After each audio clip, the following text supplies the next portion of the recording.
sholat subuh dikerjakan di masjid secara berjamaah.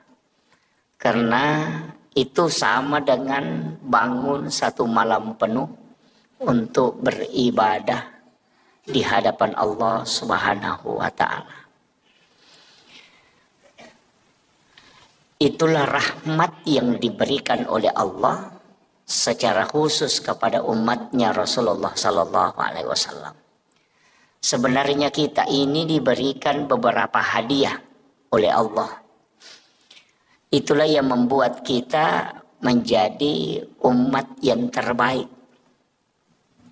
Karena memang selain dijanjikan keselamatan, kita juga diberikan khususiyah. Syariat-syariat Nabi sebelum Rasulullah itu tidak pernah memiliki rukhsah. Tidak ada kemudahan. Karena kalau sudah perintah Allah secara mutlak, itu tidak boleh ditawar. Bahkan yang paling berat itu adalah umatnya Nabi Musa. Karena ketika dia melakukan dosa atau kesalahan, maka tidak ada istilah taubat kecuali faqtulu anfusakum, kecuali membunuh dirinya. Jadi umat Nabi Musa nanti diterima taubatnya ketika dia membunuh dirinya kalau sudah melakukan dosa. Jadi cara pertobatannya itu di hadapan Allah adalah faqtulu anfusakum, membunuh dirinya. Kita umatnya Rasulullah itu tidak. Kalau melakukan kesalahan cukup melaksanakan atau melakukan taubat. Taubat itu ada dengan jalan mengakui kesalahan, ada dengan jalan melalui sholat. Yang nanti setelah taubat itu baru kita ikuti dengan istighfar. Jadi ada juga yang kadang-kadang keliru memahami taubat. Dianggap itu ketika dia beristighfar itu sudah masuk taubat. Padahal beda. Taubat itu bahasa Arab dari kata taba yatubu taubatan, kembali. Kalau istighfar itu istighfarah, menutup yang nampak. Itu makna dasarnya. Kalau taba yatubu taubatan itu kembali. Jadi sebenarnya orang yang bertaubat itu adalah orang yang kembali mengingat kesalahannya. Makanya disebut kembali. Jadi kalau ada orang pernah melakukan dosa, ketika dosa itu dia ingat dan dia mengakui kesalahan itu di hadapan Allah, maka itulah yang disebut dengan taubat. Ketika kita membaca Astaghfirullahaladzim, berarti kita meminta kepada Allah supaya kesalahan itu ditutup. Ya, jadi makanya taubat diikuti dengan istighfar. Jadi istighfar dengan taubat itu beda jauh. Ada orang salah paham. Dia anggap kalau dia sudah baca Astaghfirullahaladzim, dia mengatakan saya sudah bertaubat. Oh itu tidak. Dia cuma istighfar. Itu belum taubat. Jadi ingat dulu kesalahan. Apa kesalahan kita? Setelah kita tahu kesalahan, maka kita mengakuinya di hadapan Allah. Baru setelah itu kita baca Astaghfirullahaladzim. Sebenarnya ada dua Bapak Ibu sekalian. Ada kalimat istighfara, ada kalimat al-afu. Tapi al-afu itu hanya biasanya kebanyakan dipakai di bulan Ramadan. Padahal al-afu itu menghapus. Kalau istighfara itu menutup yang nampak. Artinya bagaimana? Kalau misalnya kita menulis di kertas, kemudian ada tulisan yang salah, kita mengambil tip X, kemudian kita mentip X itu tulisan. Itu namanya istighfar, menutup yang nampak. Jadi orang yang berdosa kemudian istighfar, maka dosanya itu ditutup, bukan dihapus. Itu makna hakikinya. Nanti kalau mau dihapus, bukan istighfar, tapi kita pakai al-afu. Makanya itulah sehingga di bulan Ramadan kita membaca Allahumma innaka afuwun karim tuhibbul afwa fa'fu anna. Al-afu itu menghapus yang ada. Jadi kalau makanya Nabi mengatakan orang yang berpuasa dengan ikhlas, dengan penuh keimanan, itu maka seperti bayi yang baru lahir dari perut ibunya. Itu karena memang dibersihkan. Makanya kalau kita cuma baca astagfirullahaladzim, astagfirullahaladzim, astagfirullahaladzim, itu dosa masih ada. Dia tidak terhapus, cuma tertutup. Sama dengan tip X tadi. Kalau di tip X, jadi itu tulisan masih ada di dalam. Cuma dia ditutupi supaya tidak nampak. Nah, itulah kalau kita ada dosa kemudian baca astagfirullahaladzim, dosa itu nanti tetap dinampakkan di yaumil akhir. Jadi itu tetap diperlihatkan. Semua kesalahan itu diperlihatkan. Tapi ada orang yang tidak diperlihatkan kesalahannya. Memang terhapus. Siapa? Orang yang membaca Allahumma innaka afuwun karim tuhibbul afwa fa'fu anna. Makanya itulah sehingga kalau masuk Ramadan kurangi istighfar, tapi perbanyak membaca al-afu. Itulah sehingga bulan Ramadan itu adalah penghapus dosa-dosa. Itu yang pertama. Itu adalah kemudahan. Itu adalah rahmat Allah. Itu harus diraih. Kemudian yang ketiga, kita dalam Islam ini diberikan kemudahan dari semua ibadah. Jadi ada ibadah itu yang diwajibkan, ada yang dihapuskan kewajiban itu, bisa tidak dilaksanakan. Itu karena kemudahan. Yang kedua, ada ibadah yang dikurangi. Jadi misalnya diberikan ukuran kemudian bisa dikurangi, hanya seperduanya diambil. Ada juga ibadah yang bisa diganti. Ibadah yang wajib yang bisa tidak dilakukan itu sholat Jumat. Sholat Jumat itu wajib, tapi bisa tidak dilaksanakan. Bisa jadi tidak jadi wajib. Kapan? Ketika kita sakit, itu tidak wajib. Ketika kita musafir, itu tidak wajib. Ketika hujan deras sehingga menghalangi untuk bisa melaksanakan sholat Jumat, maka itu menjadi tidak wajib sholat Jumat. Jadi ibadah wajib bisa hilang hukum wajibnya. Itu karena kemudahan diberikan oleh Allah. Nabi-nabi terdahulu itu tidak mungkin dikasih seperti itu. Tidak ada. Kalau kewajiban, pokoknya kewajiban harus kau lakukan. Yang kedua, ada ibadah yang bisa diganti. Seperti puasa yang tidak bisa kita lakukan, itu dengan membayar fidyah. Itu diganti tuh. Jadi puasa diganti dengan membayar. Kemudian yang ketiga, ibadah yang diberikan ukuran tapi bisa dikurangi. Itulah sholat jamak qasar. Dipindahkan waktunya, kemudian dari 4 rakaat dikurangi menjadi 2 rakaat. Itu semua rukhsah, kemudahan. Dan itu rahmat Allah. Cuma jangan sering-sering mengambil kemudahan. Itu mursyid kami itu mengatakan jangan sering-sering mengambil kemudahan. Ya. Tapi ada ulama mengatakan tidak, itu sedekahnya Allah. Jangan tidak ambil kalau Allah bersedekah. Jadi sebenarnya Allah itu bersedekah kepada kita. Apa sedekahnya Allah? Itu menjamak kasar sholat. Termasuk juga menjamak sholat. Cuma kalau di dalam fikih, itu kalau menjamak sholat sebaiknya ditakhir, bukan takdim. Ya. Jadi kalau fikih ya, kalau kita buka fikih Syafi'i itu, kebanyakan ulama fikih itu kalau menjamak kasar sholat itu mentakhir. Jadi dibawa ke akhir, bukan ditakdim. Ya, jadi kebanyakan itu. Tapi kalau pakai hukum biasa tidak masalah. Nah, ada juga orang kadang menjamak sholat tapi dia belum tinggalkan rumah. Melakukan perjalanan masih di rumahnya, dia sudah jamak, kemudian berangkat. Mestinya itu kalau aturannya dalam fikih Syafi'i, kita harus tinggalkan rumah dulu, baru menjamak kasar sholat. Jadi kalau masih di rumah jangan. tinggalkan rumah. Misalnya melakukan perjalanan baru 50 meter ketemu masjid, kita menjamak kasar sholat di situ baru melanjutkan perjalanan. Karena musafir itu nanti berlaku ketika meninggalkan rumah. Kalau masih di rumah itu belum musafir. Nah, itu alasannya. Jadi itu ya alasannya Imam Syafi'i. Jadi sehingga dia mengatakan orang menjamak kasar sholat itu kalau di rumahnya itu tidak berlaku karena dia belum musafir. Jadi nanti kalau dia sudah tinggalkan rumahnya baru terhitung hukum musafir. Jadi sholat jamak kasar itu tidak boleh dilakukan di rumah tempat kita mukim.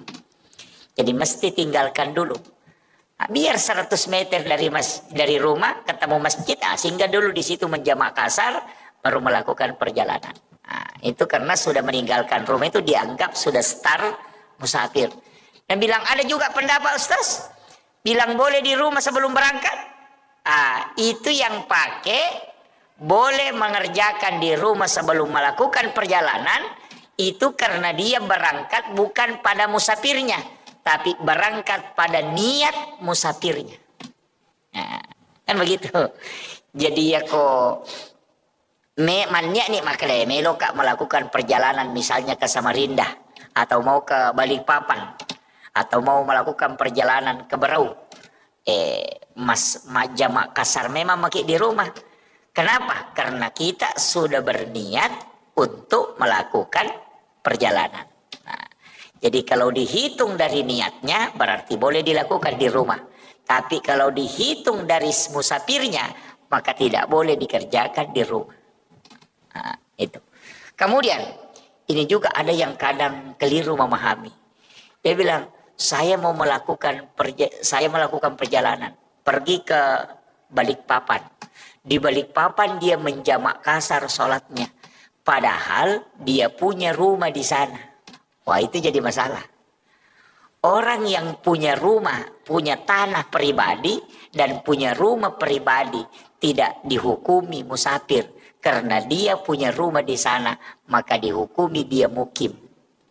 Maka tidak boleh menjamak kasar sholatnya selama di sana. Itu kalau bikinnya. Ada yang punya rumah di sana baru setiap hari menjamak kasar. Wah itu jadi masalah itu.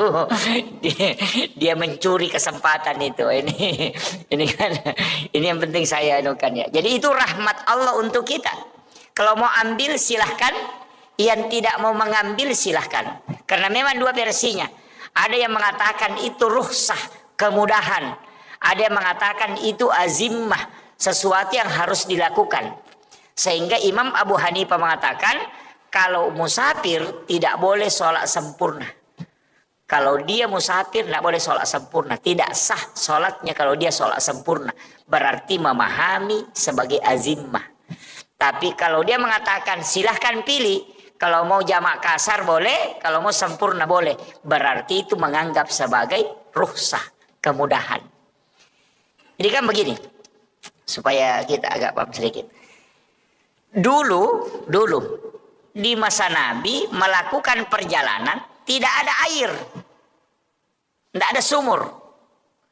Yang kedua tidak ada rumah, tidak ada rumah. Yang ketiga tidak ada masjid. Dan itu perjalanannya di mana? Di atas padang pasir yang panas terik, tidak ada rumah ditempati untuk singgah sholat. Kemudian itu di atas padang pasir, bahkan kadang datang badai pasir. Kemudian melakukan perjalanan dengan kadang menggunakan jalan kaki, kemudian kadang menggunakan kendaraan berupa unta. Jadi bayangkan, kalau melakukan perjalanan 90 kilometer, atau 97 km atau 85 km menggunakan transportasi unta. Unta itu tidak bisa cepat jalannya. Lambat. Tidak sama kalau kuda bisa lari. Kalau unta itu tidak. Makanya melakukan perjalanan atau sekalian jalan kaki. Coba dihitung, bayangkan itu Pak. Tidak ada rumah, tidak ada pepohonan, di atas padang pasir yang panas, pasirnya panas dari bawah, matahari juga panas dari atas. Maka wajar kalau 85 km kita melakukan sholat jamak kasar. Karena kalau mau singgah sholat panas. Yang kedua tidak ada tempat bernaung. Sekarang kalau melakukan perjalanan ke Balikpapan, pokoknya di dalam mobil yang ada AC-nya, tidak kena sinar matahari, lebih dingin sejuk di dalam mobil daripada di luar mobil. Kemudian yang kedua, 100 meter ada masjid, 100 meter ada masjid, 100 meter ada masjid. Apakah itu bisa kita menjamak kasar? Karena kemudahan itu. Nah, itulah yang berbicara tentang rukhsah. Kemudahan. Nah, jadi kalau kemudahannya, jangan menjamak kasar. Aja namu jamak, iku maka namu kemudahan miru na sebab magi. Nah sudah mudah sekali perjalananmu itu. Tidak sama di masa Nabi jalan kaki. Tidak ada tempat bernaung. Makanya kalau dia menjamak kasar wajar. Kenapa? Karena susah betul perjalanannya. Nah sekarang kamu tidak jalan kaki. Duduk saja. Baru kena sinar matahari, makan-makan lagi di mobil. Wah itu baru dia bilang mau jamak kasar. Wah itu kebablasan betul itu. Nah, itulah pendapat ulama yang tidak memberikan bahwa lebih baik melakukan sempurna. Nah, itu jadi begitu cara memahami pemahaman ulama kita. Sehingga orang yang menghitung itu tidak melihat jaraknya. Oh ini Pak, tidak melihat jarak, tapi melihat susahnya dan lamanya. Begini. Dulu Nabi kalau melakukan perjalanan, dulu itu kalau orang jalan kaki 80 kilo lebih, kira-kira berapa jam? Kalau 80 kilo jalan kaki, berarti itu sekitar 1 hari penuh. Nah, bukan jaraknya yang dihitung, tapi lama perjalanannya. Nabi dulu Imam Syafi'i pakai ukuran sekian kilo, karena itu dihitung lama perjalanannya. Nah Bapak kalau naik mobil 80 kilo itu cuma 1 jam. Lebih kan? Hampir 2 jam. Jadi koma palarioto kina 20 kilo. Apalagi kalau lewat tol, apalagi kalau naik pesawat. 80 kilo itu 10 menit saja itu sudah sampai. Itu kan begitu. Jadi dulu itu kalau 85 kilo jalan kaki, oh itu 1 hari. Jadi angka makada sia sopi allalangang baru bisa dijamak. Jadi bukan jaraknya, tapi lama perjalanannya. Nah, itu. Jadi begitu sehingga berbeda-beda pendapat. Tapi kalau saya ya tergantung. Makanya saya tetap melihat keadaan. Kalau wah ini agak berat. Kemudian yang kedua, ini nanti waktunya agak berat. Makanya kadang saya jamak kasar. Tapi kalau saya melihat, ini keadaan bisa kan saya tidak jamak. Jadi kadang saya mengambil dua-dua itu. Jadi melihat keadaan saja. Oh ini keadaan agak berat. Nanti selesai ini lanjut ke sini. Saya menjamak kasar. Kalau dalam kondisi musafir. Kemudian apalagi kemudahan yang diberikan oleh Allah kepada Rasulullah.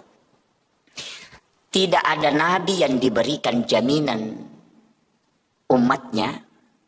Langsung Allah yang jamin. Jadi kalau nabi-nabi terdahulu itu tidak dijamin. Ketika dia melakukan kebaikan, ya nanti kebaikannya itu apakah mendapatkan rahmat Allah atau tidak. Kalau umatnya Rasulullah itu diberikan jaminan. Makanya Bapak Ibu yang ada di masjid Muhajirin ini ya, Masjid Muhajirin ini celaka betul kalau kita masuk neraka ini. Ya, saya bilang celaka betul ini kalau kita masuk neraka. Bukan karena takabur terhadap ibadah. Tapi Allah memang memberikan khususiah kepada umatnya Rasulullah. Itu banyak sekali kelebihan kita dikasih. Yang pertama, setiap kesalahan seorang hamba ketika dia bertaubat di hadapan Allah, maka itu pasti diampuni. Jadi kita ini sebenarnya juga dikasihkan. Tapi memang begitu kayaknya ya. Orang yang sering dikasih kemudahan, kadang juga nakal itu Pak. Jadi karena kita sering dikasih bonus ini, itu macam-macam perbuatannya. Ini makanya orang yang sering dikasih bonus itu ya begitulah. Nabi kan mengatakan, dia minta kepada Allah, ya Rob, semua kebaikan yang dilakukan umatku lipat gandakan. Gitu kan? Jadi semua kebaikannya pokoknya lipat gandakan. Kasih banyak nilainya, kau meng-up nilainya. Ya. Makanya itu disebut manja bil hasanati falahu asru amsalihha. Kalau kau melakukan satu kebaikan, itu Allah melipat gandakan menjadi 10 kebaikan. Itulah juga kenapa puasa Ramadan itu kayak puasa Syawal yang 6 hari itu di sesudah Ramadan. Itu dikatakan siapa yang berpuasa 1 bulan penuh di bulan Ramadan ditambah 6 hari di bulan Syawal, itu sama kalau dia berpuasa 1 tahun penuh. Bagaimana cara menghitungnya? Itu karena kelipatan 10. Jadi 30 hari di bulan Ramadan dikali 10 makanya 300. 6 hari di bulan Syawal dikali 10 makanya 60. Berarti 360. Nah dalam 1 tahun itu 360 hari. Gitu. Makanya jangan sembarang baca itu hadis. Nabi bilang siapa yang puasa 6 hari di bulan Syawal sama kalau puasa 1 tahun penuh. Dia tidak puasa Ramadan, cuma dia puasa Syawal. Itu karena salah memahami hadisnya. Jadi itu hadis memang menyebutkan puasa 1 bulan di bulan Ramadan ditambah 6 hari itu. Jadi kenapa 6? Itu kan dikali 10 semua. Sehingga menjadi 360 hari. Nah dalam 1 tahun itu 360 hari. Jadi itu hitungannya makanya dihitung sama kalau puasa 1 tahun. Kemudian Nabi mengatakan siapa yang puasa ayyamul bid. Puasa putih. Puasa putih pertengahan bulan. Jadi 14, 15, 16. Kalau di bulan yang tidak cukup berarti 13, 14, 15. Umpu ulang. Bulan Hijriah. Pertengahannya kita puasakan. Itu disebut puasa putih. Itu sebenarnya bukan puasanya kita. Ternyata puasa itu puasanya Nabi Adam. Puasa taubatnya Nabi Adam. Karena ketika Nabi Adam dilemparkan ke bumi, seluruh badannya hitam. Seluruh badannya hitam. Maka Nabi Adam itu melakukan puasa. Puasanya itu hari pertama itu di pertengahan bulan. Hari pertama 1/3 badannya jadi putih. Sekalinya puasa kedua 2/3 badannya putih. Puasa hari ketiga seluruh badannya putih. Makanya disebut puasa putih. Jadi itulah puasa menghapuskan seluruh dosa-dosanya Nabi Adam. Nabi tahu itu. Sehingga dia minta berikan juga ya Rob kepada umatku puasa ini. Makanya sebenarnya puasa putih itu adalah puasa syariatnya Nabi Adam. Tapi kita dikasih karena boleh dilakukan. Nah kenapa 3 hari itu Nabi mengatakan siapa yang berpuasa 3 hari setiap bulannya. Maka sama kalau dia berpuasa 1 bulan penuh. Cocok memang karena 3 hari, nah 30 hari dalam satu bulan kan. Makanya kalau Bapak tidak bisa puasa Senin Kamis, lakukan saja itu puasa putih. Itu puasanya Nabi Adam. Itu untuk awet muda juga, untuk kesehatan juga. Kalau orang puasa putih itu untuk supaya badannya, fisiknya itu dijaga. Ya istilahnya orang awet muda. Jadi kalau orang tua kerjakan, wah itu sudah awet tua nanti itu. Gitu. Ya jadi ini puasa ini itu syariatnya Nabi Adam. Sama aja dengan zikir. Semua nabi itu dikumpul zikirnya Pak. Istighfarnya Nabi diambil, zikir khususnya para nabi diambil, dikumpul. Rasulullah yang minta. Karena umur kita pendek, kan gitu. Itu kan dipikirkan Rasulullah. Umurnya umatku pendek, tidak lama dia hidup, tidak sama umatnya Nabi Musa. Umatnya Nabi Musa ada yang sampai 300 tahun, ibadahnya pasti banyak. Nah umatku hanya 60 tahun, ada yang sampai 30 tahun saja meninggal, 40 tahun sudah meninggal, sedikit sekali. Nah lebih banyak juga tidurnya. Iya kan lebih banyak tidur Pak, jam 9 kita tidur, nanti bangun jam 4.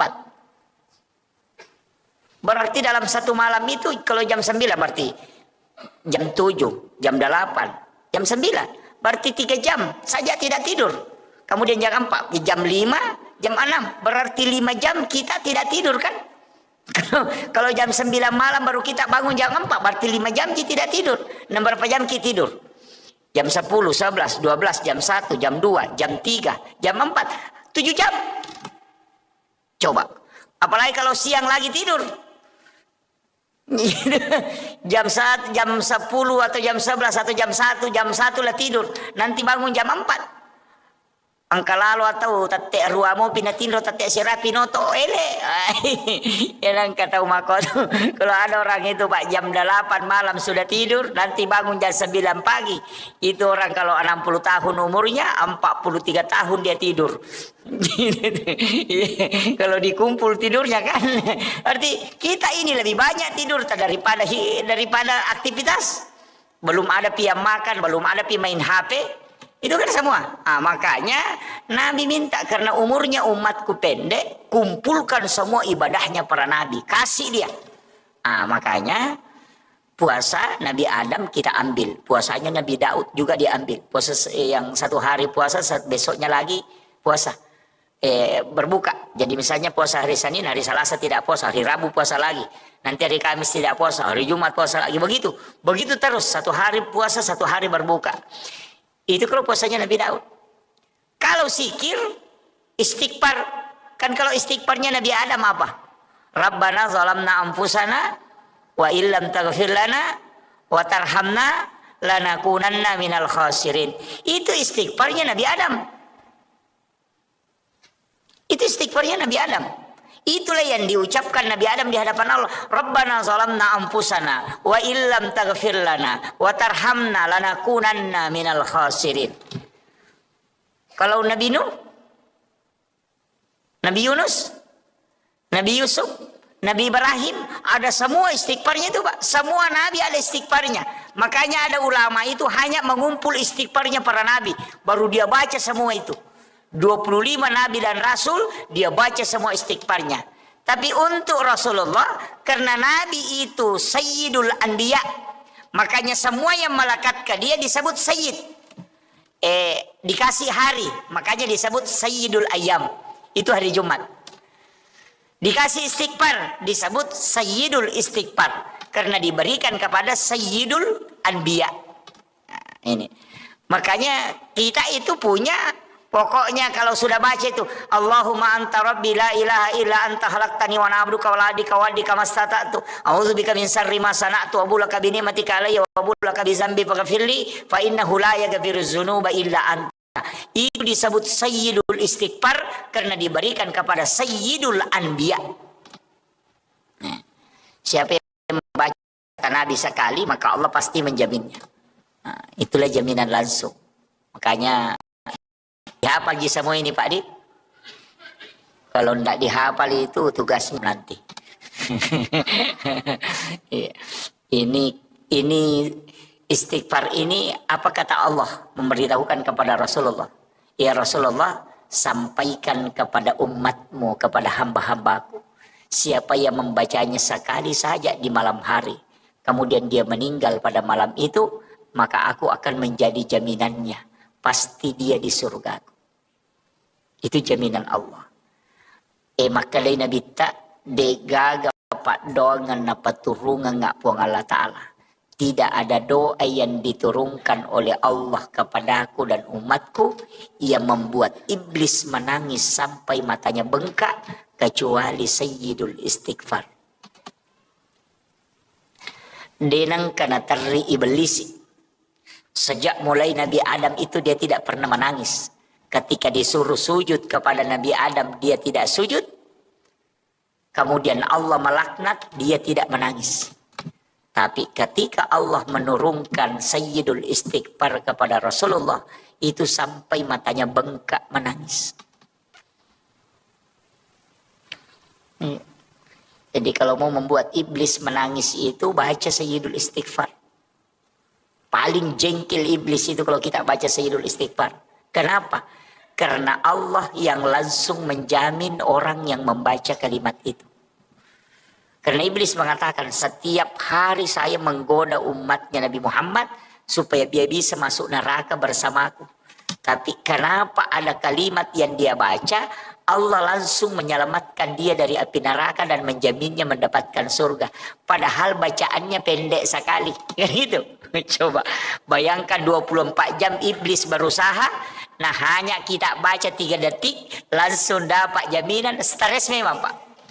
Bayangkan kalau kita berusaha itu pokoknya berusaha betul. 1 hari 1 malam kita berusaha. Tapi dalam waktu hanya 5 detik atau 10 detik. langsung sia-sia semua usaha kita. Oh, itu pasti kita menangis. Itulah yang membuat iblis menangis. Itu. Sama kayak begini, kalau ada orang menggambar, pelukis, dia sudah gambar, pokoknya itu gambarnya bagaimana caranya supaya sempurna. Pas dia kerjakan selama 24 jam, sempurna gambarnya, langsung tiba-tiba tumpah catnya langsung menghapus itu gambar. Apa yang terjadi? Pasti kita menangis. Begitu juga iblis ketika dia menangis ketika Rasulullah Allah memberikan kepada Nabi Sayyidul Istighfar. Makanya saya mengatakan, hafal ini Bapak Ibu sekalian. Ajarkan anak-anak kita doa ini, karena inilah doa yang sangat dibenci oleh iblis. Dan inilah doa yang menyebabkan kita mendapatkan jaminan langsung dari Allah. Jadi bukan Nabi yang menjamin, tapi Allah. Makanya orang masuk surga itu cuma 2 jalan, Pak. Kalau bukan jalur rahmat, kita masuk dengan jalur syafaat. Makanya ibadah itu terbagi. Ada ibadah wajib, ada ibadah sunnah. Makanya semua itu ada turunannya. Sholat wajib, ada sholat sunnah. Puasa wajib, ada puasa sunnah. Haji wajib, ada umrah yang sunnah. Zakat wajib, ada sedekah yang sunnah.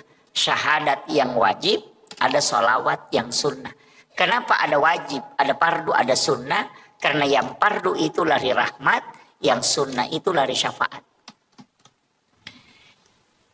Makanya Rasulullah mengatakan, kalau kau mau bersamaku di dalam surga, maka perbanyak sujudmu. Dan itu tidak mungkin sholat fardu, karena sholat fardu tidak bisa ditambah rakaatnya. Sholat subuh mutlak 2. Biar bagaimana semangatnya orang sholat subuh tetap harus 2. Tidak bisa dijadikan 8. Jangan bilang, oh ini karena enak-enaknya ini lebih baik kerjakan 8 rakaat. Itu tidak bisa. Itu tidak ke surga itu Pak. Langsung masuk neraka itu. Jadi makanya kalau sholat sunat itu bisa ditambah. Karena sholat sunat mutlak, sholat sunat taubat, sholat sunat hajat. Itu kapanpun bisa dilaksanakan. Jadi itu kuncinya. Makanya ibadah itu ada 2. Kalau sunnah tidak dibatasi, kalau fardu mutlak mahdah. Tidak bisa. Makanya haji tidak boleh dilakukan di luar tempat. Harus Mekah, Madinah. Di situ tidak boleh keluar. Makanya ada haji itu yang dibawa kereng. Iya kan? Kenal itu Pak. Yang hajinya dibawa kereng. Ada yang ke situ, ke gunung bawa kereng. Itu haji juga. Dia tidak antri kalau ke situ. Ya. Dan itu dilaksanakan kapan saja. Dan haji itu tidak bisa dilakukan di luar dari 2 kota haram ini. Nah, haji juga ditetapkan waktunya. Tidak bisa dibilang, ayo mau kak saya berangkat haji sebelum Ramadan. Tidak bisa. Harus di bulan haji. Tidak bisa kalau bukan di Zulhijjah. Hajinya itu tidak bisa. Makanya kalau umrah, kan haji. Kalau umrah kapan saja. Bahkan di saat berhaji bisa umrah. Pokoknya kalau umrah biar setiap bulan di sana. Pulang hanya 2 hari di rumahnya, berangkat lagi umrah. Bisa. Tapi ajak tosih.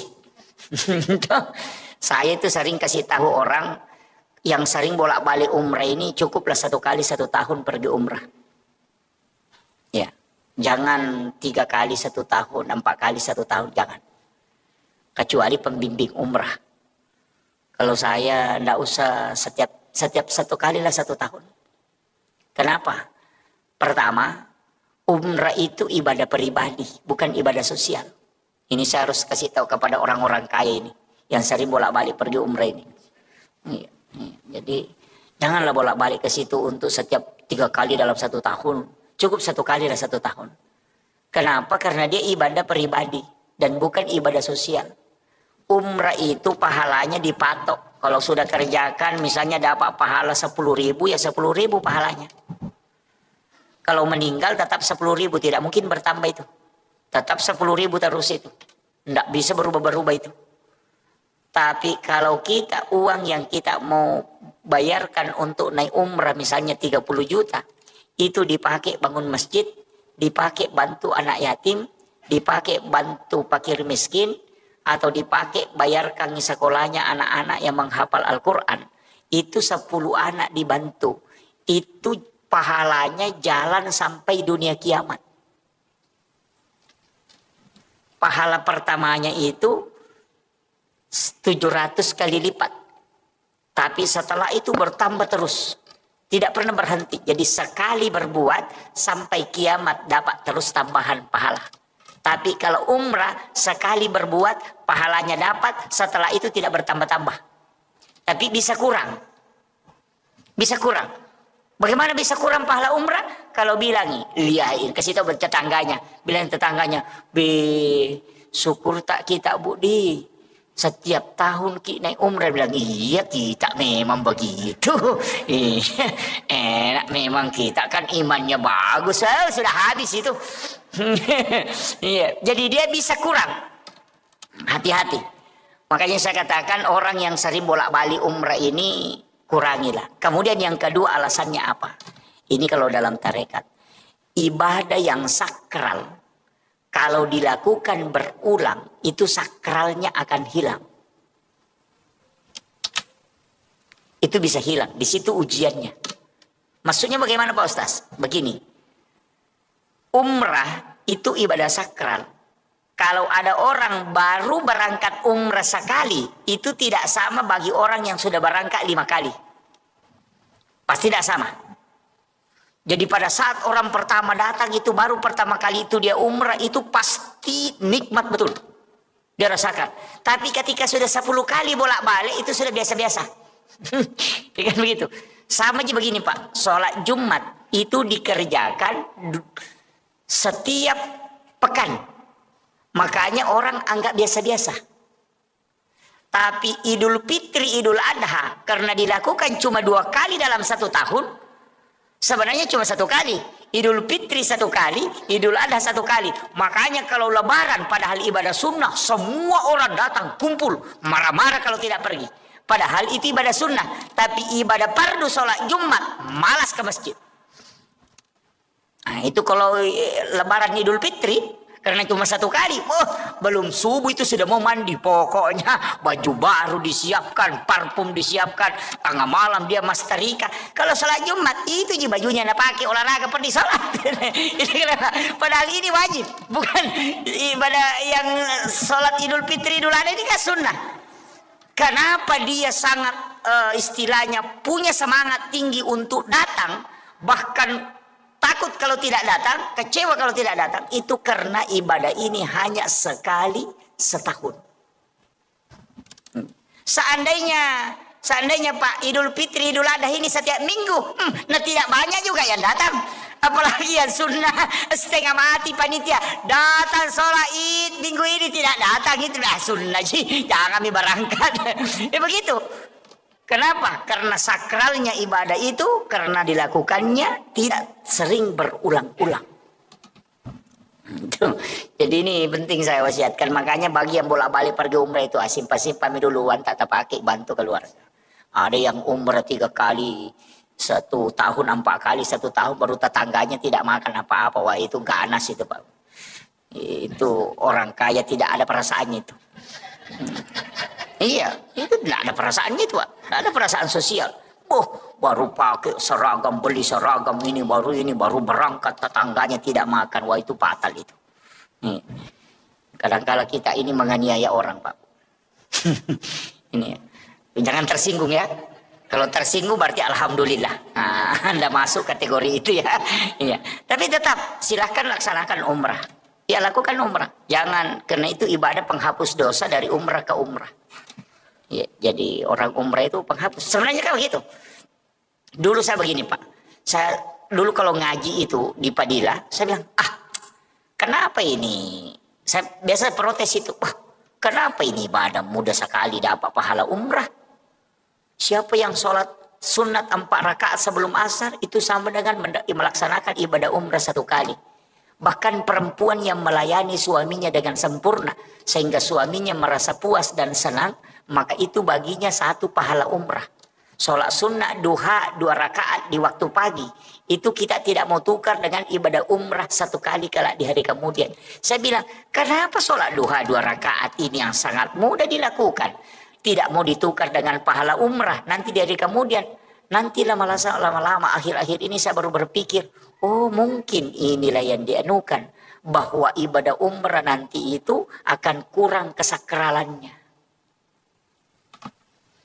Ya, jadi kalau pahala umrah jadi kejar, ibu-ibu kasih tahu saja ibu-ibu mau kita dapat umrah gratis, layani saja dengan baik, insya Allah dapat umrah itu, nggak pakai modal, kan begitu, iya.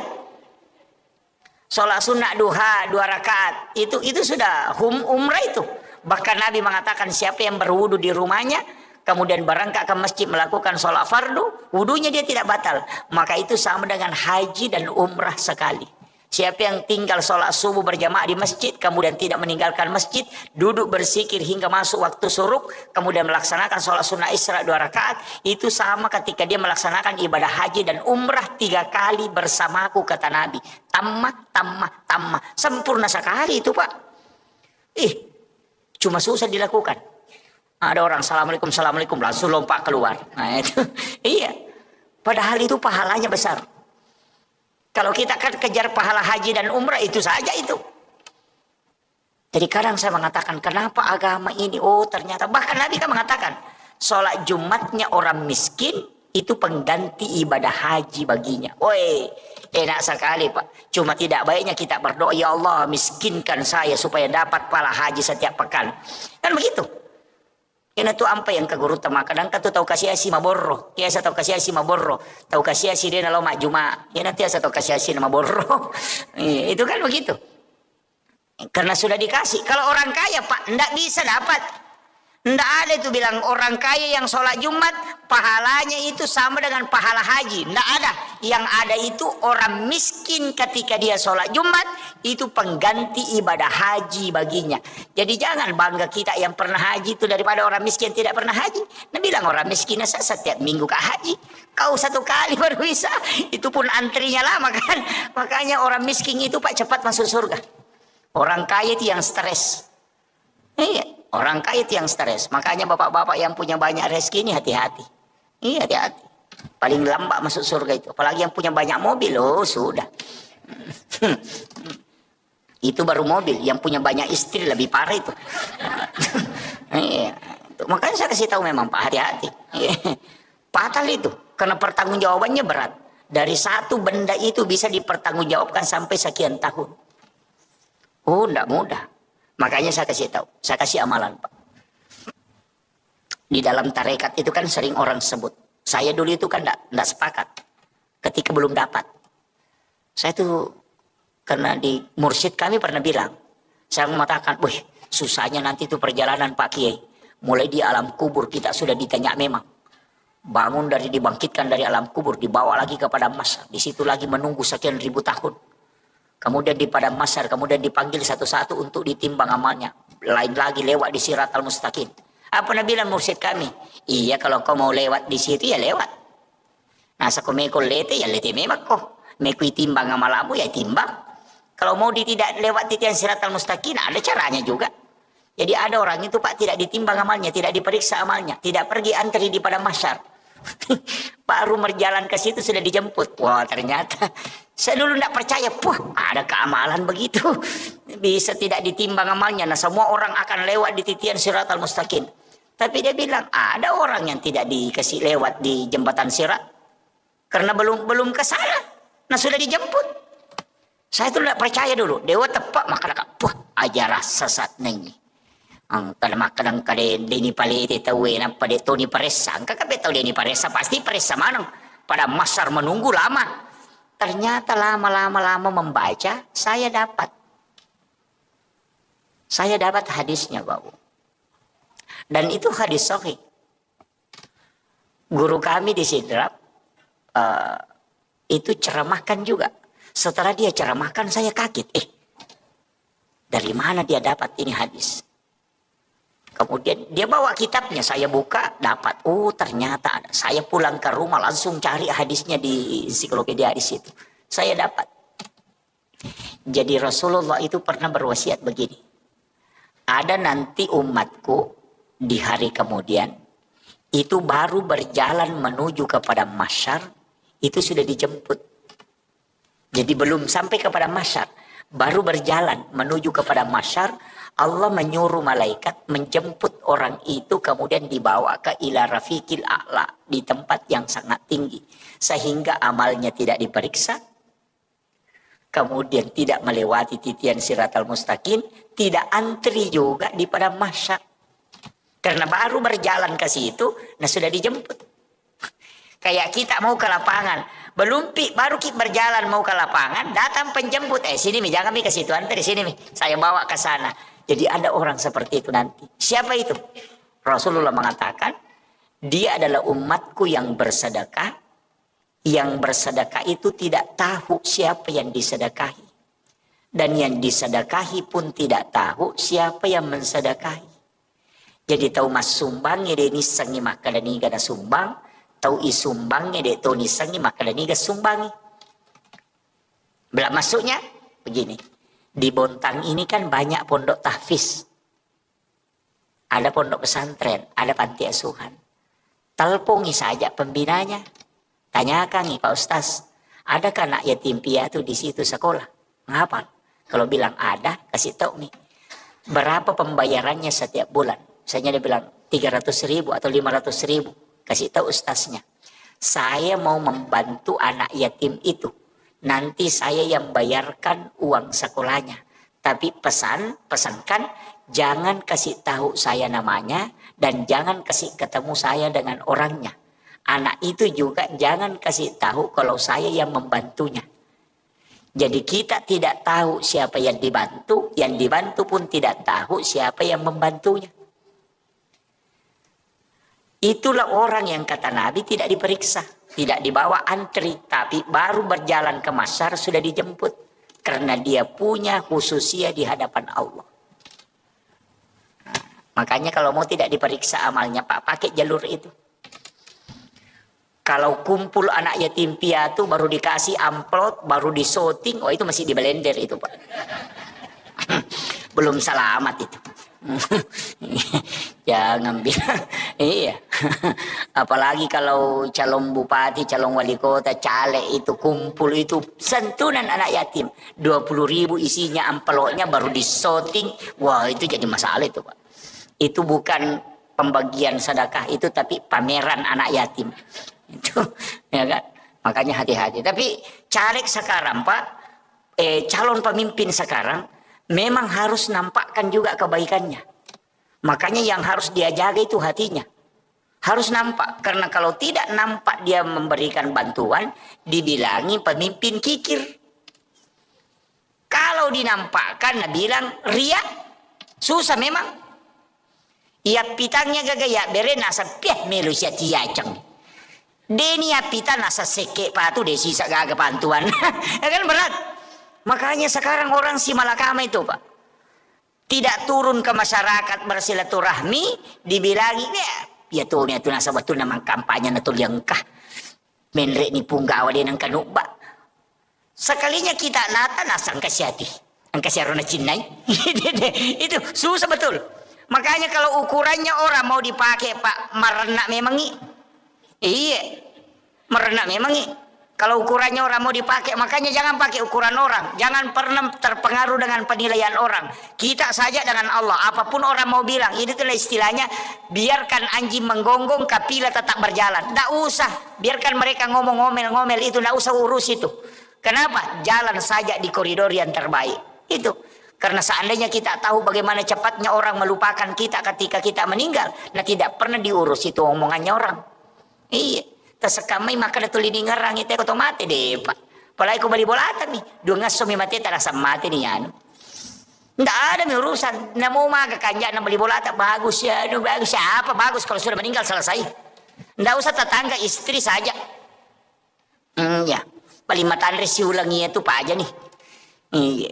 Memang kau talungan semati na laki na meninggal betul suamiku terlebih dulu pergi. Sekalinya kan 2 minggu 3 minggu siulang. Nah, pasan status sudah 1 bulan kepergiannya ayahnya. tepang ke maki buah komeng. Sabar ki Bu Nasr. Makasih lakun ruh. Namo bapak-bapak makoto. Makanya ibu-ibu saya sampaikan, amas-amas itu jangan dikumpul-kumpul, sedekahkan. Iya, bantu orang, gunakan untuk pemanfaatan. Perhiasan itu dipakai, jangan dipamerkan sampai emasnya sampai siku. Wow, mak foto mengerece mana mah, padahal aku masih dah kayak dosa bumi rupiah. Namo malaikat empat diulu tuh. Emasnya sampai siku baru sedekahnya 2.000. Iya, jangan terlalu dikumpul-kumpul itu. Gunakan untuk kebaikan, gunakan untuk umat. Iya. Jangan terlalu berlebihan pakai. Sampai-sampai orang itu merasa dirinya bahwa tidak ada apa-apanya. Itu namanya menganiaya orang dengan perasaan. Makanya Nabi itu ketika kedatangan orang besar, dia minta berikan jubahku yang dari sutra. Dia pakai sutra itu ketika ada pejabat besar itu datang. Nabi memperlihatkan bahwa kami juga Islam adalah orang yang tidak dianggap kumuh. Tapi ketika Nabi bersama dengan orang miskin, maka dia menggunakan pakaian ala seperti orang miskin itu tadi. Tetap dalam kesederhanaan. Makanya jangan juga pakai emas sampai siku, ada bisa menempel di sini, cincinnya baku sambung-sambung. Baru pakaiannya mengkilap, baru datang ke pengantin begini, baru duduk sama orang miskin. Jangan. Itu menganiaya perasaan orang lain. Itu tidak boleh. Tidak ada ibu-ibu dibontang begitu di. Iya, kalau ada istri tak begitu Pak, ganti saja, ndak usah disimpan itu. Iya, ini saya sampaikan ini ya, makanya tuh saya wasiatkan, makanya gunakan semua untuk kebaikan, jadikanlah itu ibadah-ibadah sosial. Saya kira ini yang penting saya wasiatkan. Ini sudah masuk waktu suruk, mudah-mudahan ada hikmah yang kita bisa petik. Itu tadi amalan yang saya kasihkan, amalkan itu Pak. Cari anak yatim piatu yang di pesantren di ini, tidak usah tahu siapa orangnya. Nanti kita diberikan jaminan khusus dari Allah. Itu keistimewaannya ketika kita bisa membantu orang yang kita tidak ketahui.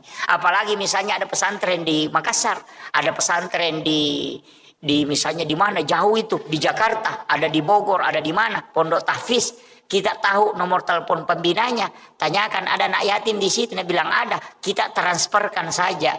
Kita tidak tahu di mana itu pesantren, siapa anak itu, maka kelak orang itulah yang menyebabkan kita dijemput secara khusus. Jangankan antri di pada masyar, baru berjalan ke sana itu sudah dijemput. Itu keistimewaan Pak. Makanya kalau banyak dosa tak pakai amalan begitu Pak, supaya tidak diperiksa. Itu karena kalau diperiksa setengah mati. Saya kira cukup sekian. Akhirul kalam, wallahul muwaffiq ila aqwamit thoriq. Nasrun minallahi wa fathun qarib wa basyiril mu'minin. Assalamualaikum warahmatullahi wabarakatuh. Untuk doanya Pak Imam, ini sahibul wilayah. Salat subuh dikerjakan di masjid secara berjamaah. Karena itu sama dengan bangun satu malam penuh untuk beribadah di hadapan Allah Subhanahu wa Ta'ala. Itulah rahmat yang diberikan oleh Allah secara khusus kepada umatnya Rasulullah Sallallahu Alaihi Wasallam. Sebenarnya kita ini diberikan beberapa hadiah oleh Allah. Itulah yang membuat kita menjadi umat yang terbaik. Karena memang selain dijanjikan keselamatan, kita juga diberikan khususiyah. Syariat-syariat Nabi sebelum Rasulullah itu tidak pernah memiliki rukhsah. Tidak ada kemudahan. Karena kalau sudah perintah Allah secara mutlak, itu tidak boleh ditawar. Bahkan yang paling berat itu adalah umatnya Nabi Musa. Karena ketika dia melakukan dosa atau kesalahan, maka tidak ada istilah taubat kecuali paktulu ampusahu. Kecuali membunuh dirinya. Jadi umat Nabi Musa, nanti diterima taubatnya ketika dia membunuh dirinya kalau sudah melakukan dosa. Jadi cara pertobatannya itu di hadapan Allah adalah faqtulu anfusakum, membunuh dirinya. Kita umatnya Rasulullah itu tidak. Kalau melakukan kesalahan cukup melaksanakan atau melakukan taubat. Taubat itu ada dengan jalan mengakui kesalahan, ada dengan jalan melalui sholat. Yang nanti setelah taubat itu baru kita ikuti dengan istighfar. Jadi ada juga yang kadang-kadang keliru memahami taubat. Dianggap itu ketika dia beristighfar itu sudah masuk taubat. Padahal beda. Taubat itu bahasa Arab dari kata taba yatubu taubatan. Kembali. Kalau istighfar itu istighfarah. Menutup yang nampak. Itu makna dasarnya. Kalau taba yatubu taubatan itu kembali. Jadi sebenarnya orang yang bertaubat itu adalah orang yang kembali mengingat kesalahannya. Makanya disebut kembali.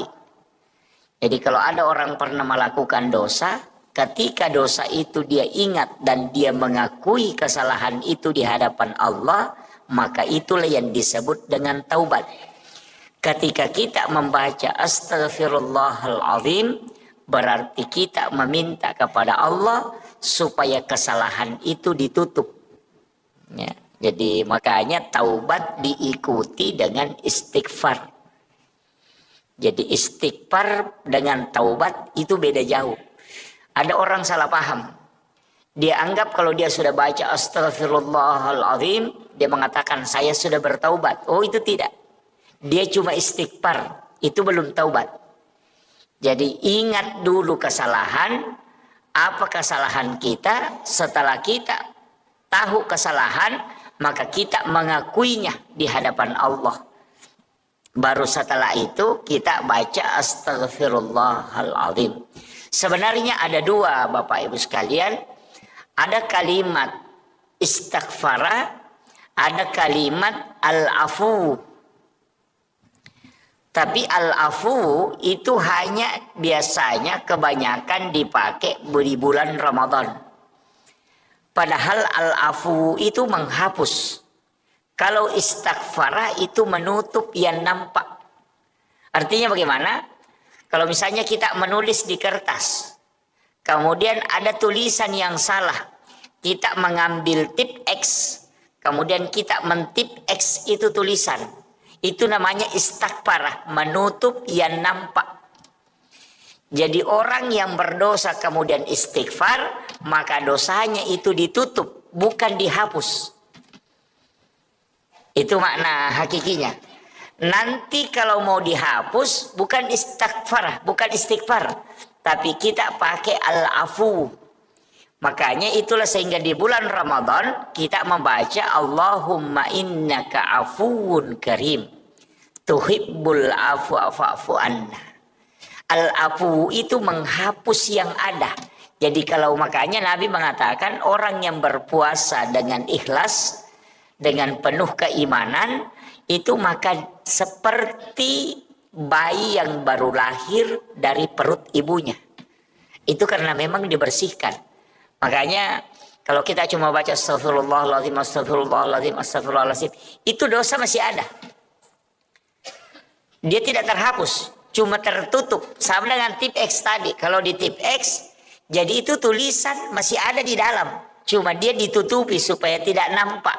Nah, itulah kalau kita ada dosa kemudian baca astagfirullahaladzim, dosa itu nanti tetap dinampakkan di yaumil akhir. Jadi itu tetap diperlihatkan. Semua kesalahan itu diperlihatkan. Tapi ada orang yang tidak diperlihatkan kesalahannya. Memang terhapus. Siapa?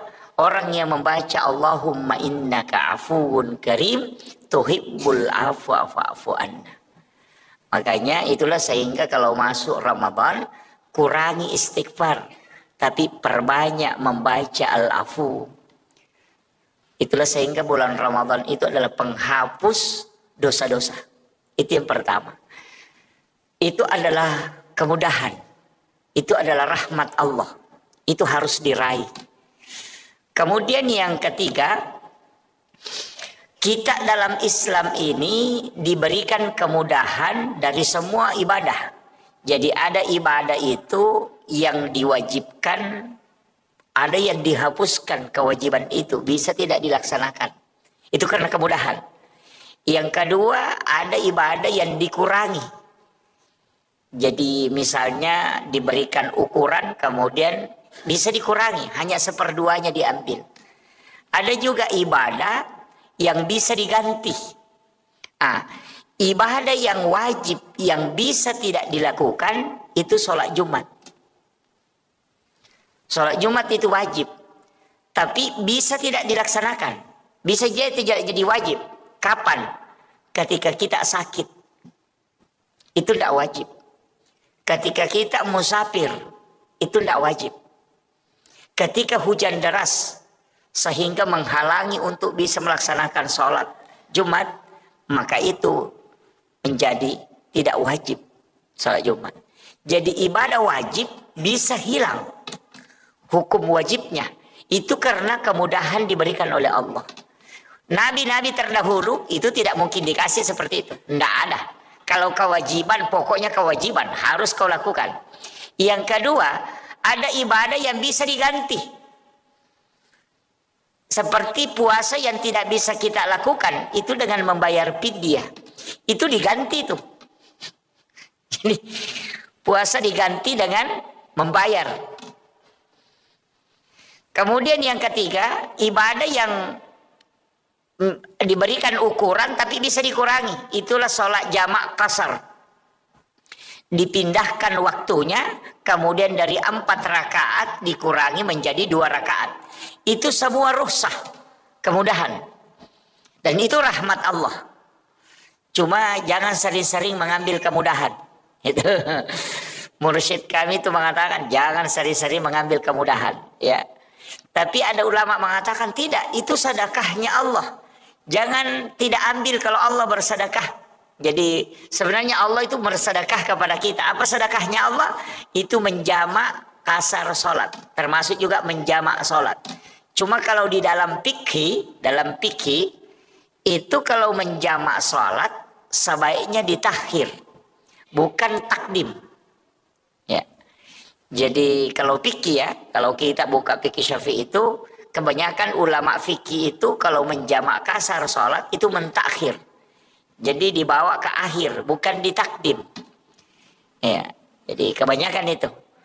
Tapi kalau pakai hukum biasa tidak masalah. Nah, ada juga orang kadang menjamak sholat tapi dia belum tinggalkan rumah. Melakukan perjalanan masih di rumahnya, dia sudah jamak, kemudian berangkat. Mestinya itu kalau aturannya dalam fikih Syafi'i, kita harus tinggalkan rumah dulu, baru menjamak kasar sholat. Jadi kalau masih di rumah, jangan. Tinggalkan rumah. Misalnya melakukan perjalanan baru 50 meter, ketemu masjid, kita menjamak kasar sholat di situ, baru melanjutkan perjalanan. Karena musafir itu nanti berlaku ketika meninggalkan rumah. Kalau masih di rumah itu belum musafir. Nah, itu alasannya. Jadi itu ya alasannya Imam Syafi'i. Jadi sehingga dia mengatakan orang menjamak kasar sholat itu kalau di rumahnya itu tidak berlaku karena dia belum musafir. Jadi nanti kalau dia sudah tinggalkan rumahnya baru terhitung hukum musafir. Jadi sholat jamak kasar itu tidak boleh dilakukan di rumah tempat kita mukim. Jadi mesti tinggalkan dulu. Nah, biar 100 meter dari rumah ketemu masjid, singgah dulu di situ menjamak kasar, baru melakukan perjalanan.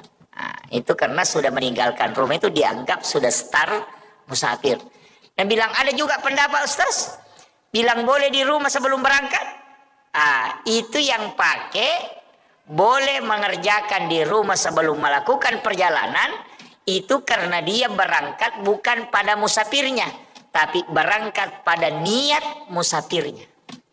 Nah, kan begitu. Jadi ya kok mannya nih makanya melo kak melakukan perjalanan misalnya ke Samarinda atau mau ke Balikpapan atau mau melakukan perjalanan ke Berau. Jamak kasar memang pakai di rumah. Kenapa? Karena kita sudah berniat untuk melakukan perjalanan. Nah, jadi kalau dihitung dari niatnya berarti boleh dilakukan di rumah. Tapi kalau dihitung dari musafirnya maka tidak boleh dikerjakan di rumah. Nah, itu. Kemudian ini juga ada yang kadang keliru memahami.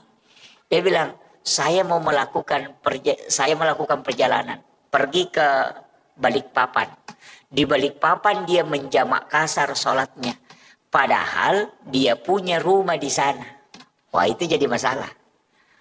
Orang yang punya rumah, punya tanah pribadi, dan punya rumah pribadi tidak dihukumi musafir. Karena dia punya rumah di sana, maka dihukumi dia mukim.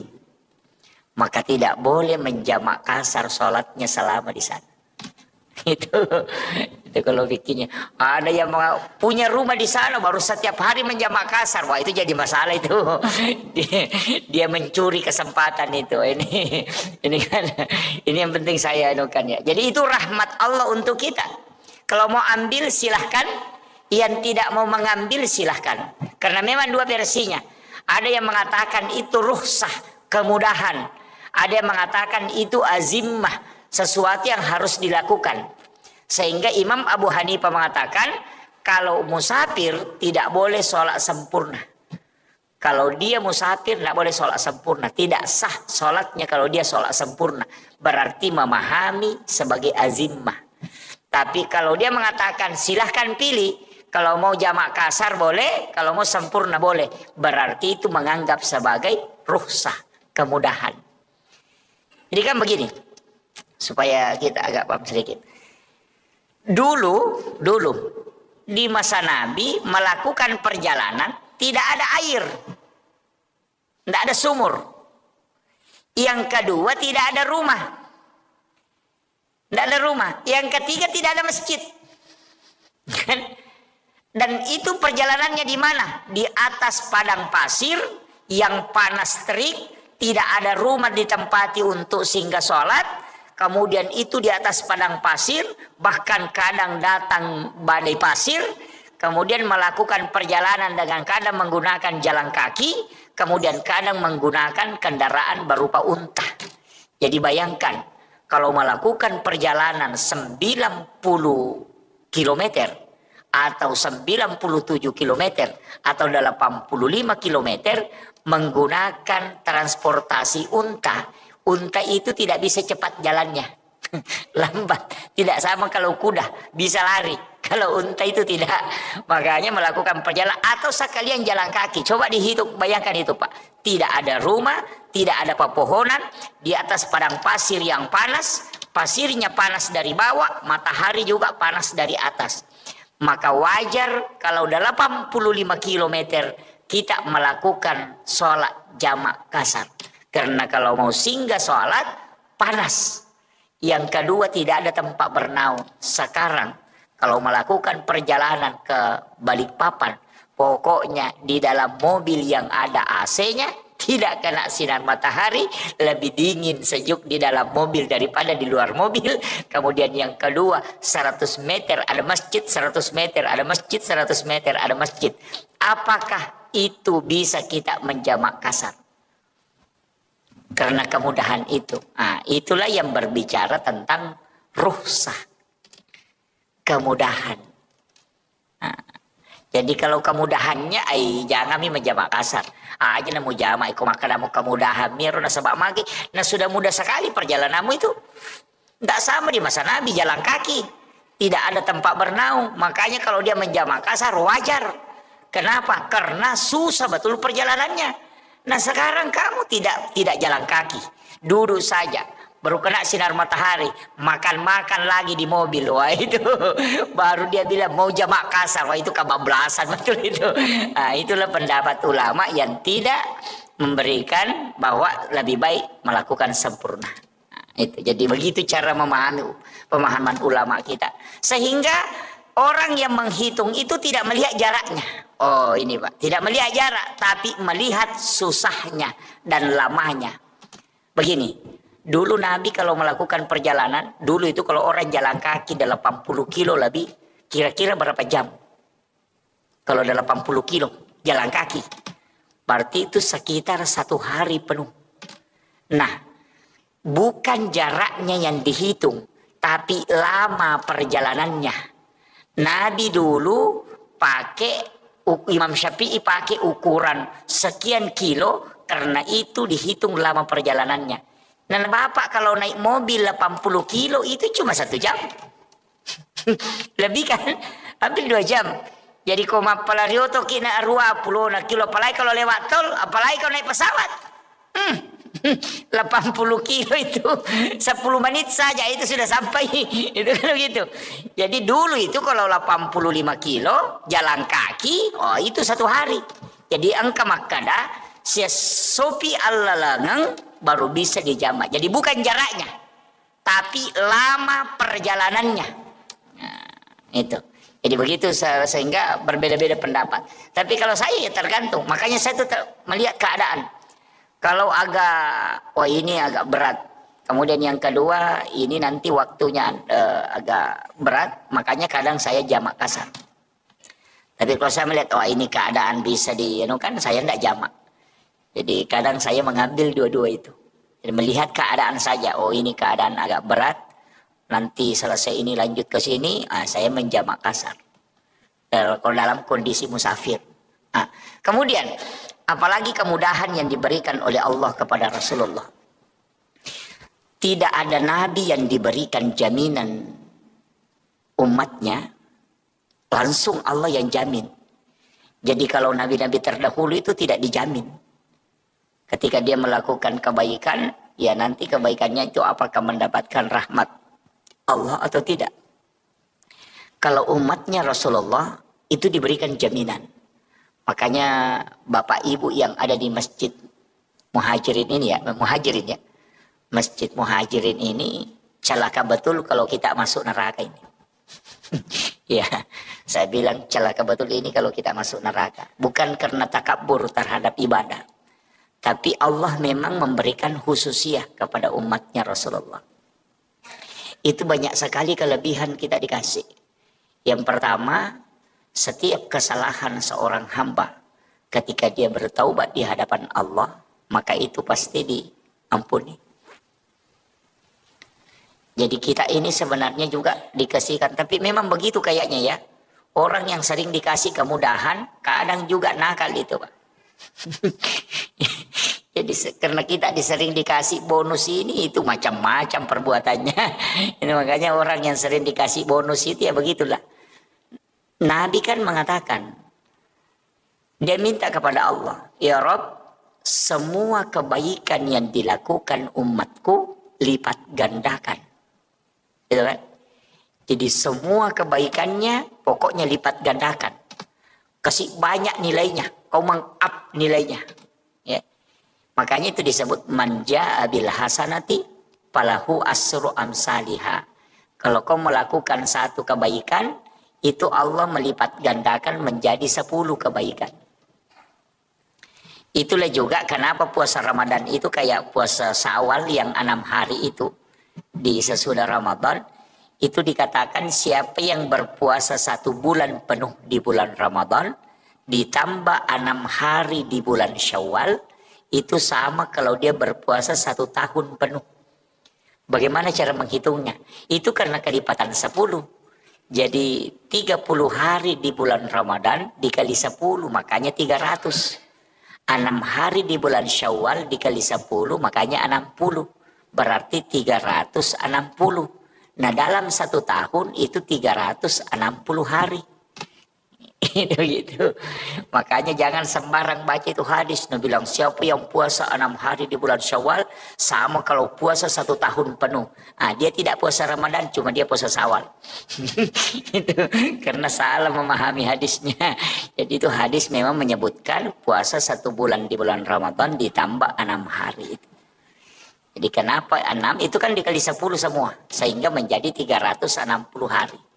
Nah dalam 1 tahun itu 360 hari. Jadi itu hitungannya makanya dihitung sama kalau puasa 1 tahun. Kemudian Nabi mengatakan siapa yang puasa ayyamul bid, puasa putih pertengahan bulan. Jadi 14, 15, 16. Kalau di bulan yang tidak cukup berarti 13, 14, 15. Pompo ulang bulan Hijriah. Pertengahannya kita puasakan. Itu disebut puasa putih. Itu sebenarnya bukan puasanya kita. Ternyata puasa itu puasanya Nabi Adam. Puasa taubatnya Nabi Adam. Karena ketika Nabi Adam dilemparkan ke bumi, seluruh badannya hitam. Seluruh badannya hitam. Maka Nabi Adam itu melakukan puasa. Puasanya itu hari pertama itu di pertengahan bulan. Hari pertama sepertiga badannya jadi putih. Sekalinya puasa kedua 2/3 badannya putih. Puasa hari ketiga seluruh badannya putih. Makanya disebut puasa putih. Jadi itulah puasa menghapuskan seluruh dosa-dosanya Nabi Adam. Nabi tahu itu. Sehingga dia minta berikan juga ya Rob kepada umatku puasa ini. Makanya sebenarnya puasa putih itu adalah puasa syariatnya Nabi Adam. Tapi tidak dikasih karena boleh dilakukan. Nah, kenapa 3 hari itu? Nabi mengatakan siapa yang berpuasa 3 hari setiap bulannya, maka sama kalau dia berpuasa 1 bulan penuh. Cocok memang karena 3 hari, nah 30 hari dalam satu bulan kan. Makanya kalau Bapak tidak bisa puasa Senin Kamis, lakukan saja itu puasa putih. Itu puasanya Nabi Adam. Itu untuk awet muda juga, untuk kesehatan juga. Kalau orang puasa putih itu untuk supaya badannya, fisiknya itu dijaga. Ya istilahnya orang awet muda.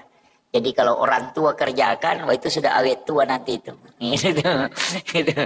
Ya jadi ini puasa ini itu syariatnya Nabi Adam. Sama aja dengan zikir. Semua nabi itu dikumpul zikirnya Pak. Istighfarnya Nabi diambil, zikir khususnya para nabi diambil, dikumpul. Rasulullah yang minta. Karena umur kita pendek, kan gitu. Itu kan dipikirkan Rasulullah. Umurnya umatku pendek, tidak lama dia hidup, tidak sama umatnya Nabi Musa. Umatnya Nabi Musa ada yang sampai 300 tahun, ibadahnya pasti banyak. Nah umatku hanya 60 tahun, ada yang sampai 30 tahun saja meninggal, 40 tahun sudah meninggal, sedikit sekali. Nah lebih banyak juga tidurnya. Iya kan lebih banyak tidur Pak, jam 9 kita tidur, nanti bangun jam 4. Berarti dalam satu malam itu kalau jam 9 berarti jam 7, jam 8, jam 9. Berarti 3 jam saja tidak tidur. Kemudian jam 4, jam 5, jam 6. Berarti 5 jam kita tidak tidur kan? Kalau jam 9 malam baru kita bangun jam 4. Berarti 5 jam kita tidak tidur. Nah berapa jam kita tidur? Jam 10, 11, 12, jam 1, jam 2, jam 3, jam 4. 7 jam. Coba. Apalagi kalau siang lagi tidur. Jam 1, jam 10 atau jam 11 atau jam 1 lah tidur. Nanti bangun jam 4. Angka lalu atau tatek ruamo pinatindo tatek sirapi noto ele. Yang kata umakoto. Kalau ada orang itu Pak jam 8 malam sudah tidur, nanti bangun jam 9 pagi. Itu orang kalau 60 tahun umurnya, 43 tahun dia tidur. Kalau dikumpul tidurnya kan. Berarti kita ini lebih banyak tidur daripada aktivitas. Belum ada pia makan, belum ada pia main HP. Itu kan semua. Makanya Nabi minta karena umurnya umatku pendek, kumpulkan semua ibadahnya para nabi, kasih dia. Makanya puasa Nabi Adam kita ambil, puasanya Nabi Daud juga diambil. Puasa yang 1 hari puasa, besoknya lagi puasa. Berbuka. Jadi misalnya puasa hari Senin, hari Selasa tidak puasa, hari Rabu puasa lagi. Nanti hari Kamis tidak puasa, hari Jumat puasa lagi. Begitu. Begitu terus, 1 hari puasa, 1 hari berbuka. Itu kalau puasanya Nabi Daud. Kalau zikir, istighfar. Kan kalau istighfarnya Nabi Adam apa? Rabbana zalamna anfusana wa illam taghfir lana wa tarhamna lanakunanna minal khasirin. Itu istighfarnya Nabi Adam. Itu istighfarnya Nabi Adam. Itulah yang diucapkan Nabi Adam di hadapan Allah. Rabbana zalamna anfusana wa illam taghfir lana wa tarhamna lanakunanna minal khasirin. Kalau Nabi Nuh, Nabi Yunus, Nabi Yusuf, Nabi Ibrahim ada semua istighfarnya itu Pak. Semua nabi ada istighfarnya. Makanya ada ulama itu hanya mengumpul istighfarnya para nabi. Baru dia baca semua itu. 25 nabi dan rasul dia baca semua istighfarnya. Tapi untuk Rasulullah, karena nabi itu sayyidul anbiya, makanya semua yang melekat ke dia disebut sayyid. Dikasih hari, makanya disebut sayyidul ayyam. Itu hari Jumat. Dikasih istighfar disebut sayyidul istighfar karena diberikan kepada sayyidul anbiya. Nah, ini. Makanya kita itu punya, pokoknya kalau sudah baca itu Allahumma anta rabbi la ilaha illa anta khalaqtani wa na'buduka wa la adika wa adika mastata'tu a'udzubika min syarri ma sana'tu wa bulaka bi ni'matika alayya wa bulaka bi dzambi faghfirli fa innahu la yaghfiruz dzunuba illa anta. Itu disebut sayyidul istighfar karena diberikan kepada sayyidul anbiya. Nah, siapa yang membaca kata Nabi sekali maka Allah pasti menjaminnya. Nah, itulah jaminan langsung. Makanya dihafal aja semua ini Pak Di. Kalau tidak dihafal itu tugasnya Pak Imam nanti. ini istighfar ini apa kata Allah memberitahukan kepada Rasulullah. Ya Rasulullah, sampaikan kepada umatmu, kepada hamba-hambaku. Siapa yang membacanya sekali saja di malam hari, kemudian dia meninggal pada malam itu, maka aku akan menjadi jaminannya. Pasti dia di surga. Itu jaminan Allah. Maka lain Nabi tak degaga pak doa napa turungan ngak puang Allah Ta'ala.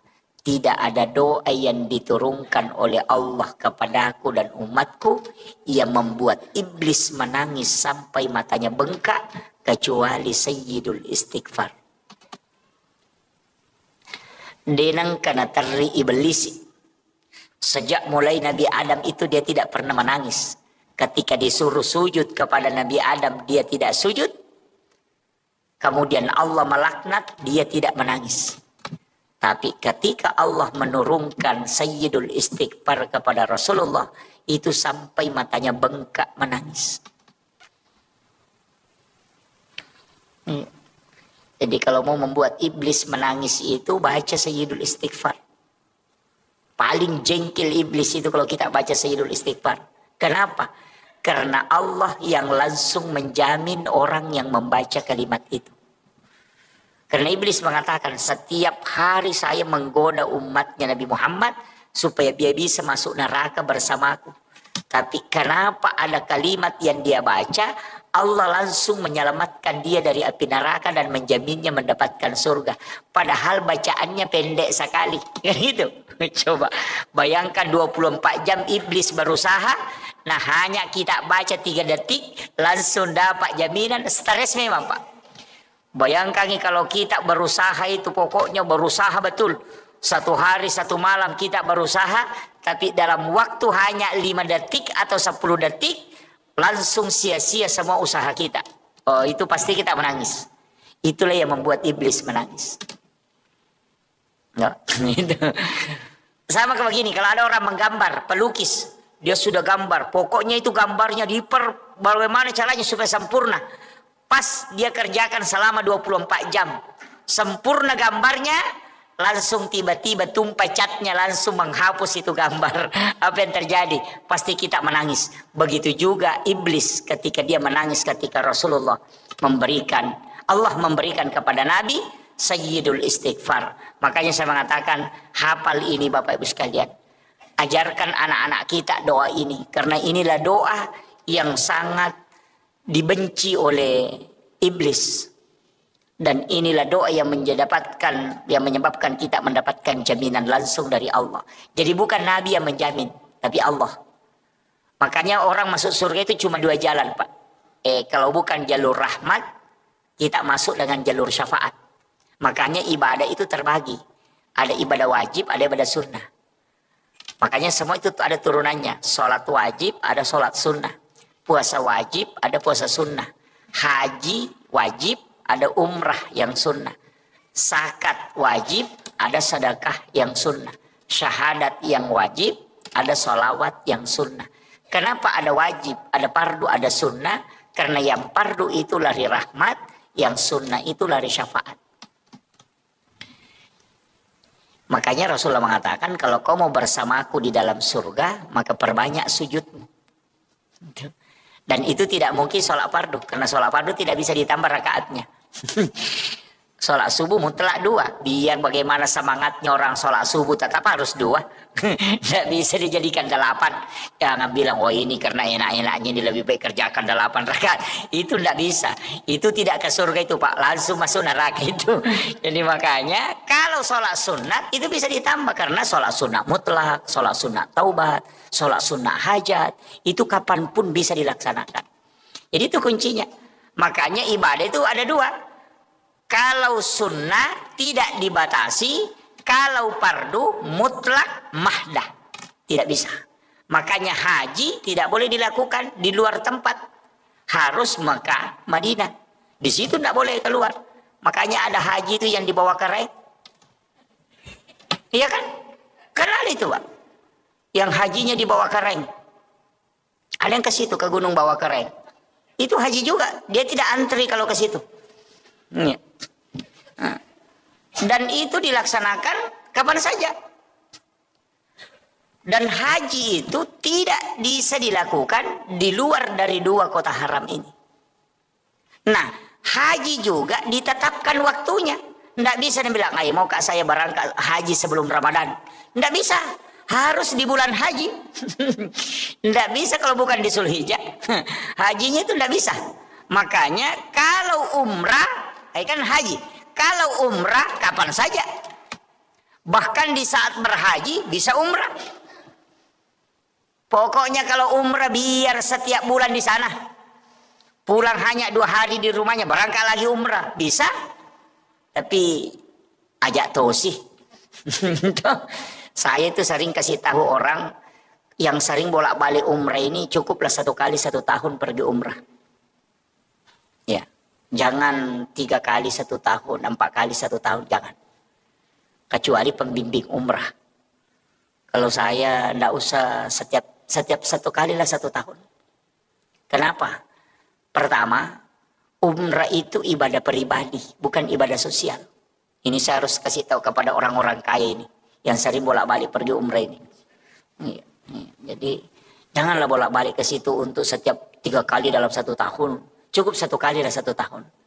Kenapa? Karena dia ibadah pribadi dan bukan ibadah sosial. Umrah itu pahalanya dipatok. Kalau sudah kerjakan misalnya dapat pahala 10.000, ya 10.000 pahalanya. Kalau meninggal tetap 10.000, tidak mungkin bertambah itu. Tetap 10.000 terus itu. Tidak bisa berubah-berubah itu.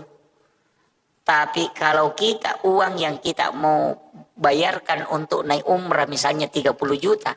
Itu dipakai bangun masjid, dipakai bantu anak yatim, dipakai bantu fakir miskin, atau dipakai bayarkan sekolahnya anak-anak yang menghafal Al-Quran. Itu 10 anak dibantu. Itu pahalanya jalan sampai dunia kiamat.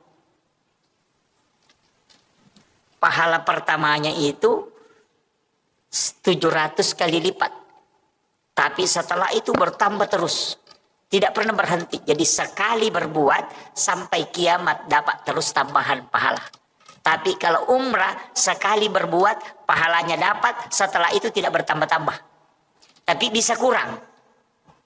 Bisa kurang. Bagaimana bisa kurang pahala umrah? Kalau bilang, lihat kasih tahu tetangganya, bilang tetangganya, syukur tak kita Budi. Setiap tahun kita naik umrah, bilang iya kita memang begitu. Enak memang kita kan imannya bagus. Sudah habis itu. Iya, jadi dia bisa kurang. Hati-hati. Makanya saya katakan orang yang sering bolak-balik umrah ini kurangilah. Kemudian yang kedua alasannya apa? Ini kalau dalam tarekat. Ibadah yang sakral. Kalau dilakukan berulang, itu sakralnya akan hilang. Itu bisa hilang. Di situ ujiannya. Maksudnya bagaimana Pak Ustaz? Begini.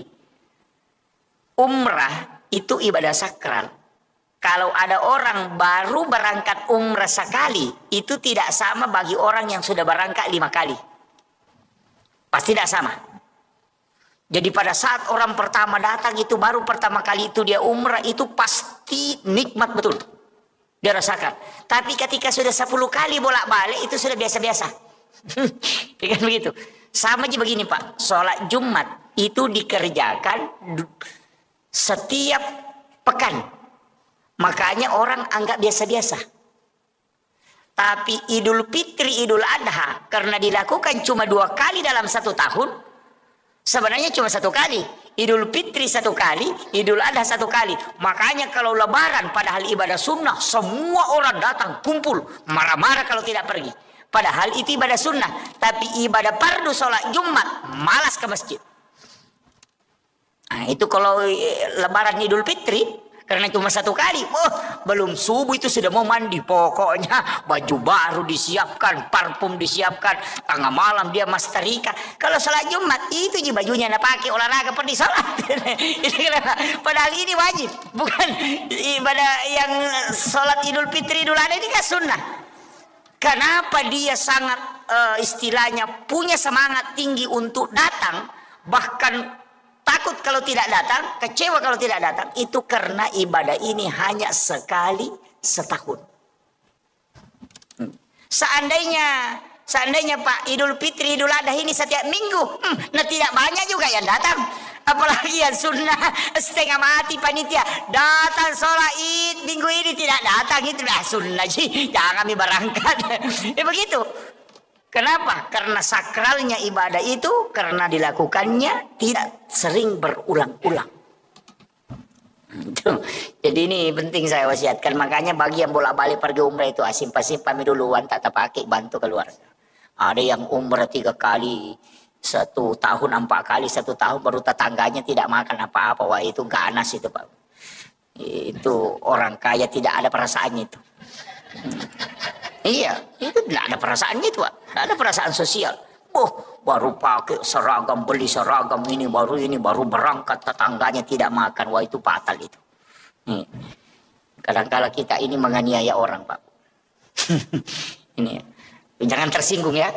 Kalau tersinggung berarti alhamdulillah. Nah, Anda masuk kategori itu ya. Iya. Tapi tetap silahkan laksanakan umrah. Ya lakukan umrah. Jangan, karena itu ibadah penghapus dosa dari umrah ke umrah. Ya, jadi orang umrah itu penghapus. Sebenarnya kan begitu. Dulu saya begini Pak.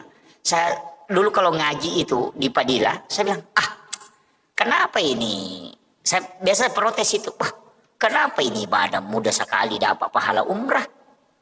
Siapa yang sholat sunat 4 rakaat sebelum asar itu sama dengan melaksanakan ibadah umrah 1 kali. Bahkan perempuan yang melayani suaminya dengan sempurna sehingga suaminya merasa puas dan senang, maka itu baginya 1 pahala umrah. Sholat sunnah duha 2 rakaat di waktu pagi itu kita tidak mau tukar dengan ibadah umrah 1 kali kelak di hari kemudian. Saya bilang, kenapa sholat duha 2 rakaat ini yang sangat mudah dilakukan tidak mau ditukar dengan pahala umrah nanti di hari kemudian? Nanti lama-lama akhir-akhir ini saya baru berpikir, mungkin inilah yang dianukan, bahwa ibadah umrah nanti itu akan kurang kesakralannya. Ya, jadi kalau pahala umrah jadi kejar ibu-ibu, kasih tahu saja ibu-ibu mau kita dapat umrah gratis, layani saja dengan baik, insya Allah dapat umrah itu, tidak pakai modal. Ingat begitu? Iya. Sholat sunnah duha 2 rakaat itu sudah umrah itu. Bahkan Nabi mengatakan siapa yang berwudu di rumahnya kemudian berangkat ke masjid melakukan sholat fardu, wudunya dia tidak batal, maka itu sama dengan haji dan umrah sekali. Siapa yang tinggal sholat subuh berjamaah di masjid, kemudian tidak meninggalkan masjid, duduk berzikir hingga masuk waktu syuruk, kemudian melaksanakan sholat sunnah isra 2 rakaat, itu sama ketika dia melaksanakan ibadah haji dan umrah 3 kali bersamaku, kata Nabi. Tammah. Sempurna sekali itu Pak. Cuma susah dilakukan. Ada orang assalamualaikum langsung lompat keluar. Nah itu, iya. Padahal itu pahalanya besar. Kalau kita kan kejar pahala haji dan umrah itu saja itu. Jadi kadang saya mengatakan kenapa agama ini, ternyata bahkan Nabi kan mengatakan sholat Jumatnya orang miskin itu pengganti ibadah haji baginya. Enak sekali Pak. Cuma tidak baiknya kita berdoa, ya Allah miskinkan saya supaya dapat pahala haji setiap pekan. Kan begitu. Kena tu ampa yang ka guru tama kadang ka tu tau kasih asi maborro. Kia sa tau kasih asi maborro. Tau kasih asi dia nalo mak juma. Ya nanti asa tau kasih asi nama borro. Itu kan begitu. Karena sudah dikasih. Kalau orang kaya Pak, ndak bisa dapat. Ndak ada itu bilang orang kaya yang sholat Jumat pahalanya itu sama dengan pahala haji. Ndak ada. Yang ada itu orang miskin ketika dia sholat Jumat itu pengganti ibadah haji baginya. Jadi jangan bangga kita yang pernah haji itu daripada orang miskin tidak pernah haji. Nah bilang orang miskin setiap minggu ke haji. Kau satu kali baru bisa. Itu pun antrinya lama kan. Makanya orang miskin itu Pak cepat masuk surga. Orang kaya itu yang stres. Iya, orang kaya itu yang stres. Makanya bapak-bapak yang punya banyak rezeki ini hati-hati. Iya, hati-hati. Paling lambat masuk surga itu. Apalagi yang punya banyak mobil, oh sudah. Itu baru mobil. Yang punya banyak istri lebih parah itu. Iya. Makanya saya kasih tahu memang Pak, hati-hati. Fatal itu. Karena pertanggungjawabannya berat. Dari satu benda itu bisa dipertanggungjawabkan sampai sekian tahun. Oh, enggak mudah. Makanya saya kasih tahu, saya kasih amalan Pak. Di dalam tarekat itu kan sering orang sebut. Saya dulu itu kan enggak sepakat. Ketika belum dapat. Saya tuh, karena di mursyid kami pernah bilang. Saya mengatakan, wih susahnya nanti itu perjalanan Pak Kiai. Mulai di alam kubur kita sudah ditanya memang. Bangun dari dibangkitkan dari alam kubur, dibawa lagi kepada masyar. Di situ lagi menunggu sekian ribu tahun. Kemudian di padang masyar, kemudian dipanggil satu-satu untuk ditimbang amalnya. Lain lagi lewat di Siratal Mustaqim. Apa nak bilang mursyid kami? Iya kalau kau mau lewat di situ ya lewat. Nah kau mekol lete ya lete memang kau. Mekui timbang amalamu ya timbang. Kalau mau tidak lewat titian Siratal Mustaqim ada caranya juga.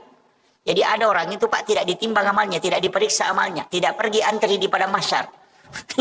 Baru berjalan ke situ sudah dijemput. Wah ternyata saya dulu tidak percaya. Wah ada keamalan begitu. Bisa tidak ditimbang amalnya. Nah semua orang akan lewat di titian Siratal Mustaqim. Tapi dia bilang ada orang yang tidak dikasih lewat di jembatan sirat. Karena belum ke sana. Nah sudah dijemput. Saya itu tidak percaya dulu. Dewa tepak maka wah ajarah sesat nih. Kadang-kadang deni pali itu tahu apa dia Tony Paresa. Angka kape tahu deni Paresa pasti Paresa mana? Pada masyar menunggu lama. Ternyata lama membaca saya dapat. Saya dapat hadisnya Bapak. Dan itu hadis sahih. Guru kami di Sidrap itu ceramahkan juga. Setelah dia ceramahkan saya kaget. Dari mana dia dapat ini hadis? Kemudian dia bawa kitabnya, saya buka, dapat. Oh ternyata ada. Saya pulang ke rumah langsung cari hadisnya di ensiklopedia di situ. Saya dapat. Jadi Rasulullah itu pernah berwasiat begini. Ada nanti umatku di hari kemudian, itu baru berjalan menuju kepada masyar, itu sudah dijemput.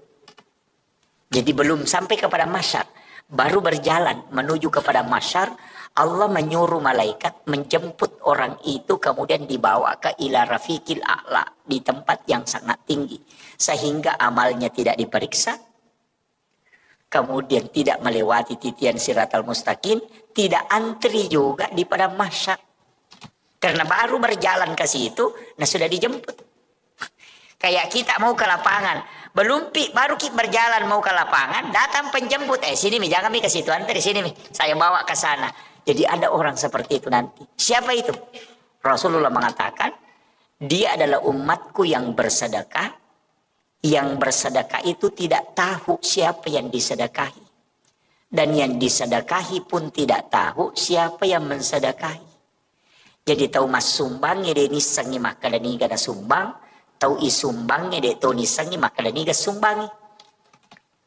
Belah masuknya begini. Di Bontang ini kan banyak pondok tahfiz. Ada pondok pesantren, ada panti asuhan. Telpongi saja pembinanya. Tanyakan nih Pak Ustaz, adakah anak yatim piatu di situ sekolah? Ngapal? Kalau bilang ada, kasih tahu nih. Berapa pembayarannya setiap bulan? Misalnya dia bilang 300.000 atau 500.000. Kasih tahu ustaznya. Saya mau membantu anak yatim itu. Nanti saya yang bayarkan uang sekolahnya. Tapi pesankan jangan kasih tahu saya namanya dan jangan kasih ketemu saya dengan orangnya.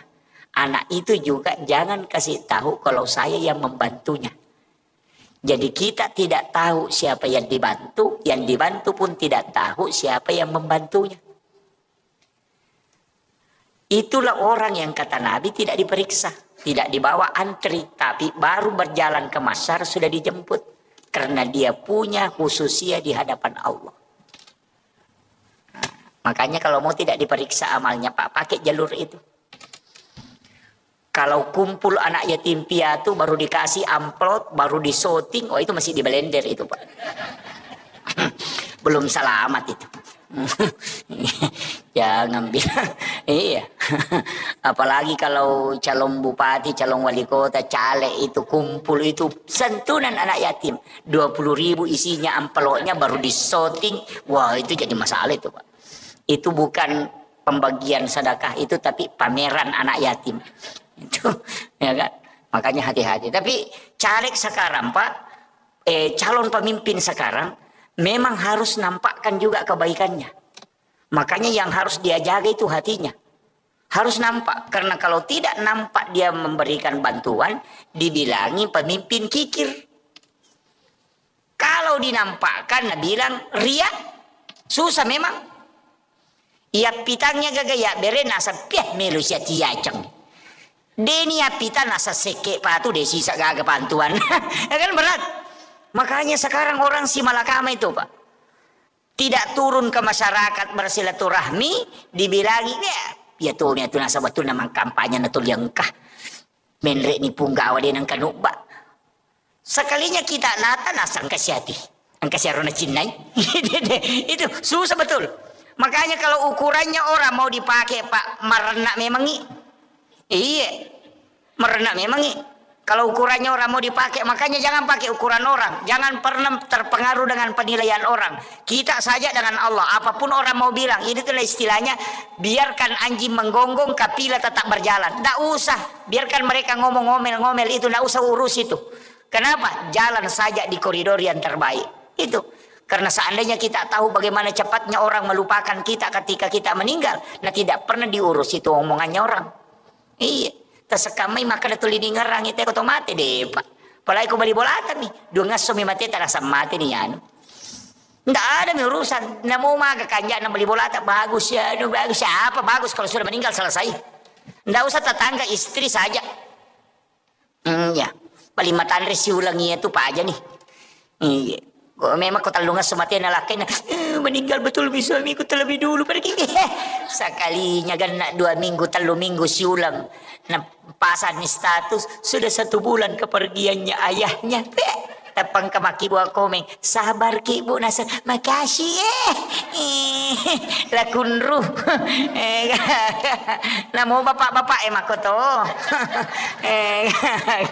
Makanya ibu-ibu saya sampaikan amas-amas itu jangan dikumpul-kumpul, sedekahkan. Iya, bantu orang, gunakan untuk pemanfaatan. Perhiasan itu dipakai, jangan dipamerkan sampai emasnya sampai siku. Boh, foto mengerece mana makoi. Padahal aku masih dah kayak dosa bumi rupiah. Namo malaikat empat di ulu tuh. Emasnya sampai siku baru sedekahnya 2.000. Iya, jangan terlalu dikumpul-kumpul itu. Gunakan untuk kebaikan, gunakan untuk umat. Iya. Jangan terlalu berlebihan pakai sampai-sampai orang itu merasa dirinya bahwa tidak ada apa-apanya. Itu namanya menganiaya orang dengan perasaan. Makanya Nabi itu ketika kedatangan orang besar, dia minta berikan jubahku yang dari sutra. Dia pakai sutra itu ketika ada pejabat besar itu datang. Nabi memperlihatkan bahwa kami juga Islam adalah orang yang tidak dianggap kumuh. Tapi ketika Nabi bersama dengan orang miskin, maka dia menggunakan pakaian ala seperti orang miskin itu tadi. Tetap dalam kesederhanaan. Makanya jangan juga pakai emas sampai siku, ada bisa menempel di sini, cincinnya baku sambung-sambung. Baru pakaiannya mengkilap, baru datang ke pengantin begini, baru duduk sama orang miskin. Jangan.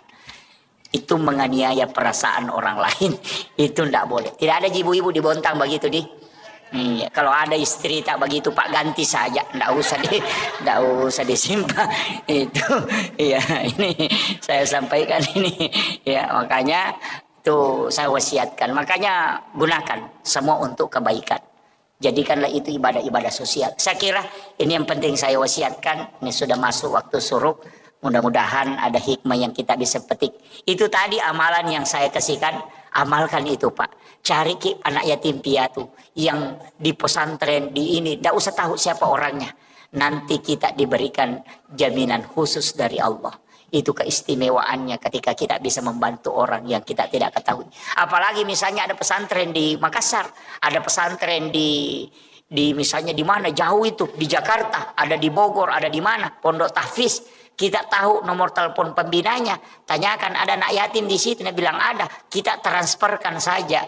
Kita tidak tahu di mana itu pesantren, siapa anak itu, maka kelak orang itulah yang menyebabkan kita dijemput secara khusus. Jangankan antri di pada masyar, baru berjalan ke sana itu sudah dijemput. Itu keistimewaan Pak. Makanya kalau banyak dosa tak pakai amalan begitu Pak, supaya tidak diperiksa. Itu karena kalau diperiksa setengah mati. Saya kira cukup sekian. Akhirul kalam, wallahul muwaffiq ila aqwamit thoriq. Nasrun minallahi wa fathun qarib wa basyiril mu'minin. Assalamualaikum warahmatullahi wabarakatuh. Untuk doanya Pak Imam, ini sahibul wilayah. Salat subuh dikerjakan di masjid secara berjamaah. Karena itu sama dengan bangun satu malam penuh untuk beribadah di hadapan Allah Subhanahu wa Ta'ala. Itulah rahmat yang diberikan oleh Allah secara khusus kepada umatnya Rasulullah Sallallahu Alaihi Wasallam. Sebenarnya kita ini diberikan beberapa hadiah oleh Allah. Itulah yang membuat kita menjadi umat yang terbaik. Karena memang selain dijanjikan keselamatan, kita juga diberikan khususiyah. Syariat-syariat Nabi sebelum Rasulullah itu tidak pernah memiliki rukhsah. Tidak ada kemudahan.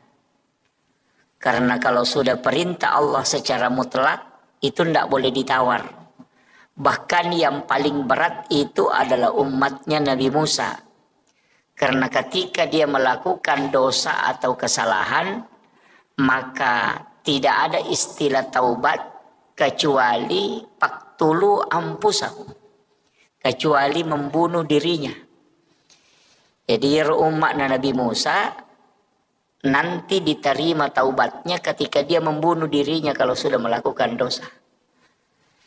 Jadi cara pertobatannya itu di hadapan Allah adalah faktulu ampusahum, membunuh dirinya. Kita umatnya Rasulullah itu tidak.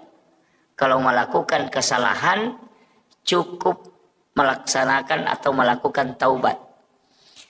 Taubat itu ada dengan jalan mengakui kesalahan, ada dengan jalan melalui sholat. Yang nanti setelah taubat itu baru kita ikuti dengan istighfar. Jadi ada juga yang kadang-kadang keliru memahami taubat. Dianggap itu ketika dia beristighfar itu sudah masuk taubat. Padahal beda. Taubat itu bahasa Arab dari kata taba yatubu taubatan. Kembali. Kalau istighfar itu istighfarah, menutup yang nampak. Itu makna dasarnya. Kalau taba yatubu taubatan itu kembali. Jadi sebenarnya orang yang bertaubat itu adalah orang yang kembali mengingat kesalahannya. Makanya disebut kembali. Jadi kalau ada orang pernah melakukan dosa, ketika dosa itu dia ingat dan dia mengakui kesalahan itu di hadapan Allah, maka itulah yang disebut dengan taubat. Ketika kita membaca astaghfirullahaladzim, berarti kita meminta kepada Allah supaya kesalahan itu ditutup.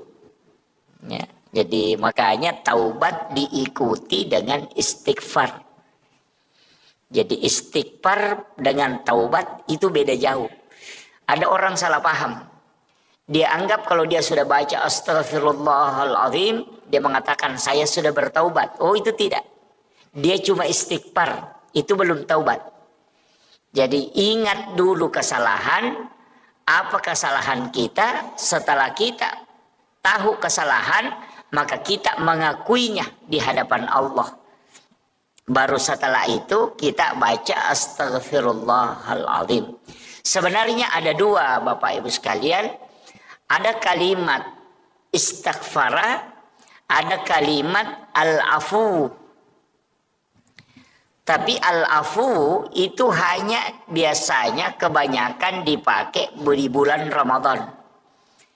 Padahal al-afu itu menghapus. Kalau istighfara itu menutup yang nampak. Artinya bagaimana?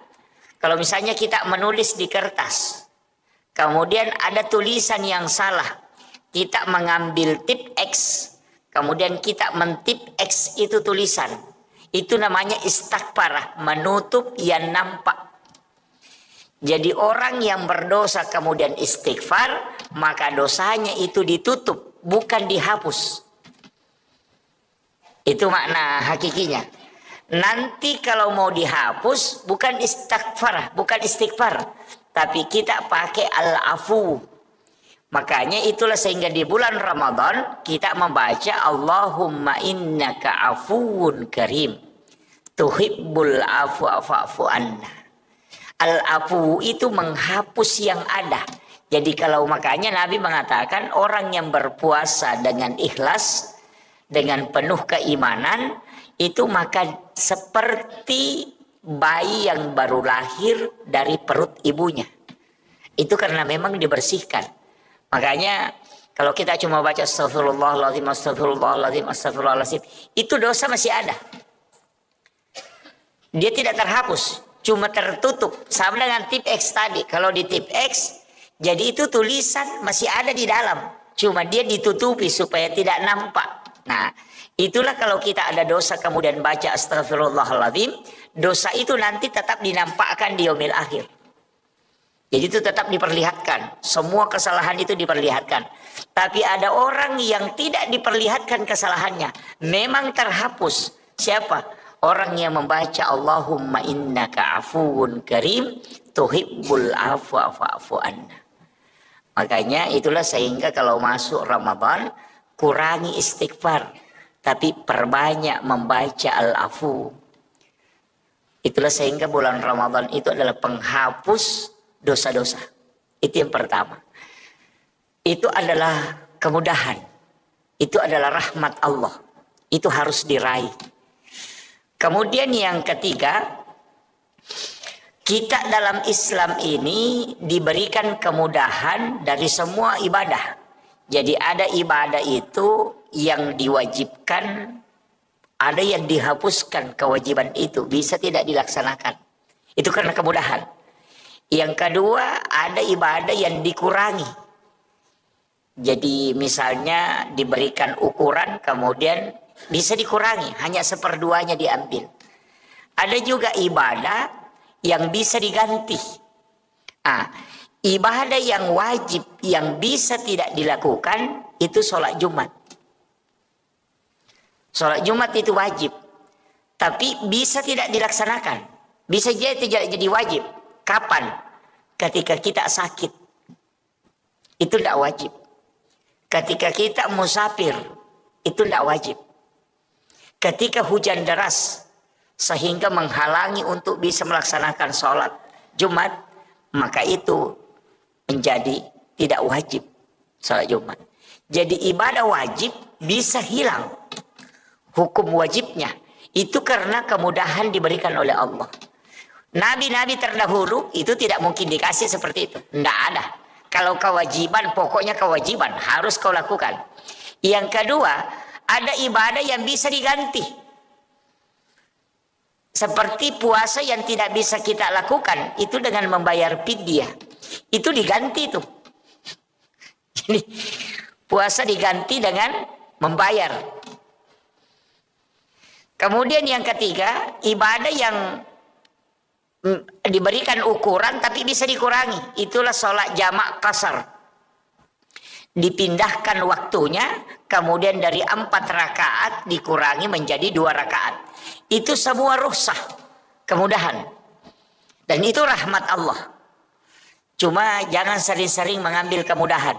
Itu mursyid kami itu mengatakan jangan sering-sering mengambil kemudahan, ya. Tapi ada ulama mengatakan tidak, itu sedekahnya Allah. Jangan tidak ambil kalau Allah bersedekah. Jadi sebenarnya Allah itu bersedekah kepada kita. Apa sedekahnya Allah? Itu menjamak kasar sholat, termasuk juga menjamak sholat.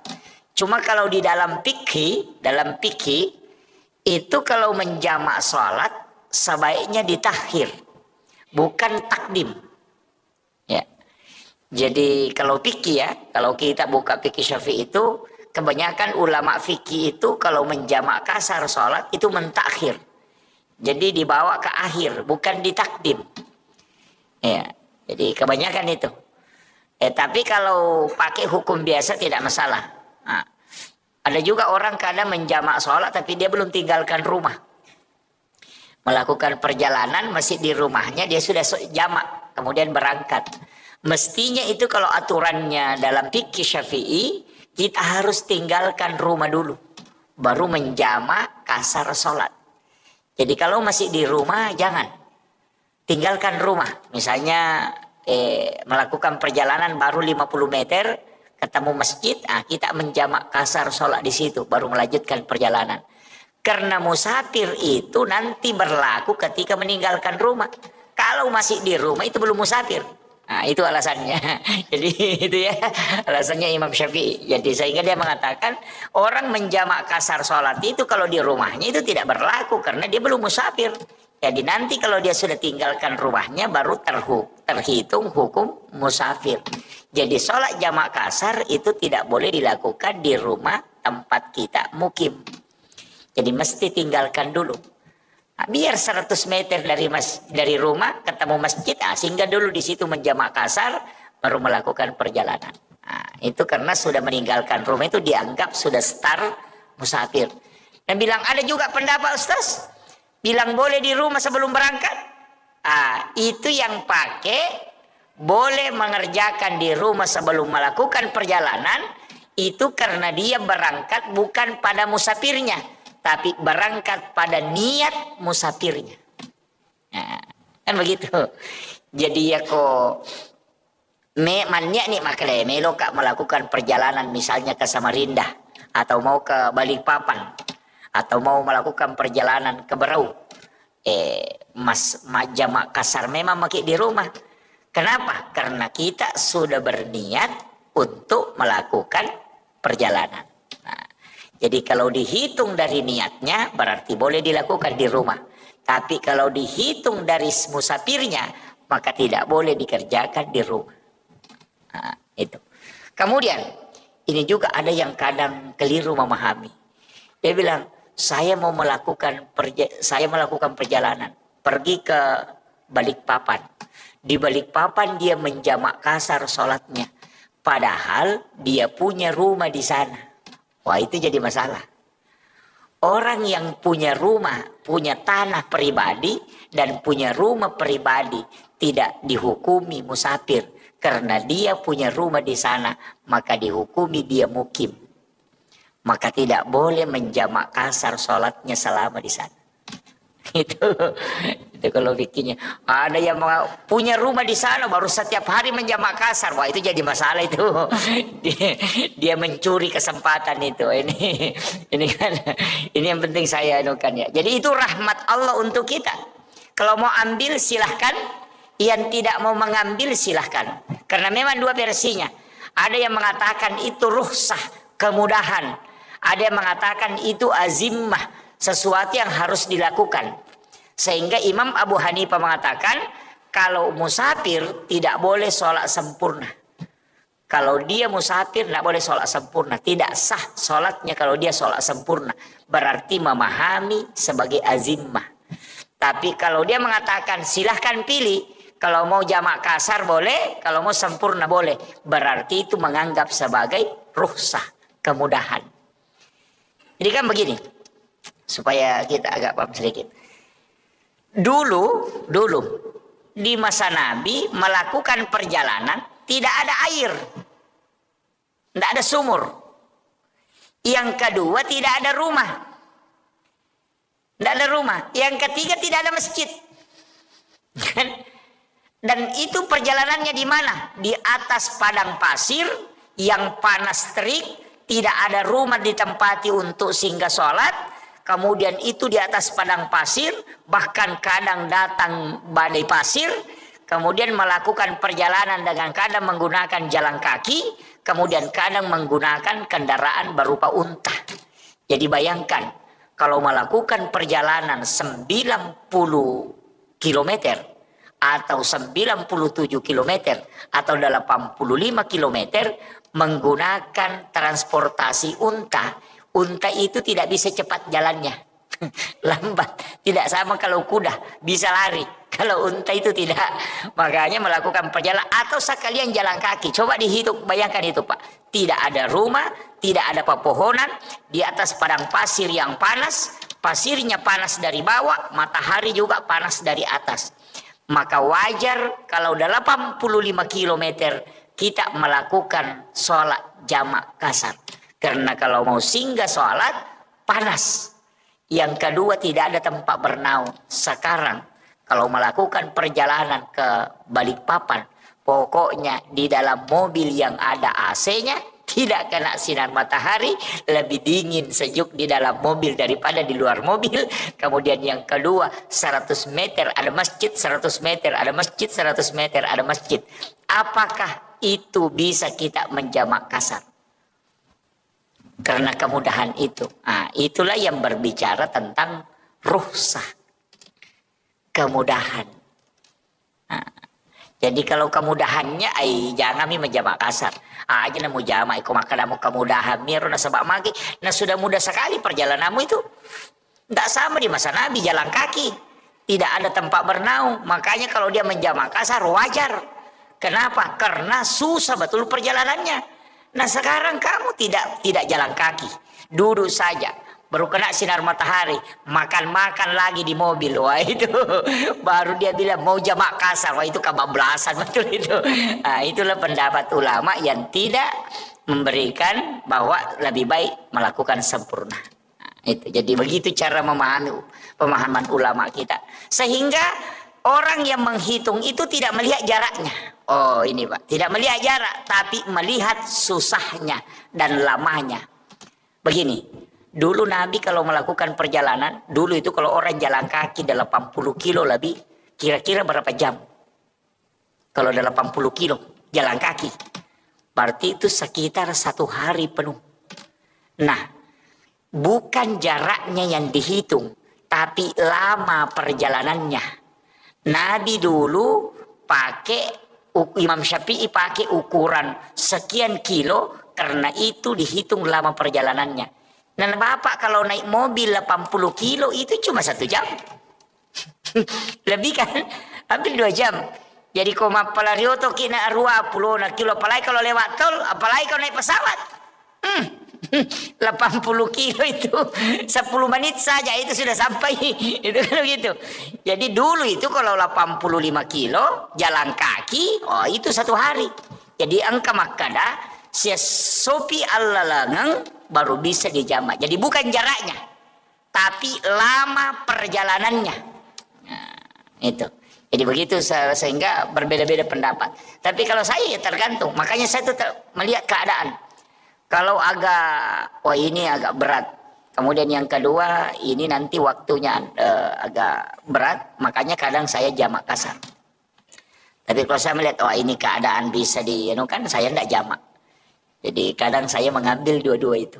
Jadi melihat keadaan saja, oh ini keadaan agak berat. Nanti selesai ini lanjut ke sini, saya menjamak kasar. Kalau dalam kondisi musafir. Kemudian, apalagi kemudahan yang diberikan oleh Allah kepada Rasulullah. Tidak ada nabi yang diberikan jaminan umatnya, langsung Allah yang jamin. Jadi kalau nabi-nabi terdahulu itu tidak dijamin. Ketika dia melakukan kebaikan, ya nanti kebaikannya itu apakah mendapatkan rahmat Allah atau tidak. Kalau umatnya Rasulullah itu diberikan jaminan. Makanya Bapak Ibu yang ada di masjid Muhajirin ini ya, Muhajirin ya. Masjid Muhajirin ini celaka betul kalau kita masuk neraka ini. Ya, saya bilang celaka betul ini kalau kita masuk neraka. Bukan karena takabur terhadap ibadah. Tapi Allah memang memberikan khususiah kepada umatnya Rasulullah. Itu banyak sekali kelebihan kita dikasih. Yang pertama, setiap kesalahan seorang hamba ketika dia bertaubat di hadapan Allah, maka itu pasti diampuni. Jadi kita ini sebenarnya juga dikasihkan, tapi memang begitu kayaknya ya. Orang yang sering dikasih kemudahan, kadang juga nakal itu, Pak. Jadi karena kita sering dikasih bonus ini, itu macam-macam perbuatannya. Ini makanya orang yang sering dikasih bonus itu ya begitulah. Nabi kan mengatakan, dia minta kepada Allah, ya Rob, semua kebaikan yang dilakukan umatku lipat gandakan. Gitu kan? Jadi semua kebaikannya pokoknya lipat gandakan. Kasih banyak nilainya, kau meng-up nilainya. Ya. Makanya itu disebut manja bil hasanati falahu asru amsalihha. Kalau kau melakukan satu kebaikan, itu Allah melipat gandakan menjadi 10 kebaikan. Itulah juga kenapa puasa Ramadan itu kayak puasa Syawal yang 6 hari itu. Di sesudah Ramadan, itu dikatakan siapa yang berpuasa 1 bulan penuh di bulan Ramadan, ditambah 6 hari di bulan Syawal, itu sama kalau dia berpuasa 1 tahun penuh. Bagaimana cara menghitungnya? Itu karena kelipatan 10. Jadi 30 hari di bulan Ramadan dikali 10, makanya 300. 6 hari di bulan Syawal dikali 10, makanya 60. Berarti 360. Nah dalam 1 tahun itu 360 hari. Itu gitu. Makanya jangan sembarang baca itu hadis. Nabi bilang siapa yang puasa 6 hari di bulan Syawal sama kalau puasa 1 tahun penuh. Dia tidak puasa Ramadan, cuma dia puasa Syawal. Itu karena salah memahami hadisnya.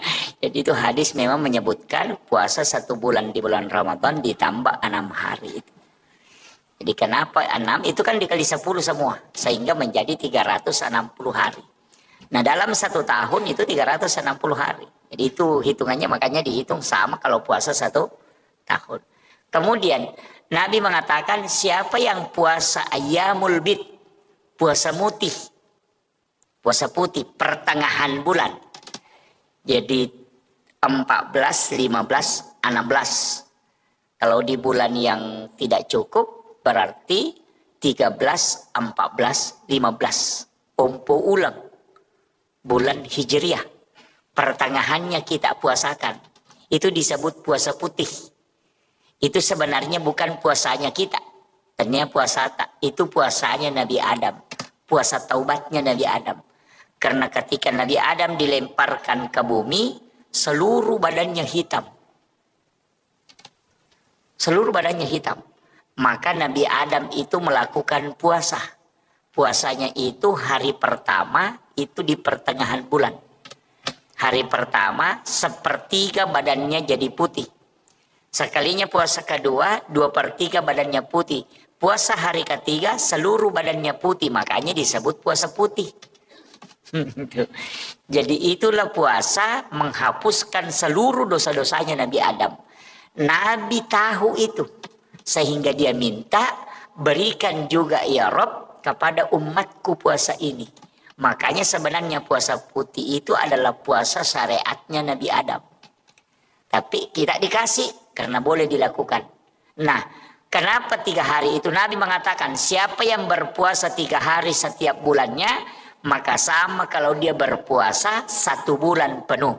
Cocok memang karena 3 hari, nah 30 hari dalam satu bulan kan. Makanya kalau Bapak tidak bisa puasa Senin Kamis, lakukan saja itu puasa putih. Itu puasanya Nabi Adam. Itu untuk awet muda juga, untuk kesehatan juga. Kalau orang puasa putih itu untuk supaya badannya, fisiknya itu dijaga. Ya, istilahnya orang awet muda. Jadi kalau orang tua kerjakan, wah itu sudah awet tua nanti itu. Gitu. Ya, jadi ini puasa ini, itu syariatnya Nabi Adam. Sama aja dengan zikir.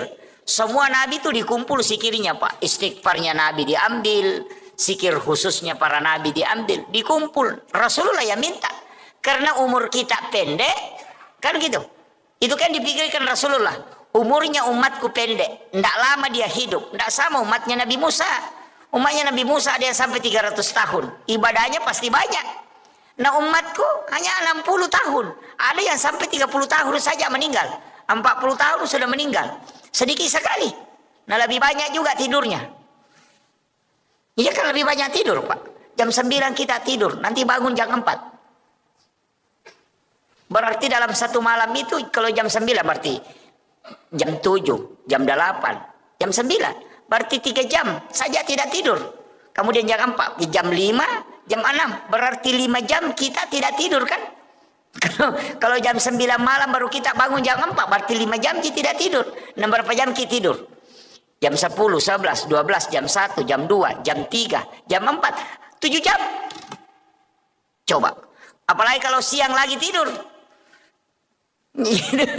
Jam 1, jam 10 atau jam 11 atau jam 1, jam 1 lah tidur. Nanti bangun jam 4. Angka lalu atau tatek ruamo pinatindo tatek sirapi noto ele. Yang kata umako kalau ada orang itu Pak jam 8 malam sudah tidur, nanti bangun jam 9 pagi. Itu orang kalau 60 tahun umurnya, 43 tahun dia tidur.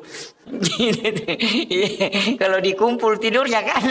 Arti kita ini lebih banyak tidur daripada aktivitas. Belum ada pi makan, belum ada pi main HP.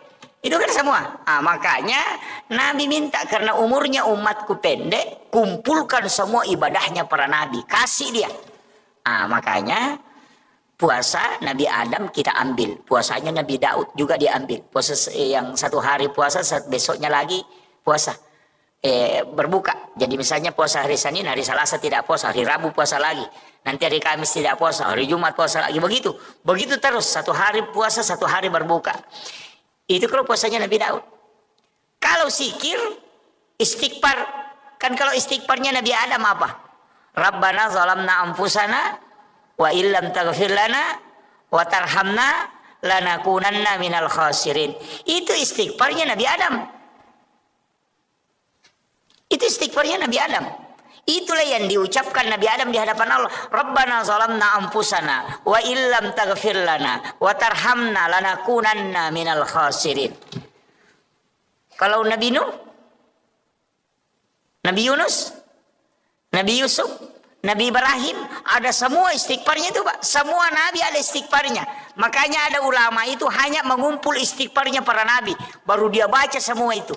25 Nabi dan Rasul dia baca semua istighfarnya. Tapi untuk Rasulullah, karena Nabi itu Sayyidul Anbiya, makanya semua yang melekat ke dia disebut Sayyid. Dikasih hari, makanya disebut Sayyidul Ayyam. Itu hari Jumat. Dikasih istighfar, disebut Sayyidul Istighfar, karena diberikan kepada Sayyidul Anbiya. Ini. Makanya kita itu punya. Pokoknya kalau sudah baca itu Allahumma anta rabbi la ilaha illa anta khalaqtani wa ana abduka wa la adika wa adika mastata'tu a'udzubika min syarri ma sana'tu wa bulaka bi ni'matika alayya wa bulaka bi dzambi faghfirli fa innahu la yaghfiruz dzunuba illa anta. Itu disebut Sayyidul Istighfar karena diberikan kepada Sayyidul Anbiya. Siapa yang membaca kata Nabi sekali maka Allah pasti menjaminnya. Itulah jaminan langsung. Makanya dihafal di semua ini Pak Dit. Kalau tidak dihafal itu tugasnya Pak Imam nanti.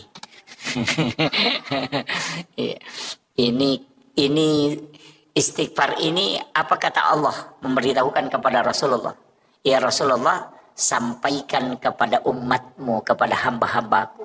Siapa yang membacanya sekali saja di malam hari, kemudian dia meninggal pada malam itu, maka aku akan menjadi jaminannya. Pasti dia di surga. Itu jaminan Allah. Maka lain Nabi tak degaga pak dongan napa turungan ngak puang Allah Ta'ala. tidak ada doa yang diturunkan oleh Allah kepadaku dan umatku yang membuat iblis menangis sampai matanya bengkak kecuali Sayyidul Istighfar. Denang kana terri iblis. Sejak mulai Nabi Adam itu dia tidak pernah menangis. Ketika disuruh sujud kepada Nabi Adam dia tidak sujud. Kemudian Allah melaknat dia tidak menangis. Tapi ketika Allah menurunkan Sayyidul Istighfar kepada Rasulullah, itu sampai matanya bengkak menangis. Jadi kalau mau membuat iblis menangis itu baca Sayyidul Istighfar. Paling jengkel iblis itu kalau kita baca Sayyidul Istighfar. Kenapa? Karena Allah yang langsung menjamin orang yang membaca kalimat itu. Karena iblis mengatakan setiap hari saya menggoda umatnya Nabi Muhammad supaya dia bisa masuk neraka bersamaku. Tapi kenapa ada kalimat yang dia baca, Allah langsung menyelamatkan dia dari api neraka dan menjaminnya mendapatkan surga. Padahal bacaannya pendek sekali. Gitu. Coba bayangkan 24 jam iblis berusaha. Nah hanya kita baca 3 detik langsung dapat jaminan. Stres memang Pak. Bayangkan kalau kita berusaha itu pokoknya berusaha betul. 1 hari 1 malam kita berusaha. Tapi dalam waktu hanya 5 detik atau 10 detik. Langsung sia-sia semua usaha kita. Oh itu pasti kita menangis. Itulah yang membuat iblis menangis. Ya, itu. Sama kayak begini. Kalau ada orang menggambar, pelukis. Dia sudah gambar. Pokoknya itu gambarnya bagaimana caranya supaya sempurna. Pas dia kerjakan selama 24 jam. Sempurna gambarnya. Langsung tiba-tiba tumpah catnya langsung menghapus itu gambar. Apa yang terjadi? Pasti kita menangis. Begitu juga iblis ketika dia menangis ketika Rasulullah memberikan. Allah memberikan kepada Nabi Sayyidul Istighfar. Makanya saya mengatakan hafal ini Bapak Ibu sekalian. Ajarkan anak-anak kita doa ini. Karena inilah doa yang sangat dibenci oleh iblis. Dan inilah doa yang menyebabkan kita mendapatkan jaminan langsung dari Allah. Jadi bukan Nabi yang menjamin, tapi Allah. Makanya orang masuk surga itu cuma 2 jalan Pak. Kalau bukan jalur rahmat, kita masuk dengan jalur syafaat. Makanya ibadah itu terbagi. Ada ibadah wajib, ada ibadah sunnah. Makanya semua itu ada turunannya. Sholat wajib, ada sholat sunnah. Puasa wajib, ada puasa sunnah. Haji wajib, ada umrah yang sunnah. Zakat wajib, ada sedekah yang sunnah. Syahadat yang wajib, ada sholawat yang sunnah. Kenapa ada wajib, ada fardu, ada sunnah? Karena yang fardu itu lari rahmat, yang sunnah itu lari syafaat. Makanya Rasulullah mengatakan, kalau kau mau bersamaku di dalam surga, maka perbanyak sujudmu. Dan itu tidak mungkin sholat fardu. Karena sholat fardu tidak bisa ditambah rakaatnya. Sholat subuh mutlak 2. Biar bagaimana semangatnya orang sholat subuh tetap harus 2. Tidak bisa dijadikan 8. Jangan bilang, oh ini karena enak-enaknya ini lebih baik kerjakan 8 rakaat. Itu tidak bisa. Itu tidak ke surga itu Pak. Langsung masuk neraka itu. Jadi makanya kalau sholat sunat itu bisa ditambah. Karena sholat sunat mutlak, sholat sunat taubat, sholat sunat hajat. Itu kapanpun bisa dilaksanakan. Jadi itu kuncinya. Makanya ibadah itu ada 2. Kalau sunnah tidak dibatasi, kalau fardu mutlak mahdah. Tidak bisa. Makanya haji tidak boleh dilakukan di luar tempat. Harus Mekah, Madinah. Di situ tidak boleh keluar. Makanya ada haji itu yang dibawa kereng. Iya kan? Kenal itu Pak. Yang hajinya dibawa kereng. Ada yang ke situ ke gunung bawa kereng. Itu haji juga. Dia tidak antri kalau ke situ. Ya. Dan itu dilaksanakan kapan saja. Dan haji itu tidak bisa dilakukan di luar dari 2 kota haram ini. Nah, haji juga ditetapkan waktunya. Tidak bisa dibilang, ayo mau kak saya berangkat haji sebelum Ramadan. Tidak bisa. Harus di bulan haji. Tidak bisa kalau bukan di Zulhijjah. Hajinya itu tidak bisa. Makanya kalau umrah, kan haji. Kalau umrah kapan saja. Bahkan di saat berhaji bisa umrah. Pokoknya kalau umrah biar setiap bulan di sana. Pulang hanya 2 hari di rumahnya, berangkat lagi umrah. Bisa. Tapi ajak tosih. Saya itu sering kasih tahu orang yang sering bolak-balik umrah ini, cukuplah 1 kali 1 tahun pergi umrah. Ya. Jangan 3 kali 1 tahun, 4 kali 1 tahun, jangan. Kecuali pembimbing umrah. Kalau saya ndak usah setiap 1 kali lah 1 tahun. Kenapa? Pertama, umrah itu ibadah pribadi, bukan ibadah sosial. Ini saya harus kasih tahu kepada orang-orang kaya ini yang sering bolak-balik pergi umrah ini. Jadi janganlah bolak-balik ke situ untuk setiap 3 kali dalam 1 tahun. Cukup 1 kali lah 1 tahun. Kenapa? Karena dia ibadah pribadi dan bukan ibadah sosial. Umrah itu pahalanya dipatok. Kalau sudah kerjakan misalnya dapat pahala 10.000, ya 10.000 pahalanya. Kalau meninggal tetap 10.000, tidak mungkin bertambah itu. Tetap 10.000 terus itu. Tidak bisa berubah-berubah itu. Tapi kalau kita uang yang kita mau bayarkan untuk naik umrah misalnya 30 juta.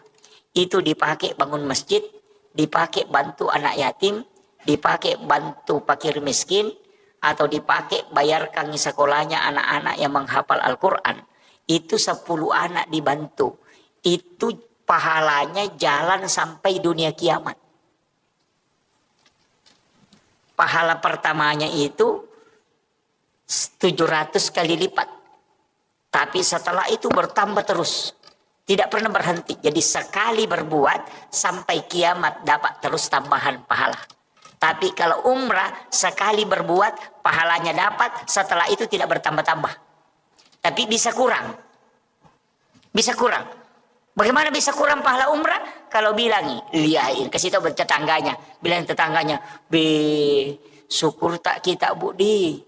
Setiap tahun kita naik umrah. Bilang, iya kita memang begitu. Enak memang kita kan imannya bagus. Sudah habis itu. Iya, jadi dia bisa kurang. Hati-hati. Makanya saya katakan orang yang sering bolak-balik umrah ini kurangilah. Kemudian yang kedua alasannya apa? Ini kalau dalam tarekat. Ibadah yang sakral kalau dilakukan berulang itu sakralnya akan hilang. Itu bisa hilang. Di situ ujiannya. Maksudnya bagaimana Pak Ustaz? Begini. Umrah itu ibadah sakral. Kalau ada orang baru berangkat umrah sekali, itu tidak sama bagi orang yang sudah berangkat 5 kali. Pasti tidak sama. Jadi pada saat orang pertama datang itu baru pertama kali itu dia umrah, itu pasti nikmat betul. Dia rasakan. Tapi ketika sudah 10 kali bolak-balik itu sudah biasa-biasa. Kan begitu. Sama aja begini Pak, sholat Jumat itu dikerjakan setiap pekan. Makanya orang anggap biasa-biasa. Tapi Idul Fitri, Idul Adha, karena dilakukan cuma 2 kali dalam 1 tahun, sebenarnya cuma 1 kali. Idul Fitri 1 kali, Idul Adha 1 kali. Makanya kalau Lebaran padahal ibadah sunnah, semua orang datang kumpul, marah-marah kalau tidak pergi. Padahal itu ibadah sunnah, tapi ibadah fardu sholat Jumat, malas ke masjid. Nah, itu kalau Lebaran Idul Fitri, karena cuma 1 kali, belum subuh itu sudah mau mandi. Pokoknya baju baru disiapkan, parfum disiapkan, tengah malam dia masterika. Kalau sholat Jumat, itu aja bajunya nak pakai olahraga pergi sholat. Padahal ini wajib, bukan ibadah yang sholat Idul Fitri, Idul Adha ini kan sunnah. Kenapa dia sangat istilahnya punya semangat tinggi untuk datang, bahkan takut kalau tidak datang, kecewa kalau tidak datang, itu karena ibadah ini hanya sekali setahun. Seandainya Pak Idul Fitri, Idul Adha ini setiap minggu, nah tidak banyak juga yang datang. Apalagi yang sunnah setengah mati panitia datang sholat id minggu ini tidak datang, itu dah sunnah sih, jangan kami berangkat. Begitu. Kenapa? Karena sakralnya ibadah itu karena dilakukannya tidak sering berulang-ulang. Jadi ini penting saya wasiatkan. Makanya bagi yang bolak-balik pergi umrah itu simpan duluan, tak pakai, bantu keluar. Ada yang umrah 3 kali, 1 tahun 4 kali, 1 tahun baru tetangganya tidak makan apa-apa. Wah itu ganas itu Pak. Itu orang kaya tidak ada perasaannya itu. Iya, itu tidak ada perasaannya itu Pak. Tidak ada perasaan sosial. Oh, baru pakai seragam, beli seragam ini baru berangkat, tetangganya tidak makan. Wah itu fatal itu. Kadang-kala kita ini menganiaya orang Pak. Ini jangan tersinggung ya. Kalau tersinggung berarti alhamdulillah. Nah, Anda masuk kategori itu ya. Iya. Tapi tetap silahkan laksanakan umrah. Ya lakukan umrah. Jangan, karena itu ibadah penghapus dosa dari umrah ke umrah. Ya, jadi orang umrah itu penghapus. Sebenarnya kan begitu. Dulu saya begini Pak. Saya dulu kalau ngaji itu di Padilla, saya bilang, kenapa ini? Saya biasa protes itu. Kenapa ini ibadah mudah sekali dapat pahala umrah? Siapa yang sholat sunat 4 rakaat sebelum asar itu sama dengan melaksanakan ibadah umrah 1 kali. Bahkan perempuan yang melayani suaminya dengan sempurna sehingga suaminya merasa puas dan senang, maka itu baginya 1 pahala umrah. Sholat sunnah duha 2 rakaat di waktu pagi itu kita tidak mau tukar dengan ibadah umrah 1 kali kelak di hari kemudian. Saya bilang, kenapa sholat duha 2 rakaat ini yang sangat mudah dilakukan tidak mau ditukar dengan pahala umrah nanti di hari kemudian? Nanti lama-lama akhir-akhir ini saya baru berpikir, oh mungkin inilah yang dianukan, bahwa ibadah umrah nanti itu akan kurang kesakralannya. Ya Allah. Jadi kalau pahala umrah jadi kejar, ibu-ibu kasih tahu saja ibu-ibu mau kita dapat umrah gratis, layani saja dengan baik, insya Allah dapat umrah itu, tidak pakai modal. Kan begitu, iya. Sholat sunnah duha 2 rakaat itu sudah umrah itu. Bahkan Nabi mengatakan siapa yang berwudu di rumahnya kemudian berangkat ke masjid melakukan sholat fardu, wudunya dia tidak batal, maka itu sama dengan haji dan umrah sekali. Siapa yang tinggal sholat subuh berjamaah di masjid, kemudian tidak meninggalkan masjid, duduk berzikir hingga masuk waktu syuruk, kemudian melaksanakan sholat sunnah isra 2 rakaat, itu sama ketika dia melaksanakan ibadah haji dan umrah 3 kali bersamaku, kata Nabi. Tamah. Sempurna sekali itu Pak. Cuma susah dilakukan. Ada orang assalamualaikum langsung lompat keluar. Nah itu, iya. Padahal itu pahalanya besar. Kalau kita kan kejar pahala haji dan umrah itu saja itu. Jadi kadang saya mengatakan kenapa agama ini, ternyata bahkan Nabi kan mengatakan sholat Jumatnya orang miskin itu pengganti ibadah haji baginya. Woi, enak sekali Pak. Cuma tidak baiknya kita berdoa, ya Allah miskinkan saya supaya dapat pahala haji setiap pekan. Kan begitu. Kena tu ampai yang kaguru tama kadang katu tahu kasih asi maborro, ya saya tahu kasih asi maborro, tahu kasih asi dia nalo mak juma, ya nanti saya tahu kasih asi nama borro, itu kan begitu. Karena sudah dikasih. Kalau orang kaya Pak, ndak bisa dapat. Ndak ada itu bilang orang kaya yang sholat Jumat pahalanya itu sama dengan pahala haji. Ndak ada. Yang ada itu orang miskin ketika dia sholat Jumat itu pengganti ibadah haji baginya. Jadi jangan bangga kita yang pernah haji itu daripada orang miskin tidak pernah haji. Nah bilang orang miskin setiap minggu ke haji. Kau 1 kali baru bisa. Itu pun antrinya lama kan. Makanya orang miskin itu Pak cepat masuk surga. Orang kaya itu yang stres. Iya. Orang itu yang stres. Makanya bapak-bapak yang punya banyak rezeki ini hati-hati. Iya hati-hati. Paling lambat masuk surga itu. Apalagi yang punya banyak mobil. Sudah. Itu baru mobil. Yang punya banyak istri lebih parah itu. Iya. Makanya saya kasih tahu memang Pak hati-hati. Fatal itu. Karena pertanggungjawabannya berat. Dari 1 benda itu bisa dipertanggungjawabkan sampai sekian tahun. Enggak mudah. Makanya saya kasih tahu, saya kasih amalan Pak.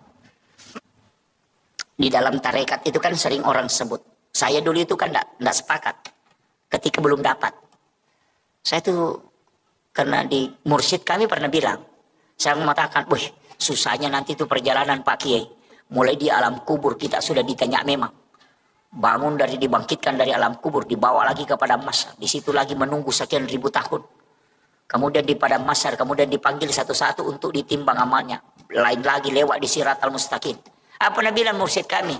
Iya, kalau kau mau lewat di situ ya lewat. Nasa kau mekol lete ya lete memak kau. Meku timbang amalamu ya timbang. Kalau mau tidak lewat titian siratal mustaqim ada caranya juga. Jadi ada orang itu Pak tidak ditimbang amalnya, tidak diperiksa amalnya, tidak pergi antri di padang mahsyar. Baru berjalan ke situ sudah dijemput. Wah ternyata saya dulu tidak percaya. Wah ada keamalan begitu. Bisa tidak ditimbang amalnya. Nah semua orang akan lewat di titian siratal mustaqim. Tapi dia bilang ada orang yang tidak dikasih lewat di jembatan sirat. Karena belum ke sana. Nah sudah dijemput. Saya itu tidak percaya dulu. Dewa tepak maka wah ajarah sesat nih. Ang kadang-kadang deni pale ite tahu nampa de Tony Paresa. Angka kabe tahu deni Paresa pasti Paresa manang. Pada masar menunggu lama. Ternyata lama membaca saya dapat hadisnya Bapak. Dan itu hadis sahih. Guru kami di Sidrap itu ceramahkan juga. Setelah dia ceramahkan saya kaget. Dari mana dia dapat ini hadis? Kemudian dia bawa kitabnya, saya buka, dapat. Oh ternyata ada. Saya pulang ke rumah langsung cari hadisnya di ensiklopedia hadis itu. Saya dapat. Jadi Rasulullah itu pernah berwasiat begini. Ada nanti umatku di hari kemudian, itu baru berjalan menuju kepada mahsyar, itu sudah dijemput. Jadi belum sampai kepada mahsyar, baru berjalan menuju kepada mahsyar, Allah menyuruh malaikat menjemput orang itu kemudian dibawa ke ila rafiqil a'la di tempat yang sangat tinggi sehingga amalnya tidak diperiksa, kemudian tidak melewati titian siratal mustaqim, tidak antri juga di padang mahsyar karena baru berjalan ke situ, nah sudah dijemput. Kayak kita mau ke lapangan, baru kita berjalan mau ke lapangan, datang penjemput, sini mi jangan mi ke situ, antri sini mi, saya bawa ke sana. Jadi ada orang seperti itu nanti. Siapa itu? Rasulullah mengatakan, dia adalah umatku yang bersedekah. Yang bersedekah itu tidak tahu siapa yang disedekahi. Dan yang disedekahi pun tidak tahu siapa yang mensedekahi. Jadi tahu mas sumbangnya dia nisangi maka dan iga sumbang. Tahu isumbangnya dia tahu nisangi maka dan iga sumbangi. Belum masuknya begini. Di Bontang ini kan banyak pondok tahfiz. Ada pondok pesantren, ada panti asuhan. Telpongi saja pembinanya. Tanyakan nih Pak Ustaz, adakah anak yatim piatu di situ sekolah? Ngapa? Kalau bilang ada, kasih tahu nih. Berapa pembayarannya setiap bulan? Misalnya dia bilang 300.000 atau 500.000. Kasih tahu ustaznya. Saya mau membantu anak yatim itu. Nanti saya yang bayarkan uang sekolahnya. Tapi pesankan jangan kasih tahu saya namanya dan jangan kasih ketemu saya dengan orangnya. Anak itu juga jangan kasih tahu kalau saya yang membantunya. Jadi kita tidak tahu siapa yang dibantu pun tidak tahu siapa yang membantunya. Itulah orang yang kata Nabi tidak diperiksa. Tidak dibawa antri, tapi baru berjalan ke mahsyar sudah dijemput. Karena dia punya khususia di hadapan Allah. Nah, makanya kalau mau tidak diperiksa amalnya, Pak, pakai jalur itu. Kalau kumpul anak yatim piatu baru dikasih amplop, baru disorting, oh itu masih di blender itu, Pak. Belum selamat itu.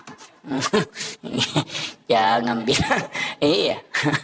Apalagi kalau calon bupati, calon wali kota, caleg itu kumpul itu santunan anak yatim 20.000 isinya amplopnya baru disorting. Wah itu jadi masalah itu Pak. Itu bukan pembagian sedekah itu tapi pameran anak yatim itu ya kan. Makanya hati-hati. Tapi caleg sekarang Pak, calon pemimpin sekarang memang harus nampakkan juga kebaikannya. Makanya yang harus dia jaga itu hatinya.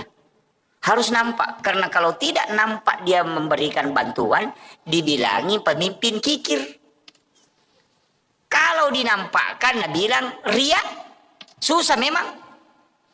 Ia pitangnya gagaya bere nasa piah melu sia tiacang. Deni pita nasa seke patu desi gaga bantuan. Ya kan berat. Makanya sekarang orang si malakama itu Pak. tidak turun ke masyarakat bersilaturahmi, dibilangi ya tuh nasabah tuh namang kampanye natul yang kah menrek ni punggawa dia nang kanubak. Sekalinya kita nata nasang kasyati angka syarona cinnai. Itu susah betul. Makanya kalau ukurannya orang mau dipakai Pak merenak memang iya merenak memang kalau ukurannya orang mau dipakai, makanya jangan pakai ukuran orang. Jangan pernah terpengaruh dengan penilaian orang. Kita saja dengan Allah. Apapun orang mau bilang, ini itulah istilahnya, biarkan anjing menggonggong, kapila tetap berjalan. Tidak usah, biarkan mereka ngomel-ngomel itu, tidak usah urus itu. Kenapa? Jalan saja di koridor yang terbaik. Itu. Karena seandainya kita tahu bagaimana cepatnya orang melupakan kita ketika kita meninggal, nah tidak pernah diurus itu omongannya orang. Iya. Tersekamai maka datul ini ngerang itu aku mati deh Pak. Apalagi aku beli bolatan nih. Dua ngasomi mati tak rasa mati nih anu. Nggak ada nih urusan. Nggak mau maga kanjak beli bolatan bagus ya. Bagus siapa bagus kalau sudah meninggal selesai. Nggak usah tetangga istri saja. Ya. Paling matan resi ulangi itu Pak aja nih. Iya. Memang kau talungan semati anak laki meninggal betul suamiku terlebih dulu pergi. Sekalinya kan 2 minggu 3 minggu si ulang. Nah, pasan status sudah 1 bulan kepergiannya ayahnya. Tepang kemaki buah komeng. Sabar ki bu Nasr. Makasih lakun ruh. Namo bapak-bapak mako to. Makanya ibu-ibu saya sampaikan, amas-amas itu jangan dikumpul-kumpul, sedekahkan. Iya, bantu orang, gunakan untuk pemanfaatan. Perhiasan itu dipakai, jangan dipamerkan. Sampai emasnya sampai siku. Wow, mak foto mengerici mana makoi. Padahal aku masih dah kayak dosa bumi rupiah. Namo malaikat empat diulu tuh. Emasnya sampai siku baru sedekahnya 2.000. Iya, jangan terlalu dikumpul-kumpul itu. Gunakan untuk kebaikan, gunakan untuk umat. Iya. Jangan terlalu berlebihan pakai. Sampai-sampai orang itu merasa dirinya bahwa tidak ada apa-apanya. Itu namanya menganiaya orang dengan perasaan. Makanya Nabi itu ketika kedatangan orang besar, dia minta berikan jubahku yang dari sutra. Dia pakai sutra itu ketika ada pejabat besar itu datang. Nabi memperlihatkan bahwa kami juga Islam adalah orang yang tidak dianggap kumuh. Tapi ketika Nabi bersama dengan orang miskin, maka dia menggunakan pakaian ala seperti orang miskin itu tadi.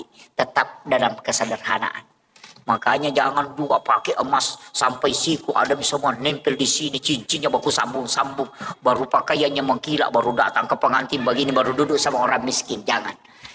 Itu menganiaya perasaan orang lain.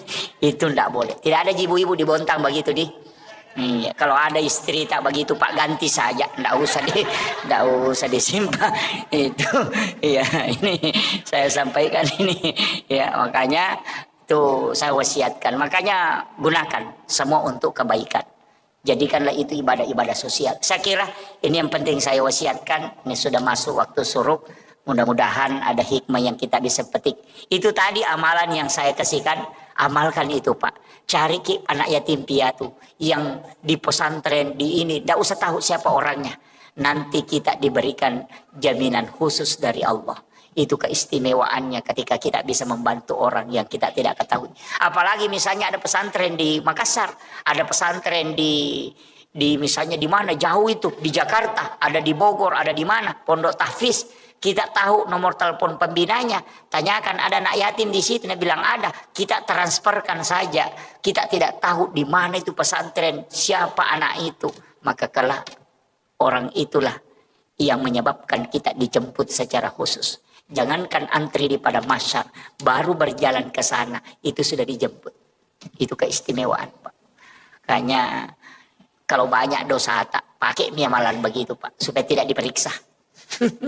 Itu karena kalau diperiksa setengah mati saya kira cukup sekian. Akhirul kalam wallahul muwaffiq ila aqwamit thoriq. Nasrun minallahi wa fathun qarib wa basyiril mu'minin. Assalamualaikum warahmatullahi wabarakatuh. Untuk doanya Pak Imam, ini sahibul wilayah. Salat subuh dikerjakan di masjid secara berjamaah. Karena itu sama dengan bangun 1 malam penuh untuk beribadah di hadapan Allah Subhanahu wa Ta'ala. Itulah rahmat yang diberikan oleh Allah secara khusus kepada umatnya Rasulullah Sallallahu Alaihi Wasallam. Sebenarnya kita ini diberikan beberapa hadiah oleh Allah. Itulah yang membuat kita menjadi umat yang terbaik. Karena memang selain dijanjikan keselamatan, kita juga diberikan khususiyah.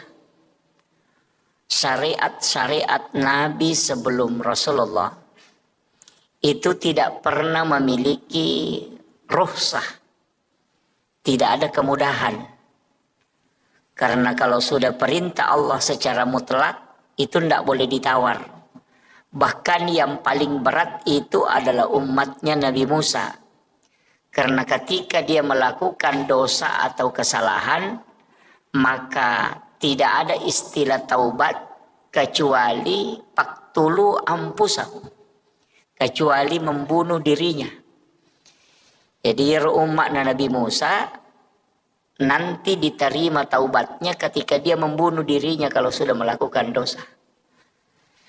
Jadi cara pertaubatannya itu di hadapan Allah adalah faqtulu anfusakum, membunuh dirinya. Kita umatnya Rasulullah itu tidak. Kalau melakukan kesalahan cukup melaksanakan atau melakukan taubat. Taubat itu ada dengan jalan mengakui kesalahan, ada dengan jalan melalui sholat. Yang nanti setelah taubat itu baru kita ikuti dengan istighfar. Jadi ada juga yang kadang-kadang keliru memahami taubat.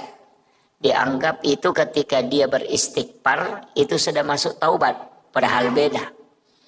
Taubat itu bahasa Arab dari kata taba yatubu taubatan, kembali. Kalau istighfar itu istighfarah, menutup yang nampak. Itu makna dasarnya. Kalau taba yatubu taubatan itu kembali. Jadi sebenarnya orang yang bertaubat itu adalah orang yang kembali mengingat kesalahannya. Makanya disebut kembali. Jadi kalau ada orang pernah melakukan dosa, ketika dosa itu dia ingat dan dia mengakui kesalahan itu di hadapan Allah, maka itulah yang disebut dengan taubat. Ketika kita membaca Astaghfirullahaladzim, berarti kita meminta kepada Allah supaya kesalahan itu ditutup. Ya, jadi makanya taubat diikuti dengan istighfar. Jadi istighfar dengan taubat itu beda jauh. Ada orang salah paham. Dia anggap kalau dia sudah baca Astaghfirullahaladzim, dia mengatakan saya sudah bertaubat. Oh itu tidak. Dia cuma istighfar, itu belum taubat. Jadi ingat dulu kesalahan. Apa kesalahan kita? Setelah kita tahu kesalahan, maka kita mengakuinya di hadapan Allah. Baru setelah itu kita baca Astaghfirullahaladzim. Sebenarnya ada dua Bapak Ibu sekalian. Ada kalimat istighfara, ada kalimat al-afu. Tapi al-afu itu hanya biasanya kebanyakan dipakai di bulan Ramadan. Padahal al-afu itu menghapus. Kalau istighfar itu menutup yang nampak. Artinya bagaimana? Kalau misalnya kita menulis di kertas, kemudian ada tulisan yang salah, kita mengambil tip X, kemudian kita mentip X itu tulisan. Itu namanya istighfar, menutup yang nampak. Jadi orang yang berdosa kemudian istighfar, maka dosanya itu ditutup, bukan dihapus. Itu makna hakikinya. Nanti kalau mau dihapus, bukan istighfar, tapi kita pakai al-afu. Makanya itulah sehingga di bulan Ramadan kita membaca Allahumma innaka afuwun karim tuhibbul afwa fa'fu anna. Al-afu itu menghapus yang ada. Jadi kalau makanya Nabi mengatakan orang yang berpuasa dengan ikhlas, dengan penuh keimanan, itu maka seperti bayi yang baru lahir dari perut ibunya. Itu karena memang dibersihkan. Makanya kalau kita cuma baca astagfirullahaladzim, astagfirullahaladzim, astagfirullahaladzim, itu dosa masih ada. Dia tidak terhapus, cuma tertutup. Sama dengan tip X tadi. Kalau di tip X, jadi itu tulisan masih ada di dalam. Cuma dia ditutupi supaya tidak nampak. Nah, itulah kalau kita ada dosa kemudian baca astagfirullahaladzim, dosa itu nanti tetap dinampakkan di yaumil akhir. Jadi itu tetap diperlihatkan. Semua kesalahan itu diperlihatkan. Tapi ada orang yang tidak diperlihatkan kesalahannya. Memang terhapus. Siapa? Orang yang membaca Allahumma innaka afuwun karim tuhibbul afwa fa'fu anna. Makanya itulah sehingga kalau masuk Ramadan kurangi istighfar, tapi perbanyak membaca al-afu. Itulah sehingga bulan Ramadan itu adalah penghapus dosa-dosa. Itu yang pertama. Itu adalah kemudahan. Itu adalah rahmat Allah. Itu harus diraih. Kemudian yang ketiga, kita dalam Islam ini diberikan kemudahan dari semua ibadah. Jadi ada ibadah itu yang diwajibkan, ada yang dihapuskan kewajiban itu, bisa tidak dilaksanakan. Itu karena kemudahan. Yang kedua, ada ibadah yang dikurangi. Jadi misalnya diberikan ukuran kemudian bisa dikurangi, hanya seperduanya diambil. Ada juga ibadah yang bisa diganti.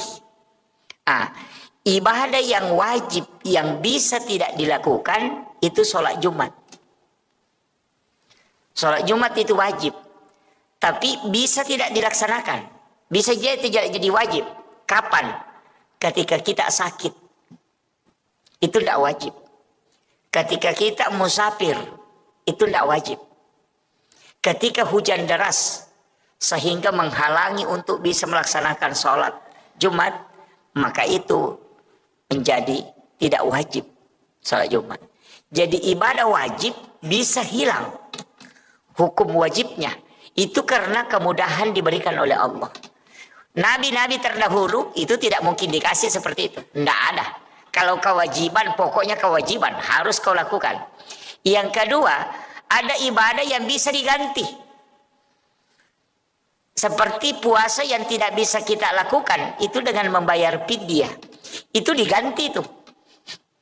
Jadi puasa diganti dengan membayar. Kemudian yang ketiga, ibadah yang diberikan ukuran tapi bisa dikurangi. Itulah sholat jamak qasar. Dipindahkan waktunya, kemudian dari 4 rakaat dikurangi menjadi 2 rakaat. Itu semua rukhsah, kemudahan. Dan itu rahmat Allah. Cuma jangan sering-sering mengambil kemudahan. Itu mursyid kami itu mengatakan jangan sering-sering mengambil kemudahan, ya. Tapi ada ulama mengatakan tidak, itu sedekahnya Allah. Jangan tidak ambil kalau Allah bersedekah. Jadi sebenarnya Allah itu bersedekah kepada kita. Apa sedekahnya Allah? Itu menjamak kasar sholat. Termasuk juga menjamak sholat. Cuma kalau di dalam fikih itu kalau menjamak sholat sebaiknya ditakhir, bukan takdim. Ya. Jadi kalau fikih ya, kalau kita buka fikih Syafi'i itu kebanyakan ulama fikih itu kalau menjamak kasar sholat itu mentakhir. Jadi dibawa ke akhir, bukan ditakdim. Ya, jadi kebanyakan itu. Tapi kalau pakai hukum biasa tidak masalah. Nah, ada juga orang kadang menjamak sholat tapi dia belum tinggalkan rumah.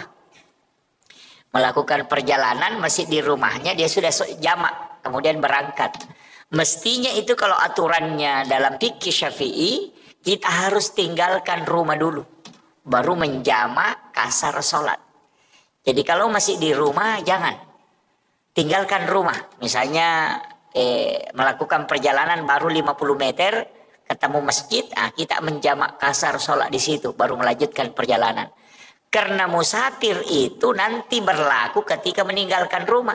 Kalau masih di rumah itu belum musafir. Nah, itu alasannya.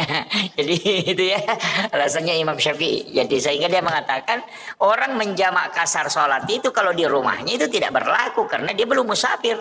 Jadi nanti kalau dia sudah tinggalkan rumahnya baru terhitung hukum musafir.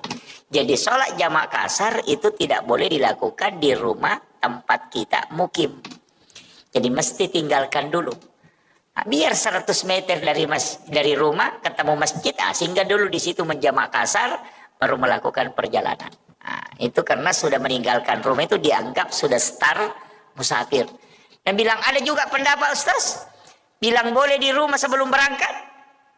Itu yang pakai boleh mengerjakan di rumah sebelum melakukan perjalanan, itu karena dia berangkat bukan pada musafirnya, tapi berangkat pada niat musafirnya. Nah, kan begitu. Jadi ya kok mannya nih makanya melo kak melakukan perjalanan misalnya ke Samarinda atau mau ke Balikpapan atau mau melakukan perjalanan ke Berau. Jamak kasar memang makin di rumah. Kenapa? Karena kita sudah berniat untuk melakukan perjalanan. Nah, jadi kalau dihitung dari niatnya berarti boleh dilakukan di rumah. Tapi kalau dihitung dari musafirnya maka tidak boleh dikerjakan di rumah. Nah, itu. Kemudian ini juga ada yang kadang keliru memahami. Dia bilang saya melakukan perjalanan pergi ke Balikpapan. Di Balikpapan dia menjamak kasar sholatnya. Padahal dia punya rumah di sana. Wah itu jadi masalah. Orang yang punya rumah, punya tanah pribadi dan punya rumah pribadi tidak dihukumi musafir. Karena dia punya rumah di sana, maka dihukumi dia mukim. Maka tidak boleh menjamak kasar sholatnya selama di sana. Itu kalau bikinnya. Ada yang punya rumah di sana baru setiap hari menjamak kasar. Wah itu jadi masalah itu. Dia mencuri kesempatan itu. Ini kan ini yang penting saya anukan ya. Jadi itu rahmat Allah untuk kita. Kalau mau ambil silahkan. Yang tidak mau mengambil silahkan. Karena memang dua versinya. Ada yang mengatakan itu rukhsah, kemudahan. Ada yang mengatakan itu azimmah, sesuatu yang harus dilakukan. Sehingga Imam Abu Hanifah mengatakan kalau musafir tidak boleh sholat sempurna. Kalau dia musafir tidak boleh sholat sempurna. Tidak sah sholatnya kalau dia sholat sempurna. Berarti memahami sebagai azimmah. Tapi kalau dia mengatakan silahkan pilih. Kalau mau jamak kasar boleh. Kalau mau sempurna boleh. Berarti itu menganggap sebagai rukhsah, kemudahan. Jadi kan begini. Supaya kita agak paham sedikit. Dulu di masa Nabi melakukan perjalanan tidak ada air, tidak ada sumur. Yang kedua tidak ada rumah, tidak ada rumah. Yang ketiga tidak ada masjid. Dan itu perjalanannya di mana? Di atas padang pasir yang panas terik, tidak ada rumah ditempati untuk singgah sholat. Kemudian itu di atas padang pasir, bahkan kadang datang badai pasir, kemudian melakukan perjalanan dengan kadang menggunakan jalan kaki, kemudian kadang menggunakan kendaraan berupa unta. Jadi bayangkan, kalau melakukan perjalanan 90 km, atau 97 km, atau 85 km, menggunakan transportasi unta, unta itu tidak bisa cepat jalannya. Lambat. Tidak sama kalau kuda bisa lari. Kalau unta itu tidak. Makanya melakukan perjalanan atau sekalian jalan kaki. Coba dihitung, bayangkan itu Pak. Tidak ada rumah, tidak ada pepohonan, di atas padang pasir yang panas, pasirnya panas dari bawah, matahari juga panas dari atas. Maka wajar kalau 85 km kita melakukan sholat jamak kasar. Karena kalau mau singgah sholat, panas. Yang kedua tidak ada tempat bernaung. Sekarang kalau melakukan perjalanan ke Balikpapan, pokoknya di dalam mobil yang ada AC-nya, tidak kena sinar matahari, lebih dingin sejuk di dalam mobil daripada di luar mobil. Kemudian yang kedua, 100 meter ada masjid, 100 meter ada masjid, 100 meter ada masjid. Apakah itu bisa kita menjamak kasar? Karena kemudahan itu. Nah, itulah yang berbicara tentang rukhsah. Kemudahan. Nah, jadi kalau kemudahannya, jangan menjamak kasar. Aja namu jamak, iko makadamu kemudahan miro na sabak magi. Nah sudah mudah sekali perjalananmu itu. Tidak sama di masa Nabi jalan kaki. Tidak ada tempat bernaung. Makanya kalau dia menjamak kasar wajar. Kenapa? Karena susah betul perjalanannya. Nah sekarang kamu tidak jalan kaki. Duduk saja. Baru kena sinar matahari, makan-makan lagi di mobil. Wah itu baru dia bilang mau jamak kasar. Wah itu kebablasan betul itu. Nah, itulah pendapat ulama yang tidak memberikan bahwa lebih baik melakukan sempurna. Nah, itu jadi begitu cara memahami pemahaman ulama kita. Sehingga orang yang menghitung itu tidak melihat jaraknya. Oh ini Pak, tidak melihat jarak, tapi melihat susahnya dan lamanya. Begini. Dulu Nabi kalau melakukan perjalanan, dulu itu kalau orang jalan kaki 80 kilo lebih, kira-kira berapa jam? Kalau 80 kilo jalan kaki, berarti itu sekitar 1 hari penuh. Nah, bukan jaraknya yang dihitung, tapi lama perjalanannya. Nabi dulu Imam Syafi'i pakai ukuran sekian kilo, karena itu dihitung lama perjalanannya. Nah Bapak kalau naik mobil 80 kilo itu cuma 1 jam. Lebih kan? Hampir 2 jam. Jadi koma palarioto kina 20 kilo. Apalagi kalau lewat tol, apalagi kalau naik pesawat. 80 kilo itu 10 menit saja itu sudah sampai. Itu kan begitu. Jadi dulu itu kalau 85 kilo jalan kaki, oh itu 1 hari. Jadi angka makada sia sopi allalangang baru bisa dijamak. Jadi bukan jaraknya, tapi lama perjalanannya. Nah, itu.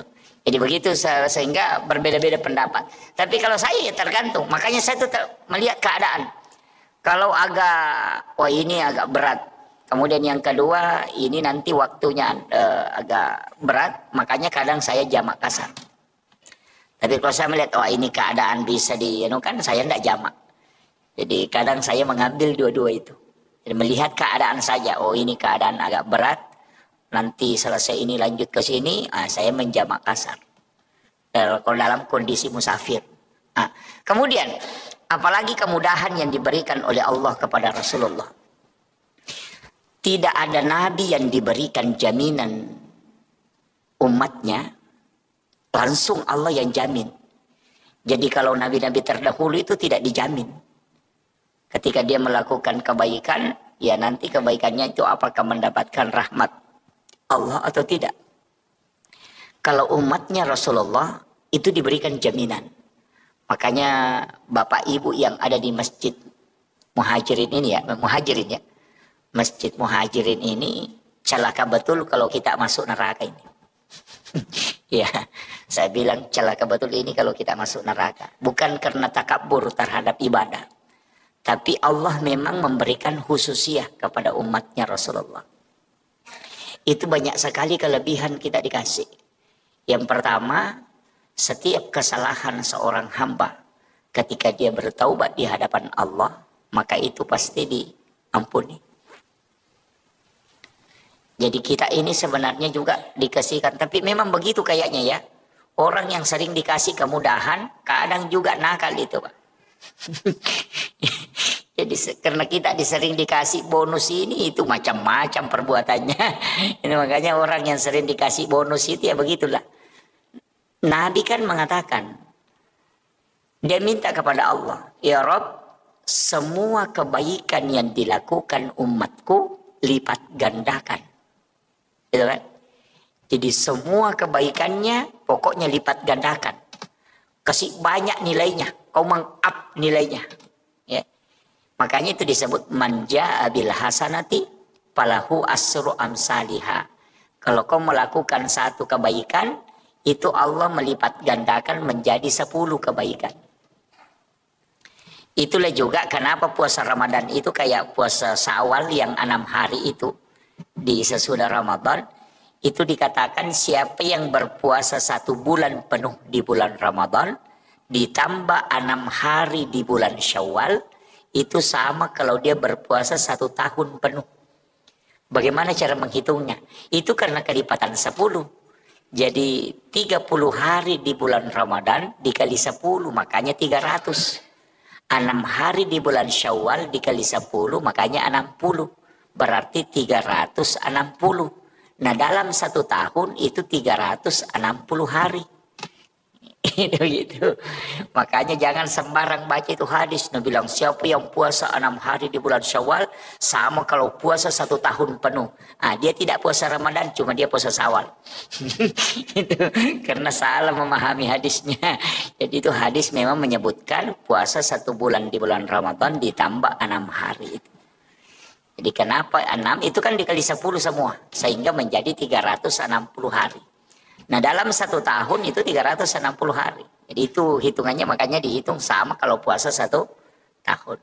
Kemudian Nabi mengatakan siapa yang puasa ayyamul bid, puasa putih pertengahan bulan. Jadi 14, 15, 16. Kalau di bulan yang tidak cukup berarti 13, 14, 15. Ompo ulang. Bulan Hijriah, pertengahannya kita puasakan. Itu disebut puasa putih. Itu sebenarnya bukan puasanya kita. Ternyata itu puasanya Nabi Adam. Puasa taubatnya Nabi Adam. Karena ketika Nabi Adam dilemparkan ke bumi, seluruh badannya hitam. Seluruh badannya hitam. Maka Nabi Adam itu melakukan puasa. Puasanya itu hari pertama itu di pertengahan bulan. Hari pertama 1/3 badannya jadi putih. Sekalinya puasa kedua 2/3 badannya putih. Puasa hari ketiga seluruh badannya putih. Makanya disebut puasa putih. Jadi itulah puasa menghapuskan seluruh dosa-dosanya Nabi Adam. Nabi tahu itu. Sehingga dia minta berikan juga ya Rob kepada umatku puasa ini. Makanya sebenarnya puasa putih itu adalah puasa syariatnya Nabi Adam. Tapi tidak dikasih karena boleh dilakukan. Nah, kenapa 3 hari itu? Nabi mengatakan siapa yang berpuasa 3 hari setiap bulannya, maka sama kalau dia berpuasa 1 bulan penuh. Cocok memang karena 3 hari, 30 hari dalam satu bulan kan. Makanya kalau Bapak tidak bisa puasa Senin Kamis, lakukan saja itu puasa putih. Itu puasanya Nabi Adam. Itu untuk awet muda juga, untuk kesehatan juga. Kalau orang puasa putih itu untuk supaya badannya, fisiknya itu dijaga. Ya, istilahnya orang awet muda. Jadi kalau orang tua kerjakan, wah itu sudah awet tua nanti itu. Gitu. Ya, jadi ini puasa ini, itu syariatnya Nabi Adam. Sama aja dengan zikir. Semua Nabi itu dikumpul zikirnya Pak. Istighfarnya Nabi diambil, zikir khususnya para Nabi diambil, dikumpul. Rasulullah yang minta. Karena umur kita pendek, kan gitu. Itu kan dipikirkan Rasulullah. Umurnya umatku pendek, tidak lama dia hidup, tidak sama umatnya Nabi Musa. Umatnya Nabi Musa ada yang sampai 300 tahun, ibadahnya pasti banyak. Nah umatku hanya 60 tahun, ada yang sampai 30 tahun saja meninggal, 40 tahun sudah meninggal, sedikit sekali. Nah lebih banyak juga tidurnya. Iya kan lebih banyak tidur Pak, jam 9 kita tidur, nanti bangun jam 4. Berarti dalam 1 malam itu kalau jam 9 berarti jam 7, jam 8, jam 9. Berarti 3 jam saja tidak tidur. Kemudian jam 4, jam 5, jam 6. Berarti 5 jam kita tidak tidur kan? Kalau jam 9 malam baru kita bangun jam 4. Berarti 5 jam kita tidak tidur. Nah, berapa jam kita tidur? Jam 10, 11, 12, jam 1, jam 2, jam 3, jam 4. 7 jam. Coba. Apalagi kalau siang lagi tidur. Jam 1, jam 10 atau jam 11 atau jam 1 lah tidur. Nanti bangun jam 4. angka lalu atau tatek ruamo pinatindro tatek sirapi noto ele. Yang kata umako tuh, kalau ada orang itu Pak jam 8 malam sudah tidur, nanti bangun jam 9 pagi. Itu orang kalau 60 tahun umurnya, 43 tahun dia tidur. Kalau dikumpul tidurnya kan. Berarti kita ini lebih banyak tidur daripada aktivitas. Belum ada piam makan, belum ada pi main HP. Itu kan semua. Makanya Nabi minta karena umurnya umatku pendek, kumpulkan semua ibadahnya para nabi, kasih dia. Makanya puasa Nabi Adam kita ambil, puasanya Nabi Daud juga diambil. Puasa yang 1 hari puasa, besoknya lagi puasa. Berbuka. Jadi misalnya puasa hari Senin, hari Selasa tidak puasa, hari Rabu puasa lagi.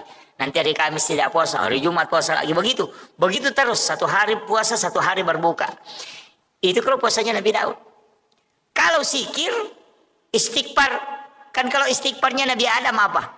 Rabbana zalamna anfusana wa illam taghfir lana wa tarhamna lanakunanna minal khasirin. Itu istighfarnya Nabi Adam. Itu istighfarnya Nabi Adam. Itulah yang diucapkan Nabi Adam di hadapan Allah. Rabbana zalamna anfusana wa illam taghfir lana wa tarhamna lanakunanna minal khasirin. Kalau Nabi Nuh, Nabi Yunus, Nabi Yusuf, Nabi Ibrahim, ada semua istighfarnya itu Pak. Semua Nabi ada istighfarnya. Makanya ada ulama itu hanya mengumpul istighfarnya para Nabi. Baru dia baca semua itu. 25 Nabi dan Rasul dia baca semua istighfarnya. Tapi untuk Rasulullah, karena Nabi itu Sayyidul Anbiya, makanya semua yang melekat ke dia disebut Sayyid. Dikasih hari, makanya disebut Sayyidul Ayyam. Itu hari Jumat. Dikasih istighfar, disebut Sayyidul Istighfar. Karena diberikan kepada Sayyidul Anbiya. Ini. Makanya kita itu punya. Pokoknya kalau sudah baca itu Allahumma anta rabbi la ilaha illa anta khalaqtani wa na'buduka wa la adika wa adika mastata'tu a'udzubika min syarri ma sana'tu wa bulaka bi ni'matika alayya wa bulaka bi dzambi faghfirli fa innahu la yaghfiru dzunuba illa anta. Itu disebut sayyidul istighfar karena diberikan kepada sayyidul anbiya. Siapa yang membaca kata Nabi sekali maka Allah pasti menjaminnya. Itulah jaminan langsung. Makanya dihafal semua ini Pak Di. Kalau tidak dihafal itu tugasnya Pak Imam nanti. Ini istighfar ini apa kata Allah memberitahukan kepada Rasulullah. Ya Rasulullah, sampaikan kepada umatmu, kepada hamba-hambaku. Siapa yang membacanya sekali saja di malam hari, kemudian dia meninggal pada malam itu, maka aku akan menjadi jaminannya. Pasti dia di surgaku. Itu jaminan Allah. Maka lain Nabi tak degaga pak dongan napa turungan ngak puang Allah Ta'ala. Tidak ada doa yang diturunkan oleh Allah kepadaku dan umatku yang membuat iblis menangis sampai matanya bengkak kecuali Sayyidul Istighfar. Denang kana tari iblis. Sejak mulai Nabi Adam itu dia tidak pernah menangis. Ketika disuruh sujud kepada Nabi Adam, dia tidak sujud. Kemudian Allah melaknat, dia tidak menangis. Tapi ketika Allah menurunkan Sayyidul Istighfar kepada Rasulullah, itu sampai matanya bengkak menangis. Jadi kalau mau membuat iblis menangis itu, baca Sayyidul Istighfar. Paling jengkel iblis itu kalau kita baca Sayyidul Istighfar. Kenapa? Karena Allah yang langsung menjamin orang yang membaca kalimat itu. Karena iblis mengatakan setiap hari saya menggoda umatnya Nabi Muhammad supaya dia bisa masuk neraka bersamaku. Tapi kenapa ada kalimat yang dia baca, Allah langsung menyelamatkan dia dari api neraka dan menjaminnya mendapatkan surga. Padahal bacaannya pendek sekali. Gitu. Coba bayangkan 24 jam iblis berusaha. Nah hanya kita baca 3 detik langsung dapat jaminan. Stres memang Pak. Bayangkan kalau kita berusaha itu pokoknya berusaha betul. 1 hari 1 malam kita berusaha. Tapi dalam waktu hanya 5 detik atau 10 detik. langsung sia-sia semua usaha kita. Oh, itu pasti kita menangis. Itulah yang membuat iblis menangis. Itu. Sama kayak begini, kalau ada orang menggambar, pelukis, dia sudah gambar, pokoknya itu gambarnya bagaimana caranya supaya sempurna. Pas dia kerjakan selama 24 jam, sempurna gambarnya, langsung tiba-tiba tumpah catnya langsung menghapus itu gambar. Apa yang terjadi? Pasti kita menangis. Begitu juga iblis ketika dia menangis ketika Rasulullah memberikan, Allah memberikan kepada Nabi Sayyidul Istighfar. Makanya saya mengatakan, hafal ini Bapak Ibu sekalian. Ajarkan anak-anak kita doa ini. Karena inilah doa yang sangat dibenci oleh iblis. Dan inilah doa yang menyebabkan kita mendapatkan jaminan langsung dari Allah. Jadi bukan Nabi yang menjamin, tapi Allah.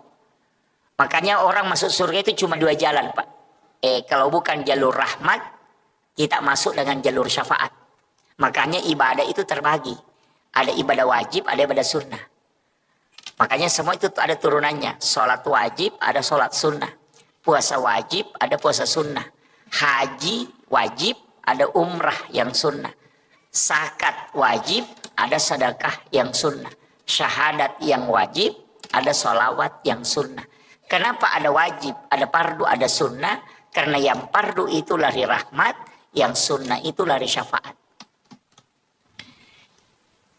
Makanya Rasulullah mengatakan, kalau kau mau bersamaku di dalam surga, maka perbanyak sujudmu. Dan itu tidak mungkin sholat fardu, karena sholat fardu tidak bisa ditambah rakaatnya. Sholat subuh mutlak 2. Biar bagaimana semangatnya orang sholat subuh tetap harus 2. Tidak bisa dijadikan 8. Jangan bilang, oh ini karena enak-enaknya ini lebih baik kerjakan 8 rakaat. Itu tidak bisa. Itu tidak ke surga itu Pak. Langsung masuk neraka itu. Jadi makanya kalau sholat sunat itu bisa ditambah. Karena sholat sunat mutlak, sholat sunat taubat, sholat sunat hajat. Itu kapanpun bisa dilaksanakan. Jadi itu kuncinya. Makanya ibadah itu ada 2. Kalau sunnah tidak dibatasi, kalau fardu mutlak mahdah. Tidak bisa. Makanya haji tidak boleh dilakukan di luar tempat. Harus Mekah, Madinah. Di situ tidak boleh keluar. Makanya ada haji itu yang dibawa kereng. Iya kan? Kenal itu Pak. Yang hajinya dibawa kereng. Ada yang ke situ, ke gunung bawa kereng. Itu haji juga. Dia tidak antri kalau ke situ. Iya. Dan itu dilaksanakan kapan saja. Dan haji itu tidak bisa dilakukan di luar dari 2 kota haram ini. Nah, haji juga ditetapkan waktunya. Tidak bisa dibilang, ayo mau kak saya berangkat haji sebelum Ramadan. Tidak bisa. Harus di bulan haji.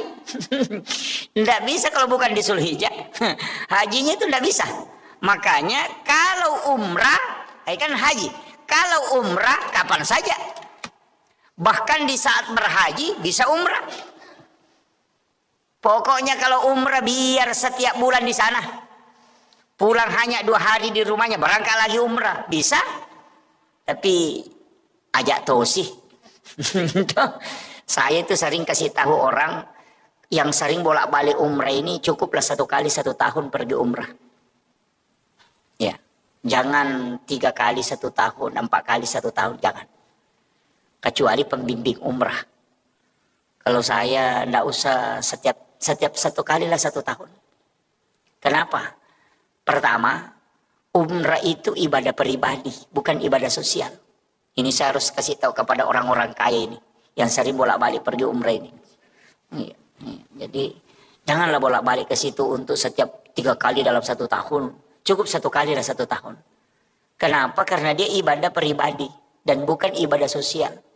Umrah itu pahalanya dipatok. Kalau sudah kerjakan misalnya dapat pahala 10.000, ya 10.000 pahalanya. Kalau meninggal tetap 10.000, tidak mungkin bertambah itu. Tetap 10.000 terus itu. Tidak bisa berubah-berubah itu. Tapi kalau kita uang yang kita mau bayarkan untuk naik umrah misalnya 30 juta. Itu dipakai bangun masjid, dipakai bantu anak yatim, dipakai bantu fakir miskin, atau dipakai bayarkan sekolahnya anak-anak yang menghafal Al-Quran. Itu 10 anak dibantu. Itu pahalanya jalan sampai dunia kiamat. Pahala pertamanya itu 700 kali lipat. Tapi setelah itu bertambah terus. Tidak pernah berhenti. Jadi sekali berbuat sampai kiamat dapat terus tambahan pahala. Tapi kalau umrah sekali berbuat pahalanya dapat, setelah itu tidak bertambah-tambah. Tapi bisa kurang. Bisa kurang. Bagaimana bisa kurang pahala umrah? Kalau bilang, lihain, kasih tahu tetangganya. Bilang tetangganya, syukur tak kita Budi.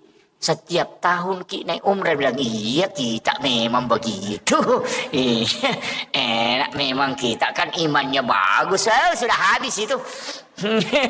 Iya. Jadi dia bisa kurang. Hati-hati. Makanya saya katakan orang yang sering bolak-balik umrah ini kurangilah. Kemudian yang kedua alasannya apa? Ini kalau dalam tarekat. Ibadah yang sakral.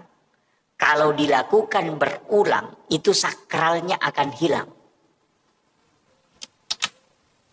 Itu bisa hilang. Di situ ujiannya. Maksudnya bagaimana Pak Ustaz? Begini. Umrah itu ibadah sakral. Kalau ada orang baru berangkat umrah sekali, itu tidak sama bagi orang yang sudah berangkat 5 kali. Pasti tidak sama. Jadi pada saat orang pertama datang itu baru pertama kali itu dia umrah itu pasti nikmat betul. Dia rasakan. Tapi ketika sudah 10 kali bolak-balik itu sudah biasa-biasa. Kan begitu. Sama aja begini Pak. Sholat Jumat itu dikerjakan setiap pekan.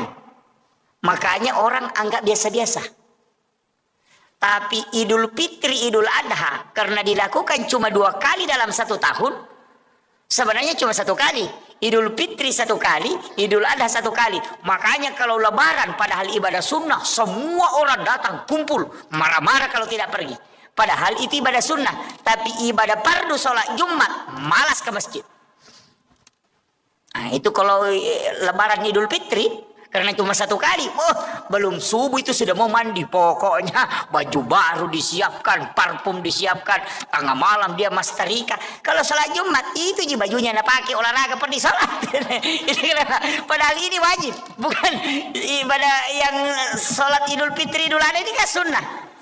Kenapa dia sangat istilahnya punya semangat tinggi untuk datang, bahkan takut kalau tidak datang, kecewa kalau tidak datang, itu karena ibadah ini hanya sekali setahun.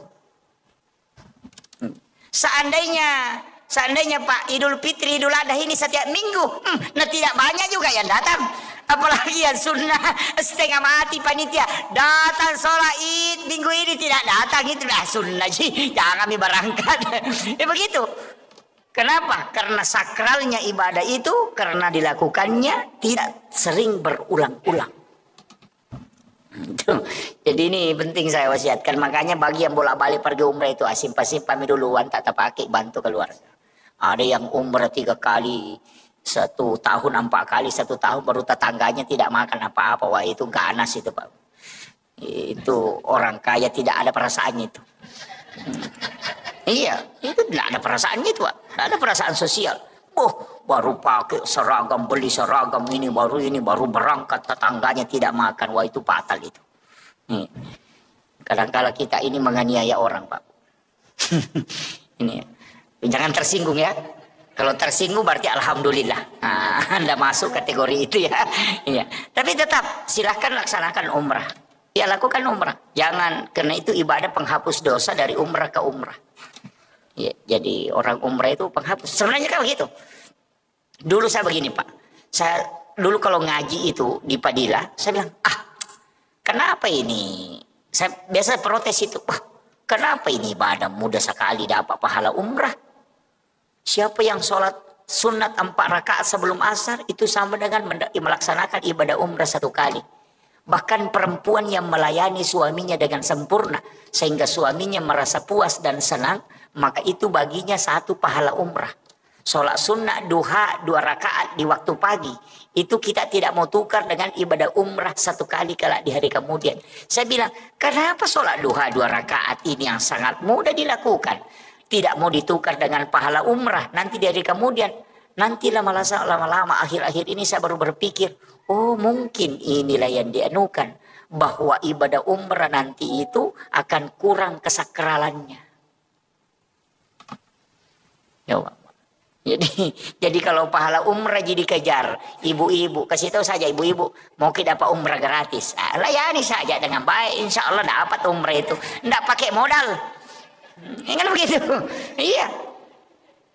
Sholat sunnah duha 2 rakaat itu sudah umrah itu. Bahkan Nabi mengatakan siapa yang berwudu di rumahnya kemudian berangkat ke masjid melakukan sholat fardu, wudunya dia tidak batal, maka itu sama dengan haji dan umrah sekali. Siapa yang tinggal sholat subuh berjamaah di masjid kemudian tidak meninggalkan masjid, duduk berzikir hingga masuk waktu syuruk, kemudian melaksanakan sholat sunnah isra 2 rakaat, itu sama ketika dia melaksanakan ibadah haji dan umrah 3 kali bersamaku, kata Nabi. Tamah, sempurna sekali itu Pak. Cuma susah dilakukan. Ada orang assalamualaikum langsung lompat keluar. Nah itu iya. Padahal itu pahalanya besar. Kalau kita kan kejar pahala haji dan umrah itu saja itu. Jadi kadang saya mengatakan kenapa agama ini, oh ternyata bahkan Nabi kan mengatakan sholat Jumatnya orang miskin itu pengganti ibadah haji baginya. Woi, enak sekali Pak. Cuma tidak baiknya kita berdoa, ya Allah miskinkan saya supaya dapat pahala haji setiap pekan. Kan begitu. Kena tu apa yang kaguru tema kadang katu tahu kasih asi maborro, ya saya tahu kasih asi maborro, tahu kasih asi dia nalo mak juma, ya nanti saya tahu kasih asi nama borro, itu kan begitu. Karena sudah dikasih. Kalau orang kaya Pak, ndak bisa dapat. Ndak ada itu bilang orang kaya yang sholat Jumat pahalanya itu sama dengan pahala haji. Ndak ada.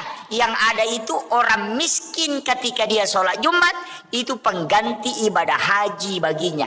Jadi jangan bangga kita yang pernah haji itu daripada orang miskin tidak pernah haji. Nah bilang orang miskin setiap minggu ke haji. Kau 1 kali baru bisa. Itu pun antrinya lama kan. Makanya orang miskin itu Pak cepat masuk surga. Orang kaya itu yang stres.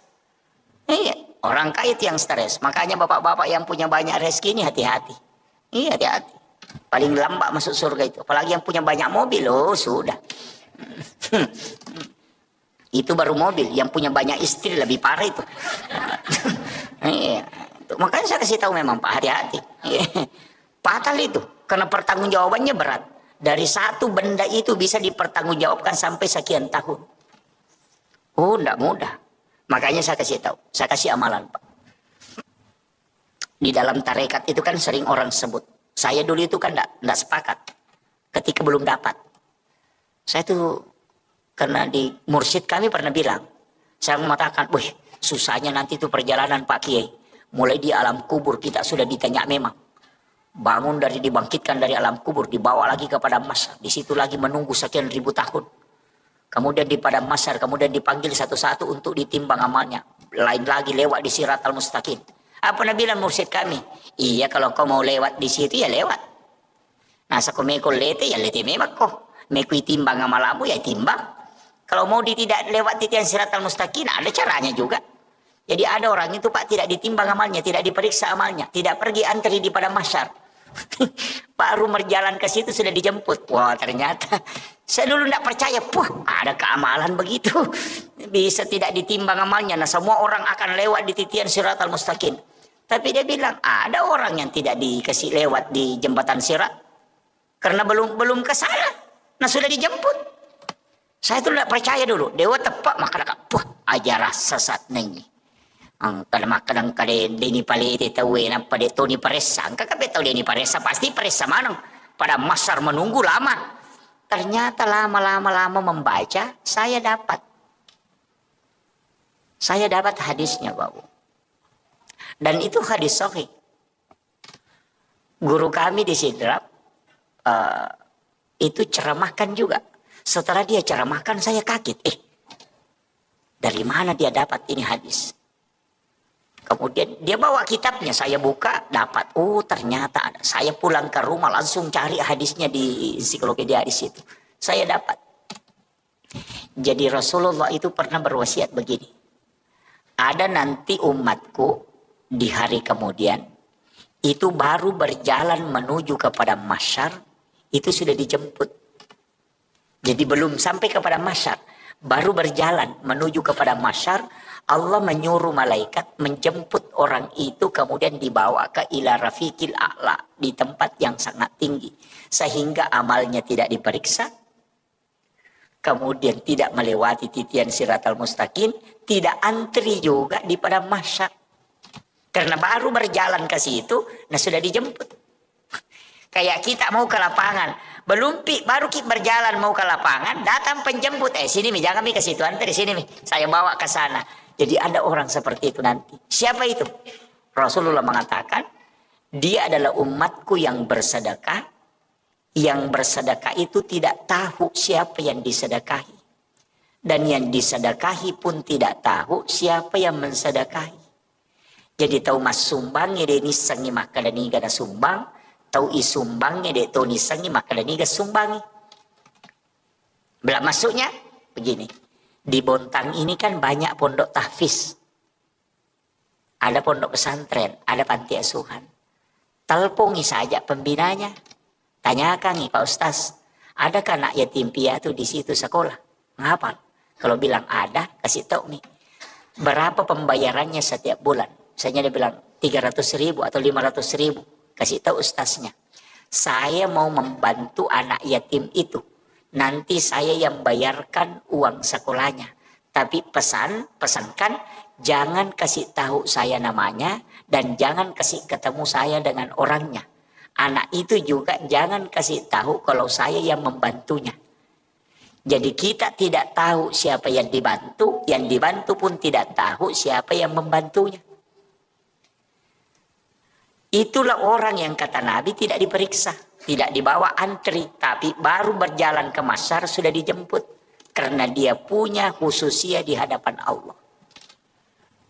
Nah, makanya kalau mau tidak diperiksa amalnya Pak, pakai jalur itu. Kalau kumpul anak yatim piatu baru dikasih amplop, baru disorting, itu masih di blender itu Pak. Belum selamat itu. Jangan bilang. Iya. Apalagi kalau calon bupati, calon wali kota, caleg itu kumpul itu santunan anak yatim. 20.000 isinya amplopnya baru disorting. Wah itu jadi masalah itu Pak. Itu bukan pembagian sedekah itu, tapi pameran anak yatim. Itu ya kan. Makanya hati-hati. Tapi caleg sekarang Pak, calon pemimpin sekarang memang harus nampakkan juga kebaikannya. Makanya yang harus dia jaga itu hatinya. Harus nampak. Karena kalau tidak nampak dia memberikan bantuan, dibilangi pemimpin kikir. Kalau dinampakkan, nah bilang ria, susah memang. Ia pitangnya gagaya beren asa piah melu sia tiacang. Deni apita nasa seke patu desi gaga bantuan. Ya kan berat. Makanya sekarang orang si malakama itu Pak, tidak turun ke masyarakat bersilaturahmi, dibilangi ya tuh nasa betul namang kampanye natul yang kah menrek ni punggawa dia nang kanuba. Sekalinya kita nata nasang kasyati, ang kasyarona cinay. Itu susah betul. Makanya kalau ukurannya orang mau dipakai Pak, merenak memangi. Iya, merenak memangi. Kalau ukurannya orang mau dipakai, makanya jangan pakai ukuran orang. Jangan pernah terpengaruh dengan penilaian orang. Kita saja dengan Allah. Apapun orang mau bilang, ini itulah istilahnya, biarkan anjing menggonggong, kapila tetap berjalan. Tidak usah, biarkan mereka ngomong ngomel-ngomel itu, tidak usah urus itu. Kenapa? Jalan saja di koridor yang terbaik. Itu. Karena seandainya kita tahu bagaimana cepatnya orang melupakan kita ketika kita meninggal, nah tidak pernah diurus itu omongannya orang. Iya. Tersekamai maka datulini ngerang itu aku mati deh Pak. Palagi ko bali bolatan nih. Dua ngaso mi mati terasa mati nih ano. Nggak ada mi urusan. Namo maga kanja na bali bolatan bagus ya. Bagus siapa bagus kalau sudah meninggal selesai. Nggak usah tetangga istri saja. Ya. Palimatan resi ulang itu Pak aja nih. Iya. Memang kau talungan semati na laki na meninggal betul suamiku terlebih dulu pergi. Sekalinya kan 2 minggu 3 minggu siulang na pasan ni status sudah 1 bulan kepergiannya ayahnya. tepang ke maki buah komeng. Sabar ki Bu Nasr. Makasih lakun ruh. Namo bapak-bapak makoto. Makanya ibu-ibu saya sampaikan, amas-amas itu jangan dikumpul-kumpul, sedekahkan. Iya, bantu orang, gunakan untuk pemanfaatan. Perhiasan itu dipakai, jangan dipamerkan sampai emasnya sampai siku. Boh, mak foto mengerece mana makoi. Padahal aku masih dah kayak dosa bumi rupiah. Namo malaikat empat diulu tuh. Emasnya sampai siku baru sedekahnya 2.000. Iya, jangan terlalu dikumpul-kumpul itu. Gunakan untuk kebaikan, gunakan untuk umat. Iya. Jangan terlalu berlebihan pakai. Sampai-sampai orang itu merasa dirinya bahwa tidak ada apa-apanya. Itu namanya menganiaya orang dengan perasaan.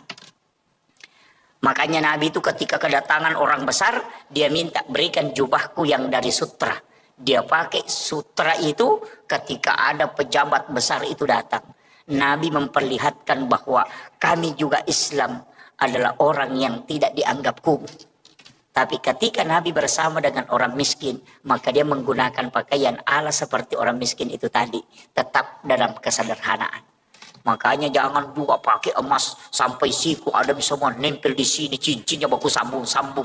Baru pakaiannya mengkilap, baru datang ke pengantin begini, baru duduk sama orang miskin. Jangan. Itu menganiaya perasaan orang lain. Itu tidak boleh. Tidak ada ibu-ibu dibontang begitu di. Iya, kalau ada istri tak begitu Pak, ganti saja, ndak usah disimpan itu. Iya, ini saya sampaikan ini. Ya, makanya itu saya wasiatkan. Makanya gunakan semua untuk kebaikan. Jadikanlah itu ibadah-ibadah sosial. Saya kira ini yang penting saya wasiatkan. Ini sudah masuk waktu suruk. Mudah-mudahan ada hikmah yang kita bisa petik. Itu tadi amalan yang saya kasihkan. Amalkan itu Pak. Cari anak yatim piatu yang di pesantren di ini. Tidak usah tahu siapa orangnya. Nanti kita diberikan jaminan khusus dari Allah. Itu keistimewaannya ketika kita bisa membantu orang yang kita tidak ketahui. Apalagi misalnya ada pesantren di Makassar. Ada pesantren di misalnya di mana jauh itu. Di Jakarta. Ada di Bogor. Ada di mana. Pondok Tahfiz. Kita tahu nomor telepon pembinanya, tanyakan ada anak yatim di situ, dia bilang ada, kita transferkan saja. Kita tidak tahu di mana itu pesantren, siapa anak itu, maka kelak orang itulah yang menyebabkan kita dijemput secara khusus. Jangankan antri di padang mahsyar, baru berjalan ke sana itu sudah dijemput. Itu keistimewaan Pak. Makanya kalau banyak dosa tak pakai amalan begitu Pak, supaya tidak diperiksa. Itu karena kalau diperiksa setengah mati. Saya kira cukup sekian. Akhirul kalam, wallahul muwaffiq ila aqwamit thoriq. Nasrun minallahi wa fathun qarib wa basyiril mu'minin. Assalamualaikum warahmatullahi wabarakatuh. Untuk doanya Pak Imam, ini sahibul wilayah. Salat subuh dikerjakan di masjid secara berjamaah. Karena itu sama dengan bangun satu malam penuh untuk beribadah di hadapan Allah Subhanahu wa ta'ala. Itulah rahmat yang diberikan oleh Allah secara khusus kepada umatnya Rasulullah Sallallahu Alaihi Wasallam. Sebenarnya kita ini diberikan beberapa hadiah oleh Allah. Itulah yang membuat kita menjadi umat yang terbaik. Karena memang selain dijanjikan keselamatan, kita juga diberikan khususiyah. Syariat-syariat Nabi sebelum Rasulullah itu tidak pernah memiliki rukhsah. Tidak ada kemudahan. Karena kalau sudah perintah Allah secara mutlak, itu tidak boleh ditawar. Bahkan yang paling berat itu adalah umatnya Nabi Musa. Karena ketika dia melakukan dosa atau kesalahan, maka tidak ada istilah taubat kecuali faqtulu anfusakum, kecuali membunuh dirinya. Jadi umat Nabi Musa nanti diterima taubatnya ketika dia membunuh dirinya kalau sudah melakukan dosa. Jadi cara pertobatannya itu di hadapan Allah adalah faqtulu anfusakum, membunuh dirinya. Kita umatnya Rasulullah itu tidak. Kalau melakukan kesalahan cukup melaksanakan atau melakukan taubat. Taubat itu ada dengan jalan mengakui kesalahan, ada dengan jalan melalui sholat. Yang nanti setelah taubat itu baru kita ikuti dengan istighfar. Jadi ada juga yang kadang-kadang keliru memahami taubat. Dianggap itu ketika dia beristighfar itu sudah masuk taubat. Padahal beda. Taubat itu bahasa Arab dari kata taba yatubu taubatan. Kembali. Kalau istighfar itu istighfarah, menutup yang nampak. Itu makna dasarnya. Kalau taba yatubu taubatan itu kembali. Jadi sebenarnya orang yang bertaubat itu adalah orang yang kembali mengingat kesalahannya. Makanya disebut kembali. Jadi kalau ada orang pernah melakukan dosa, ketika dosa itu dia ingat dan dia mengakui kesalahan itu di hadapan Allah, maka itulah yang disebut dengan taubat. Ketika kita membaca astaghfirullahaladzim, berarti kita meminta kepada Allah supaya kesalahan itu ditutup. Ya, jadi makanya taubat diikuti dengan istighfar. Jadi istighfar dengan taubat itu beda jauh.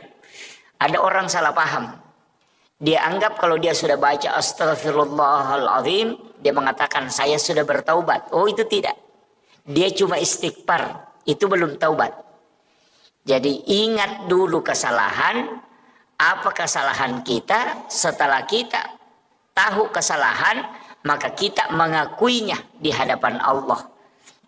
Baru setelah itu kita baca astaghfirullahaladzim. Sebenarnya ada dua Bapak Ibu sekalian. Ada kalimat istighfara, ada kalimat al-afu. Tapi al-afu itu hanya biasanya kebanyakan dipakai di bulan Ramadan. Padahal al-afu itu menghapus. Kalau istighfar itu menutup yang nampak. Artinya bagaimana? Kalau misalnya kita menulis di kertas, kemudian ada tulisan yang salah, kita mengambil tip X, kemudian kita mentip X itu tulisan. Itu namanya istighfar, menutup yang nampak. Jadi orang yang berdosa kemudian istighfar, maka dosanya itu ditutup, bukan dihapus. Itu makna hakikinya. Nanti kalau mau dihapus bukan istighfar, tapi kita pakai al-afu. Makanya itulah sehingga di bulan Ramadan kita membaca Allahumma innaka afuwun karim tuhibbul afwa fa'fu anna. Al-afu itu menghapus yang ada. Jadi kalau makanya Nabi mengatakan orang yang berpuasa dengan ikhlas, dengan penuh keimanan, itu maka seperti bayi yang baru lahir dari perut ibunya. Itu karena memang dibersihkan. Makanya kalau kita cuma baca astagfirullahaladzim, astagfirullahaladzim, astagfirullahaladzim, itu dosa masih ada. Dia tidak terhapus, cuma tertutup. Sama dengan tip X tadi. Kalau di tip X, jadi itu tulisan masih ada di dalam. Cuma dia ditutupi supaya tidak nampak. Nah, itulah kalau kita ada dosa kemudian baca astagfirullahaladzim, dosa itu nanti tetap dinampakkan di yaumil akhir. Jadi itu tetap diperlihatkan. Semua kesalahan itu diperlihatkan. Tapi ada orang yang tidak diperlihatkan kesalahannya. Memang terhapus. Siapa? Orang yang membaca Allahumma innaka afuwun karim tuhibbul afwa fa'fu anna. Makanya itulah sehingga kalau masuk Ramadan, kurangi istighfar, tapi perbanyak membaca al-afu. Itulah sehingga bulan Ramadan itu adalah penghapus dosa-dosa. Itu yang pertama. Itu adalah kemudahan. Itu adalah rahmat Allah. Itu harus diraih. Kemudian yang ketiga, kita dalam Islam ini diberikan kemudahan dari semua ibadah. Jadi ada ibadah itu yang diwajibkan, ada yang dihapuskan kewajiban itu, bisa tidak dilaksanakan. Itu karena kemudahan. Yang kedua, ada ibadah yang dikurangi. Jadi misalnya diberikan ukuran, kemudian bisa dikurangi, hanya seperduanya diambil. Ada juga ibadah yang bisa diganti. Ibadah yang wajib yang bisa tidak dilakukan itu sholat Jumat.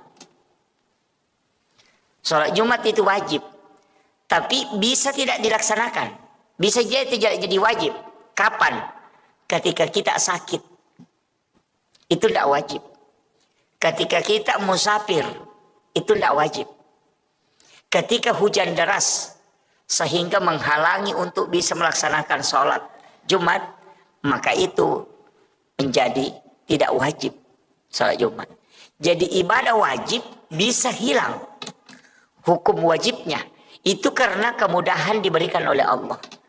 Nabi-nabi terdahulu itu tidak mungkin dikasih seperti itu. Tidak ada. Kalau kewajiban, pokoknya kewajiban harus kau lakukan. Yang kedua, ada ibadah yang bisa diganti. Seperti puasa yang tidak bisa kita lakukan, itu dengan membayar fidyah. Itu diganti tuh. Jadi puasa diganti dengan membayar. Kemudian yang ketiga, ibadah yang diberikan ukuran tapi bisa dikurangi. Itulah sholat jamak qasar. Dipindahkan waktunya, kemudian dari 4 rakaat dikurangi menjadi 2 rakaat. Itu semua rukhsah, kemudahan. Dan itu rahmat Allah. Cuma jangan sering-sering mengambil kemudahan. Itu mursyid kami itu mengatakan jangan sering-sering mengambil kemudahan, ya. Tapi ada ulama mengatakan tidak, itu sedekahnya Allah. Jangan tidak ambil kalau Allah bersedekah. Jadi sebenarnya Allah itu bersedekah kepada kita. Apa sedekahnya Allah? Itu menjamak kasar sholat. Termasuk juga menjamak sholat. Cuma kalau di dalam fikih, itu kalau menjamak sholat sebaiknya ditakhir, bukan takdim. Ya. Jadi kalau fikih ya, kalau kita buka fikih Syafi'i itu, kebanyakan ulama fikih itu kalau menjamak kasar sholat itu mentakhir. Jadi dibawa ke akhir, bukan ditakdim. Ya, jadi kebanyakan itu. Tapi kalau pakai hukum biasa tidak masalah. Nah, ada juga orang kadang menjamak sholat tapi dia belum tinggalkan rumah. Melakukan perjalanan masih di rumahnya, dia sudah jamak, kemudian berangkat. Mestinya itu kalau aturannya dalam fikih Syafi'i, kita harus tinggalkan rumah dulu, baru menjamak kasar sholat. Jadi kalau masih di rumah jangan tinggalkan rumah. Misalnya melakukan perjalanan baru 50 meter ketemu masjid, kita menjamak kasar sholat di situ baru melanjutkan perjalanan. Karena musafir itu nanti berlaku ketika meninggalkan rumah. Kalau masih di rumah itu belum musafir. Nah, itu alasannya. Jadi itu ya alasannya Imam Syafi'i. Jadi sehingga dia mengatakan orang menjamak kasar sholat itu kalau di rumahnya itu tidak berlaku karena dia belum musafir. Jadi nanti kalau dia sudah tinggalkan rumahnya baru terhitung hukum musafir. Jadi sholat jamak kasar itu tidak boleh dilakukan di rumah tempat kita mukim. Jadi mesti tinggalkan dulu. Biar 100 meter dari rumah ketemu masjid, singgah dulu di situ menjamak kasar, baru melakukan perjalanan. Itu karena sudah meninggalkan rumah itu dianggap sudah start musafir. Dan bilang ada juga pendapat Ustaz, bilang boleh di rumah sebelum berangkat. Itu yang pakai boleh mengerjakan di rumah sebelum melakukan perjalanan, itu karena dia berangkat bukan pada musafirnya, tapi berangkat pada niat musafirnya. Kan begitu. Jadi ya kok mannya nih makanya melo kak melakukan perjalanan misalnya ke Samarinda atau mau ke Balikpapan atau mau melakukan perjalanan ke Berau. Jamak kasar memang pakai di rumah. Kenapa? Karena kita sudah berniat untuk melakukan perjalanan. Nah, jadi kalau dihitung dari niatnya berarti boleh dilakukan di rumah. Tapi kalau dihitung dari musafirnya maka tidak boleh dikerjakan di rumah. Nah, itu. Kemudian ini juga ada yang kadang keliru memahami. Dia bilang, saya melakukan perjalanan, pergi ke Balikpapan. Di Balikpapan dia menjamak kasar sholatnya. Padahal dia punya rumah di sana. Wah, itu jadi masalah. Orang yang punya rumah, punya tanah pribadi, dan punya rumah pribadi tidak dihukumi musafir. Karena dia punya rumah di sana, maka dihukumi dia mukim. Maka tidak boleh menjamak kasar sholatnya selama di sana. Itu kalau bikinnya. Ada yang punya rumah di sana baru setiap hari menjamak kasar. Wah, itu jadi masalah itu. Dia mencuri kesempatan itu. Ini kan, ini yang penting saya anukan ya. Jadi itu rahmat Allah untuk kita. Kalau mau ambil silahkan. Yang tidak mau mengambil silahkan. Karena memang dua versinya. Ada yang mengatakan itu rukhsah, kemudahan. Ada yang mengatakan itu azimah, sesuatu yang harus dilakukan. Sehingga Imam Abu Hanifah mengatakan kalau musafir tidak boleh sholat sempurna.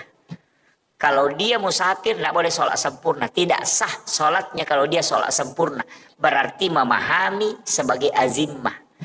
Tapi kalau dia mengatakan silahkan pilih. Kalau mau jamak kasar boleh, kalau mau sempurna boleh. Berarti itu menganggap sebagai rukhsah, kemudahan. Jadi kan begini, supaya kita agak paham sedikit. Dulu di masa Nabi melakukan perjalanan tidak ada air, tidak ada sumur.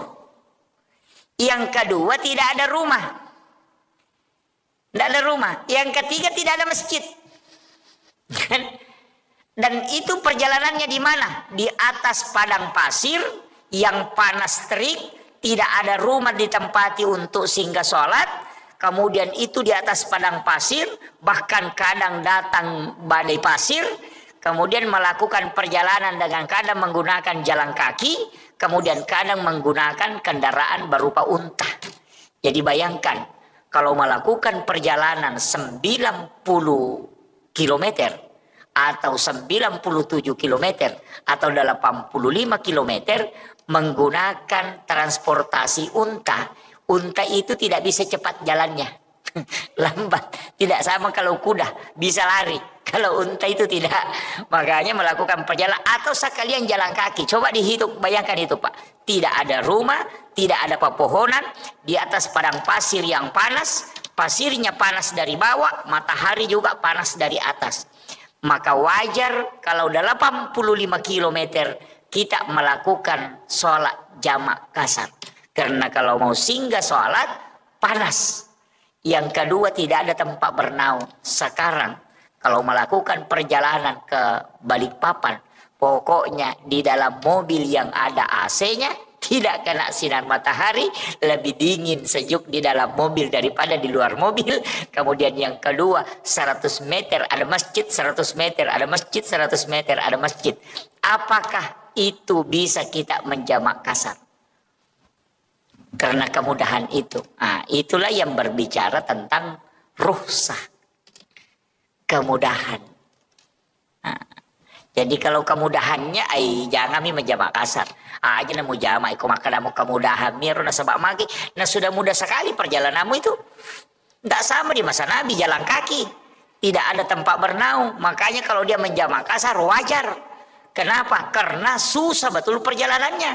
Nah sekarang kamu tidak jalan kaki. Duduk saja.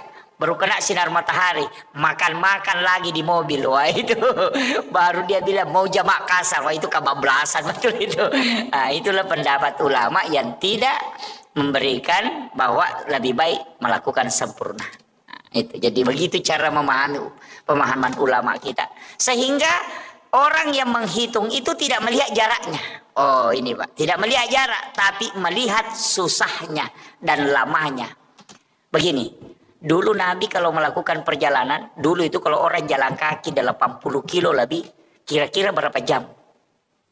Kalau 80 kilo jalan kaki, Berarti itu sekitar 1 hari penuh. Nah, bukan jaraknya yang dihitung, tapi lama perjalanannya. Nabi dulu Imam Syafi'i pakai ukuran sekian kilo, karena itu dihitung lama perjalanannya. Dan Bapak kalau naik mobil 80 kilo itu cuma 1 jam. Lebih kan? Hampir 2 jam. Jadi koma Palarioto kina 20 kilo. Apalagi kalau lewat tol, apalagi kalau naik pesawat. 80 kilo itu 10 menit saja itu sudah sampai. Itu kan begitu. Jadi dulu itu kalau 85 kilo jalan kaki, oh itu 1 hari. Jadi angka makada sopi allalangang baru bisa dijamak. Jadi bukan jaraknya, tapi lama perjalanannya. Nah, itu. Jadi begitu, sehingga berbeda-beda pendapat. Tapi kalau saya ya tergantung. Makanya saya tuh melihat keadaan. Kalau ini agak berat. Kemudian yang kedua, ini nanti waktunya agak berat. Makanya kadang saya jamak kasar. Tapi kalau saya melihat, ini keadaan bisa kan saya tidak jamak. Jadi kadang saya mengambil dua-dua itu. Jadi melihat keadaan saja. Ini keadaan agak berat. Nanti selesai ini lanjut ke sini, saya menjamak kasar. Kalau dalam kondisi musafir. Kemudian, apalagi kemudahan yang diberikan oleh Allah kepada Rasulullah. Tidak ada nabi yang diberikan jaminan umatnya, langsung Allah yang jamin. Jadi kalau nabi-nabi terdahulu itu tidak dijamin. Ketika dia melakukan kebaikan, ya nanti kebaikannya itu apakah mendapatkan rahmat Allah atau tidak. Kalau umatnya Rasulullah itu diberikan jaminan. Makanya Bapak Ibu yang ada di Masjid Muhajirin ini Masjid Muhajirin ini celaka betul kalau kita masuk neraka ini. Ya, saya bilang celaka betul ini kalau kita masuk neraka. Bukan karena takabur terhadap ibadah, tapi Allah memang memberikan khususiyah kepada umatnya Rasulullah. Itu banyak sekali kelebihan kita dikasih. Yang pertama, setiap kesalahan seorang hamba ketika dia bertaubat di hadapan Allah, maka itu pasti diampuni. Jadi kita ini sebenarnya juga dikasihkan, tapi memang begitu kayaknya ya. Orang yang sering dikasih kemudahan, kadang juga nakal itu, Pak. Jadi karena kita sering dikasih bonus ini, itu macam-macam perbuatannya. Ini makanya orang yang sering dikasih bonus itu ya begitulah. Nabi kan mengatakan, dia minta kepada Allah, ya Rabb, semua kebaikan yang dilakukan umatku lipat gandakan. Gitu kan? Jadi semua kebaikannya pokoknya lipat gandakan. Kasih banyak nilainya, kau meng-up nilainya. Ya. Makanya itu disebut manja bil hasanati falahu asru amsalihha. Kalau kau melakukan satu kebaikan, itu Allah melipat gandakan menjadi 10 kebaikan. Itulah juga kenapa puasa Ramadan itu kayak puasa Syawal yang 6 hari itu di sesudah Ramadan. Itu dikatakan siapa yang berpuasa 1 bulan penuh di bulan Ramadan ditambah 6 hari di bulan Syawal, itu sama kalau dia berpuasa 1 tahun penuh. Bagaimana cara menghitungnya? Itu karena kelipatan 10. Jadi 30 hari di bulan Ramadan dikali 10 makanya 300. 6 hari di bulan Syawal dikali 10 makanya 60. Berarti 360. Nah dalam 1 tahun itu 360 hari. Itu gitu. Makanya jangan sembarang baca itu hadis. Nabi bilang siapa yang puasa 6 hari di bulan Syawal sama kalau puasa 1 tahun penuh. Dia tidak puasa Ramadan, cuma dia puasa Syawal. Itu karena salah memahami hadisnya. Jadi itu hadis memang menyebutkan puasa 1 bulan di bulan Ramadan ditambah 6 hari itu. Jadi kenapa 6 itu kan dikali 10 semua sehingga menjadi 360 hari.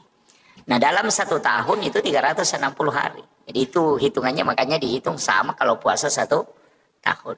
Kemudian Nabi mengatakan siapa yang puasa ayyamul bid, puasa putih, pertengahan bulan. Jadi 14, 15, 16. Kalau di bulan yang tidak cukup berarti 13, 14, 15. Ompo ulang bulan Hijriah. Pertengahannya kita puasakan. Itu disebut puasa putih. Itu sebenarnya bukan puasanya kita. Ternyata puasa itu puasanya Nabi Adam. Puasa taubatnya Nabi Adam. Karena ketika Nabi Adam dilemparkan ke bumi, seluruh badannya hitam. Seluruh badannya hitam. Maka Nabi Adam itu melakukan puasa.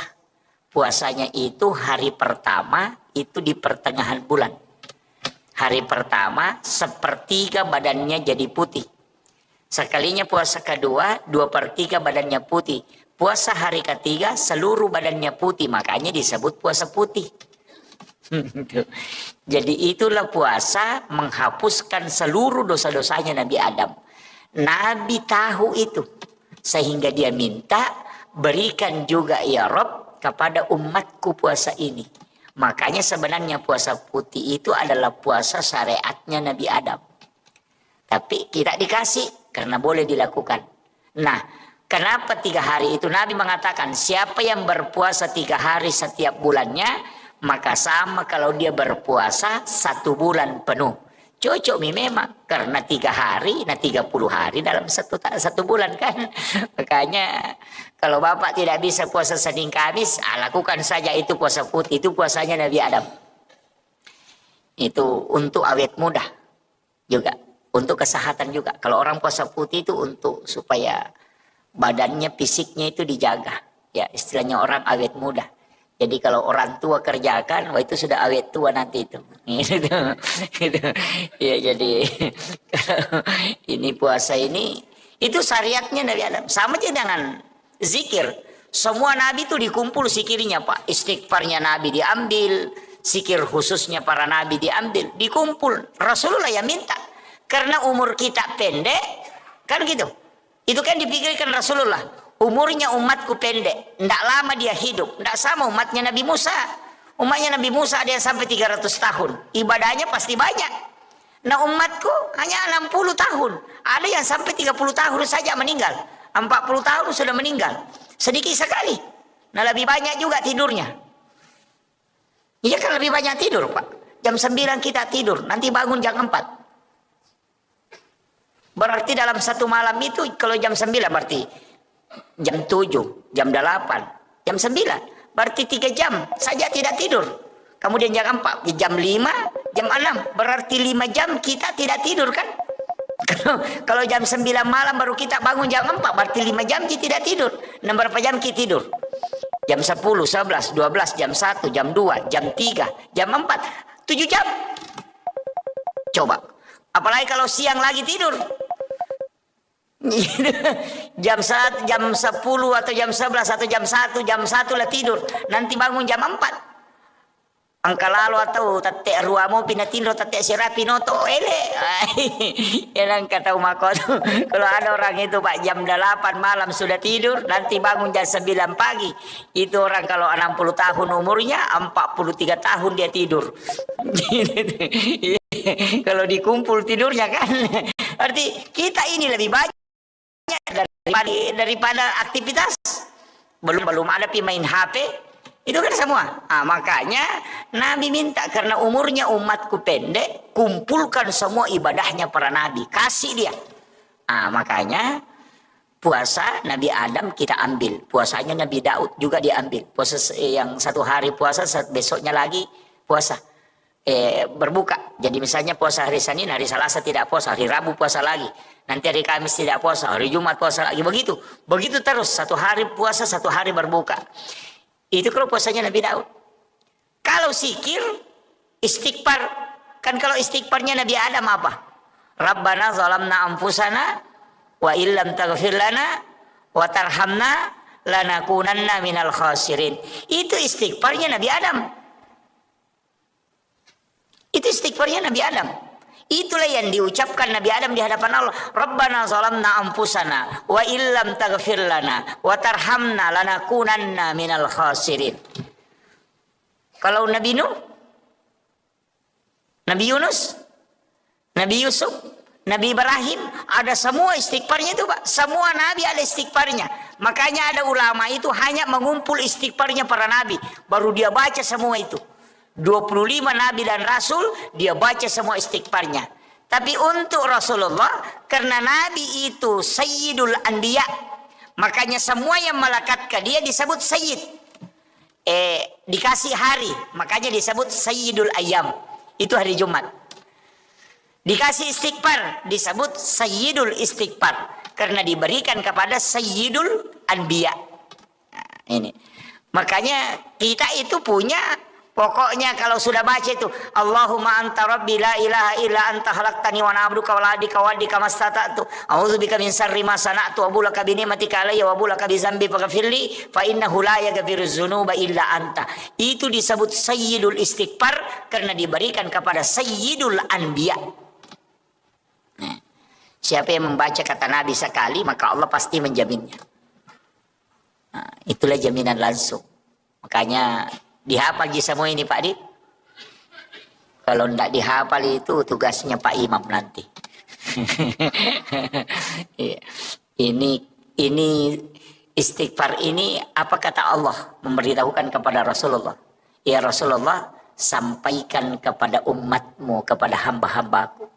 Siapa yang membacanya sekali saja di malam hari, kemudian dia meninggal pada malam itu, maka aku akan menjadi jaminannya. Pasti dia di surga. Itu jaminan Allah. Maka lain Nabi tak degaga pak doa ngana turungan ngak puang Allah Ta'ala. Tidak ada doa yang diturunkan oleh Allah kepadaku dan umatku yang membuat iblis menangis sampai matanya bengkak kecuali Sayyidul Istighfar. Denang kana teri iblis. Sejak mulai Nabi Adam itu dia tidak pernah menangis. Ketika disuruh sujud kepada Nabi Adam dia tidak sujud. Kemudian Allah melaknat dia tidak menangis. Tapi ketika Allah menurunkan Sayyidul Istighfar kepada Rasulullah, itu sampai matanya bengkak menangis. Jadi kalau mau membuat iblis menangis itu baca Sayyidul Istighfar. Paling jengkel iblis itu kalau kita baca Sayyidul Istighfar. Kenapa? Karena Allah yang langsung menjamin orang yang membaca kalimat itu. Karena iblis mengatakan setiap hari saya menggoda umatnya Nabi Muhammad supaya dia bisa masuk neraka bersamaku. Tapi kenapa ada kalimat yang dia baca, Allah langsung menyelamatkan dia dari api neraka dan menjaminnya mendapatkan surga. Padahal bacaannya pendek sekali. Gitu. Coba bayangkan 24 jam iblis berusaha. Nah hanya kita baca 3 detik langsung dapat jaminan. Stres memang Pak. Bayangkan kalau kita berusaha itu pokoknya berusaha betul. 1 hari 1 malam kita berusaha. Tapi dalam waktu hanya 5 detik atau 10 detik. Langsung sia-sia semua usaha kita. Oh itu pasti kita menangis. Itulah yang membuat iblis menangis. Nggak? Sama kayak begini. Kalau ada orang menggambar, pelukis. Dia sudah gambar. Pokoknya itu gambarnya bagaimana caranya supaya sempurna. Pas dia kerjakan selama 24 jam. Sempurna gambarnya. Langsung tiba-tiba tumpah catnya langsung menghapus itu gambar. Apa yang terjadi? Pasti kita menangis. Begitu juga iblis ketika dia menangis ketika Rasulullah memberikan. Allah memberikan kepada Nabi Sayyidul Istighfar. Makanya saya mengatakan hafal ini Bapak Ibu sekalian. Ajarkan anak-anak kita doa ini. Karena inilah doa yang sangat dibenci oleh iblis. Dan inilah doa yang menyebabkan kita mendapatkan jaminan langsung dari Allah. Jadi bukan Nabi yang menjamin, tapi Allah. Makanya orang masuk surga itu cuma 2 jalan, Pak. Kalau bukan jalur rahmat, kita masuk dengan jalur syafaat. Makanya ibadah itu terbagi.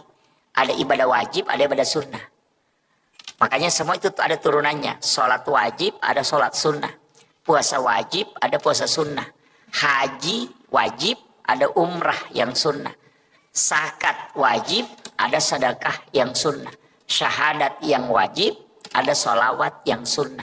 Kenapa ada wajib, ada fardu, ada sunnah? Karena yang fardu itu lari rahmat, yang sunnah itu lari syafaat. Makanya Rasulullah mengatakan, kalau kau mau bersamaku di dalam surga, maka perbanyak sujudmu. Dan itu tidak mungkin sholat fardu, karena sholat fardu tidak bisa ditambah rakaatnya. Sholat subuh mutlak 2. Biar bagaimana semangatnya orang sholat subuh tetap harus 2. Tidak bisa dijadikan 8. Jangan bilang, oh ini karena enak-enaknya ini lebih baik kerjakan 8 rakaat. Itu tidak bisa. Itu tidak ke surga itu Pak. Langsung masuk neraka itu. Jadi makanya kalau sholat sunat itu bisa ditambah. Karena sholat sunat mutlak, sholat sunat taubat, sholat sunat hajat. Itu kapanpun bisa dilaksanakan. Jadi itu kuncinya. Makanya ibadah itu ada 2. Kalau sunnah tidak dibatasi, kalau fardu mutlak mahdah. Tidak bisa. Makanya haji tidak boleh dilakukan di luar tempat. Harus Mekah, Madinah. Di situ tidak boleh keluar. Makanya ada haji itu yang dibawa keren. Iya kan? Kenal itu Pak. Yang hajinya dibawa keren. Ada yang ke situ, ke gunung bawa keren. Itu haji juga. Dia tidak antri kalau ke situ. Ya. Dan itu dilaksanakan kapan saja. Dan haji itu tidak bisa dilakukan di luar dari 2 kota haram ini. Nah, haji juga ditetapkan waktunya. Tidak bisa dibilang, ayo mau kak saya berangkat haji sebelum Ramadan. Tidak bisa. Harus di bulan haji. Tidak bisa kalau bukan di Zulhijjah. Hajinya itu tidak bisa. Makanya kalau umrah, kan haji. Kalau umrah kapan saja. Bahkan di saat berhaji bisa umrah. Pokoknya kalau umrah biar setiap bulan di sana. Pulang hanya 2 hari di rumahnya, berangkat lagi umrah. Bisa. Tapi ajak tosih. Saya itu sering kasih tahu orang yang sering bolak-balik umrah ini, cukuplah 1 kali 1 tahun pergi umrah. Ya. Jangan 3 kali 1 tahun, 4 kali 1 tahun, jangan. Kecuali pembimbing umrah. Kalau saya tidak usah setiap 1 kali lah 1 tahun. Kenapa? Pertama, umrah itu ibadah pribadi, bukan ibadah sosial. Ini saya harus kasih tahu kepada orang-orang kaya ini, yang sering bolak-balik pergi umrah ini. Jadi janganlah bolak-balik ke situ untuk setiap 3 kali dalam 1 tahun. Cukup 1 kali lah 1 tahun. Kenapa? Karena dia ibadah pribadi dan bukan ibadah sosial. Umrah itu pahalanya dipatok. Kalau sudah kerjakan misalnya dapat pahala 10.000, ya 10.000 pahalanya. Kalau meninggal tetap 10.000, tidak mungkin bertambah itu. Tetap 10.000 terus itu. Tidak bisa berubah-berubah itu. Tapi kalau kita uang yang kita mau bayarkan untuk naik umrah misalnya 30 juta. Itu dipakai bangun masjid, dipakai bantu anak yatim, dipakai bantu fakir miskin, atau dipakai bayarkan sekolahnya anak-anak yang menghafal Al-Quran. Itu 10 anak dibantu. Itu pahalanya jalan sampai dunia kiamat. Pahala pertamanya itu 700 kali lipat. Tapi setelah itu bertambah terus. Tidak pernah berhenti. Jadi sekali berbuat sampai kiamat dapat terus tambahan pahala. Tapi kalau umrah sekali berbuat pahalanya dapat, setelah itu tidak bertambah-tambah. Tapi bisa kurang. Bisa kurang. Bagaimana bisa kurang pahala umrah? Kalau bilang, lihain, kasih tahu tetangganya. Bilang tetangganya, syukur tak kita Budi. Setiap tahun kita naik umrah, bilang iya kita memang begitu. Enak memang kita kan imannya bagus. Sudah habis itu. Iya. Jadi dia bisa kurang. Hati-hati. Makanya saya katakan orang yang sering bolak-balik umrah ini kurangilah. Kemudian yang kedua alasannya apa? Ini kalau dalam tarekat. Ibadah yang sakral. Kalau dilakukan berulang, itu sakralnya akan hilang. Itu bisa hilang. Di situ ujiannya. Maksudnya bagaimana Pak Ustaz? Begini. Umrah itu ibadah sakral. Kalau ada orang baru berangkat umrah sekali, itu tidak sama bagi orang yang sudah berangkat 5 kali. Pasti tidak sama. Jadi pada saat orang pertama datang itu baru pertama kali itu dia umrah, itu pasti nikmat betul. dia rasakan. Tapi ketika sudah 10 kali bolak-balik itu sudah biasa-biasa. Kan begitu. Sama aja begini Pak, sholat Jumat itu dikerjakan setiap pekan. Makanya orang anggap biasa-biasa. Tapi Idul Fitri, Idul Adha karena dilakukan cuma 2 kali dalam 1 tahun, sebenarnya cuma 1 kali. Idul Fitri 1 kali, Idul Adha 1 kali. Makanya kalau Lebaran padahal ibadah sunnah, semua orang datang kumpul, marah-marah kalau tidak pergi. Padahal itu ibadah sunnah, tapi ibadah fardu sholat Jumat malas ke masjid. Nah, itu kalau Lebaran Idul Fitri karena cuma 1 kali, belum subuh itu sudah mau mandi, pokoknya baju baru disiapkan, parfum disiapkan, tengah malam dia masterika. Kalau sholat Jumat itu aja bajunya nak pakai olahraga pergi sholat. Padahal ini wajib, bukan ibadah yang sholat Idul Fitri Idul Adha ini kan sunnah. Kenapa dia sangat istilahnya punya semangat tinggi untuk datang, bahkan takut kalau tidak datang, kecewa kalau tidak datang, itu karena ibadah ini hanya sekali setahun. Seandainya Pak Idul Fitri Idul Adha ini setiap minggu, nah tidak banyak juga yang datang. Apalagi yang sunnah setengah mati panitia datang sholat id minggu ini tidak datang, itu dah sunnah sih, jangan kami berangkat. Begitu.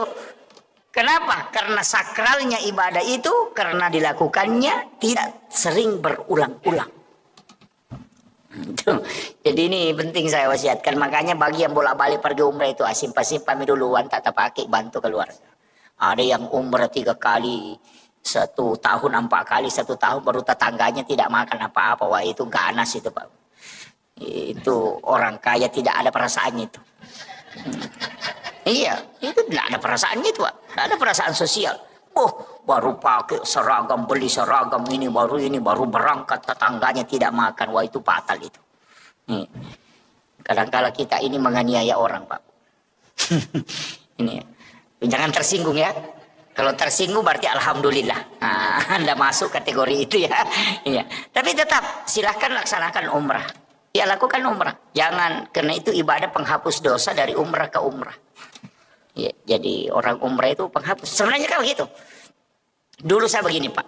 Saya dulu kalau ngaji itu di Padilla, saya bilang, kenapa ini? Saya biasa protes itu. Kenapa ini ibadah mudah sekali dapat pahala umrah? Siapa yang sholat sunat 4 rakaat sebelum asar itu sama dengan melaksanakan ibadah umrah 1 kali. Bahkan perempuan yang melayani suaminya dengan sempurna sehingga suaminya merasa puas dan senang, maka itu baginya 1 pahala umrah. Sholat sunat duha 2 rakaat di waktu pagi itu kita tidak mau tukar dengan ibadah umrah 1 kali kelak di hari kemudian. Saya bilang, kenapa sholat duha 2 rakaat ini yang sangat mudah dilakukan tidak mau ditukar dengan pahala umrah nanti dari kemudian? Nanti lama-lama akhir-akhir ini saya baru berpikir, mungkin inilah yang dianukan, bahwa ibadah umrah nanti itu akan kurang kesakralannya.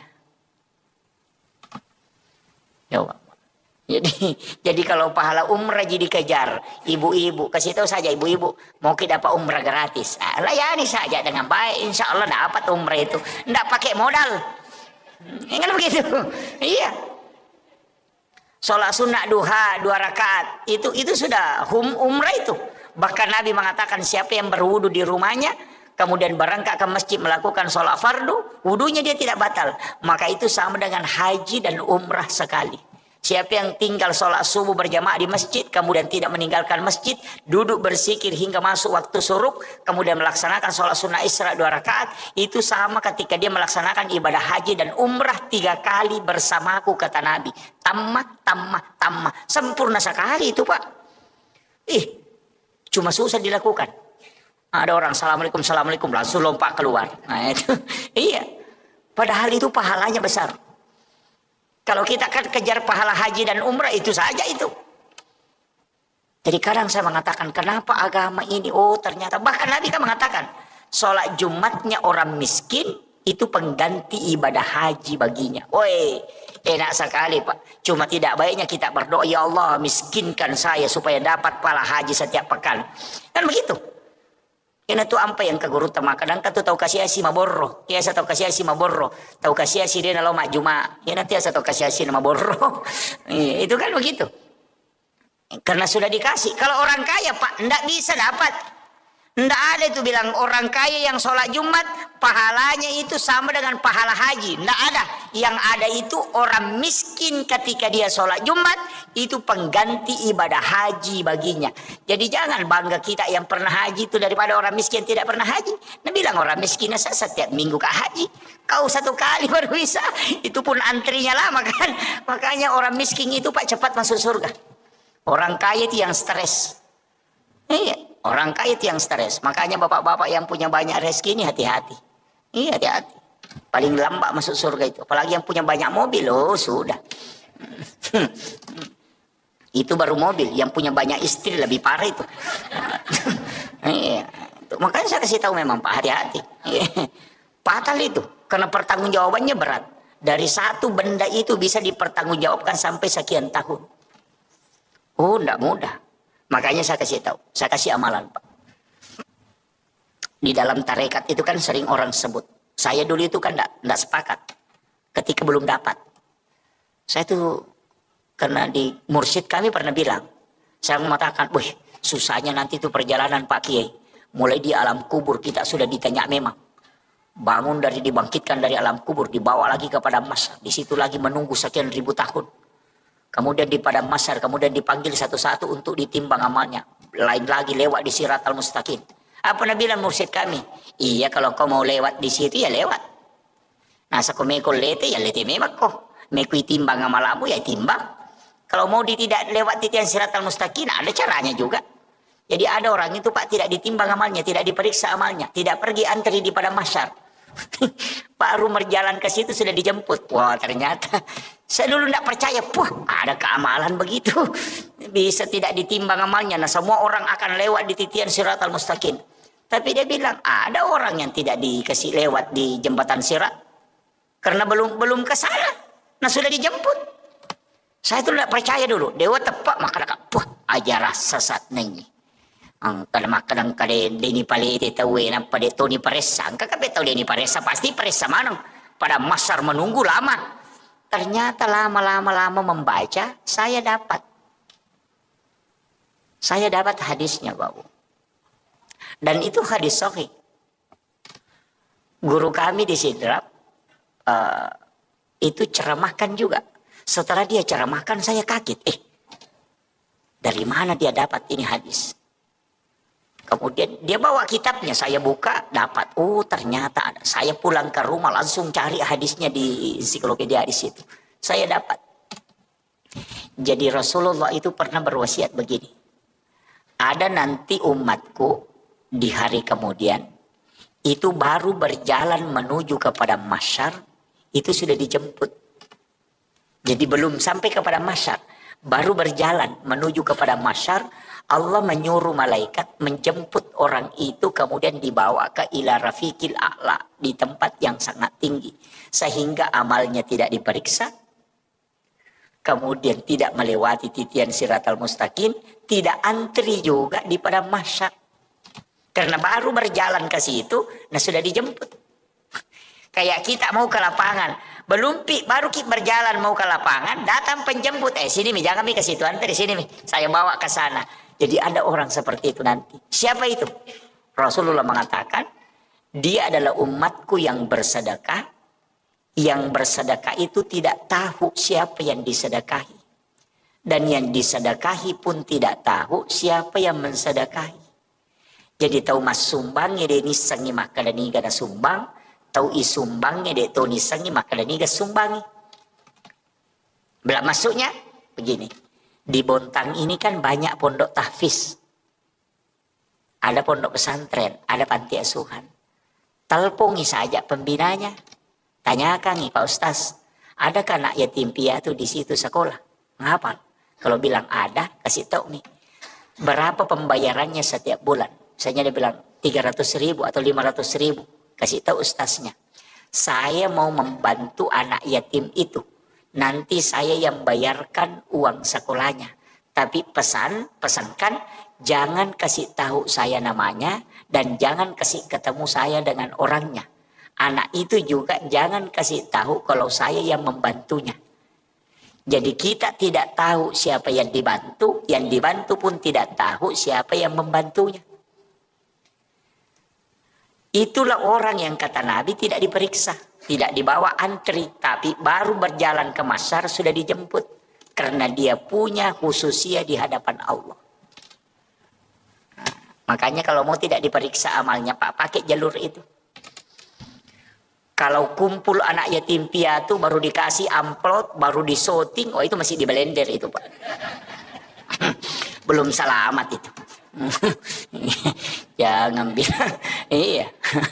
Apalagi kalau calon bupati, calon wali kota, caleg itu kumpul itu santunan anak yatim. 20.000 isinya amplopnya baru disorting. Wah, itu jadi masalah itu, Pak. Itu bukan pembagian sedekah itu, tapi pameran anak yatim.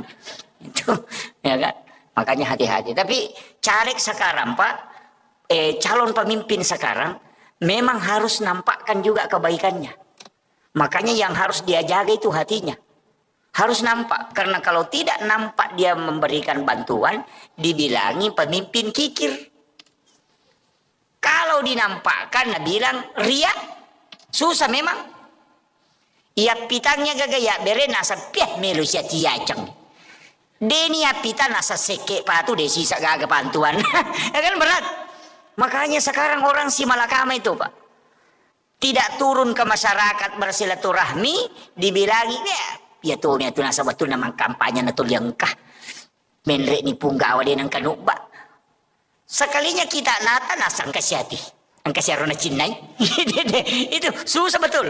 Makanya kalau ukurannya orang mau dipakai, Pak, merenak memang iya, merenak memang Kalau ukurannya orang mau dipakai, makanya jangan pakai ukuran orang. Jangan pernah terpengaruh dengan penilaian orang. Kita saja dengan Allah. Apapun orang mau bilang, ini itulah istilahnya, biarkan anjing menggonggong, kapila tetap berjalan. Tidak usah, biarkan mereka ngomel-ngomel itu, tidak usah urus itu.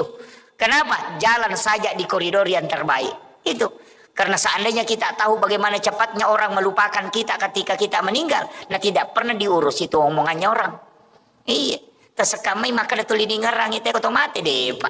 Apalagi aku beli bolatan nih, dua ngaso mi mati tak rasa mati nih anu. Nggak ada nih urusan. Namo maga kanja na beli bolatan bagus ya, bagus apa bagus kalau sudah meninggal selesai. Nggak usah tetangga istri saja. Ya, paling matan resi ulangi itu Pak aja nih. Iya. Memang kau terlalu ngasih mati anak laki meninggal betul suamiku terlebih dulu pergi. Sekalinya kan 2 minggu 3 minggu si ulang. Nah, pasan status sudah 1 bulan kepergiannya ayahnya. Tapang kamaki buah komeng, sabar ki bu nasa, makasih lakun ruh. Namo bapak-bapak mako to. Makanya ibu-ibu saya sampaikan, amas-amas itu jangan dikumpul-kumpul, sedekahkan. Iya, bantu orang, gunakan untuk pemanfaatan. Perhiasan itu dipakai, jangan dipamerkan sampai emasnya sampai siku. Wow, mak foto mengerici mana makoi. Padahal aku masih dah kayak dosa bumi rupiah. Namo malaikat empat di ulu tuh. Emasnya sampai siku baru sedekahnya 2.000. Iya, jangan terlalu dikumpul-kumpul itu. Gunakan untuk kebaikan, gunakan untuk umat. Iya. Jangan terlalu berlebihan pakai. Sampai-sampai orang itu merasa dirinya bahwa tidak ada apa-apanya. Itu namanya menganiaya orang dengan perasaan. Makanya Nabi itu ketika kedatangan orang besar, dia minta berikan jubahku yang dari sutra. Dia pakai sutra itu ketika ada pejabat besar itu datang. Nabi memperlihatkan bahwa kami juga Islam adalah orang yang tidak dianggap kumuh. Tapi ketika Nabi bersama dengan orang miskin, maka dia menggunakan pakaian ala seperti orang miskin itu tadi. Tetap dalam kesederhanaan. Makanya jangan juga pakai emas sampai siku, ada bisa menempel di sini, cincinnya baku sambung-sambung. Baru pakaiannya mengkilap, baru datang ke pengantin begini, baru duduk sama orang miskin. Jangan. Itu menganiaya perasaan orang lain. Itu tidak boleh. Tidak ada ibu-ibu dibontang begitu di. Iya, kalau ada istri tak begitu Pak ganti saja, ndak usah disimpan itu. Iya, ini saya sampaikan ini. Ya, makanya Itu saya wasiatkan. Makanya gunakan semua untuk kebaikan. Jadikanlah itu ibadah-ibadah sosial. Saya kira ini yang penting saya wasiatkan. Ini sudah masuk waktu suruh. Mudah-mudahan ada hikmah yang kita bisa petik. Itu tadi amalan yang saya kasihkan. Amalkan itu Pak. Cari anak yatim piatu yang di pesantren di ini. Tidak usah tahu siapa orangnya. Nanti kita diberikan jaminan khusus dari Allah. Itu keistimewaannya ketika kita bisa membantu orang yang kita tidak ketahui. Apalagi misalnya ada pesantren di Makassar, ada pesantren di misalnya di mana jauh itu di Jakarta, ada di Bogor, ada di mana Pondok Tahfiz. Kita tahu nomor telepon pembinanya, tanyakan ada anak yatim di situ, dia bilang ada, kita transferkan saja. Kita tidak tahu di mana itu pesantren, siapa anak itu, maka kelak orang itulah yang menyebabkan kita dijemput secara khusus. Jangankan antri di padang mahsyar, baru berjalan ke sana itu sudah dijemput. Itu keistimewaan Pak. Makanya kalau banyak dosa tak pakai amalan begitu Pak, supaya tidak diperiksa. Itu karena kalau diperiksa setengah mati. Saya kira cukup sekian. Akhirul kalam wallahul muwaffiq ila aqwamit thoriq.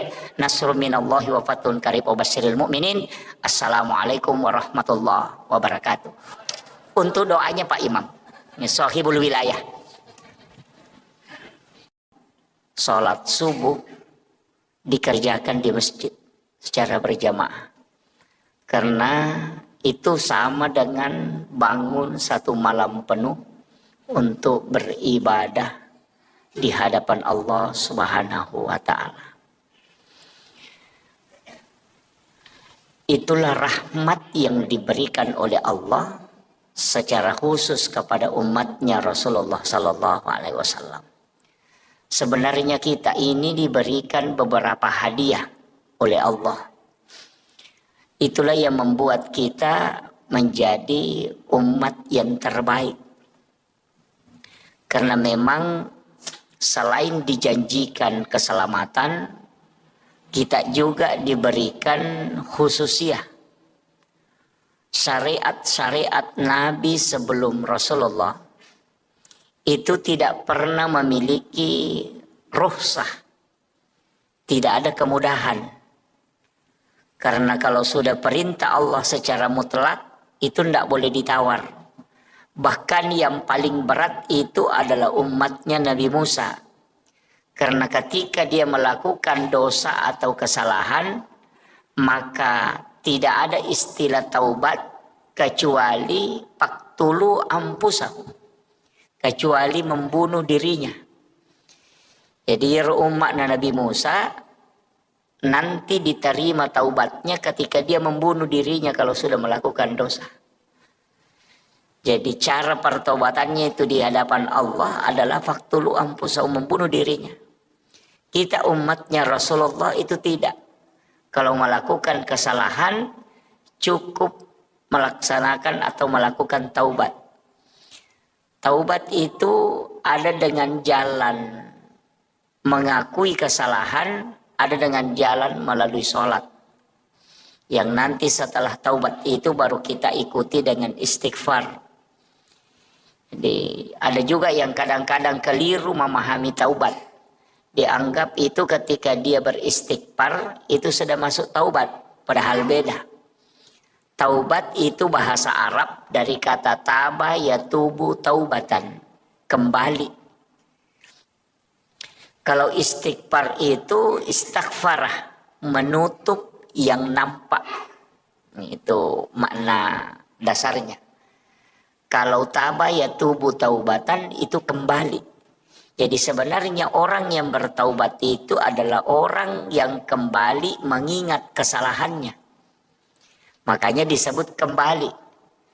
Jadi kalau ada orang pernah melakukan dosa, ketika dosa itu dia ingat dan dia mengakui kesalahan itu di hadapan Allah, maka itulah yang disebut dengan taubat. Ketika kita membaca Astaghfirullahaladzim, berarti kita meminta kepada Allah supaya kesalahan itu ditutup. Ya, jadi makanya taubat diikuti dengan istighfar. Jadi istighfar dengan taubat itu beda jauh. Ada orang salah paham. Dia anggap kalau dia sudah baca astaghfirullahaladzim, dia mengatakan saya sudah bertaubat. Oh, itu tidak. Dia cuma istighfar. Itu belum taubat. Jadi ingat dulu kesalahan. Apa kesalahan kita? Setelah kita tahu kesalahan, maka kita mengakuinya di hadapan Allah. Baru setelah itu kita baca astaghfirullahaladzim. Sebenarnya ada dua, Bapak Ibu sekalian. Ada kalimat istighfara, ada kalimat al-afu. Tapi al-afu itu hanya biasanya kebanyakan dipakai di bulan Ramadan. Padahal al-afu itu menghapus. Kalau istighfara itu menutup yang nampak. Artinya bagaimana? Kalau misalnya kita menulis di kertas, kemudian ada tulisan yang salah, kita mengambil tip X, kemudian kita mentip X itu tulisan. Itu namanya istighfar, menutup yang nampak. Jadi orang yang berdosa kemudian istighfar, maka dosanya itu ditutup, bukan dihapus. Itu makna hakikinya. Nanti kalau mau dihapus, bukan istighfar, tapi kita pakai al-afu. Makanya itulah sehingga di bulan Ramadan kita membaca Allahumma innaka afuwun karim tuhibbul afwa fa'fu anna. Al-afu itu menghapus yang ada. Jadi kalau makanya Nabi mengatakan orang yang berpuasa dengan ikhlas, dengan penuh keimanan, itu maka seperti bayi yang baru lahir dari perut ibunya. Itu karena memang dibersihkan. Makanya kalau kita cuma baca astagfirullahaladzim, astagfirullahaladzim, astagfirullahaladzim, itu dosa masih ada. Dia tidak terhapus, cuma tertutup. Sama dengan tip X tadi. Kalau di tip X, jadi itu tulisan masih ada di dalam. Cuma dia ditutupi supaya tidak nampak. Nah, itulah kalau kita ada dosa kemudian baca astagfirullahaladzim, dosa itu nanti tetap dinampakkan di yaumil akhir. Jadi itu tetap diperlihatkan. Semua kesalahan itu diperlihatkan. Tapi ada orang yang tidak diperlihatkan kesalahannya.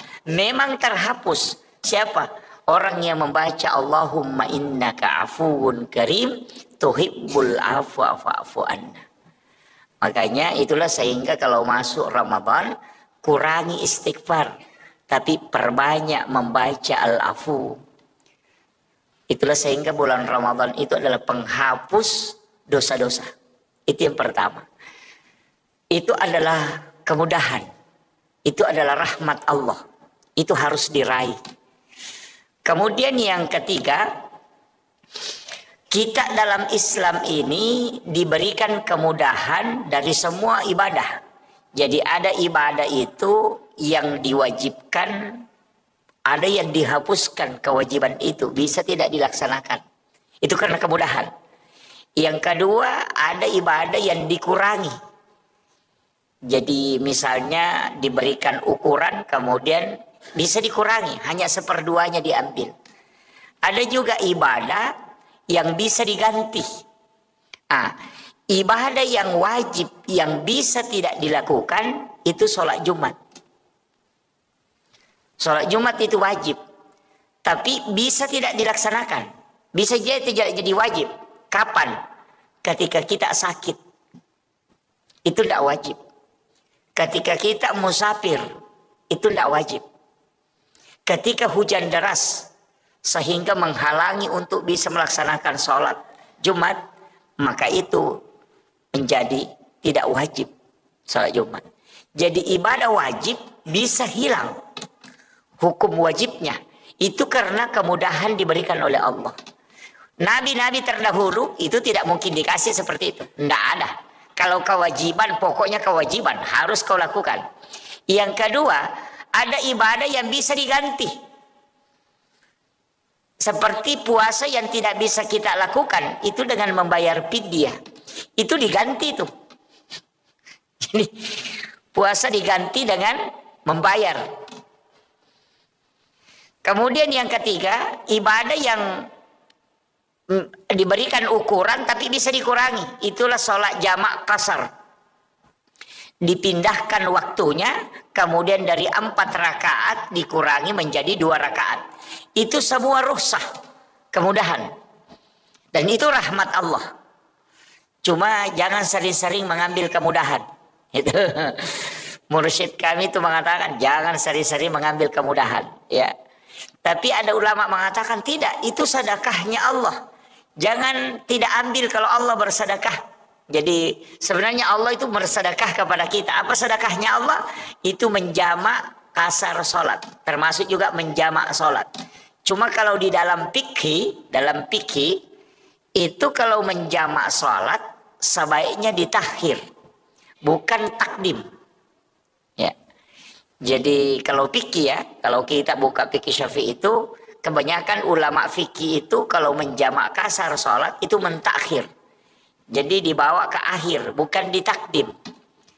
Ya, jadi kebanyakan itu. Tapi kalau pakai hukum biasa tidak masalah.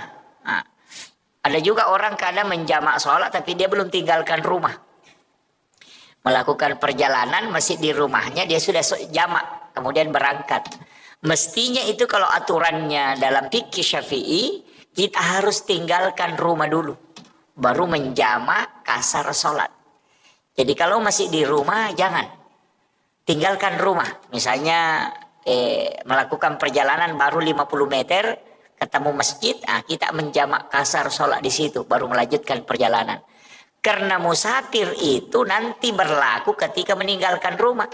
Kalau masih di rumah itu belum musafir. Nah, itu alasannya. Jadi itu ya alasannya Imam Syafi'i. Jadi sehingga dia mengatakan orang menjamak kasar sholat itu kalau di rumahnya itu tidak berlaku karena dia belum musafir. Jadi nanti kalau dia sudah tinggalkan rumahnya baru terhitung hukum musafir. Jadi sholat jamak kasar itu tidak boleh dilakukan di rumah tempat kita mukim. Jadi mesti tinggalkan dulu. Biar 100 meter dari rumah ketemu masjid, singgah dulu di situ menjamak kasar, baru melakukan perjalanan. Itu karena sudah meninggalkan rumah itu dianggap sudah start musafir. Dan bilang ada juga pendapat Ustaz, bilang boleh di rumah sebelum berangkat. Itu yang pakai boleh mengerjakan di rumah sebelum melakukan perjalanan, itu karena dia berangkat bukan pada musafirnya, tapi berangkat pada niat musafirnya. Kan begitu. Jadi ya kok mannya nih makanya melo kak melakukan perjalanan misalnya ke Samarinda atau mau ke Balikpapan atau mau melakukan perjalanan ke Berau. Jamak kasar memang pakai di rumah. Kenapa? Karena kita sudah berniat untuk melakukan perjalanan. Jadi kalau dihitung dari niatnya berarti boleh dilakukan di rumah. Tapi kalau dihitung dari musafirnya maka tidak boleh dikerjakan di rumah. Itu. Kemudian ini juga ada yang kadang keliru memahami. Dia bilang saya melakukan perjalanan pergi ke Balikpapan. Di Balikpapan dia menjamak kasar sholatnya. Padahal dia punya rumah di sana. Wah itu jadi masalah. Orang yang punya rumah, punya tanah pribadi dan punya rumah pribadi tidak dihukumi musafir. Karena dia punya rumah di sana, maka dihukumi dia mukim. Maka tidak boleh menjamak kasar sholatnya selama di sana. Itu kalau bikinnya. Ada yang punya rumah di sana baru setiap hari menjamak kasar. Wah itu jadi masalah itu. Dia mencuri kesempatan itu. Ini kan ini yang penting saya anukan ya. Jadi itu rahmat Allah untuk kita. Kalau mau ambil silahkan. Yang tidak mau mengambil silahkan. Karena memang dua versinya. Ada yang mengatakan itu rukhsah, kemudahan. Ada yang mengatakan itu azimah. Sesuatu yang harus dilakukan. Sehingga Imam Abu Hanifah mengatakan kalau musafir tidak boleh sholat sempurna. Kalau dia musafir tidak boleh sholat sempurna. Tidak sah sholatnya kalau dia sholat sempurna. Berarti memahami sebagai azimah. Tapi kalau dia mengatakan silahkan pilih. Kalau mau jamak kasar boleh. Kalau mau sempurna boleh. Berarti itu menganggap sebagai rukhsah, kemudahan. Jadi kan begini. supaya kita agak paham sedikit. Dulu di masa Nabi melakukan perjalanan tidak ada air, tidak ada sumur. Yang kedua tidak ada rumah, tidak ada rumah. Yang ketiga tidak ada masjid. Dan itu perjalanannya di mana? Di atas padang pasir yang panas terik, tidak ada rumah ditempati untuk singgah sholat. Kemudian itu di atas padang pasir, bahkan kadang datang badai pasir. Kemudian melakukan perjalanan dengan kadang menggunakan jalan kaki, kemudian kadang menggunakan kendaraan berupa unta. Jadi bayangkan, kalau melakukan perjalanan 90 km atau 97 km atau 85 km menggunakan transportasi unta. Unta itu tidak bisa cepat jalannya, lambat. Tidak sama kalau kuda bisa lari, kalau unta itu tidak. Makanya melakukan perjalanan atau sekalian jalan kaki. Coba dihitung, bayangkan itu Pak. Tidak ada rumah, tidak ada pepohonan, di atas padang pasir yang panas, pasirnya panas dari bawah, matahari juga panas dari atas.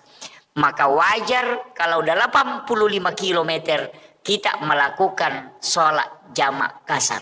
Karena kalau mau singgah sholat, panas. Yang kedua tidak ada tempat bernaung. Sekarang kalau melakukan perjalanan ke Balikpapan, pokoknya di dalam mobil yang ada AC-nya, tidak kena sinar matahari, lebih dingin sejuk di dalam mobil daripada di luar mobil. Kemudian yang kedua, 100 meter ada masjid, 100 meter ada masjid, 100 meter ada masjid. Apakah itu bisa kita menjamak kasar? Karena kemudahan itu. Nah, itulah yang berbicara tentang rukhsah. Kemudahan. Nah, jadi kalau kemudahannya, jangan menjamak kasar. Aja namu jamak, iku maka namu kemudahan. Miru na sebab magi. Nah sudah mudah sekali perjalananmu itu. Tidak sama di masa Nabi, jalan kaki. Tidak ada tempat bernaung. Makanya kalau dia menjamak kasar, wajar. Kenapa? Karena susah betul perjalanannya. Nah sekarang kamu tidak jalan kaki, duduk saja, baru kena sinar matahari, makan lagi di mobil. Wah itu baru dia bilang mau jamak kasar. Wah itu kebablasan betul itu. Nah, itulah pendapat ulama yang tidak memberikan bahwa lebih baik melakukan sempurna. Nah, itu jadi begitu cara memahami pemahaman ulama kita, sehingga orang yang menghitung itu tidak melihat jaraknya. Oh ini Pak, tidak melihat jarak, tapi melihat susahnya dan lamanya. Begini, dulu Nabi kalau melakukan perjalanan, dulu itu kalau orang jalan kaki 80 kilo lebih, kira-kira berapa jam? Kalau 80 kilo jalan kaki, berarti itu sekitar 1 hari penuh. Nah, bukan jaraknya yang dihitung, tapi lama perjalanannya. Nabi dulu pakai, Imam Syafi'i pakai ukuran sekian kilo, karena itu dihitung lama perjalanannya. Dan Bapak kalau naik mobil 80 kilo itu cuma 1 jam. Lebih kan? Hampir 2 jam. Jadi koma palarioto kina 20 kilo, apalagi kalau lewat tol, apalagi kalau naik pesawat. 80 kilo itu 10 menit saja itu sudah sampai. Itu kan begitu. Jadi dulu itu kalau 85 kilo jalan kaki, oh itu 1 hari. Jadi angka makada sopi allalangang baru bisa dijamak. Jadi bukan jaraknya, tapi lama perjalanannya. Nah, itu. Jadi begitu, sehingga berbeda-beda pendapat. Tapi kalau saya ya tergantung. Makanya saya tetap melihat keadaan. Kalau agak, wah ini agak berat. Kemudian yang kedua, ini nanti waktunya agak berat. Makanya kadang saya jamak kasar. Tapi kalau saya melihat, wah ini keadaan bisa kan saya tidak jamak. Jadi kadang saya mengambil dua-dua itu. Jadi melihat keadaan saja, oh ini keadaan agak berat. Nanti selesai ini lanjut ke sini, saya menjamak kasar. Kalau dalam kondisi musafir. Kemudian, apalagi kemudahan yang diberikan oleh Allah kepada Rasulullah. Tidak ada nabi yang diberikan jaminan umatnya, langsung Allah yang jamin. Jadi kalau nabi-nabi terdahulu itu tidak dijamin. Ketika dia melakukan kebaikan, ya nanti kebaikannya itu apakah mendapatkan rahmat Allah atau tidak. Kalau umatnya Rasulullah itu diberikan jaminan. Makanya Bapak Ibu yang ada di masjid Muhajirin ini ya, Muhajirin ya. Masjid Muhajirin ini celaka betul kalau kita masuk neraka ini. Ya, saya bilang celaka betul ini kalau kita masuk neraka. Bukan karena takabur terhadap ibadah. Tapi Allah memang memberikan khususiyah kepada umatnya Rasulullah. Itu banyak sekali kelebihan kita dikasih. Yang pertama, setiap kesalahan seorang hamba ketika dia bertaubat di hadapan Allah, maka itu pasti diampuni. Jadi kita ini sebenarnya juga dikasihkan, tapi memang begitu kayaknya ya. Orang yang sering dikasih kemudahan, kadang juga nakal itu, Pak. Jadi karena kita sering dikasih bonus ini, itu macam-macam perbuatannya. Ini makanya orang yang sering dikasih bonus itu ya begitulah. Nabi kan mengatakan, dia minta kepada Allah, ya Rob, semua kebaikan yang dilakukan umatku lipat gandakan. Gitu kan? Jadi semua kebaikannya pokoknya lipat gandakan. Kasih banyak nilainya, kau meng-up nilainya. Ya. Makanya itu disebut manja bil hasanati falahu asru amsalihha. Kalau kau melakukan satu kebaikan, itu Allah melipat gandakan menjadi 10 kebaikan. Itulah juga kenapa puasa Ramadan itu kayak puasa Syawal yang 6 hari itu. Di sesudah Ramadan itu dikatakan siapa yang berpuasa 1 bulan penuh di bulan Ramadan ditambah 6 hari di bulan Syawal itu sama kalau dia berpuasa 1 tahun penuh. Bagaimana cara menghitungnya? Itu karena kelipatan 10. Jadi 30 hari di bulan Ramadan dikali 10 makanya 300. 6 hari di bulan Syawal dikali 10 makanya 60. Berarti 360. Nah dalam 1 tahun itu 360 hari. Itu gitu. Makanya jangan sembarang baca itu hadis. Nabi bilang siapa yang puasa 6 hari di bulan Syawal sama kalau puasa 1 tahun penuh. Ah, dia tidak puasa Ramadan, cuma dia puasa Syawal. Itu karena salah memahami hadisnya. Jadi itu hadis memang menyebutkan puasa 1 bulan di bulan Ramadan ditambah 6 hari itu. Jadi kenapa 6? Itu kan dikali 10 semua. Sehingga menjadi 360 hari. Nah dalam 1 tahun itu 360 hari. Jadi itu hitungannya makanya dihitung sama kalau puasa 1 tahun. Kemudian Nabi mengatakan siapa yang puasa ayyamul bid. Puasa mutih. Puasa putih pertengahan bulan.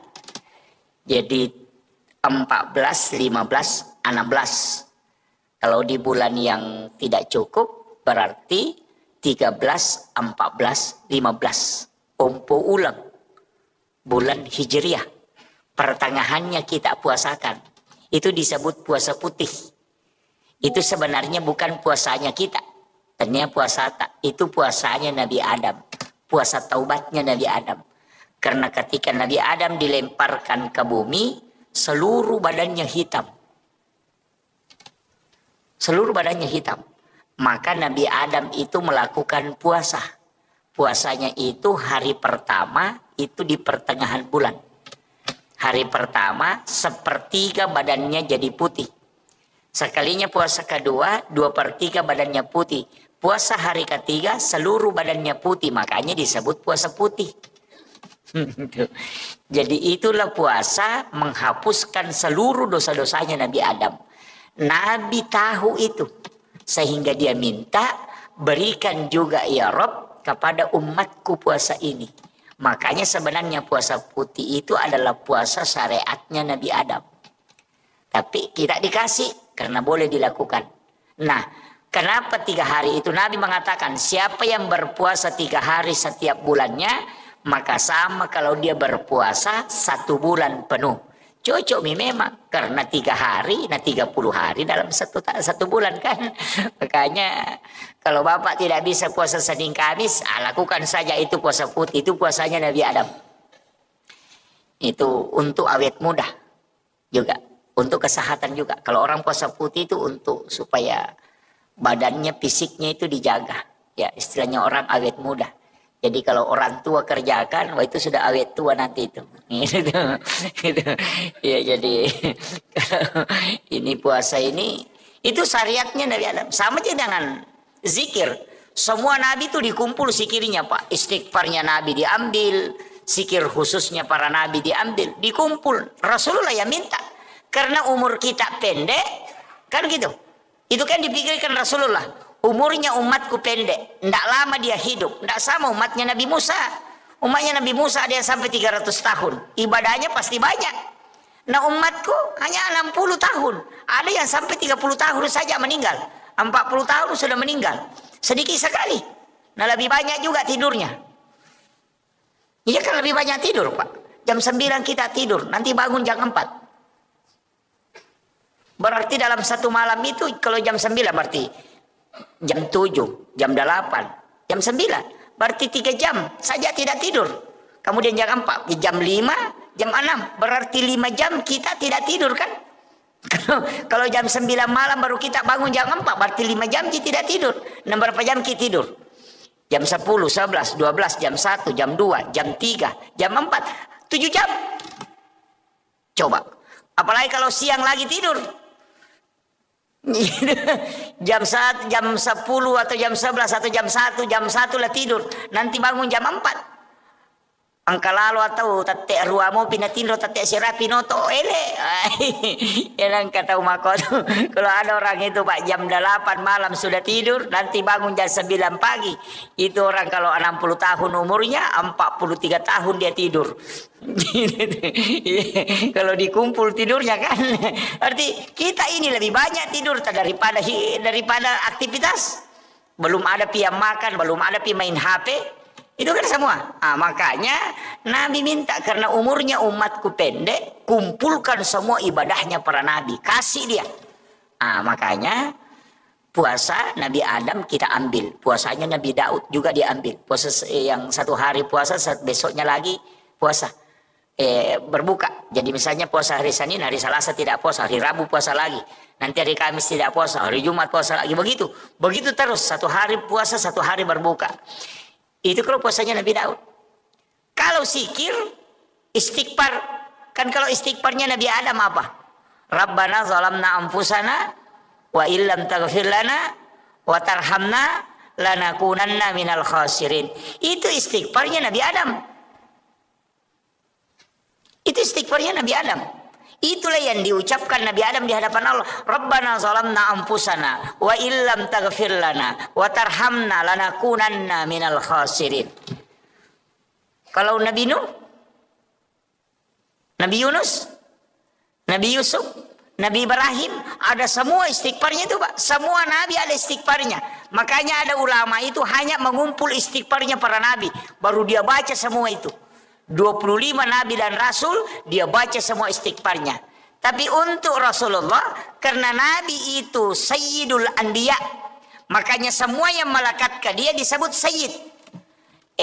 Dikasih hari, makanya disebut Sayyidul Ayyam. Itu hari Jumat. Dikasih istighfar, disebut Sayyidul Istighfar, karena diberikan kepada Sayyidul Anbiya. Ini. Makanya kita itu punya. Pokoknya kalau sudah baca itu Allahumma anta rabbi la ilaha illa anta khalaqtani wa na'buduka wa la adika wa adika mastata'tu a'udzubika min syarri ma sana'tu wa bulaka bi ni'matika alayya wa bulaka bi dzambi faghfirli fa innahu la yaghfiruz dzunuba illa anta. Itu disebut Sayyidul Istighfar karena diberikan kepada Sayyidul Anbiya. Siapa yang membaca kata Nabi sekali maka Allah pasti menjaminnya. Itulah jaminan langsung. Makanya dihafal semua ini Pak Di. Kalau tidak dihafal itu tugasnya Pak Imam nanti. Ini istighfar ini apa kata Allah memberitahukan kepada Rasulullah. Ya Rasulullah, sampaikan kepada umatmu, kepada hamba-hambaku. Siapa yang membacanya sekali saja di malam hari, kemudian dia meninggal pada malam itu, maka aku akan menjadi jaminannya. Pasti dia di surga. Itu jaminan Allah. Makalay na bita, de gaga pa doangan na paturungan nga po ang Allah Ta'ala. tidak ada doa yang diturunkan oleh Allah kepadaku dan umatku yang membuat iblis menangis sampai matanya bengkak kecuali sayyidul istighfar. Denang kana terri iblis. Sejak mulai Nabi Adam itu dia tidak pernah menangis. Ketika disuruh sujud kepada Nabi Adam dia tidak sujud. Kemudian Allah melaknat, dia tidak menangis. Tapi ketika Allah menurunkan sayyidul istighfar kepada Rasulullah, itu sampai matanya bengkak menangis. Jadi kalau mau membuat iblis menangis itu baca sayyidul istighfar. Paling jengkel iblis itu kalau kita baca sayyidul istighfar. Kenapa? Karena Allah yang langsung menjamin orang yang membaca kalimat itu. Karena iblis mengatakan setiap hari saya menggoda umatnya Nabi Muhammad supaya dia bisa masuk neraka bersamaku. Tapi kenapa ada kalimat yang dia baca, Allah langsung menyelamatkan dia dari api neraka dan menjaminnya mendapatkan surga. Padahal bacaannya pendek sekali. Gitu. Coba bayangkan 24 jam iblis berusaha. Nah hanya kita baca 3 detik langsung dapat jaminan. Stres memang Pak.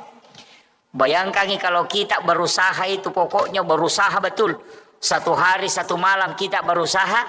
Tapi dalam waktu hanya 5 detik atau 10 detik. Langsung sia-sia semua usaha kita. Oh itu pasti kita menangis. Itulah yang membuat iblis menangis. Nggak, itu.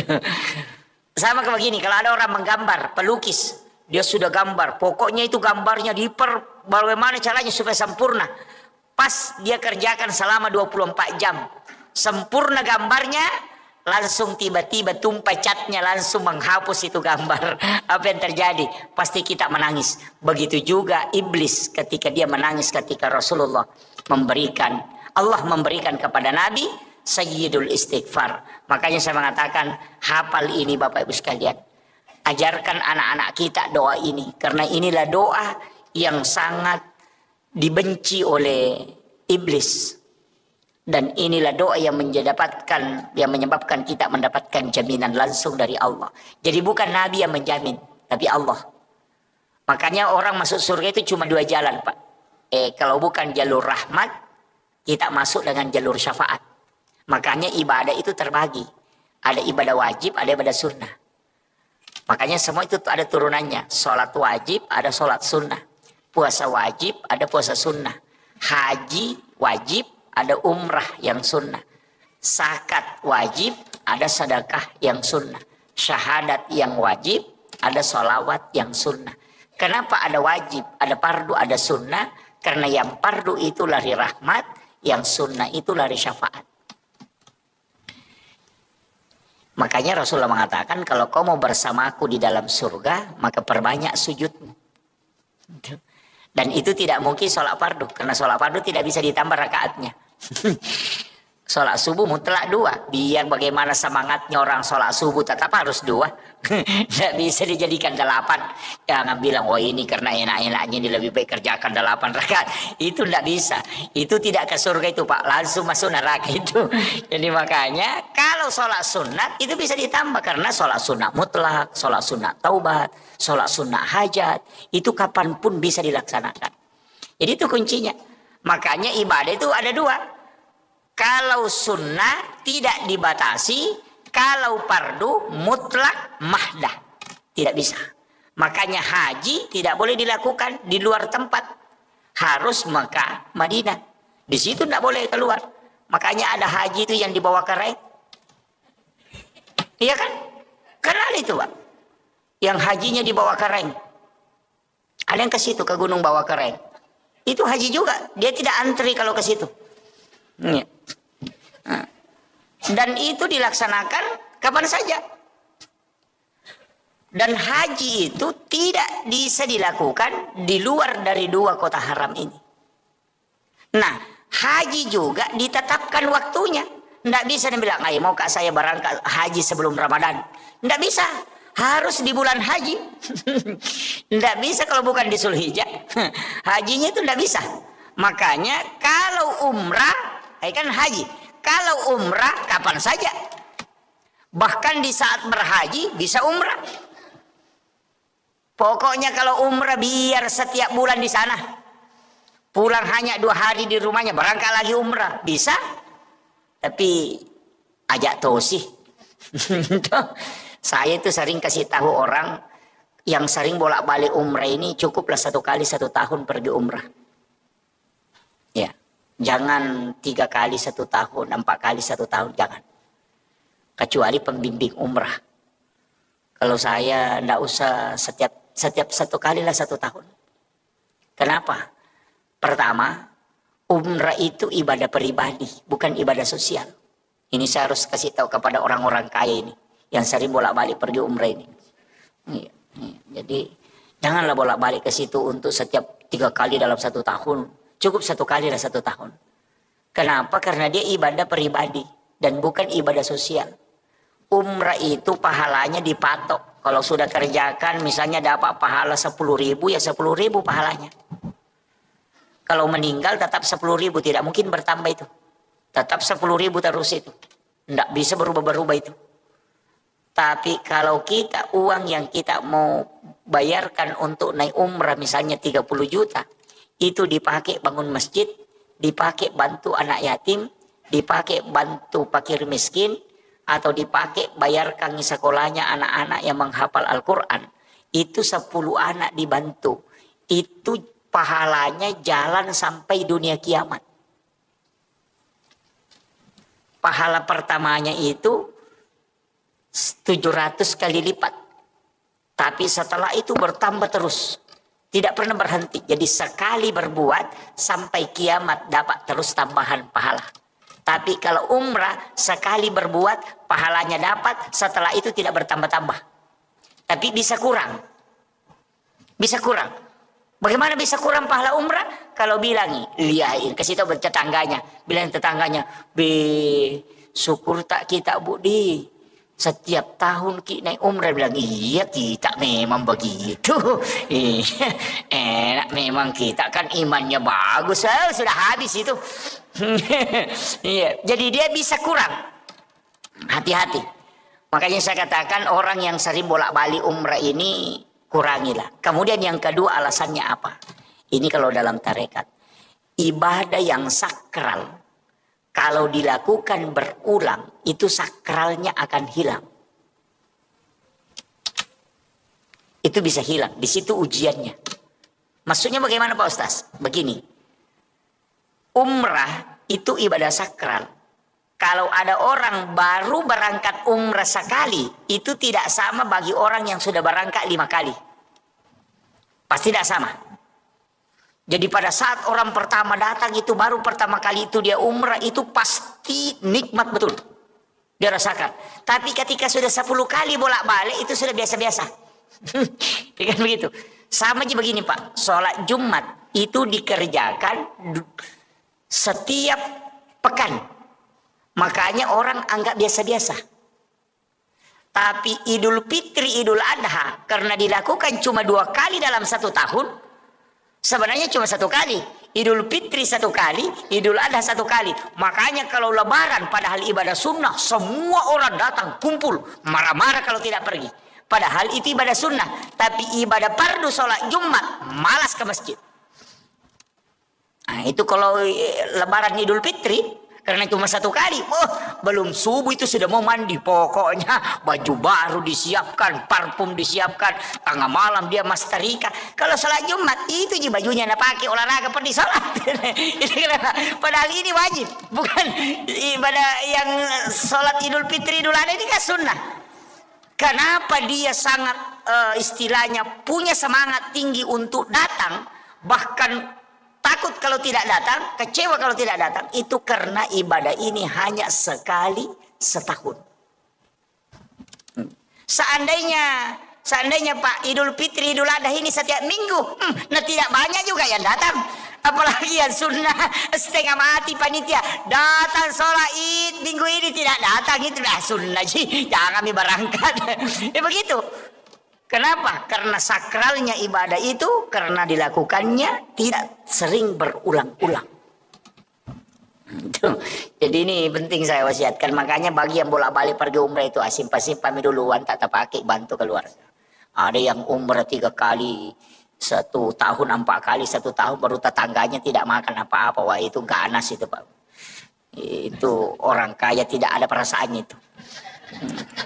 Iya, itu tidak ada perasaannya itu Pak. Tidak ada perasaan sosial. Oh, baru pakai seragam, beli seragam ini, baru berangkat, tetangganya tidak makan. Wah itu fatal itu. Kadang-kala kita ini menganiaya orang Pak. Ini jangan tersinggung ya. Kalau tersinggung berarti alhamdulillah. Nah, Anda masuk kategori itu ya. Iya. Tapi tetap silahkan laksanakan umrah. Ya lakukan umrah. Jangan, karena itu ibadah penghapus dosa dari umrah ke umrah. Ya, jadi orang umrah itu penghapus. Sebenarnya kan begitu. Dulu saya begini Pak. Saya dulu kalau ngaji itu di Padilla, saya bilang, kenapa ini? Saya biasa protes itu. Kenapa ini ibadah mudah sekali dapat pahala umrah? Siapa yang sholat sunat 4 rakaat sebelum asar itu sama dengan melaksanakan ibadah umrah 1 kali. Bahkan perempuan yang melayani suaminya dengan sempurna sehingga suaminya merasa puas dan senang, maka itu baginya 1 pahala umrah.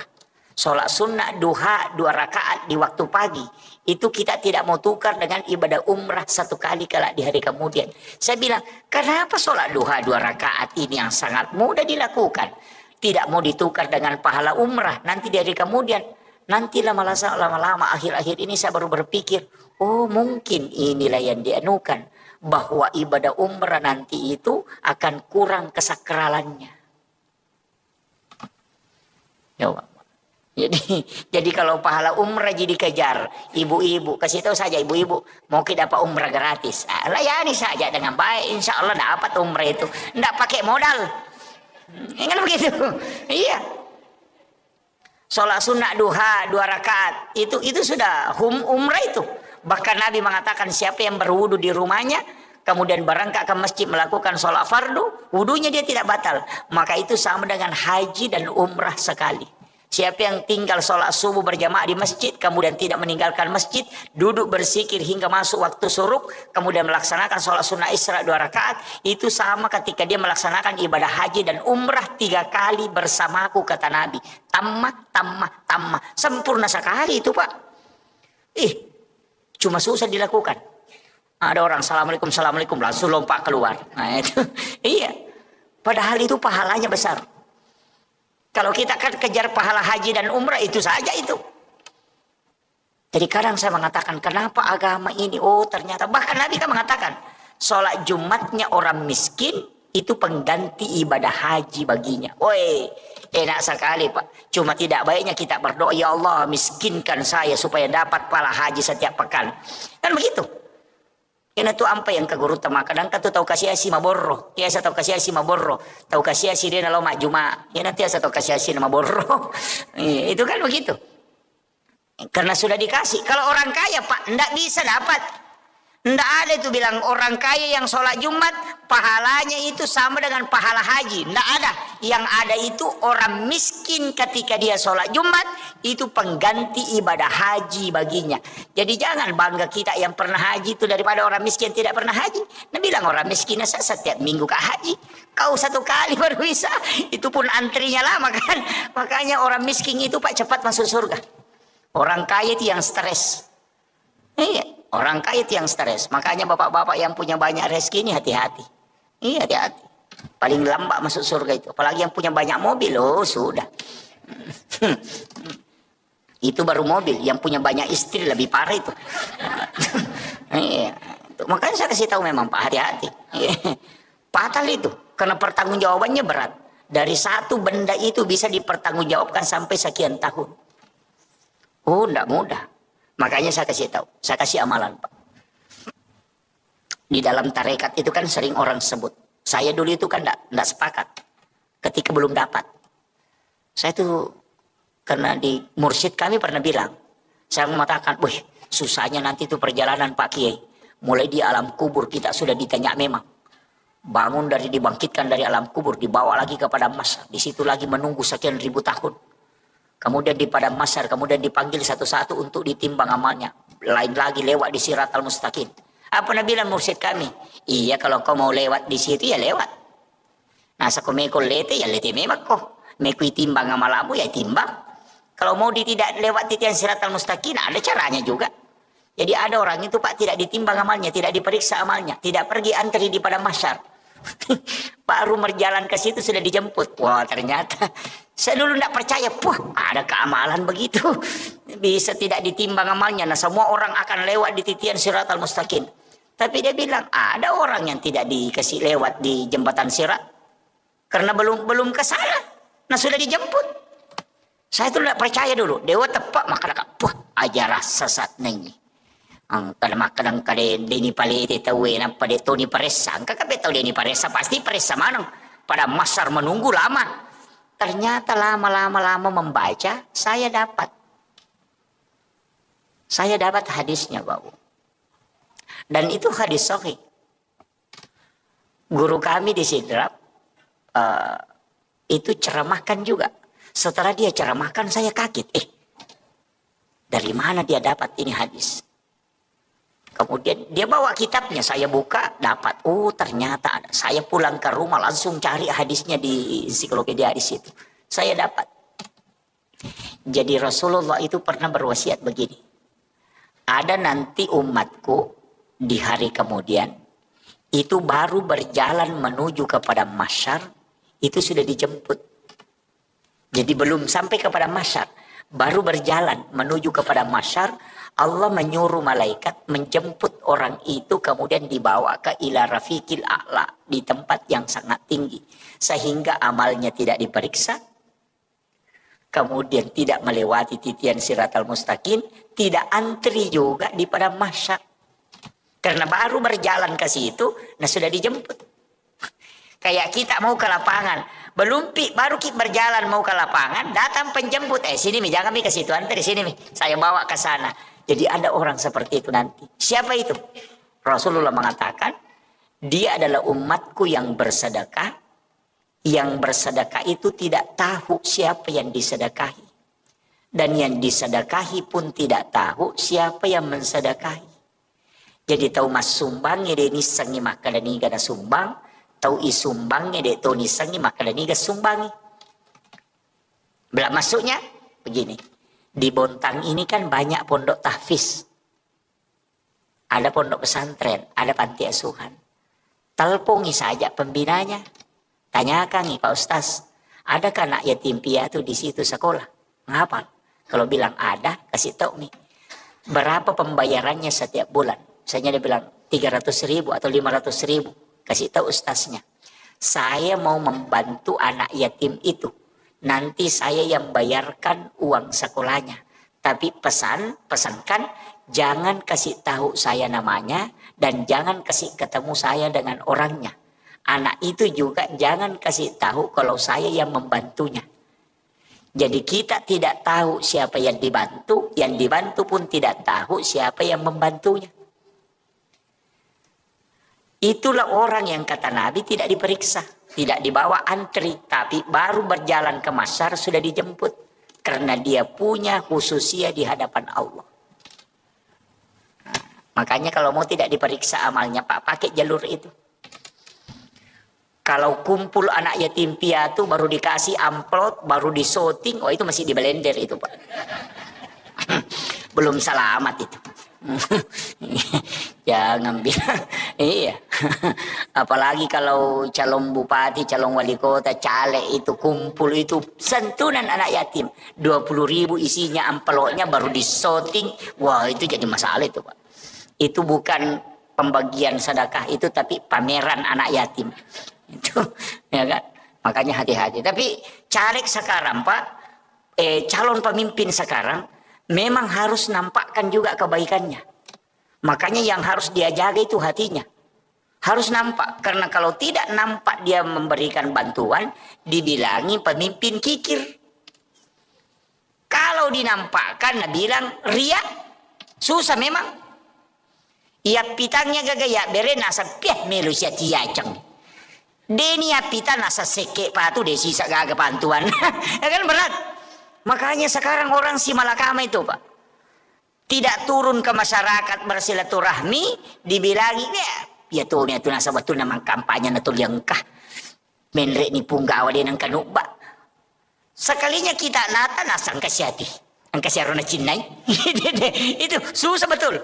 Makanya kalau ukurannya orang mau dipakai Pak merena memang iya merena memang kalau ukurannya orang mau dipakai, makanya jangan pakai ukuran orang, jangan pernah terpengaruh dengan penilaian orang. Kita saja dengan Allah, apapun orang mau bilang, ini itulah istilahnya, biarkan anjing menggonggong, kapila tetap berjalan. Tidak usah, biarkan mereka ngomel-ngomel itu, tidak usah urus itu.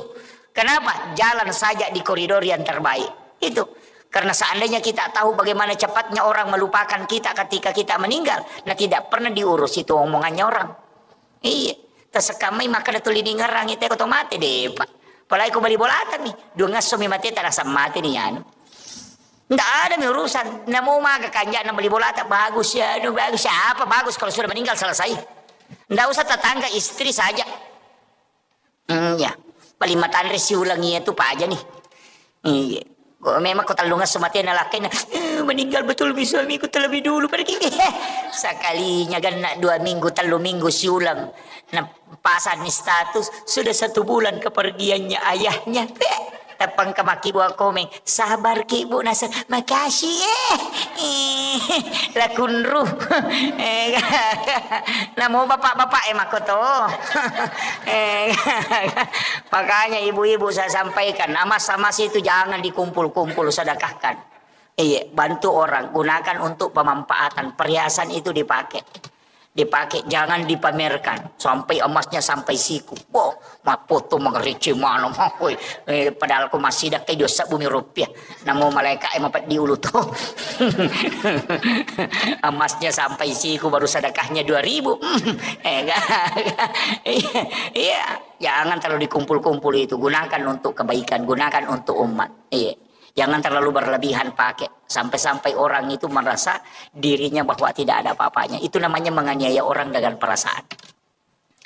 Makanya Nabi itu ketika kedatangan orang besar, dia minta berikan jubahku yang dari sutra.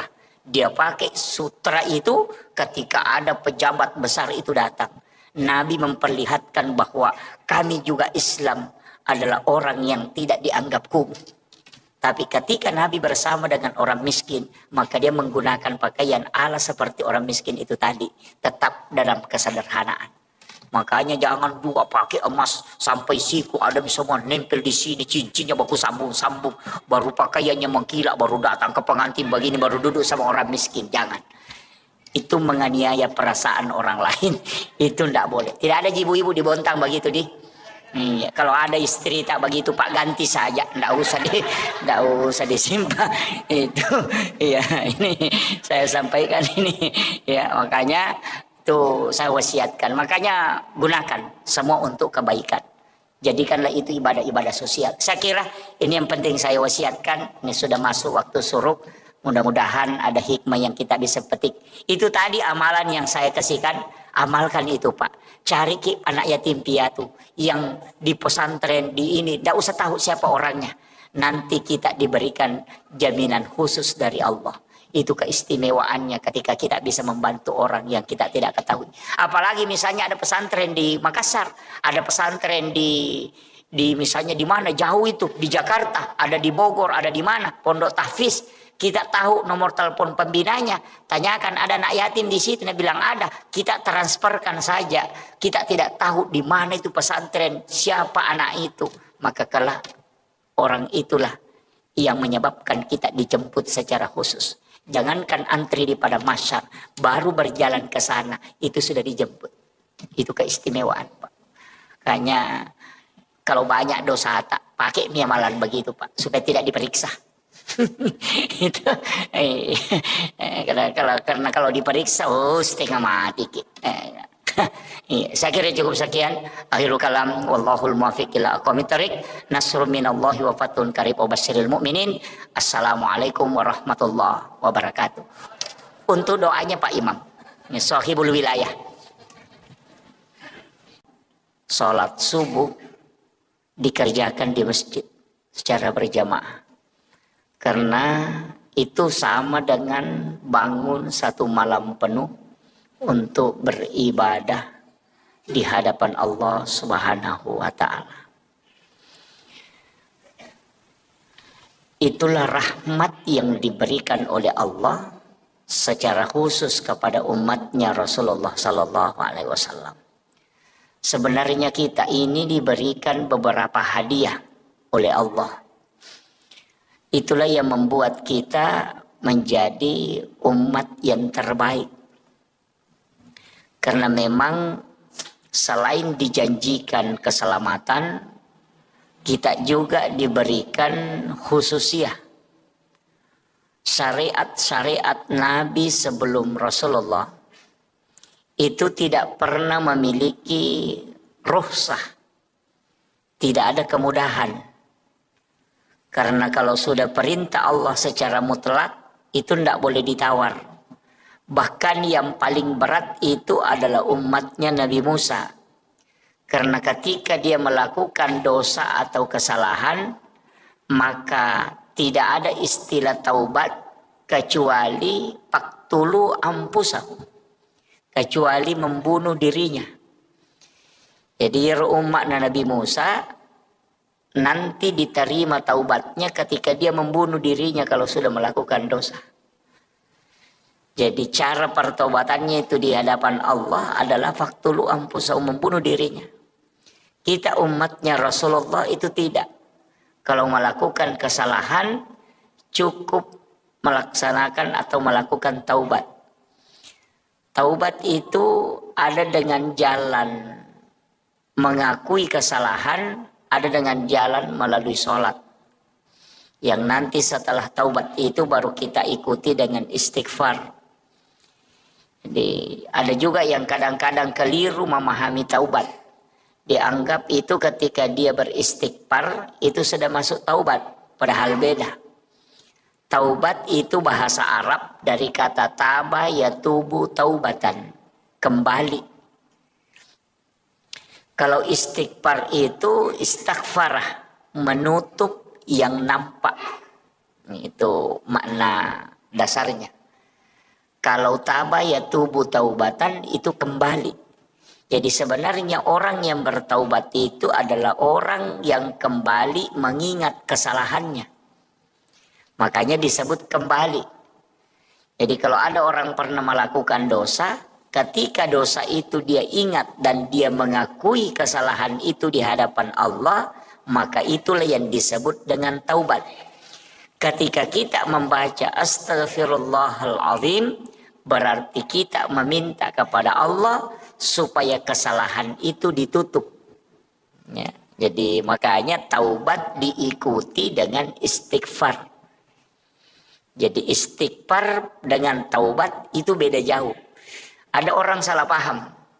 Dia anggap kalau dia sudah baca Astaghfirullahaladzim, dia mengatakan saya sudah bertaubat. Oh itu tidak. Dia cuma istighfar. Itu belum taubat. Jadi ingat dulu kesalahan. Apa kesalahan kita? Setelah kita tahu kesalahan, maka kita mengakuinya di hadapan Allah. Baru setelah itu kita baca Astaghfirullahaladzim. Sebenarnya ada dua Bapak Ibu sekalian. Ada kalimat istighfara, ada kalimat al-afu. Tapi al-afu itu hanya biasanya kebanyakan dipakai di bulan Ramadan. Padahal al-afu itu menghapus. Kalau istighfara itu menutup yang nampak. Artinya bagaimana? Kalau misalnya kita menulis di kertas, kemudian ada tulisan yang salah. Kita mengambil tip X, kemudian kita mentip X itu tulisan. Itu namanya istighfar, menutup yang nampak. Jadi orang yang berdosa kemudian istighfar, maka dosanya itu ditutup, bukan dihapus. Itu makna hakikinya. Nanti kalau mau dihapus, bukan istighfar, bukan istighfar, tapi kita pakai al-afu. Makanya itulah sehingga di bulan Ramadan kita membaca Allahumma innaka afuwun karim tuhibbul afwa fa'fu anna. Al-afu itu menghapus yang ada. Jadi kalau makanya Nabi mengatakan orang yang berpuasa dengan ikhlas, dengan penuh keimanan, itu maka seperti bayi yang baru lahir dari perut ibunya. Itu karena memang dibersihkan. Makanya kalau kita cuma baca astagfirullahaladzim, astagfirullahaladzim, astagfirullahaladzim, itu dosa masih ada. Dia tidak terhapus, cuma tertutup. Sama dengan tip X tadi. Kalau di tip X, jadi itu tulisan masih ada di dalam. Cuma dia ditutupi supaya tidak nampak. Nah, itulah kalau kita ada dosa kemudian baca astagfirullahaladzim, dosa itu nanti tetap dinampakkan di yaumil akhir. Jadi itu tetap diperlihatkan. Semua kesalahan itu diperlihatkan. Tapi ada orang yang tidak diperlihatkan kesalahannya. Memang terhapus. Siapa? Orang yang membaca Allahumma innaka afuwun karim tuhibbul afwa fa'fu anna. Makanya itulah sehingga kalau masuk Ramadan kurangi istighfar. Tapi perbanyak membaca al-afu.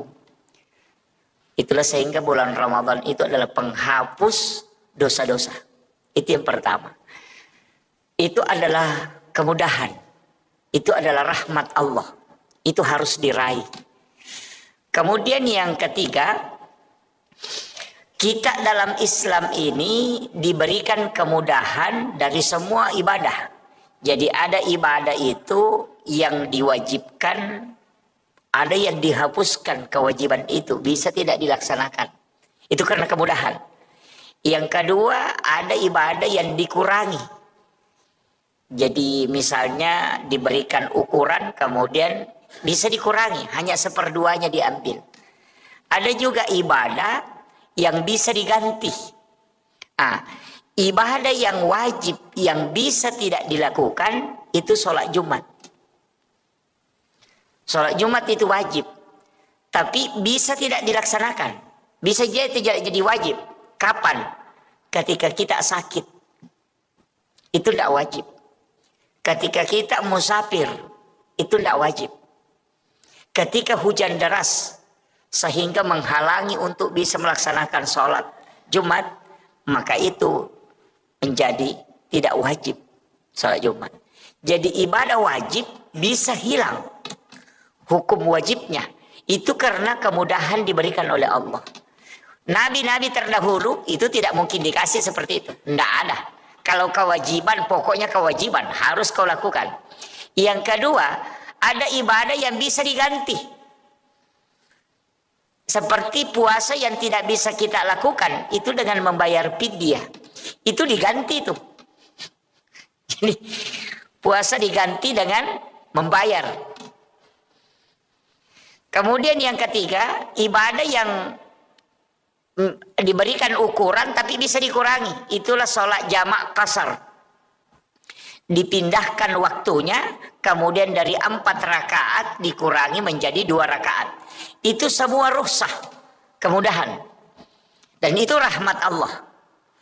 Cuma jangan sering-sering mengambil kemudahan. Itu mursyid kami itu mengatakan jangan sering-sering mengambil kemudahan. Ya. Tapi ada ulama mengatakan tidak, itu sedekahnya Allah. Jangan tidak ambil kalau Allah bersedekah. Jadi sebenarnya Allah itu bersedekah kepada kita. Apa sedekahnya Allah? Itu menjamak kasar sholat. Termasuk juga menjamak sholat. Cuma kalau di dalam fikih itu kalau menjamak sholat sebaiknya ditakhir, bukan takdim. Ya. Jadi kalau fikih ya, kalau kita buka fikih Syafi'i itu kebanyakan ulama fikih itu kalau menjamak kasar sholat itu mentakhir. Jadi dibawa ke akhir, bukan ditakdim. Ya, jadi kebanyakan itu. Tapi kalau pakai hukum biasa tidak masalah. Nah, ada juga orang kadang menjamak sholat tapi dia belum tinggalkan rumah. Melakukan perjalanan masih di rumahnya, dia sudah jamak, kemudian berangkat. Mestinya itu kalau aturannya dalam fikih Syafi'i, kita harus tinggalkan rumah dulu. Baru menjamak kasar sholat. Jadi kalau masih di rumah, jangan. Tinggalkan rumah. Misalnya melakukan perjalanan baru 50 meter, ketemu masjid, kita menjamak kasar sholat di situ. Baru melanjutkan perjalanan. Karena musafir itu nanti berlaku ketika meninggalkan rumah. Kalau masih di rumah itu belum musafir. Nah, itu alasannya. Jadi itu ya alasannya Imam Syafi'i. Jadi sehingga dia mengatakan orang menjamak kasar sholat itu kalau di rumahnya itu tidak berlaku karena dia belum musafir. Jadi nanti kalau dia sudah tinggalkan rumahnya baru terhitung hukum musafir. Jadi sholat jamak kasar itu tidak boleh dilakukan di rumah tempat kita mukim. Jadi mesti tinggalkan dulu. Nah, biar 100 meter dari rumah ketemu masjid, singgah dulu di situ menjamak kasar, baru melakukan perjalanan. Nah, itu karena sudah meninggalkan rumah itu dianggap sudah start musafir. Dan bilang ada juga pendapat Ustaz, bilang boleh di rumah sebelum berangkat. Itu yang pakai boleh mengerjakan di rumah sebelum melakukan perjalanan, itu karena dia berangkat bukan pada musafirnya, tapi berangkat pada niat musafirnya. Nah, kan begitu. Jadi ya kok mannya nih makanya melo kak melakukan perjalanan misalnya ke Samarinda atau mau ke Balikpapan atau mau melakukan perjalanan ke Berau. Jamak kasar memang pakai di rumah. Kenapa? Karena kita sudah berniat untuk melakukan perjalanan. Nah, jadi kalau dihitung dari niatnya berarti boleh dilakukan di rumah. Tapi kalau dihitung dari musafirnya maka tidak boleh dikerjakan di rumah. Nah, itu. Kemudian ini juga ada yang kadang keliru memahami. Dia bilang saya melakukan perjalanan pergi ke Balikpapan. Di Balikpapan dia menjamak kasar sholatnya. Padahal dia punya rumah di sana. Wah itu jadi masalah. Orang yang punya rumah, punya tanah pribadi dan punya rumah pribadi tidak dihukumi musafir. Karena dia punya rumah di sana, maka dihukumi dia mukim. Maka tidak boleh menjamak kasar sholatnya selama di sana. Itu kalau bikinnya ada yang punya rumah di sana baru setiap hari menjamak kasar, wah itu jadi masalah itu. Dia mencuri kesempatan itu. Ini kan ini yang penting saya anukan ya. Jadi itu rahmat Allah untuk kita. Kalau mau ambil silahkan, yang tidak mau mengambil silahkan. Karena memang dua versinya. Ada yang mengatakan itu rukhsah, kemudahan. Ada yang mengatakan itu azimah, sesuatu yang harus dilakukan. Sehingga Imam Abu Hanifah mengatakan kalau musafir tidak boleh sholat sempurna. Kalau dia musafir tidak boleh sholat sempurna. Tidak sah sholatnya kalau dia sholat sempurna. Berarti memahami sebagai azimah. Tapi kalau dia mengatakan silahkan pilih. Kalau mau jamak kasar boleh. Kalau mau sempurna boleh. Berarti itu menganggap sebagai rukhsah, kemudahan. Jadi kan begini. Supaya kita agak paham sedikit. Dulu di masa Nabi melakukan perjalanan tidak ada air. Tidak ada sumur. Yang kedua tidak ada rumah. Tidak ada rumah. Yang ketiga tidak ada masjid. Dan itu perjalanannya di mana? Di atas padang pasir yang panas terik, tidak ada rumah ditempati untuk singgah sholat. Kemudian itu di atas padang pasir, bahkan kadang datang badai pasir, kemudian melakukan perjalanan dengan kadang menggunakan jalan kaki, kemudian kadang menggunakan kendaraan berupa unta. Jadi bayangkan, kalau melakukan perjalanan 90 km, atau 97 km, atau 85 km, menggunakan transportasi unta. Unta itu tidak bisa cepat jalannya. Lambat. Tidak sama kalau kuda. Bisa lari. Kalau unta itu tidak. Makanya melakukan perjalanan. Atau sekalian jalan kaki. Coba dihitung. Bayangkan itu Pak. Tidak ada rumah. Tidak ada pepohonan. Di atas padang pasir yang panas. Pasirnya panas dari bawah. Matahari juga panas dari atas. Maka wajar kalau 85 km kita melakukan sholat jamak kasar. Karena kalau mau singgah sholat, panas. Yang kedua tidak ada tempat bernaung. Sekarang kalau melakukan perjalanan ke Balikpapan, pokoknya di dalam mobil yang ada AC-nya, tidak kena sinar matahari, lebih dingin sejuk di dalam mobil daripada di luar mobil. Kemudian yang kedua, 100 meter ada masjid, 100 meter ada masjid, 100 meter ada masjid. Apakah itu bisa kita menjamak kasar? Karena kemudahan itu. Nah, itulah yang berbicara tentang rukhsah. Kemudahan. Nah, jadi kalau kemudahannya, jangan menjamak kasar. Aja namu jamak, iko maka namu kemudahan. Miro na sabak magi. Nah sudah mudah sekali perjalananmu itu. Tidak sama di masa Nabi jalan kaki. Tidak ada tempat bernaung. Makanya kalau dia menjamak kasar wajar. Kenapa? Karena susah betul perjalanannya. Nah sekarang kamu tidak jalan kaki, duduk saja, baru kena sinar matahari, makan lagi di mobil. Wah itu baru dia bilang mau jamak kasar. Wah itu kebablasan betul itu. Nah, itulah pendapat ulama yang tidak memberikan bahwa lebih baik melakukan sempurna. Nah, itu jadi begitu cara memahami pemahaman ulama kita, sehingga orang yang menghitung itu tidak melihat jaraknya. Oh ini Pak, tidak melihat jarak, tapi melihat susahnya dan lamanya. Begini, dulu Nabi kalau melakukan perjalanan, dulu itu kalau orang jalan kaki 80 kilo lebih, kira-kira berapa jam? Kalau 80 kilo jalan kaki, berarti itu sekitar 1 hari penuh. Nah, bukan jaraknya yang dihitung, tapi lama perjalanannya. Nabi dulu pakai, Imam Syafi'i pakai ukuran sekian kilo, karena itu dihitung lama perjalanannya. Dan Bapak kalau naik mobil 80 kilo itu cuma 1 jam. Lebih kan? Hampir 2 jam. Jadi koma palarioto kina 20 kilo, apalagi kalau lewat tol, apalagi kalau naik pesawat. 80 kilo itu 10 menit saja itu sudah sampai. Itu kan begitu. Jadi dulu itu kalau 85 kilo jalan kaki, oh itu 1 hari. Jadi angka makada sia sopi allalangang baru bisa dijamak. Jadi bukan jaraknya, tapi lama perjalanannya. Nah, itu. Jadi begitu, sehingga berbeda-beda pendapat. Tapi kalau saya ya tergantung. Makanya saya tuh melihat keadaan. Kalau agak, wah ini agak berat. Kemudian yang kedua, ini nanti waktunya agak berat. Makanya kadang saya jamak kasar. Tapi kalau saya melihat, wah ini keadaan bisa kan saya tidak jamak. Jadi kadang saya mengambil dua-dua itu. Jadi melihat keadaan saja, oh ini keadaan agak berat. Nanti selesai ini lanjut ke sini, saya menjamak kasar. Kalau dalam kondisi musafir. Nah, kemudian, apalagi kemudahan yang diberikan oleh Allah kepada Rasulullah.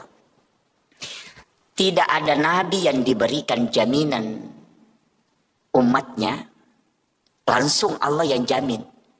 Jadi kalau nabi-nabi terdahulu itu tidak dijamin. Ketika dia melakukan kebaikan, ya nanti kebaikannya itu apakah mendapatkan rahmat Allah atau tidak. Kalau umatnya Rasulullah itu diberikan jaminan.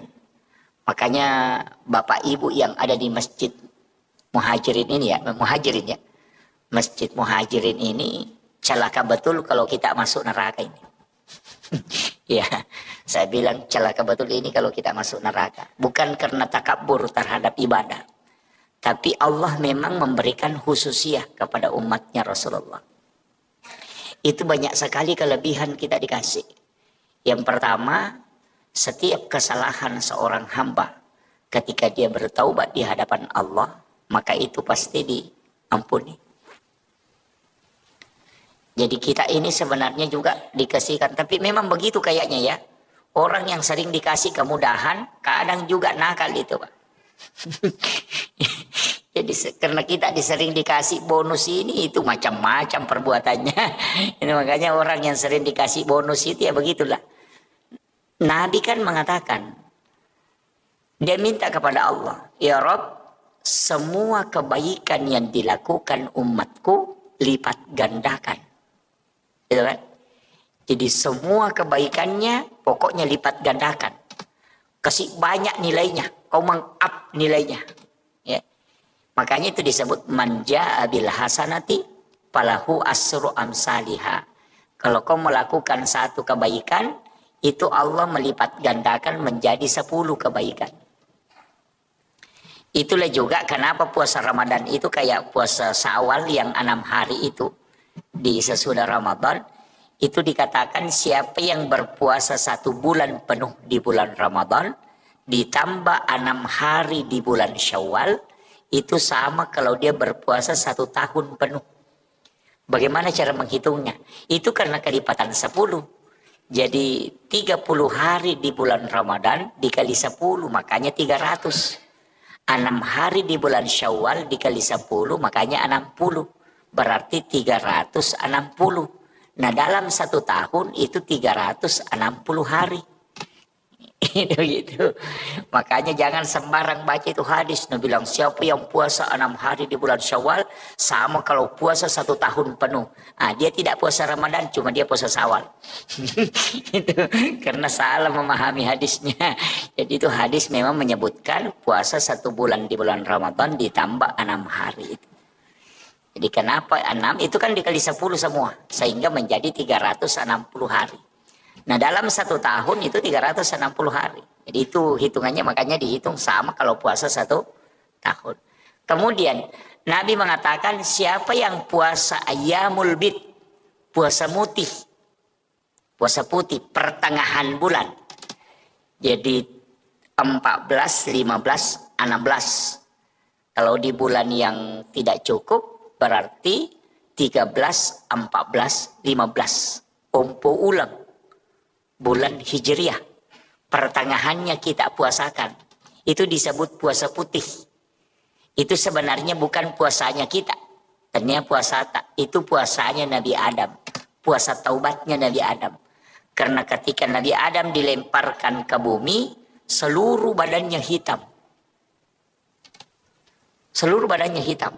Maka Nabi Adam itu melakukan puasa. Puasanya itu hari pertama itu di pertengahan bulan.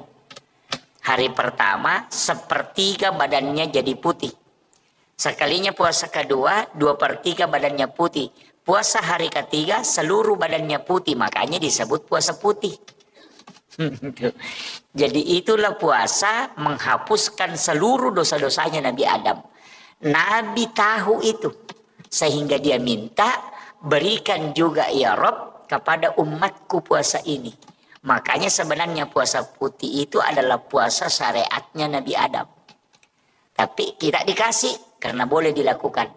Nah, kenapa 3 hari itu? Nabi mengatakan siapa yang berpuasa 3 hari setiap bulannya, maka sama kalau dia berpuasa 1 bulan penuh. Cocok memang karena 3 hari, 30 hari dalam satu bulan kan. Makanya kalau Bapak tidak bisa puasa Senin Kamis, lakukan saja itu puasa putih. Itu puasanya Nabi Adam.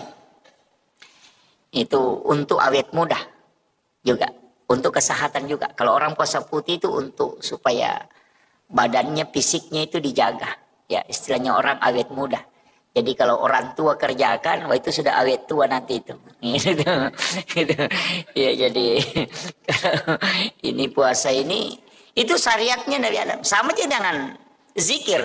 Semua Nabi itu dikumpul zikirnya Pak. Istighfarnya Nabi diambil, zikir khususnya para Nabi diambil, dikumpul. Rasulullah yang minta. Karena umur kita pendek, kan gitu. Itu kan dipikirkan Rasulullah. Umurnya umatku pendek, tidak lama dia hidup, tidak sama umatnya Nabi Musa. Umatnya Nabi Musa ada yang sampai 300 tahun, ibadahnya pasti banyak. Nah umatku hanya 60 tahun, ada yang sampai 30 tahun saja meninggal, 40 tahun sudah meninggal, sedikit sekali. Nah lebih banyak juga tidurnya. Iya kan lebih banyak tidur Pak, jam 9 kita tidur, nanti bangun jam 4. Berarti dalam 1 malam itu kalau jam 9 berarti jam 7, jam 8, jam 9. Berarti 3 jam saja tidak tidur. Kemudian jam 4, jam 5, jam 6. Berarti 5 jam kita tidak tidur kan? Kalau jam 9 malam baru kita bangun jam 4. Berarti 5 jam kita tidak tidur. Nah, berapa jam kita tidur? Jam 10, 11, 12, jam 1, jam 2, jam 3, jam 4. 7 jam. Coba. Apalagi kalau siang lagi tidur. Jam 1, jam 10 atau jam 11 atau jam 1 lah tidur. Nanti bangun jam 4.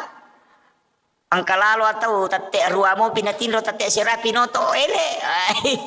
Yang kata umako tuh, kalau ada orang itu Pak jam 8 malam sudah tidur, nanti bangun jam 9 pagi. Itu orang kalau 60 tahun umurnya, 43 tahun dia tidur. Kalau dikumpul tidurnya kan.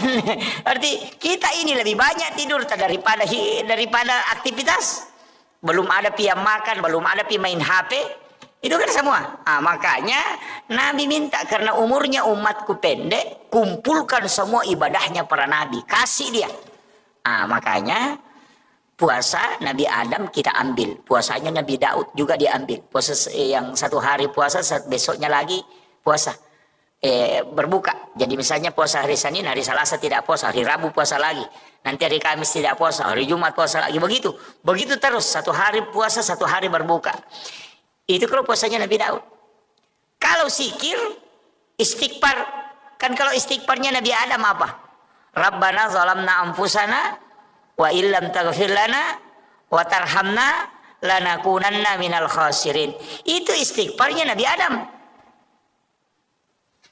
Itu istighfarnya Nabi Adam. Itulah yang diucapkan Nabi Adam di hadapan Allah. Rabbana zalamna anfusana wa illam taghfir lana wa tarhamna lanakunanna minal khasirin. Kalau Nabi Nuh, Nabi Yunus, Nabi Yusuf, Nabi Ibrahim, ada semua istighfarnya itu Pak. Semua Nabi ada istighfarnya. Makanya ada ulama itu hanya mengumpul istighfarnya para Nabi. Baru dia baca semua itu. 25 Nabi dan Rasul, dia baca semua istighfarnya. Tapi untuk Rasulullah, karena Nabi itu Sayyidul Anbiya, makanya semua yang melekat ke dia disebut Sayyid. Dikasih hari, makanya disebut Sayyidul Ayyam. Itu hari Jumat. Dikasih istighfar, disebut Sayyidul Istighfar. Karena diberikan kepada Sayyidul Anbiya. Ini. Makanya kita itu punya. Pokoknya kalau sudah baca itu Allahumma anta rabbi la ilaha illa anta khalaqtani wa na'buduka wa la adika wa adika mastata'tu a'udzubika min syarri ma sana'tu wa bulaka bi ni'matika alayya wa bulaka bi dzambi faghfirli fa innahu la yaghfiruz dzunuba illa anta. Itu disebut Sayyidul Istighfar karena diberikan kepada Sayyidul Anbiya. Siapa yang membaca kata Nabi sekali maka Allah pasti menjaminnya. Itulah jaminan langsung. Makanya dihafal aja semua ini Pak Dit. Kalau tidak dihafal itu tugasnya Pak Imam nanti. Ini istighfar ini apa kata Allah memberitahukan kepada Rasulullah. Ya Rasulullah, sampaikan kepada umatmu, kepada hamba-hambaku. Siapa yang membacanya sekali saja di malam hari, kemudian dia meninggal pada malam itu, maka aku akan menjadi jaminannya. Pasti dia di surga. Itu jaminan Allah. Maka dari Nabi tak degaga pak doa ngana paturungan ngak puang Allah Ta'ala. Tidak ada doa yang diturunkan oleh Allah kepadaku dan umatku yang membuat iblis menangis sampai matanya bengkak kecuali Sayyidul Istighfar. Denang kana tari iblis. Sejak mulai Nabi Adam itu dia tidak pernah menangis. Ketika disuruh sujud kepada Nabi Adam, dia tidak sujud. Kemudian Allah melaknat, dia tidak menangis. Tapi ketika Allah menurunkan Sayyidul Istighfar kepada Rasulullah, itu sampai matanya bengkak menangis. Jadi kalau mau membuat iblis menangis itu, baca Sayyidul Istighfar. Paling jengkel iblis itu kalau kita baca Sayyidul Istighfar. Kenapa? Karena Allah yang langsung menjamin orang yang membaca kalimat itu. Karena iblis mengatakan setiap hari saya menggoda umatnya Nabi Muhammad supaya dia bisa masuk neraka bersamaku. Tapi kenapa ada kalimat yang dia baca, Allah langsung menyelamatkan dia dari api neraka dan menjaminnya mendapatkan surga. Padahal bacaannya pendek sekali. Gitu. Coba bayangkan 24 jam iblis berusaha. Nah hanya kita baca 3 detik langsung dapat jaminan. Stres memang Pak.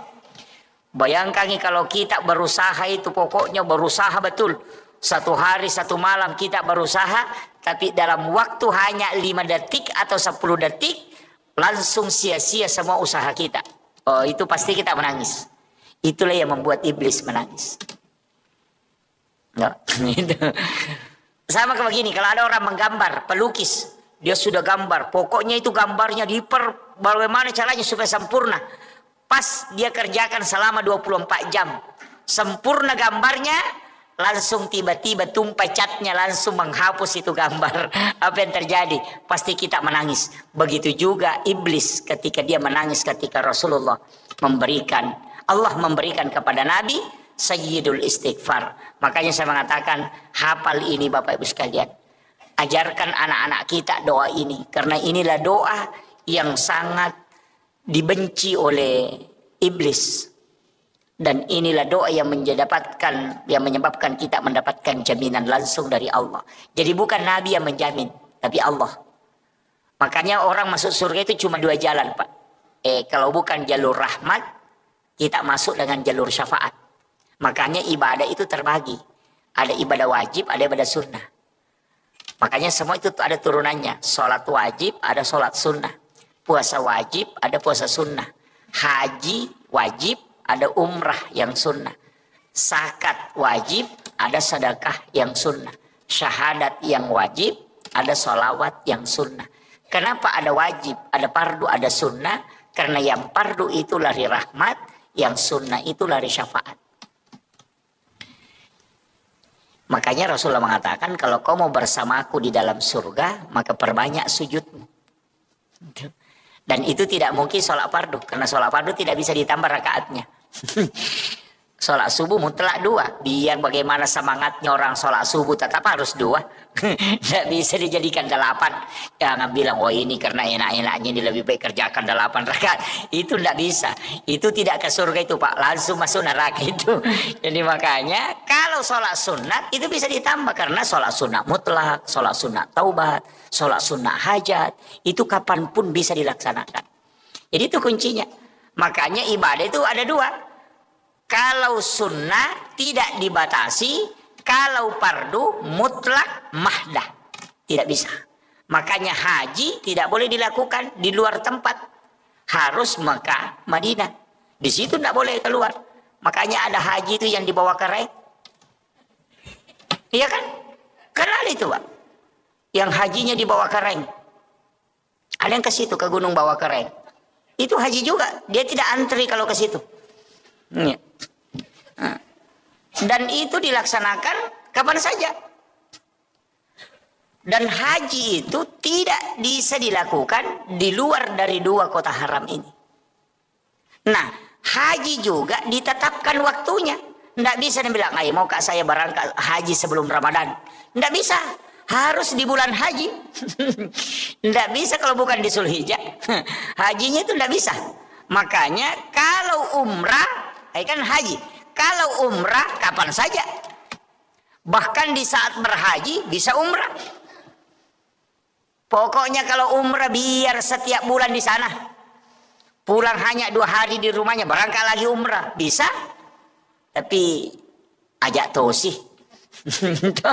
Saya itu sering kasih tahu orang yang sering bolak-balik umrah ini, cukuplah 1 kali 1 tahun pergi umrah.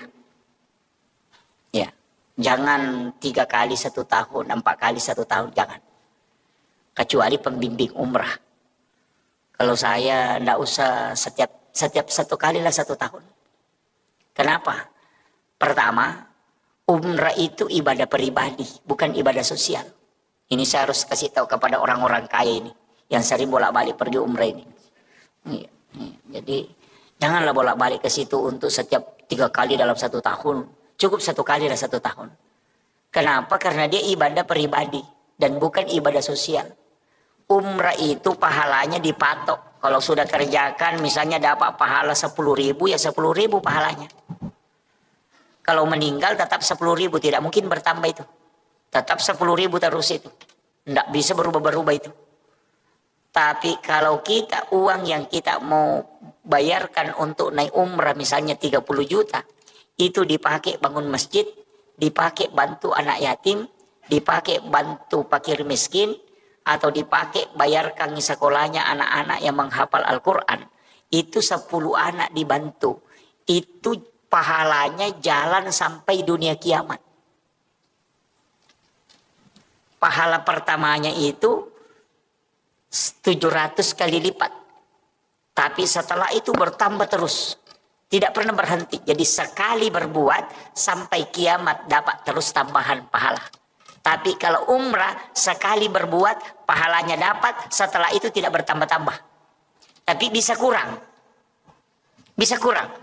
Bagaimana bisa kurang pahala umrah? Kalau bilang, liain, kasih tahu tetangganya. Bilang tetangganya, syukur tak kita Budi. Setiap tahun kita naik umrah. Bilang, iya kita memang begitu. Enak memang kita kan imannya bagus. Sudah habis itu. Iya. Jadi dia bisa kurang. Hati-hati. Makanya saya katakan orang yang sering bolak-balik umrah ini kurangilah. Kemudian yang kedua alasannya apa? Ini kalau dalam tarekat. Ibadah yang sakral. Kalau dilakukan berulang, itu sakralnya akan hilang. Itu bisa hilang. Di situ ujiannya. Maksudnya bagaimana Pak Ustaz? Begini. Umrah itu ibadah sakral.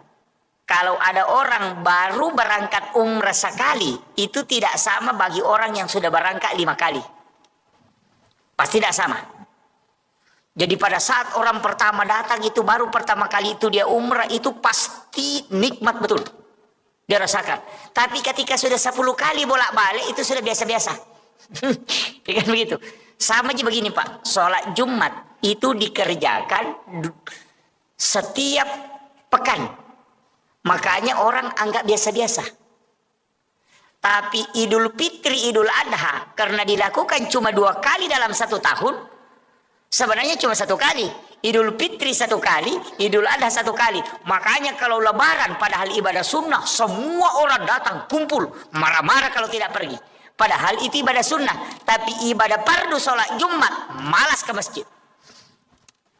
Nah itu kalau lebaran Idul Fitri, karena cuma 1 kali, belum subuh itu sudah mau mandi. Pokoknya baju baru disiapkan, parfum disiapkan, tengah malam dia masterika. Kalau sholat Jumat itu aja bajunya nak pakai olahraga pergi sholat.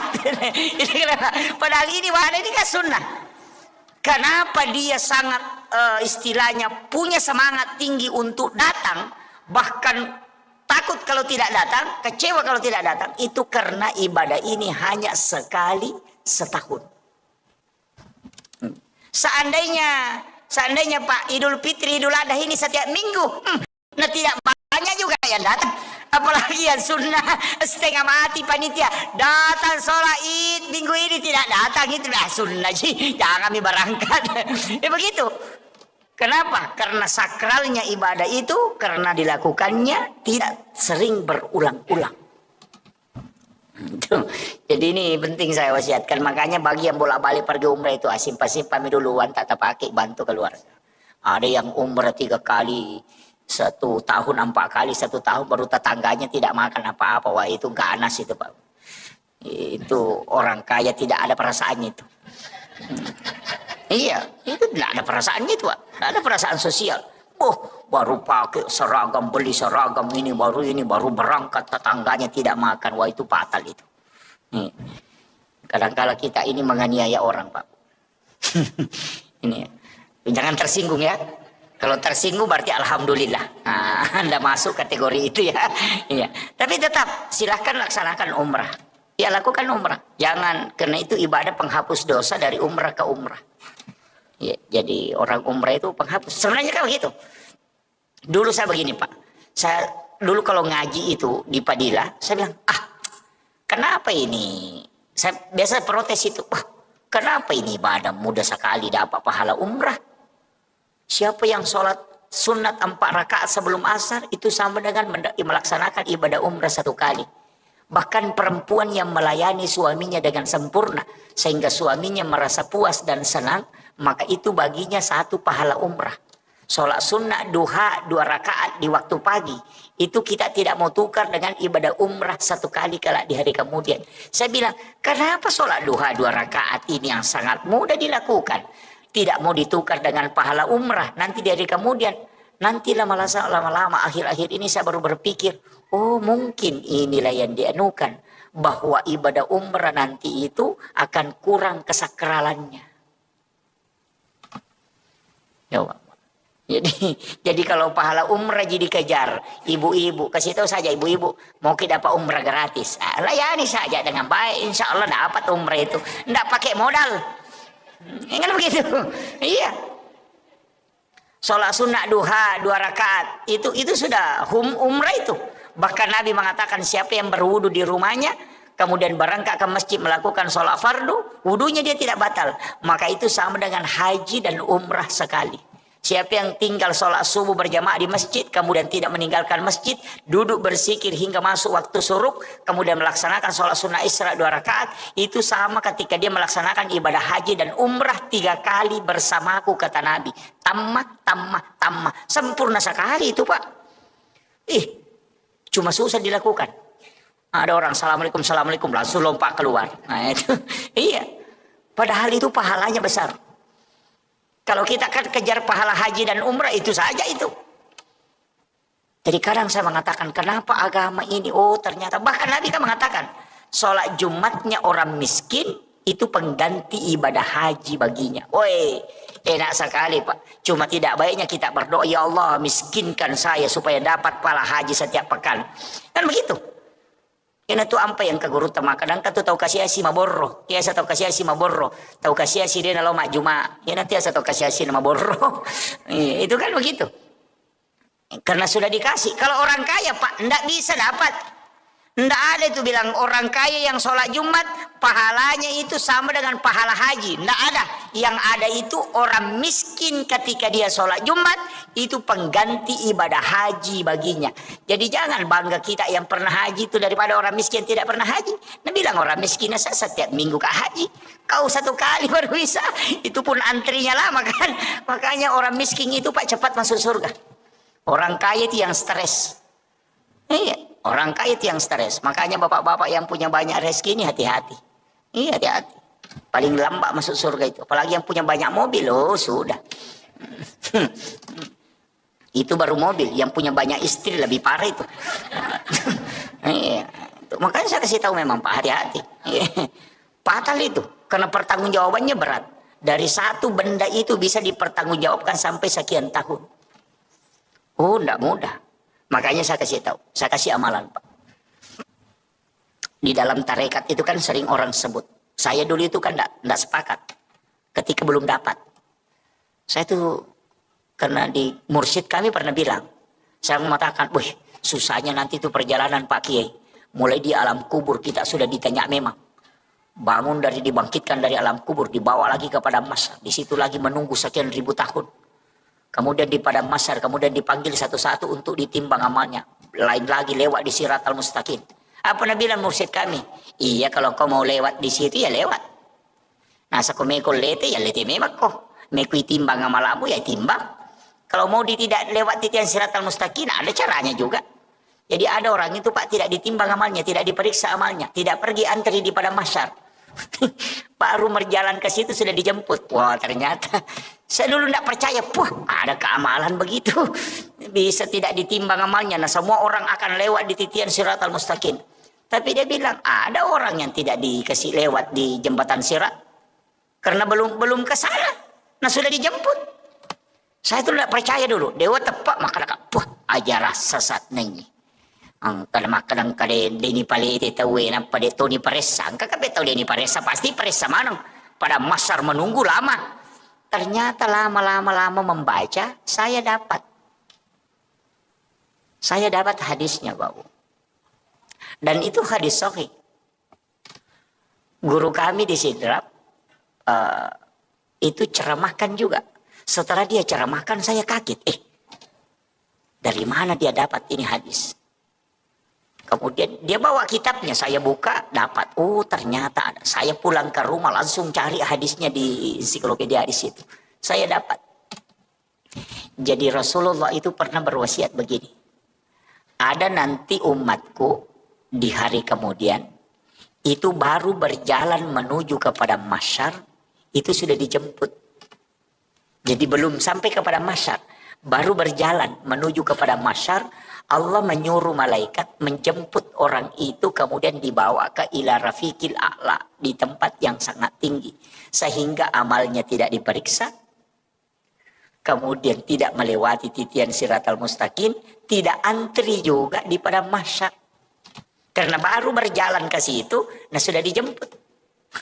Kayak kita mau ke lapangan, baru kita berjalan mau ke lapangan, datang penjemput, sini mi, jangan mi ke situ, antri sini mi, saya bawa ke sana. Jadi ada orang seperti itu nanti. Siapa itu?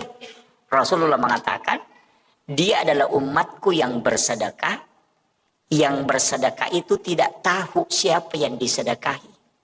Dan yang disedekahi pun tidak tahu siapa yang mensedekahi. Jadi tahu mas sumbangnya dia nisangi maka dan iga na sumbang, tahu isumbangnya dia tahu nisangi maka dan iga sumbangi. Belak masuknya begini. Di Bontang ini kan banyak pondok tahfiz. Ada pondok pesantren, ada panti asuhan. Telpongi saja pembinanya. Tanyakan nih Pak Ustaz, adakah anak yatim piatu di situ sekolah? Ngapal? Kalau bilang ada, kasih tahu nih. Berapa pembayarannya setiap bulan? Misalnya dia bilang 300.000 atau 500.000. Kasih tahu ustaznya. Saya mau membantu anak yatim itu. Nanti saya yang bayarkan uang sekolahnya. Tapi pesankan jangan kasih tahu saya namanya dan jangan kasih ketemu saya dengan orangnya. Anak itu juga jangan kasih tahu kalau saya yang membantunya. Jadi kita tidak tahu siapa yang dibantu pun tidak tahu siapa yang membantunya. Itulah orang yang kata Nabi tidak diperiksa, tidak dibawa antri, tapi baru berjalan ke mahsyar sudah dijemput. Karena dia punya khususia di hadapan Allah. Makanya kalau mau tidak diperiksa amalnya Pak, pakai jalur itu.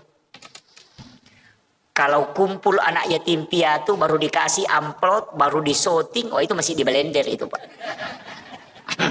Belum selamat itu. Jangan bilang. Iya. Apalagi kalau calon bupati, calon wali kota, caleg itu kumpul itu santunan anak yatim. 20.000 isinya amplopnya baru disorting. Wah itu jadi masalah itu Pak. Itu bukan pembagian sedekah itu, tapi pameran anak yatim. Itu ya kan, makanya hati-hati. Tapi caleg sekarang Pak, calon pemimpin sekarang memang harus nampakkan juga kebaikannya. Makanya yang harus dia jaga itu hatinya, harus nampak. Karena kalau tidak nampak dia memberikan bantuan, dibilangi pemimpin kikir. Kalau dinampakkan bilang ria, susah memang. Ia pitangnya gagaya bere nasa piah melu sia tiacang. Deni apita nasa seke patu desi gaga bantuan. Ya kan berat. Makanya sekarang orang si malakama itu Pak, tidak turun ke masyarakat bersilaturahmi, dibilangi ya tuh nih tuh nasa betul namang kampanye natul yang kah. Menrek ni punggawa dia nang kanubak. Sekalinya kita nata nasang kasyati. Ang kasyarona cinay. Itu susah betul. Makanya kalau ukurannya orang mau dipakai Pak, merenak memang iya, merenak memang kalau ukurannya orang mau dipakai, makanya jangan pakai ukuran orang. Jangan pernah terpengaruh dengan penilaian orang. Kita saja dengan Allah, apapun orang mau bilang, ini itulah istilahnya, biarkan anjing menggonggong, kapila tetap berjalan. Tidak usah, biarkan mereka ngomel-ngomel itu, tidak usah urus itu. Kenapa? Jalan saja di koridor yang terbaik. Itu. Karena seandainya kita tahu bagaimana cepatnya orang melupakan kita ketika kita meninggal, nah tidak pernah diurus itu omongannya orang. Iya, tersekamai maka datul ini ngerang itu kau mati deh Pak. Apalagi kau beli bolatan nih, dua ngasomi mati terasa mati nih anu. Nggak ada nih urusan, nggak mau makan kanjak beli bolatan bagus ya, bagus siapa bagus kalau sudah meninggal selesai.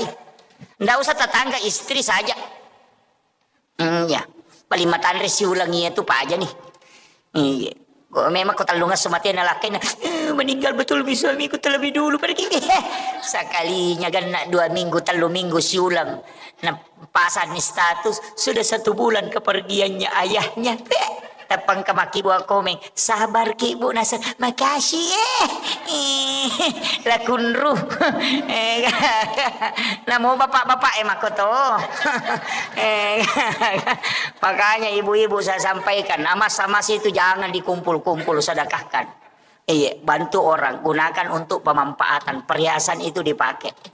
Dipakai, jangan dipamerkan sampai emasnya sampai siku. Wow, mak foto mengerici mana makoi. Padahal aku masih dah kayak dosa bumi rupiah. Namo malaikat empat di ulu tuh. Emasnya sampai siku baru sedekahnya 2.000. Iya, jangan terlalu dikumpul-kumpul itu. Gunakan untuk kebaikan, gunakan untuk umat. Iya. Jangan terlalu berlebihan pakai. Sampai-sampai orang itu merasa dirinya bahwa tidak ada apa-apanya. Itu namanya menganiaya orang dengan perasaan. Makanya Nabi itu ketika kedatangan orang besar, dia minta berikan jubahku yang dari sutra. Dia pakai sutra itu ketika ada pejabat besar itu datang. Nabi memperlihatkan bahwa kami juga Islam adalah orang yang tidak dianggap kumuh. Tapi ketika Nabi bersama dengan orang miskin, maka dia menggunakan pakaian ala seperti orang miskin itu tadi. Tetap dalam kesederhanaan. Makanya jangan juga pakai emas sampai siku, ada semua nempel di sini, cincinnya bagus sambung-sambung. Baru pakaiannya mengkilap, baru datang ke pengantin begini, baru duduk sama orang miskin. Jangan. Itu menganiaya perasaan orang lain. Itu tidak boleh. Tidak ada ibu-ibu dibontang begitu di. Iya, kalau ada istri tak begitu Pak, ganti saja, ndak usah disimpan itu. Iya, ini saya sampaikan ini. Ya, makanya tuh saya wasiatkan. Makanya gunakan semua untuk kebaikan. Jadikanlah itu ibadah-ibadah sosial. Saya kira ini yang penting saya wasiatkan. Ini sudah masuk waktu suruk. Mudah-mudahan ada hikmah yang kita bisa petik. Itu tadi amalan yang saya kasihkan. Amalkan itu Pak. Cari anak yatim piatu yang di pesantren di ini. Tidak usah tahu siapa orangnya. Nanti kita diberikan jaminan khusus dari Allah. Itu keistimewaannya ketika kita bisa membantu orang yang kita tidak ketahui. Apalagi misalnya ada pesantren di Makassar. Ada pesantren di misalnya di mana jauh itu. Di Jakarta. Ada di Bogor. Ada di mana. Pondok Tahfiz. Kita tahu nomor telepon pembinanya. Tanyakan ada anak yatim di situ. Dia bilang ada. Kita transferkan saja. Kita tidak tahu di mana itu pesantren. Siapa anak itu. Maka kelak orang itulah yang menyebabkan kita dijemput secara khusus. Jangankan antri di pada masyar. Baru berjalan ke sana. Itu sudah dijemput. Itu keistimewaan Pak. Makanya kalau banyak dosa tak. Pakai amalan begitu Pak. Supaya tidak diperiksa. Itu karena kalau diperiksa setengah mati. Saya kira cukup sekian. Akhirul kalam wallahul muwaffiq ila aqwamit thoriq. Nasrun minallahi wa fathun qarib wa basyiril mu'minin. Assalamualaikum warahmatullahi wabarakatuh. Untuk doanya Pak Imam, sahibul wilayah. Salat subuh dikerjakan di masjid secara berjamaah. Karena itu sama dengan bangun satu malam penuh untuk beribadah di hadapan Allah Subhanahu wa Ta'ala. Itulah rahmat yang diberikan oleh Allah secara khusus kepada umatnya Rasulullah Sallallahu Alaihi Wasallam. Sebenarnya kita ini diberikan beberapa hadiah oleh Allah. Itulah yang membuat kita menjadi umat yang terbaik. Karena memang selain dijanjikan keselamatan, kita juga diberikan khususiah. Syariat-syariat Nabi sebelum Rasulullah itu tidak pernah memiliki rukhsah. Tidak ada kemudahan. Karena kalau sudah perintah Allah secara mutlak, itu tidak boleh ditawar. Bahkan yang paling berat itu adalah umatnya Nabi Musa. Karena ketika dia melakukan dosa atau kesalahan, maka tidak ada istilah taubat kecuali faqtulu anfusakum. Kecuali membunuh dirinya. Jadi umat Nabi Musa nanti diterima taubatnya ketika dia membunuh dirinya kalau sudah melakukan dosa. Jadi cara pertobatannya itu di hadapan Allah adalah faqtulu anfusakum, membunuh dirinya. Kita umatnya Rasulullah itu tidak. Kalau melakukan kesalahan cukup melaksanakan atau melakukan taubat. Taubat itu ada dengan jalan mengakui kesalahan, ada dengan jalan melalui sholat. Yang nanti setelah taubat itu baru kita ikuti dengan istighfar. Jadi ada juga yang kadang-kadang keliru memahami taubat. Dianggap itu ketika dia beristighfar itu sudah masuk taubat. Padahal beda. Taubat itu bahasa Arab dari kata taba yatubu taubatan. Kembali. Kalau istighfar itu istighfarah. Menutup yang nampak. Itu makna dasarnya. Kalau taba yatubu taubatan itu kembali. Jadi sebenarnya orang yang bertaubat itu adalah orang yang kembali mengingat kesalahannya. Makanya disebut kembali. Jadi kalau ada orang pernah melakukan dosa, ketika dosa itu dia ingat dan dia mengakui kesalahan itu di hadapan Allah, maka itulah yang disebut dengan taubat. Ketika kita membaca Astaghfirullahaladzim, berarti kita meminta kepada Allah supaya kesalahan itu ditutup. Ya, jadi makanya taubat diikuti dengan istighfar. Jadi istighfar dengan taubat itu beda jauh. Ada orang salah paham. Dia anggap kalau dia sudah baca Astaghfirullahaladzim, dia mengatakan saya sudah bertaubat. Oh, itu tidak. Dia cuma istighfar, itu belum taubat. Jadi ingat dulu kesalahan, apa kesalahan kita. Setelah kita tahu kesalahan, maka kita mengakuinya di hadapan Allah. Baru setelah itu kita baca Astaghfirullahaladzim. Sebenarnya ada dua Bapak Ibu sekalian. Ada kalimat istighfara, ada kalimat al-afu. Tapi al-afu itu hanya biasanya kebanyakan dipakai di bulan Ramadan. Padahal al-afu itu menghapus. Kalau istighfar itu menutup yang nampak. Artinya bagaimana? Kalau misalnya kita menulis di kertas, kemudian ada tulisan yang salah.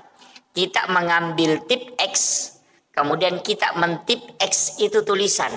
Itu namanya istighfar, menutup yang nampak. Jadi orang yang berdosa kemudian istighfar, maka dosanya itu ditutup, bukan dihapus. Itu makna hakikinya. Nanti kalau mau dihapus, bukan istighfar, tapi kita pakai al-afu. Makanya itulah sehingga di bulan Ramadan kita membaca Allahumma innaka afuwun karim tuhibbul afwa fa'fu anna. Al-afu itu menghapus yang ada. Jadi kalau makanya Nabi mengatakan orang yang berpuasa dengan ikhlas, dengan penuh keimanan, itu maka seperti bayi yang baru lahir dari perut ibunya. Itu karena memang dibersihkan. Makanya kalau kita cuma baca astagfirullahaladzim, astagfirullahaladzim, astagfirullahaladzim, itu dosa masih ada. Dia tidak terhapus, cuma tertutup. Sama dengan tip X tadi. Kalau di tip X, jadi itu tulisan masih ada di dalam. Cuma dia ditutupi supaya tidak nampak. Nah, itulah kalau kita ada dosa kemudian baca astagfirullahaladzim, dosa itu nanti tetap dinampakkan di yaumil akhir. Jadi itu tetap diperlihatkan. Semua kesalahan itu diperlihatkan. Tapi ada orang yang tidak diperlihatkan kesalahannya. Memang terhapus. Siapa? Orang yang membaca Allahumma innaka afuwun karim tuhibbul afwa fa'fu anna. Makanya itulah sehingga kalau masuk Ramadan kurangi istighfar. Tapi perbanyak membaca al-afu. Itulah sehingga bulan Ramadan itu adalah penghapus dosa-dosa. Itu yang pertama.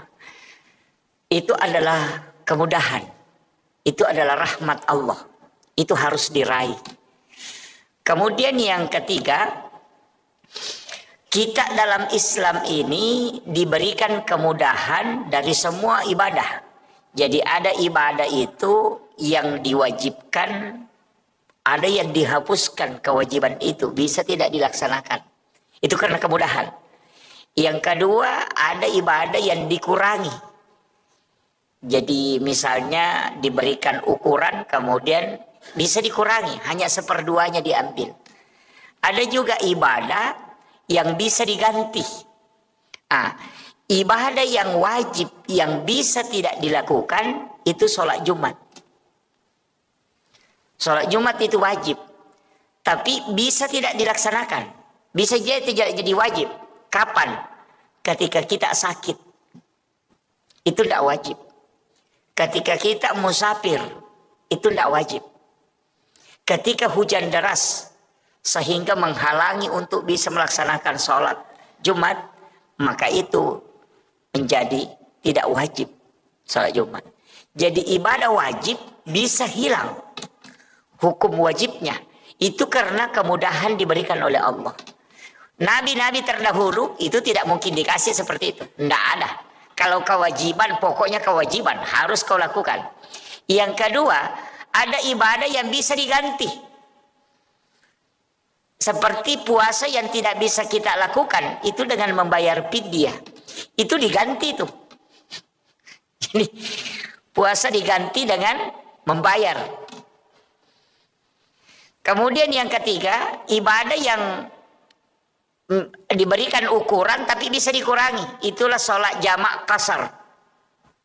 Dipindahkan waktunya, kemudian dari 4 rakaat dikurangi menjadi 2 rakaat. Itu semua rukhsah, kemudahan. Dan itu rahmat Allah. Cuma jangan sering-sering mengambil kemudahan. Itu mursyid kami itu mengatakan jangan sering-sering mengambil kemudahan, ya. Tapi ada ulama mengatakan tidak, itu sedekahnya Allah. Jangan tidak ambil kalau Allah bersedekah. Jadi sebenarnya Allah itu bersedekah kepada kita. Apa sedekahnya Allah? Itu menjamak kasar sholat. Termasuk juga menjamak sholat. Cuma kalau di dalam fikih itu kalau menjamak sholat sebaiknya ditakhir, bukan takdim. Ya. Jadi kalau fikih ya, kalau kita buka fikih Syafi'i itu kebanyakan ulama fikih itu kalau menjamak kasar sholat itu mentakhir. Jadi dibawa ke akhir, bukan ditakdim. Ya, jadi kebanyakan itu. Tapi kalau pakai hukum biasa tidak masalah. Nah, ada juga orang kadang menjamak sholat tapi dia belum tinggalkan rumah. Melakukan perjalanan masih di rumahnya, dia sudah jamak, kemudian berangkat. Mestinya itu kalau aturannya dalam fikih Syafi'i, kita harus tinggalkan rumah dulu, baru menjamak kasar sholat. Jadi kalau masih di rumah, jangan. Tinggalkan rumah. Misalnya melakukan perjalanan baru 50 meter, ketemu masjid, kita menjamak kasar sholat di situ, baru melanjutkan perjalanan. Karena musafir itu nanti berlaku ketika meninggalkan rumah. Kalau masih di rumah itu belum musafir. Nah, itu alasannya. Jadi itu ya alasannya Imam Syafi'i. Jadi sehingga dia mengatakan orang menjamak kasar sholat itu kalau di rumahnya itu tidak berlaku karena dia belum musafir. Jadi nanti kalau dia sudah tinggalkan rumahnya baru terhitung hukum musafir. Jadi sholat jamak kasar itu tidak boleh dilakukan di rumah tempat kita mukim. Jadi mesti tinggalkan dulu. Biar 100 meter dari rumah ketemu masjid, singgah dulu di situ menjamak kasar, baru melakukan perjalanan. Itu karena sudah meninggalkan rumah itu dianggap sudah start musafir. Dan bilang ada juga pendapat Ustaz, bilang boleh di rumah sebelum berangkat. Itu yang pakai boleh mengerjakan di rumah sebelum melakukan perjalanan, itu karena dia berangkat bukan pada musafirnya, tapi berangkat pada niat musafirnya. Kan begitu. Jadi ya kok mannya nih makanya melo kak melakukan perjalanan misalnya ke Samarinda atau mau ke Balikpapan atau mau melakukan perjalanan ke Berau.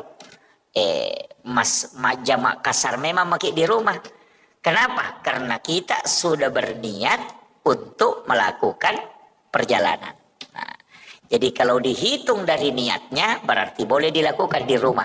Tapi kalau dihitung dari musafirnya maka tidak boleh dikerjakan di rumah. Itu. Kemudian ini juga ada yang kadang keliru memahami. Dia bilang saya melakukan perjalanan pergi ke Balikpapan. Di Balikpapan dia menjamak kasar sholatnya, padahal dia punya rumah di sana. Wah, itu jadi masalah. Orang yang punya rumah, punya tanah pribadi dan punya rumah pribadi tidak dihukumi musafir karena dia punya rumah di sana, maka dihukumi dia mukim. Maka tidak boleh menjamak kasar sholatnya selama di sana. Itu kalau bikinnya. Ada yang punya rumah di sana baru setiap hari menjamak kasar. Wah, itu jadi masalah itu.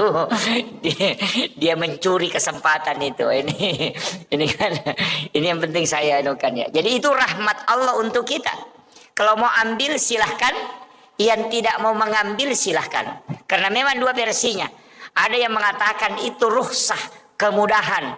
Ada yang mengatakan itu azimah, sesuatu yang harus dilakukan.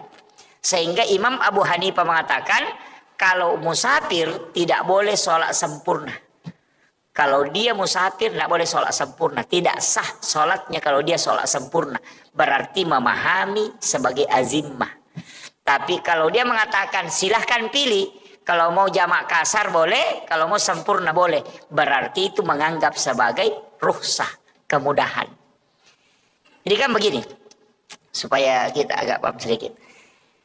Dulu di masa Nabi melakukan perjalanan tidak ada air, tidak ada sumur. Yang kedua tidak ada rumah, tidak ada rumah. Yang ketiga tidak ada masjid.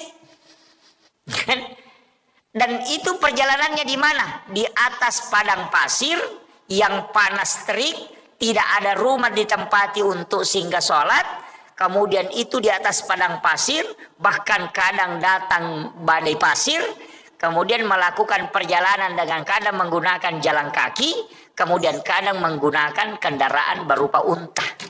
Jadi bayangkan, kalau melakukan perjalanan 90 km, atau 97 km, atau 85 km, menggunakan transportasi unta, unta itu tidak bisa cepat jalannya, lambat. Tidak sama kalau kuda bisa lari, kalau unta itu tidak.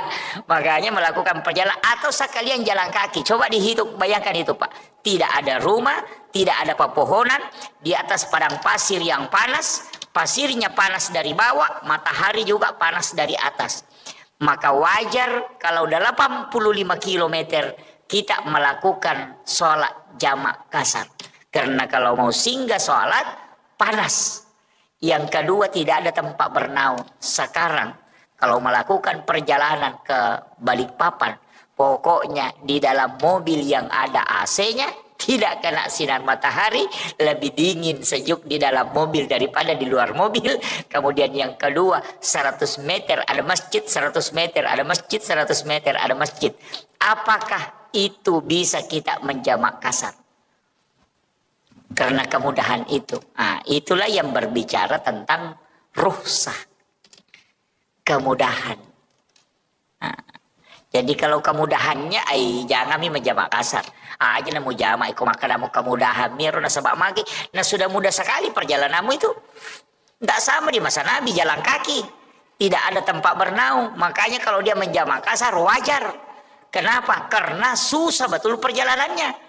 Nah sekarang kamu tidak jalan kaki, duduk saja, baru kena sinar matahari, makan lagi di mobil. Wah itu baru dia bilang mau jamak kasar. Wah itu kebablasan betul itu.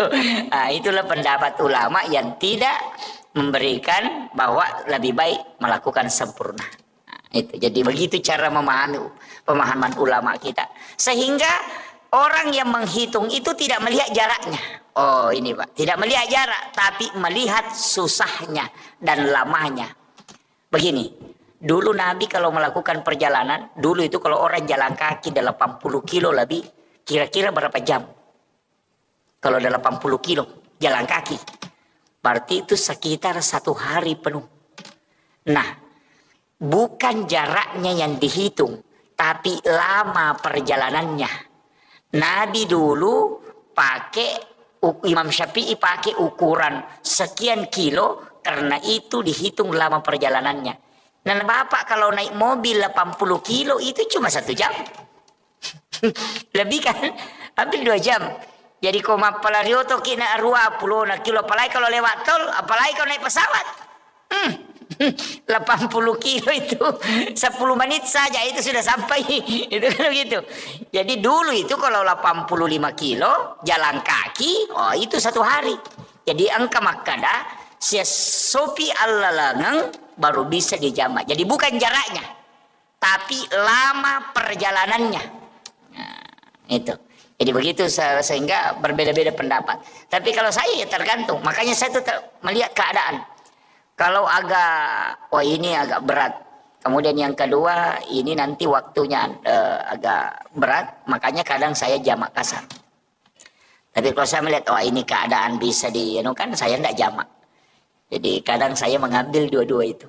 Jadi melihat keadaan saja, oh ini keadaan agak berat. Nanti selesai ini lanjut ke sini, saya menjamak kasar. Kalau dalam kondisi musafir. Kemudian, apalagi kemudahan yang diberikan oleh Allah kepada Rasulullah. Tidak ada nabi yang diberikan jaminan umatnya, langsung Allah yang jamin. Jadi kalau nabi-nabi terdahulu itu tidak dijamin. Ketika dia melakukan kebaikan, ya nanti kebaikannya itu apakah mendapatkan rahmat Allah atau tidak. Kalau umatnya Rasulullah itu diberikan jaminan. Makanya Bapak Ibu yang ada di masjid Muhajirin ini Muhajirin Masjid Muhajirin ini celaka betul kalau kita masuk neraka ini. Ya, saya bilang celaka betul ini kalau kita masuk neraka. Bukan karena takabur terhadap ibadah.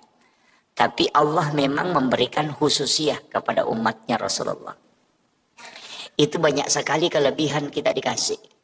Yang pertama, setiap kesalahan seorang hamba ketika dia bertaubat di hadapan Allah, maka itu pasti diampuni. Jadi kita ini sebenarnya juga dikasihkan, tapi memang begitu kayaknya ya. Orang yang sering dikasih kemudahan, kadang juga nakal itu, Pak. Jadi karena kita sering dikasih bonus ini, itu macam-macam perbuatannya. Ini makanya orang yang sering dikasih bonus itu ya begitulah. Nabi kan mengatakan, dia minta kepada Allah, ya Rob, semua kebaikan yang dilakukan umatku lipat gandakan. Gitu kan? Jadi semua kebaikannya pokoknya lipat gandakan. Kasih banyak nilainya, kau meng-up nilainya.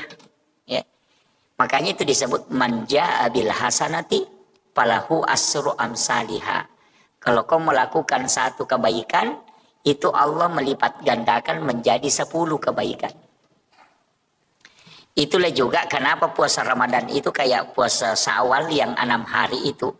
Di sesudah Ramadan, itu dikatakan siapa yang berpuasa 1 bulan penuh di bulan Ramadan, ditambah 6 hari di bulan Syawal, itu sama kalau dia berpuasa 1 tahun penuh.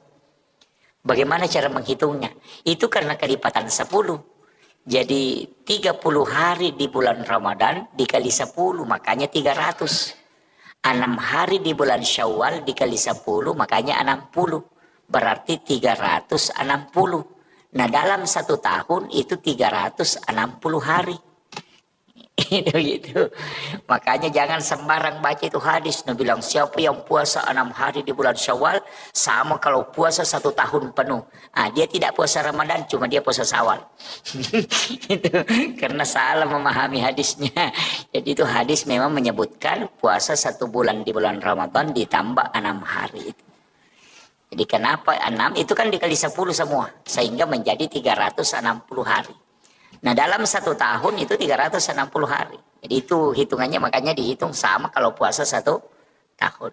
Kemudian Nabi mengatakan siapa yang puasa ayyamul bid, puasa putih pertengahan bulan. Jadi 14, 15, 16. Kalau di bulan yang tidak cukup berarti 13, 14, 15. Ompo ulang. Bulan Hijriah. Pertengahannya kita puasakan. Itu disebut puasa putih. Itu sebenarnya bukan puasanya kita. Ternyata puasa itu puasanya Nabi Adam. Puasa taubatnya Nabi Adam. Karena ketika Nabi Adam dilemparkan ke bumi, seluruh badannya hitam. Seluruh badannya hitam. Maka Nabi Adam itu melakukan puasa. Puasanya itu hari pertama itu di pertengahan bulan. Hari pertama sepertiga badannya jadi putih. Sekalinya puasa kedua 2/3 badannya putih. Puasa hari ketiga seluruh badannya putih. Makanya disebut puasa putih. Jadi itulah puasa menghapuskan seluruh dosa-dosanya Nabi Adam. Nabi tahu itu. Sehingga dia minta berikan juga ya Rob kepada umatku puasa ini. Makanya sebenarnya puasa putih itu adalah puasa syariatnya Nabi Adam. Tapi tidak dikasih karena boleh dilakukan. Nah, kenapa 3 hari itu? Nabi mengatakan siapa yang berpuasa 3 hari setiap bulannya, maka sama kalau dia berpuasa 1 bulan penuh. Cocok memang karena 3 hari, nah 30 hari dalam satu bulan kan. Makanya kalau Bapak tidak bisa puasa Senin Kamis, lakukan saja itu puasa putih, itu puasanya Nabi Adam. Itu untuk awet muda juga, untuk kesehatan juga. Kalau orang puasa putih itu untuk supaya badannya, fisiknya itu dijaga. Ya, istilahnya orang awet muda. Jadi kalau orang tua kerjakan, wah itu sudah awet tua nanti itu. Gitu. Ya, jadi ini puasa ini, itu syariatnya Nabi Adam. Sama aja dengan zikir. Semua Nabi itu dikumpul zikirnya Pak. Istighfarnya Nabi diambil, zikir khususnya para Nabi diambil, dikumpul. Rasulullah yang minta. Karena umur kita pendek, kan gitu. Itu kan dipikirkan Rasulullah. Umurnya umatku pendek, tidak lama dia hidup, tidak sama umatnya Nabi Musa. Umatnya Nabi Musa ada yang sampai 300 tahun, ibadahnya pasti banyak. Nah umatku hanya 60 tahun, ada yang sampai 30 tahun saja meninggal, 40 tahun sudah meninggal, sedikit sekali.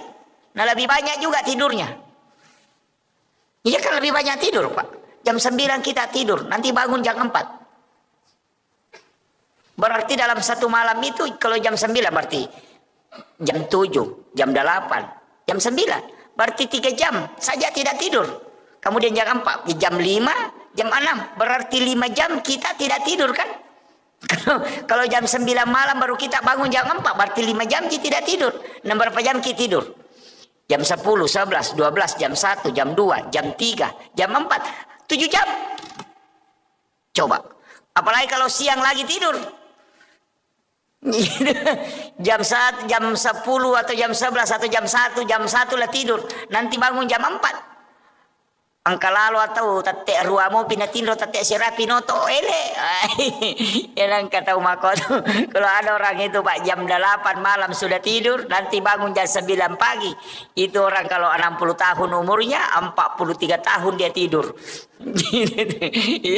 Kalau dikumpul tidurnya kan. Arti kita ini lebih banyak tidur daripada aktivitas. Belum ada piam makan, belum ada pi main HP.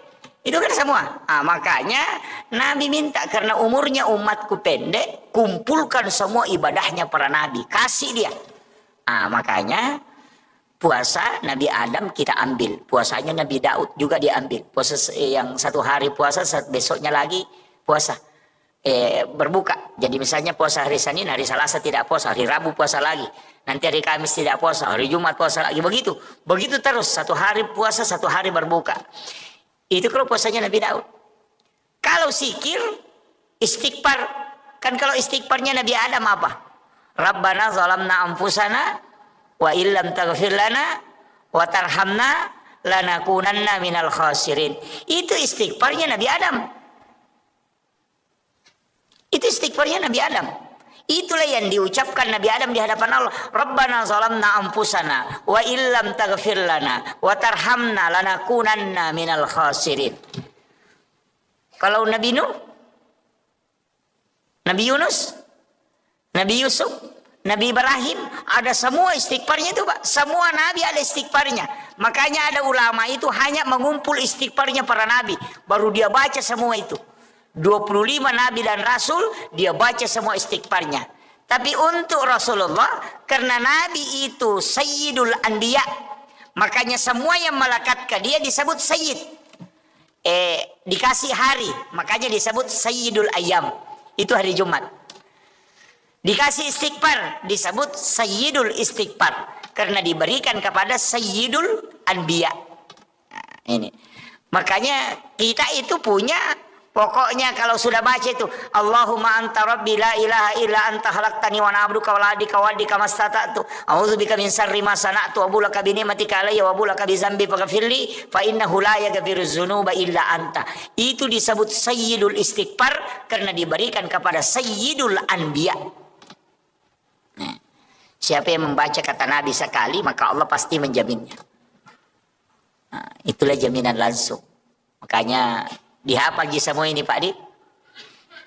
Kalau tidak dihafal itu tugasnya Pak Imam nanti.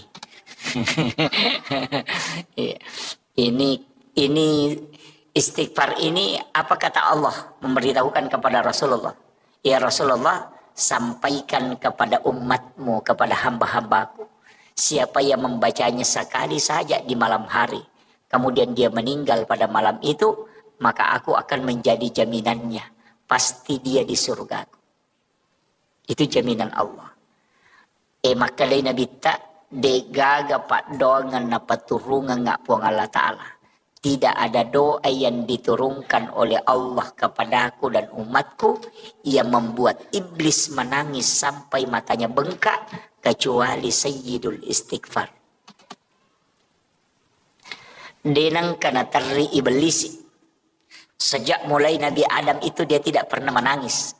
Ketika disuruh sujud kepada Nabi Adam dia tidak sujud. Kemudian Allah melaknat, dia tidak menangis. Tapi ketika Allah menurunkan sayyidul istighfar kepada Rasulullah, itu sampai matanya bengkak menangis.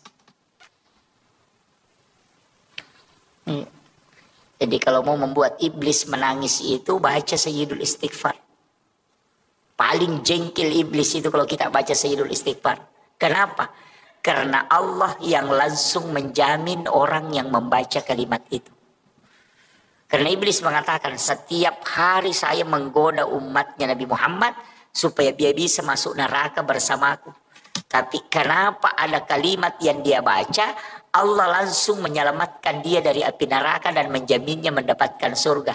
Padahal bacaannya pendek sekali. Gitu. Coba bayangkan 24 jam iblis berusaha. Nah hanya kita baca 3 detik langsung dapat jaminan. Stres memang Pak. Bayangkan kalau kita berusaha itu pokoknya berusaha betul. 1 hari 1 malam kita berusaha.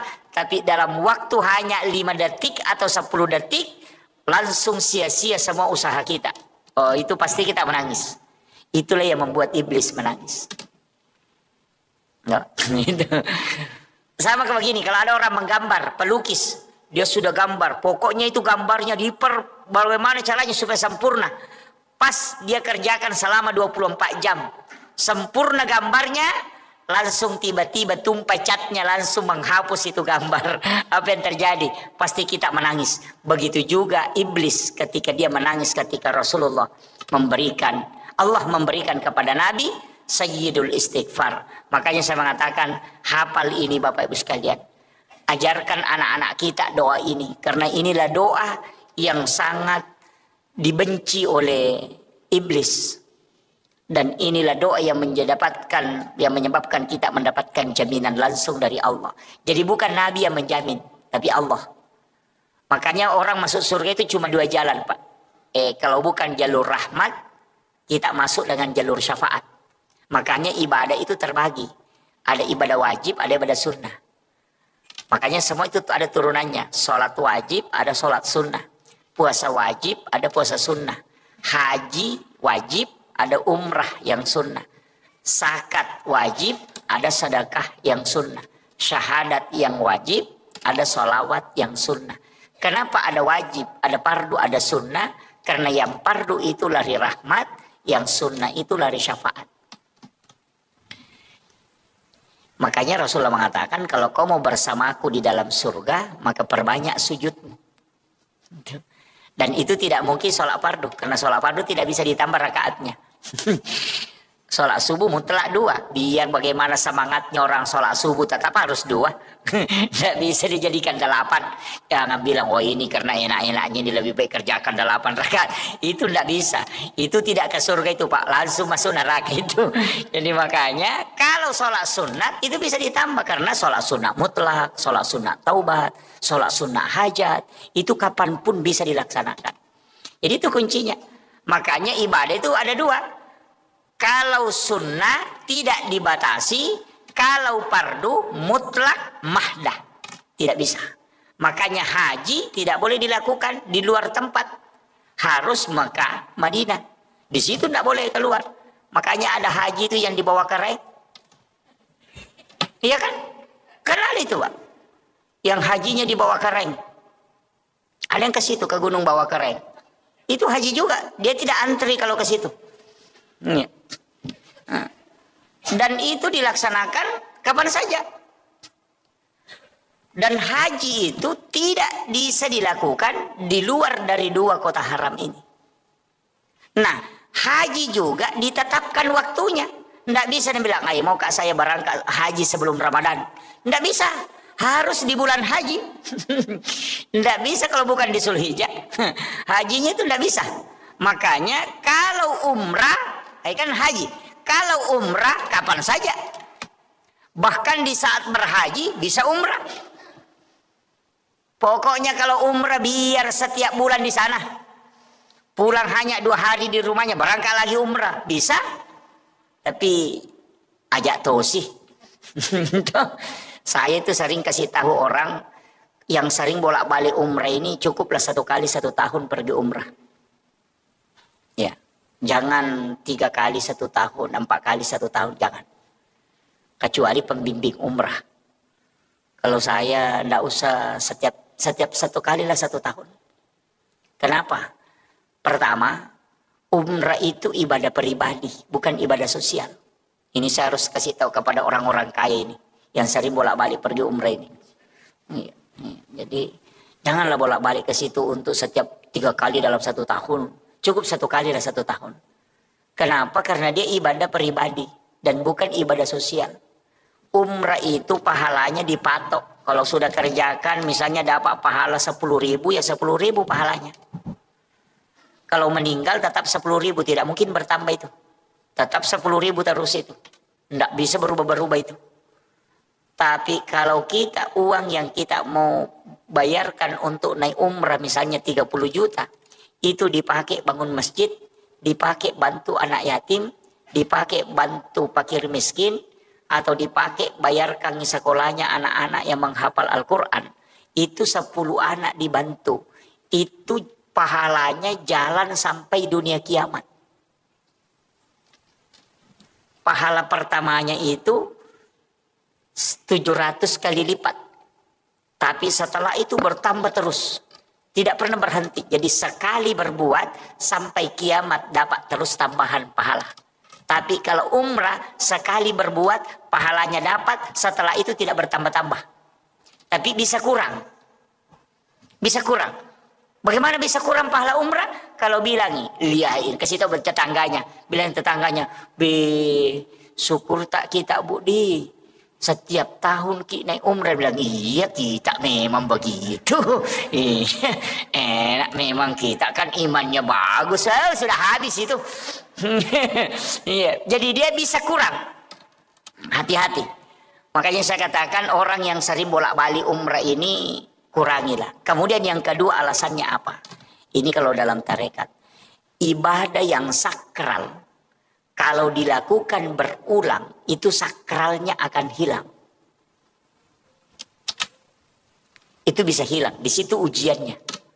Maksudnya bagaimana Pak Ustaz? Begini. Umrah itu ibadah sakral.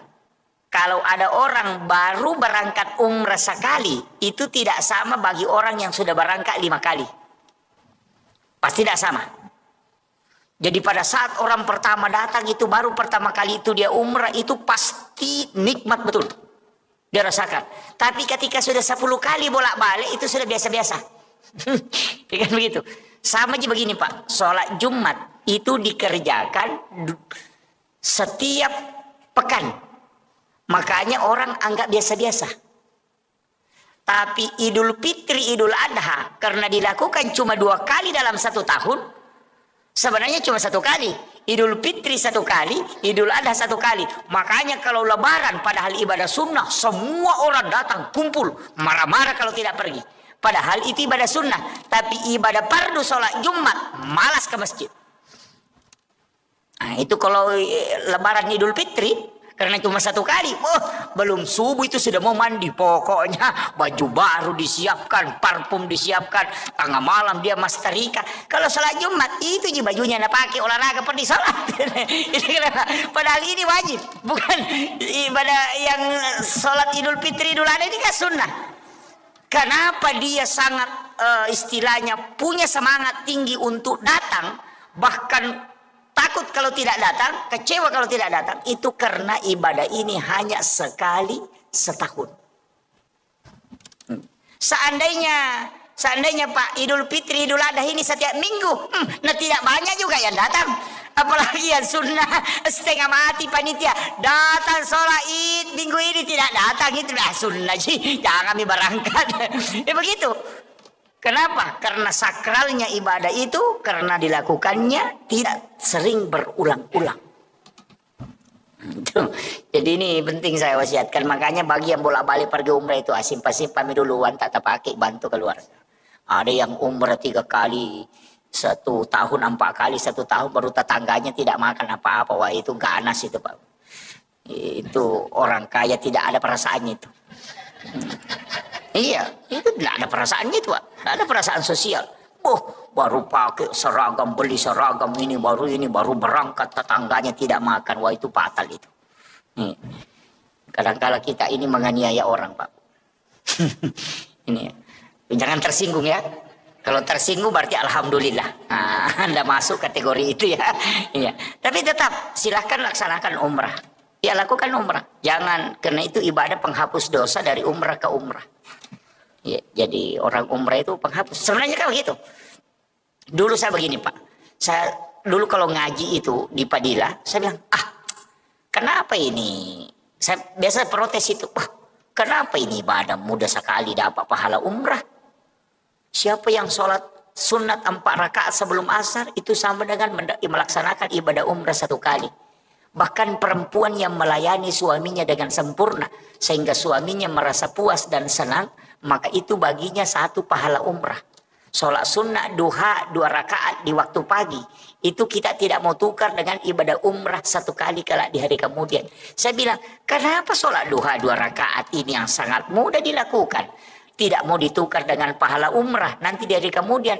Nanti lama-lama akhir-akhir ini saya baru berpikir, mungkin inilah yang dianukan, bahwa ibadah umrah nanti itu akan kurang kesakralannya.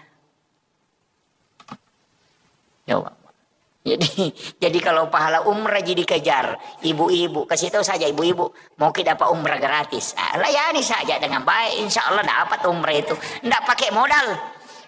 Kan begitu. Iya. Sholat sunnah duha 2 rakaat itu sudah umrah itu. Bahkan Nabi mengatakan siapa yang berwudu di rumahnya kemudian berangkat ke masjid melakukan sholat fardu, wudunya dia tidak batal, maka itu sama dengan haji dan umrah sekali. Siapa yang tinggal sholat subuh berjamaah di masjid, kemudian tidak meninggalkan masjid, duduk berzikir hingga masuk waktu syuruk, kemudian melaksanakan sholat sunnah isra 2 rakaat, itu sama ketika dia melaksanakan ibadah haji dan umrah 3 kali bersamaku, kata Nabi. Tammah. Sempurna sekali itu Pak. Cuma susah dilakukan. Ada orang assalamualaikum langsung lompat keluar. Nah itu, iya. Padahal itu pahalanya besar. Kalau kita kan kejar pahala haji dan umrah itu saja itu. Jadi kadang saya mengatakan kenapa agama ini, ternyata bahkan Nabi kan mengatakan sholat Jumatnya orang miskin itu pengganti ibadah haji baginya. Enak sekali Pak. Cuma tidak baiknya kita berdoa, ya Allah miskinkan saya supaya dapat pahala haji setiap pekan. Kan begitu.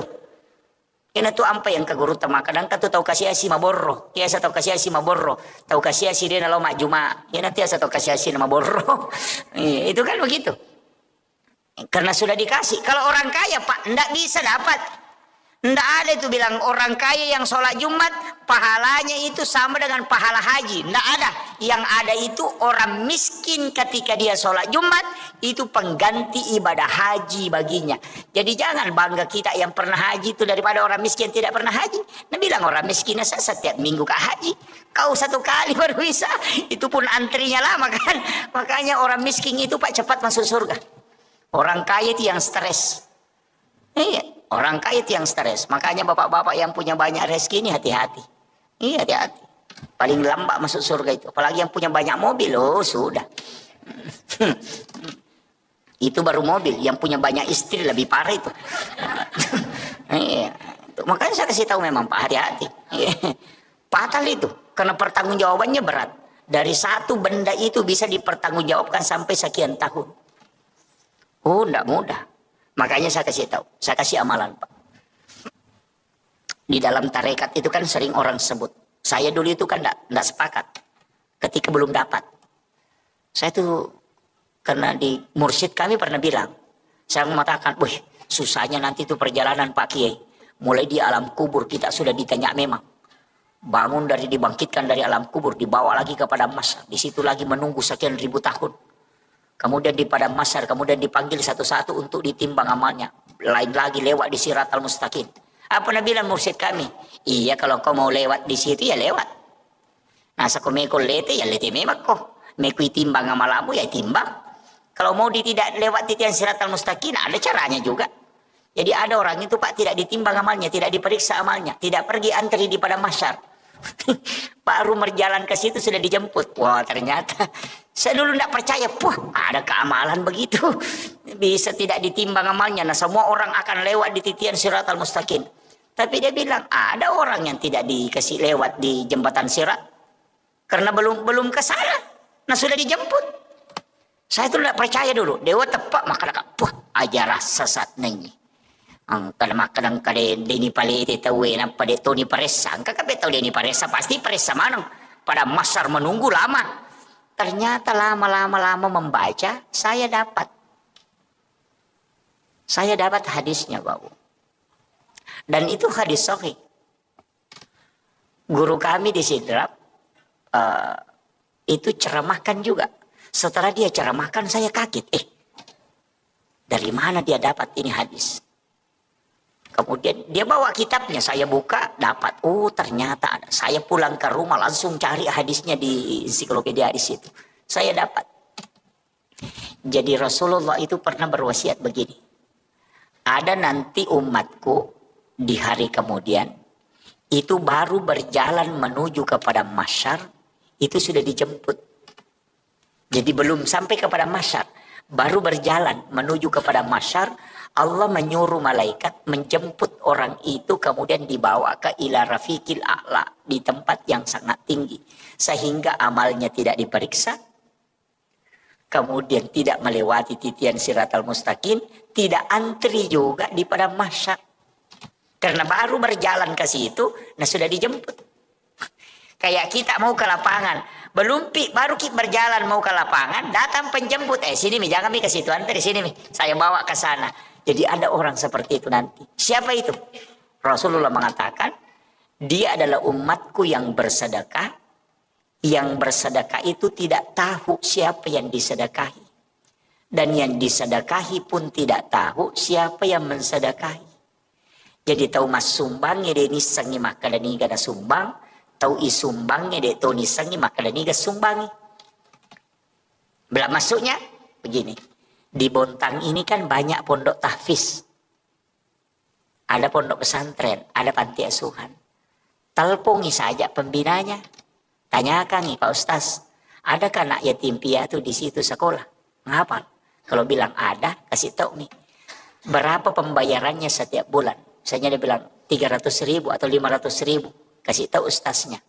Saya mau membantu anak yatim itu. Nanti saya yang bayarkan uang sekolahnya. Tapi pesankan jangan kasih tahu saya namanya dan jangan kasih ketemu saya dengan orangnya. Anak itu juga jangan kasih tahu kalau saya yang membantunya. Jadi kita tidak tahu siapa yang dibantu pun tidak tahu siapa yang membantunya. Itulah orang yang kata Nabi tidak diperiksa, tidak dibawa antri, tapi baru berjalan ke masyar sudah dijemput. Karena dia punya khususia di hadapan Allah. Makanya kalau mau tidak diperiksa amalnya Pak, pakai jalur itu. Kalau kumpul anak yatim piatu baru dikasih amplop, baru disorting, oh itu masih di blender itu Pak. Belum selamat itu. Jangan bilang. Iya. Apalagi kalau calon bupati, calon wali kota, caleg itu kumpul itu santunan anak yatim. 20.000 isinya amplopnya baru disorting. Wah itu jadi masalah itu Pak. Itu bukan pembagian sedekah itu, tapi pameran anak yatim. Itu ya kan, makanya hati-hati. Tapi caleg sekarang Pak, calon pemimpin sekarang memang harus nampakkan juga kebaikannya.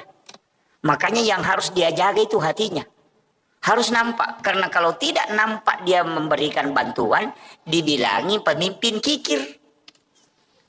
Kalau dinampakkan bilang ria, susah memang.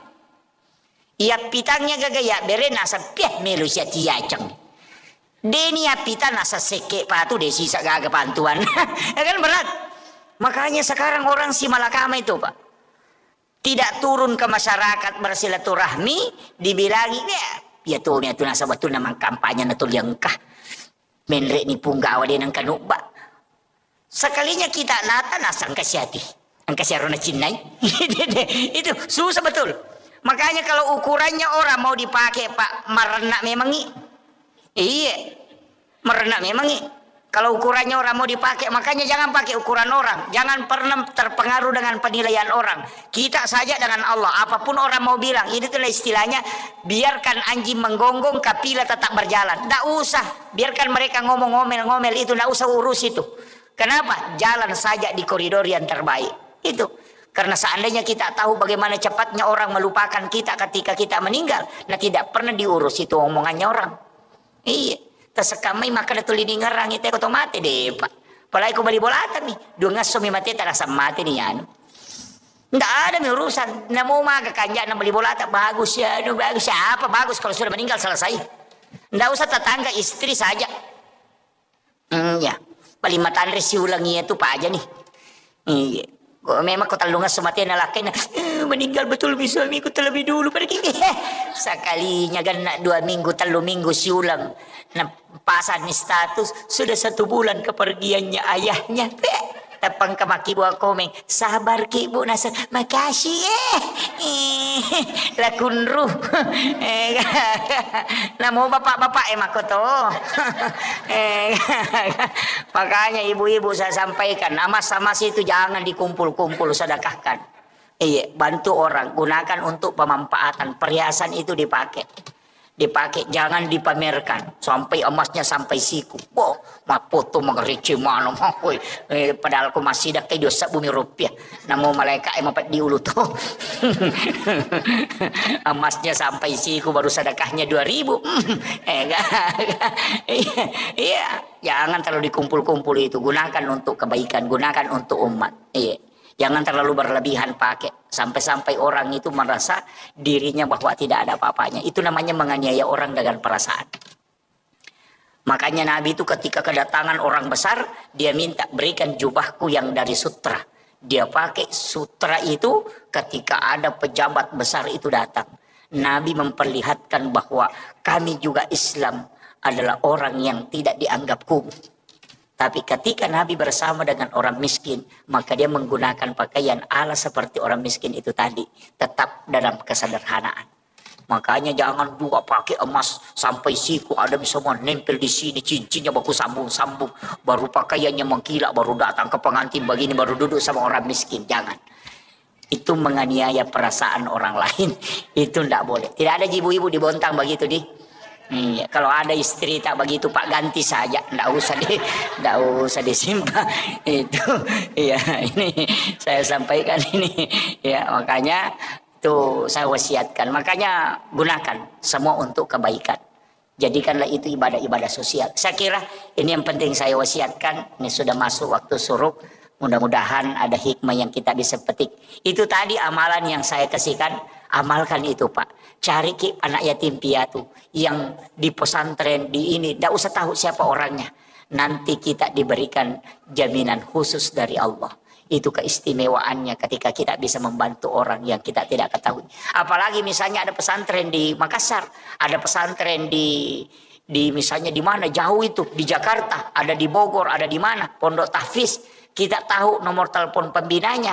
Tanyakan ada anak yatim di situ. Dia bilang ada. Kita transferkan saja. Kita tidak tahu di mana itu pesantren. Siapa anak itu. Maka kelak orang itulah yang menyebabkan kita dijemput secara khusus. Jangankan antri di pada masyar. Baru berjalan ke sana. Itu sudah dijemput.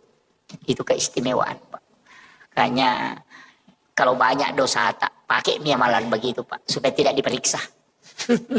Itu karena kalau diperiksa setengah mati saya kira cukup sekian. Akhirul kalam wallahul muwaffiq ila aqwamit thoriq. Nasrun minallahi wa fathun qarib wa basyiril mu'minin. Assalamualaikum warahmatullahi wabarakatuh. Untuk doanya Pak Imam, ini sahibul wilayah. Salat subuh dikerjakan di masjid secara berjamaah. Karena itu sama dengan bangun satu malam penuh untuk beribadah di hadapan Allah Subhanahu wa Ta'ala.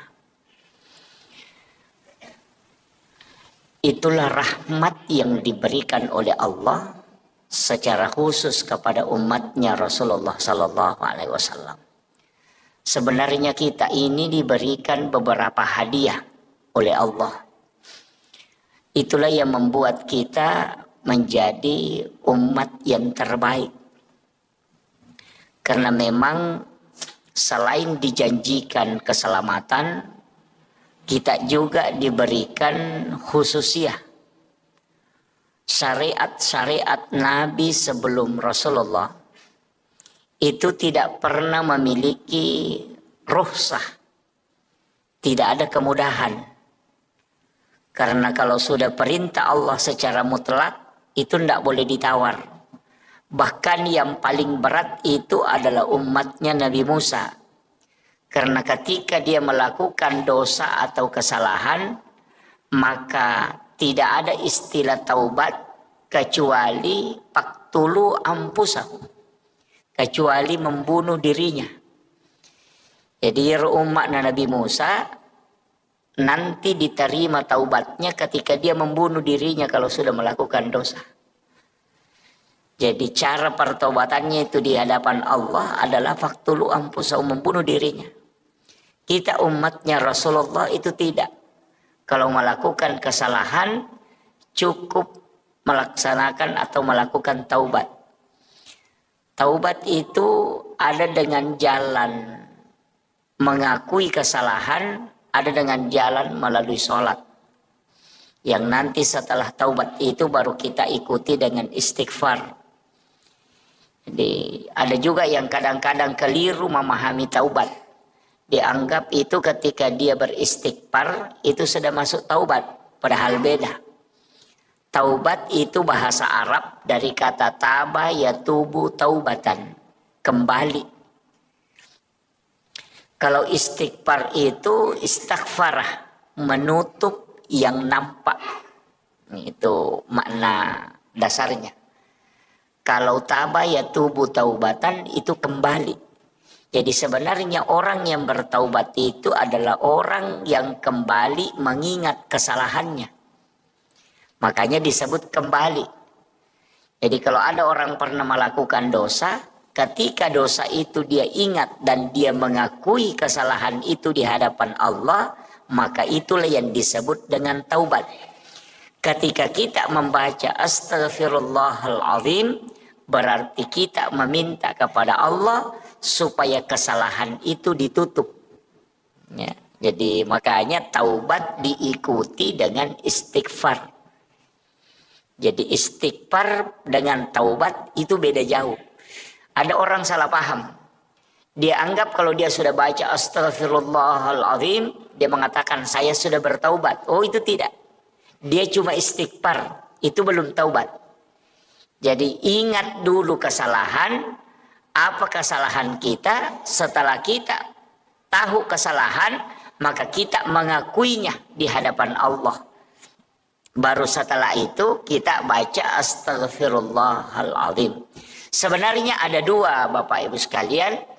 Ada kalimat istighfara, ada kalimat al-afu. Tapi al-afu itu hanya biasanya kebanyakan dipakai di bulan Ramadan. Padahal al-afu itu menghapus. Kalau istighfara itu menutup yang nampak. Artinya bagaimana? Kalau misalnya kita menulis di kertas, kemudian ada tulisan yang salah, kita mengambil tip X, kemudian kita mentip X itu tulisan. Itu namanya istighfar, menutup yang nampak. Jadi orang yang berdosa kemudian istighfar, maka dosanya itu ditutup, bukan dihapus. Itu makna hakikinya. Nanti kalau mau dihapus, bukan istighfar, tapi kita pakai al-afu. Makanya itulah sehingga di bulan Ramadan kita membaca Allahumma innaka afuwun karim tuhibbul afwa fa'fu anna. Al-afu itu menghapus yang ada. Jadi kalau makanya Nabi mengatakan orang yang berpuasa dengan ikhlas, dengan penuh keimanan, itu maka seperti bayi yang baru lahir dari perut ibunya. Itu karena memang dibersihkan. Makanya kalau kita cuma baca astagfirullahaladzim, astagfirullahaladzim, astagfirullahaladzim, itu dosa masih ada. Dia tidak terhapus, cuma tertutup. Sama dengan tip X tadi. Kalau di tip X, jadi itu tulisan masih ada di dalam. Cuma dia ditutupi supaya tidak nampak. Nah, itulah kalau kita ada dosa kemudian baca astagfirullahaladzim, dosa itu nanti tetap dinampakkan di yaumil akhir. Jadi itu tetap diperlihatkan. Semua kesalahan itu diperlihatkan. Tapi ada orang yang tidak diperlihatkan kesalahannya. Memang terhapus. Siapa? Orang yang membaca Allahumma innaka afuwun karim tuhibbul afwa fa'fu anna. Makanya itulah sehingga kalau masuk Ramadan kurangi istighfar. Tapi perbanyak membaca al-afu. Itulah sehingga bulan Ramadan itu adalah penghapus dosa-dosa. Itu yang pertama. Itu adalah kemudahan. Itu adalah rahmat Allah. Itu harus diraih. Kemudian yang ketiga, kita dalam Islam ini diberikan kemudahan dari semua ibadah. Jadi ada ibadah itu yang diwajibkan, ada yang dihapuskan kewajiban itu, bisa tidak dilaksanakan. Itu karena kemudahan. Yang kedua, ada ibadah yang dikurangi. Jadi misalnya diberikan ukuran, kemudian bisa dikurangi, hanya seperduanya diambil. Ada juga ibadah yang bisa diganti. Ibadah yang wajib, yang bisa tidak dilakukan, itu sholat Jumat. Sholat Jumat itu wajib, tapi bisa tidak dilaksanakan. Bisa jadi wajib. Kapan? Ketika kita sakit. Itu tidak wajib. Ketika kita musafir. Itu tidak wajib. Ketika hujan deras. Sehingga menghalangi untuk bisa melaksanakan sholat Jumat. Maka itu menjadi tidak wajib sholat Jumat. Jadi ibadah wajib bisa hilang. Hukum wajibnya. Itu karena kemudahan diberikan oleh Allah. Nabi-nabi terdahulu itu tidak mungkin dikasih seperti itu. Tidak ada. Kalau kewajiban, pokoknya kewajiban. Harus kau lakukan. Yang kedua, ada ibadah yang bisa diganti. Seperti puasa yang tidak bisa kita lakukan. Itu dengan membayar fidyah. Itu diganti tuh. Jadi puasa diganti dengan membayar. Kemudian yang ketiga, ibadah yang diberikan ukuran tapi bisa dikurangi. Itulah sholat jamak qasar. Dipindahkan waktunya, kemudian dari 4 rakaat dikurangi menjadi 2 rakaat. Itu semua rukhsah, kemudahan. Dan itu rahmat Allah. Cuma jangan sering-sering mengambil kemudahan. Itu mursyid kami itu mengatakan jangan sering-sering mengambil kemudahan. Ya. Tapi ada ulama mengatakan tidak, itu sedekahnya Allah. Jangan tidak ambil kalau Allah bersedekah. Jadi sebenarnya Allah itu bersedekah kepada kita. Apa sedekahnya Allah? Itu menjamak kasar sholat. Termasuk juga menjamak sholat. Cuma kalau di dalam fikih itu kalau menjamak sholat sebaiknya ditakhir, bukan takdim. Ya. Jadi kalau fikih ya, kalau kita buka fikih Syafi'i itu kebanyakan ulama fikih itu kalau menjamak kasar sholat itu mentakhir. Jadi dibawa ke akhir, bukan ditakdim. Ya, jadi kebanyakan itu. Tapi kalau pakai hukum biasa tidak masalah. Nah, ada juga orang kadang menjamak sholat tapi dia belum tinggalkan rumah. Melakukan perjalanan masih di rumahnya, dia sudah jamak, kemudian berangkat. Mestinya itu kalau aturannya dalam fikih Syafi'i, kita harus tinggalkan rumah dulu, baru menjamak kasar sholat. Jadi kalau masih di rumah jangan tinggalkan rumah. Misalnya melakukan perjalanan baru 50 meter ketemu masjid, kita menjamak kasar sholat di situ baru melanjutkan perjalanan. Karena musafir itu nanti berlaku ketika meninggalkan rumah. Kalau masih di rumah itu belum musafir. Nah, itu alasannya. Jadi itu ya alasannya Imam Syafi'i. Jadi sehingga dia mengatakan orang menjamak kasar sholat itu kalau di rumahnya itu tidak berlaku karena dia belum musafir. Jadi nanti kalau dia sudah tinggalkan rumahnya baru terhitung hukum musafir. Jadi sholat jamak kasar itu tidak boleh dilakukan di rumah tempat kita mukim. Jadi mesti tinggalkan dulu. Nah, biar 100 meter dari rumah ketemu masjid, singgah dulu di situ menjamak kasar, baru melakukan perjalanan. Nah, itu karena sudah meninggalkan rumah itu dianggap sudah start musafir. Dan bilang ada juga pendapat Ustaz, bilang boleh di rumah sebelum berangkat. Itu yang pakai boleh mengerjakan di rumah sebelum melakukan perjalanan, itu karena dia berangkat bukan pada musafirnya, tapi berangkat pada niat musafirnya. Nah, kan begitu. Jadi ya kok mannya nih makanya melo kak melakukan perjalanan misalnya ke Samarinda atau mau ke Balikpapan atau mau melakukan perjalanan ke Berau. Jamak kasar memang pakai di rumah. Kenapa? Karena kita sudah berniat untuk melakukan perjalanan. Nah, jadi kalau dihitung dari niatnya berarti boleh dilakukan di rumah. Tapi kalau dihitung dari musafirnya maka tidak boleh dikerjakan di rumah. Nah, itu. Kemudian ini juga ada yang kadang keliru memahami. Dia bilang saya melakukan perjalanan pergi ke Balikpapan. Di Balikpapan dia menjamak kasar sholatnya. Padahal dia punya rumah di sana. Wah itu jadi masalah.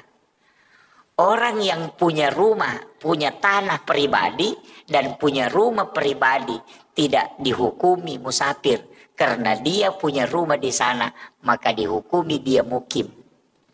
Maka tidak boleh menjamak kasar sholatnya selama di sana.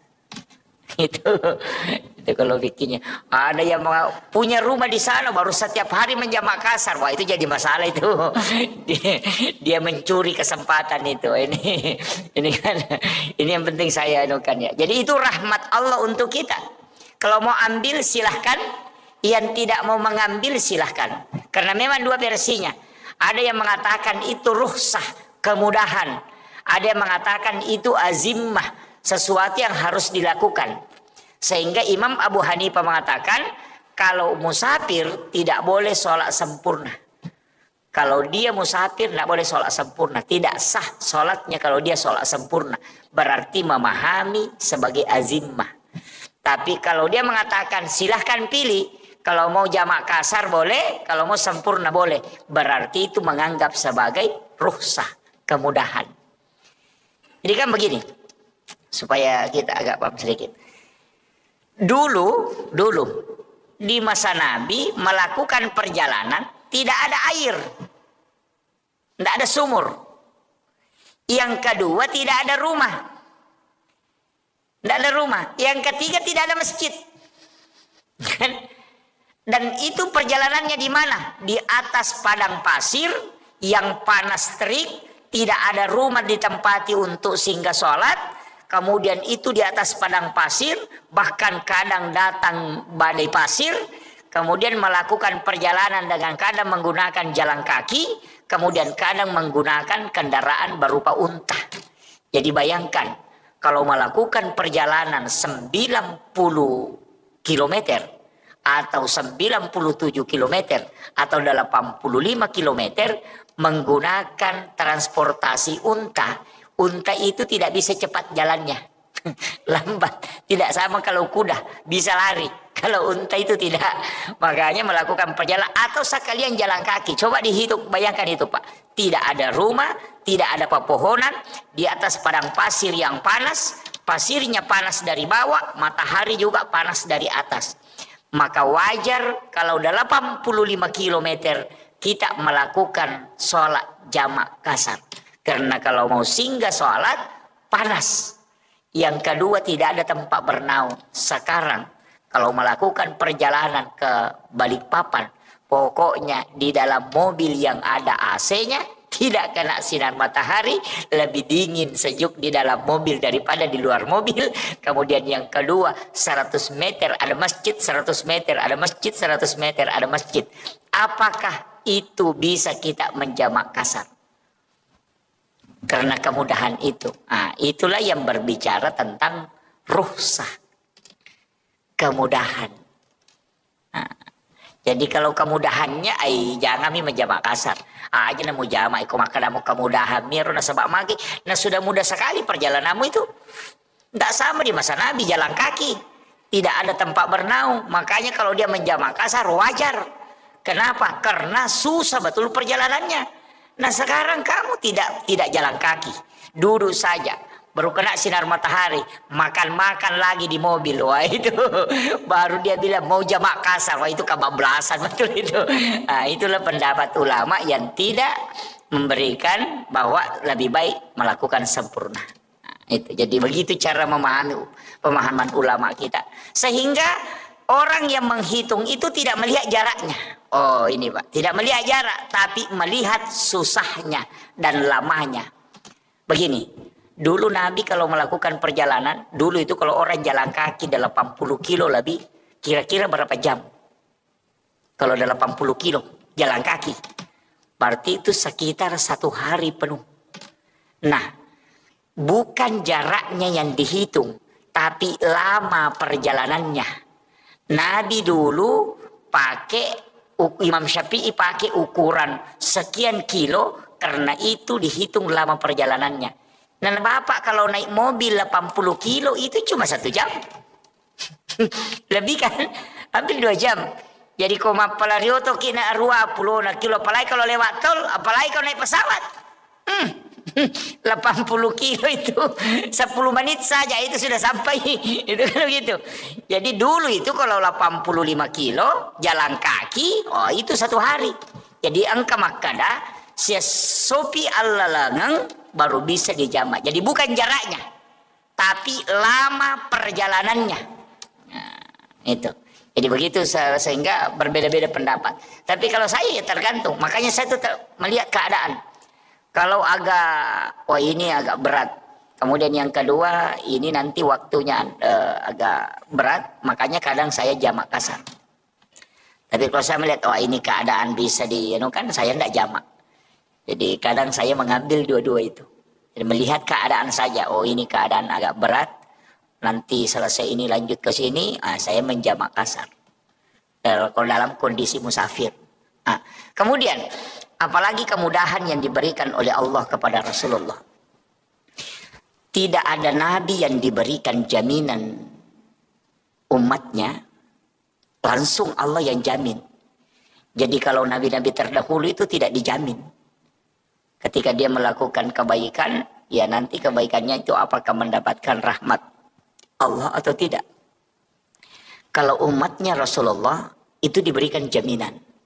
Makanya bapak ibu yang ada di masjid Muhajirin ini ya, Masjid Muhajirin ini celaka betul kalau kita masuk neraka ini. Ya, saya bilang celaka betul ini kalau kita masuk neraka. Bukan karena takabur terhadap ibadah.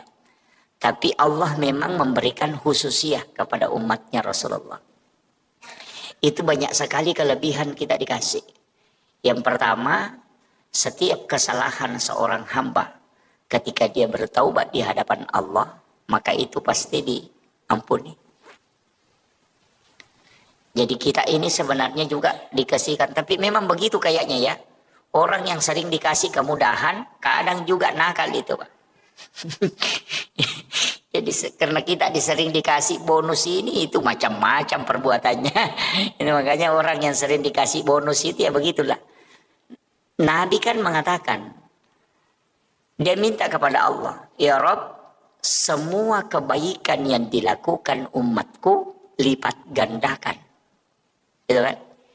Jadi semua kebaikannya pokoknya lipat gandakan.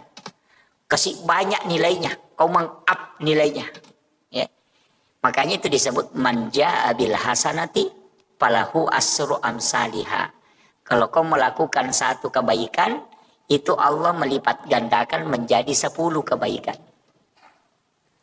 Itulah juga kenapa puasa Ramadan itu kayak puasa Syawal yang 6 hari itu.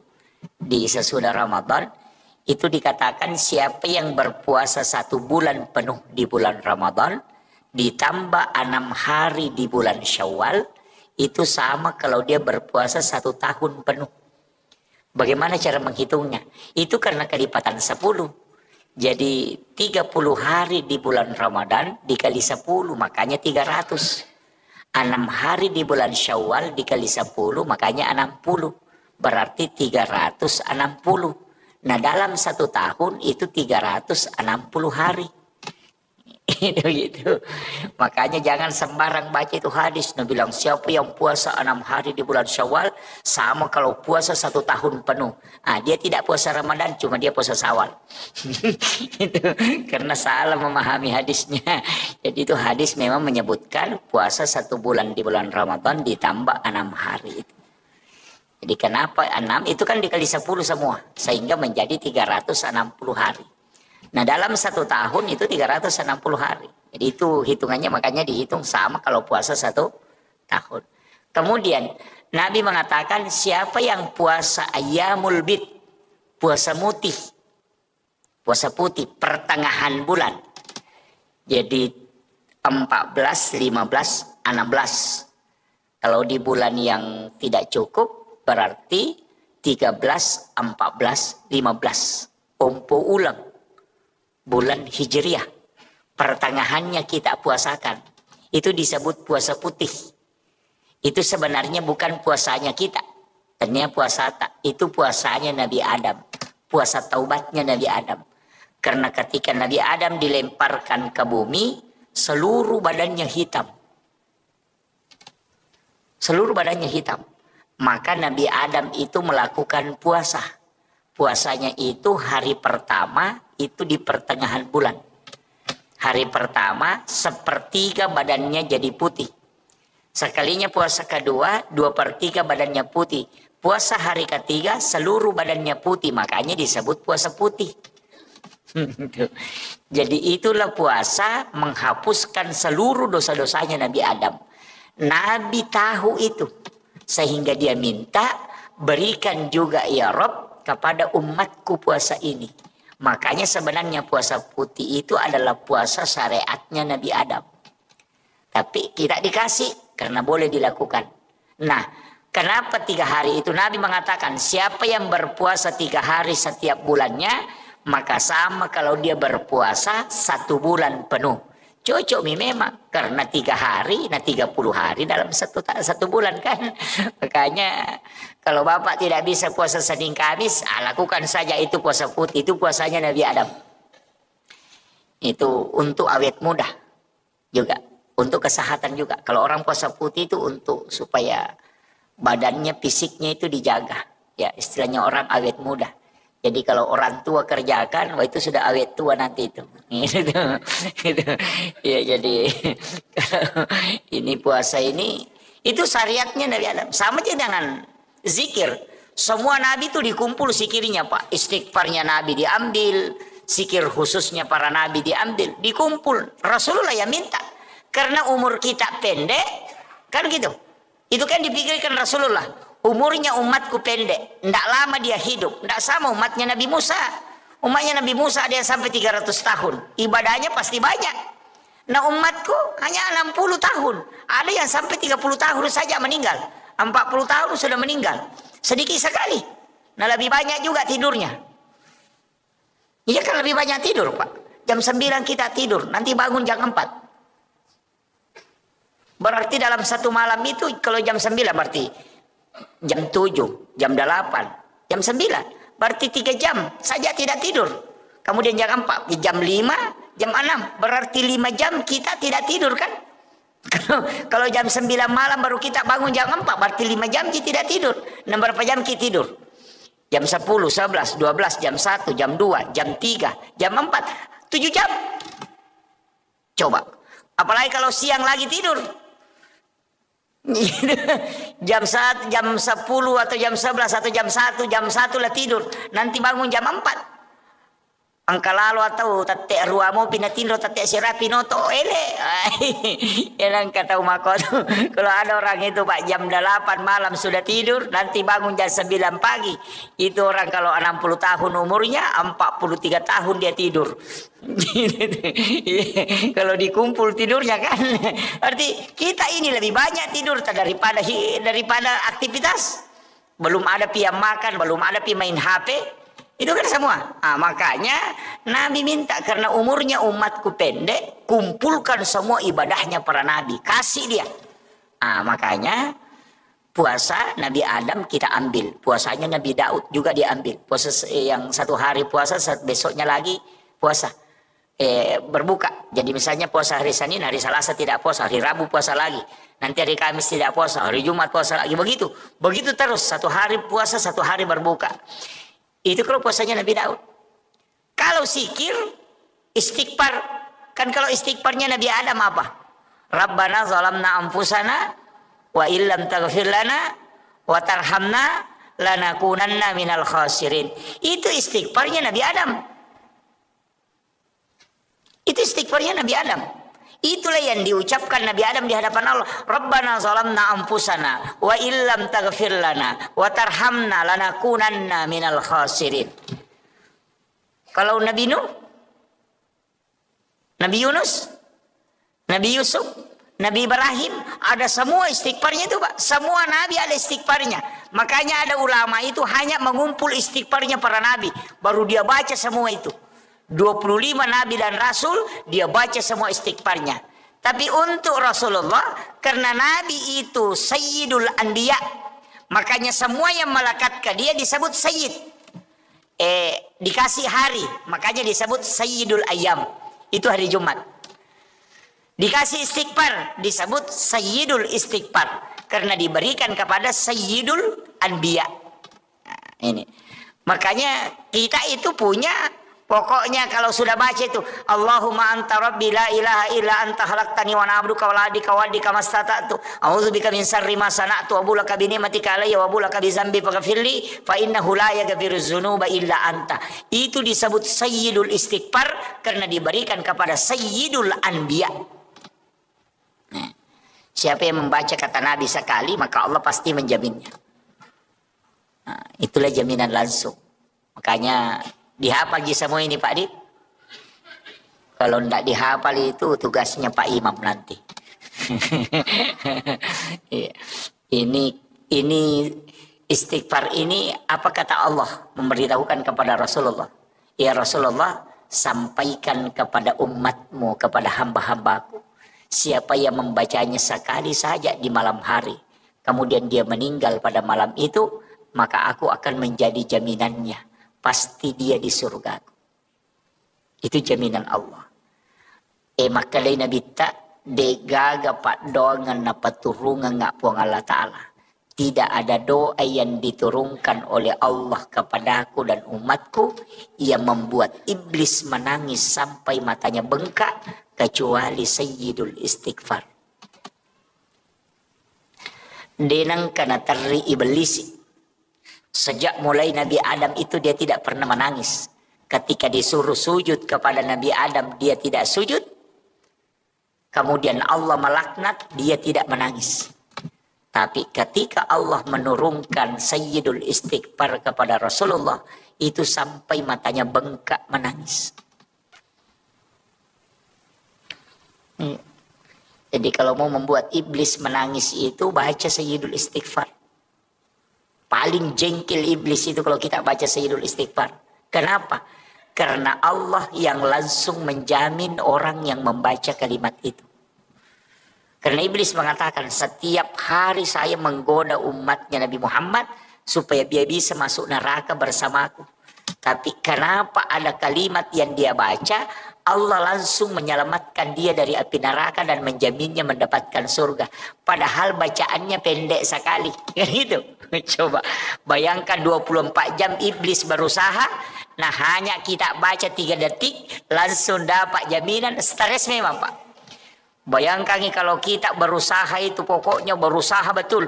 1 hari 1 malam kita berusaha. Tapi dalam waktu hanya 5 detik atau 10 detik. Langsung sia-sia semua usaha kita. Oh itu pasti kita menangis. Itulah yang membuat iblis menangis. Nggak, gitu. Sama kayak begini, kalau ada orang menggambar, pelukis, dia sudah gambar, pokoknya itu gambarnya bagaimana caranya supaya sempurna. Pas dia kerjakan selama 24 jam, sempurna gambarnya, langsung tiba-tiba tumpah catnya langsung menghapus itu gambar. Apa yang terjadi? Pasti kita menangis. Begitu juga iblis ketika dia menangis ketika Rasulullah memberikan, Allah memberikan kepada Nabi Sayyidul Istighfar. Makanya saya mengatakan, hafal ini Bapak Ibu sekalian. Ajarkan anak-anak kita doa ini. Karena inilah doa yang sangat dibenci oleh iblis. Dan inilah doa yang menyebabkan kita mendapatkan jaminan langsung dari Allah. Jadi bukan Nabi yang menjamin, tapi Allah. Makanya orang masuk surga itu cuma 2 jalan Pak. Kalau bukan jalur rahmat, kita masuk dengan jalur syafaat. Makanya ibadah itu terbagi. Ada ibadah wajib, ada ibadah sunnah. Makanya semua itu ada turunannya. Sholat wajib, ada sholat sunnah. Puasa wajib, ada puasa sunnah. Haji wajib, ada umrah yang sunnah. Zakat wajib, ada sedekah yang sunnah. Syahadat yang wajib, ada sholawat yang sunnah. Kenapa ada wajib, ada fardu, ada sunnah? Karena yang fardu itu lari rahmat, yang sunnah itu lari syafaat. Makanya Rasulullah mengatakan, kalau kau mau bersamaku di dalam surga, maka perbanyak sujudmu. Dan itu tidak mungkin sholat fardu, karena sholat fardu tidak bisa ditambah rakaatnya.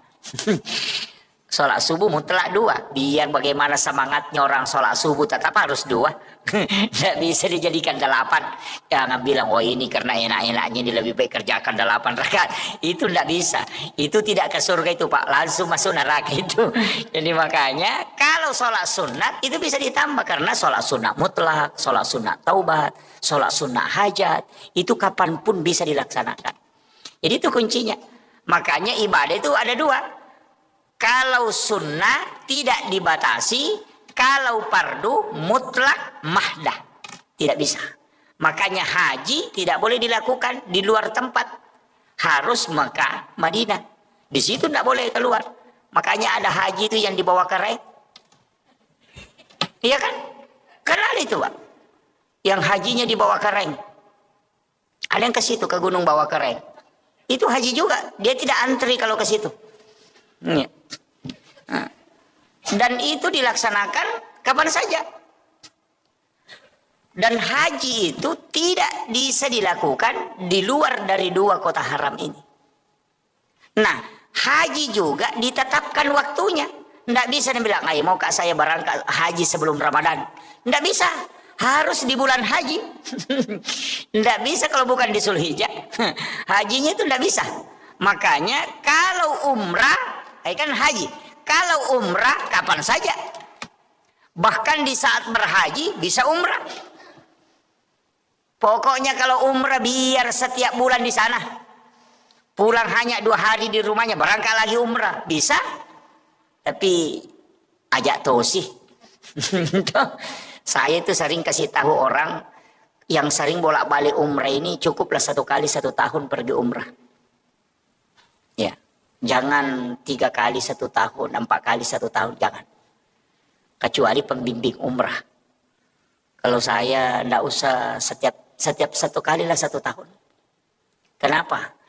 Pertama, umrah itu ibadah pribadi, bukan ibadah sosial. Ini saya harus kasih tahu kepada orang-orang kaya ini yang sering bolak-balik pergi umrah ini. Jadi janganlah bolak-balik ke situ untuk setiap 3 kali dalam 1 tahun. Cukup 1 kali dalam 1 tahun. Kenapa? Karena dia ibadah pribadi dan bukan ibadah sosial. Umrah itu pahalanya dipatok. Kalau sudah kerjakan misalnya dapat pahala 10.000, ya 10.000 pahalanya. Kalau meninggal tetap 10.000, tidak mungkin bertambah itu. Tetap 10.000 terus itu. Tidak bisa berubah-berubah itu. Tapi kalau kita uang yang kita mau bayarkan untuk naik umrah misalnya 30 juta. Itu dipakai bangun masjid, dipakai bantu anak yatim, dipakai bantu fakir miskin, atau dipakai bayarkan sekolahnya anak-anak yang menghafal Al-Quran. Itu 10 anak dibantu. Itu pahalanya jalan sampai dunia kiamat. Pahala pertamanya itu 700 kali lipat. Tapi setelah itu bertambah terus. Tidak pernah berhenti. Jadi sekali berbuat sampai kiamat dapat terus tambahan pahala. Tapi kalau umrah sekali berbuat pahalanya dapat, setelah itu tidak bertambah-tambah. Tapi bisa kurang. Bisa kurang. Bagaimana bisa kurang pahala umrah? Kalau bilang, lihat, kasih tahu tetangganya. Bilang tetangganya, syukur tak kita Budi. Setiap tahun kita naik umrah, bilang iya kita memang begitu. Enak memang kita kan imannya bagus. Sudah habis itu. Iya, jadi dia bisa kurang. Hati-hati. Makanya saya katakan orang yang sering bolak-balik umrah ini kurangilah. Kemudian yang kedua alasannya apa? Ini kalau dalam tarekat. Ibadah yang sakral. Kalau dilakukan berulang, itu sakralnya akan hilang. Itu bisa hilang. Di situ ujiannya. Maksudnya bagaimana Pak Ustaz? Begini. Umrah itu ibadah sakral. Kalau ada orang baru berangkat umrah sekali, itu tidak sama bagi orang yang sudah berangkat 5 kali. Pasti tidak sama. Jadi pada saat orang pertama datang itu baru pertama kali itu dia umrah, itu pasti nikmat betul. Dia rasakan. Tapi ketika sudah 10 kali bolak-balik itu sudah biasa-biasa. Kan begitu. Sama aja begini Pak. Sholat Jumat itu dikerjakan setiap pekan. Makanya orang anggap biasa-biasa. Tapi Idul Fitri, Idul Adha karena dilakukan cuma 2 kali dalam 1 tahun. Sebenarnya cuma 1 kali. Idul Fitri 1 kali, Idul Adha 1 kali. Makanya kalau lebaran padahal ibadah sunnah, semua orang datang kumpul. Marah-marah kalau tidak pergi. Padahal itu ibadah sunnah. Tapi ibadah fardu sholat Jumat, malas ke masjid. Nah, itu kalau lebaran Idul Fitri, karena cuma 1 kali. Oh, belum subuh itu sudah mau mandi. Pokoknya baju baru disiapkan, parfum disiapkan. Tengah malam dia masterika. Kalau sholat Jumat itu aja bajunya nak pakai olahraga pergi sholat. Padahal ini wajib, bukan ibadah yang sholat Idul Fitri Idul Adha ini kan sunnah. Kenapa dia sangat istilahnya punya semangat tinggi untuk datang, bahkan takut kalau tidak datang, kecewa kalau tidak datang, itu karena ibadah ini hanya sekali setahun. Seandainya Pak Idul Fitri Idul Adha ini setiap minggu, nah tidak banyak juga yang datang. Apalagi yang sunnah setengah mati panitia datang sholat id minggu ini tidak datang, itu dah sunnah sih, jangan kami berangkat. Ya begitu. Kenapa? Karena sakralnya ibadah itu karena dilakukannya tidak sering berulang-ulang. Jadi ini penting saya wasiatkan. Makanya bagi yang bolak-balik pergi umrah itu simpan duluan, tak terpakai, bantu keluarga. Ada yang umrah 3 kali 1 tahun, 4 kali 1 tahun, baru tetangganya tidak makan apa-apa. Wah itu ganas itu Pak. Itu orang kaya tidak ada perasaannya itu. Iya, itu tidak ada perasaan gitu, Pak. Tidak ada perasaan sosial. Oh, baru pakai seragam, beli seragam ini, baru berangkat, tetangganya tidak makan. Wah, itu fatal itu. Nih. Kadang-kala kita ini menganiaya orang, Pak. Ini ya. Jangan tersinggung ya. Kalau tersinggung berarti alhamdulillah. Nah, Anda masuk kategori itu ya. Iya. Tapi tetap silahkan laksanakan umrah. Ya lakukan umrah. Jangan, karena itu ibadah penghapus dosa dari umrah ke umrah. Ya, jadi orang umrah itu penghapus. Sebenarnya kan begitu. Dulu saya begini, Pak. Saya dulu kalau ngaji itu di Padilla, saya bilang, kenapa ini? Saya biasa protes itu. Kenapa ini ibadah mudah sekali dapat pahala umrah? Siapa yang sholat sunat 4 rakaat sebelum asar itu sama dengan melaksanakan ibadah umrah 1 kali. Bahkan perempuan yang melayani suaminya dengan sempurna sehingga suaminya merasa puas dan senang, maka itu baginya 1 pahala umrah. Sholat sunnah duha 2 rakaat di waktu pagi itu kita tidak mau tukar dengan ibadah umrah 1 kali kelak di hari kemudian. Saya bilang, kenapa sholat duha 2 rakaat ini yang sangat mudah dilakukan tidak mau ditukar dengan pahala umrah nanti di hari kemudian? Nanti lama-lama akhir-akhir ini saya baru berpikir, oh mungkin inilah yang dianukan, bahwa ibadah umrah nanti itu akan kurang kesakralannya. Ya, jadi kalau pahala umrah jadi kejar, ibu-ibu kasih tahu saja, ibu-ibu mau kita dapat umrah gratis, layani saja dengan baik, insya Allah dapat umrah itu, tidak pakai modal. Kan begitu. Iya. Sholat sunnah duha 2 rakaat itu sudah umrah itu. Bahkan Nabi mengatakan siapa yang berwudu di rumahnya kemudian berangkat ke masjid melakukan sholat fardu, wudunya dia tidak batal, maka itu sama dengan haji dan umrah sekali. Siapa yang tinggal sholat subuh berjamaah di masjid, kemudian tidak meninggalkan masjid, duduk berzikir hingga masuk waktu syuruk, kemudian melaksanakan sholat sunnah isra 2 rakaat, itu sama ketika dia melaksanakan ibadah haji dan umrah 3 kali bersamaku, kata Nabi. Tamah. Sempurna sekali itu, Pak. Cuma susah dilakukan. Ada orang assalamualaikum langsung lompat keluar. Nah itu, iya. Padahal itu pahalanya besar. Kalau kita kan kejar pahala haji dan umrah itu saja itu. Jadi kadang saya mengatakan kenapa agama ini, ternyata bahkan Nabi kan mengatakan sholat Jumatnya orang miskin itu pengganti ibadah haji baginya. Woi, enak sekali, Pak. Cuma tidak baiknya kita berdoa, ya Allah miskinkan saya supaya dapat pahala haji setiap pekan. Kan begitu. Kena tu apa yang kaguru tama kadang katu tahu kasih asi maborro, kiasa tahu kasih asi maborro, tahu kasih asi dia nalo mak juma, ya nanti asa tahu kasih asi nama borro. Itu kan begitu. Karena sudah dikasih. Kalau orang kaya, Pak, ndak bisa dapat. Ndak ada itu bilang orang kaya yang sholat Jumat pahalanya itu sama dengan pahala haji. Ndak ada. Yang ada itu orang miskin ketika dia sholat Jumat itu pengganti ibadah haji baginya. Jadi jangan bangga kita yang pernah haji itu daripada orang miskin tidak pernah haji. Nah bilang orang miskin setiap minggu ke haji. Kau 1 kali baru bisa. Itu pun antrinya lama kan. Makanya orang miskin itu, Pak, cepat masuk surga. Orang kaya itu yang stres. Iya, orang kaya itu yang stres. Makanya bapak-bapak yang punya banyak rezeki ini hati-hati. Iya, hati-hati. Paling lambat masuk surga itu. Apalagi yang punya banyak mobil, sudah. Itu baru mobil. Yang punya banyak istri lebih parah itu. Iya. Makanya saya kasih tahu memang, Pak, hati-hati.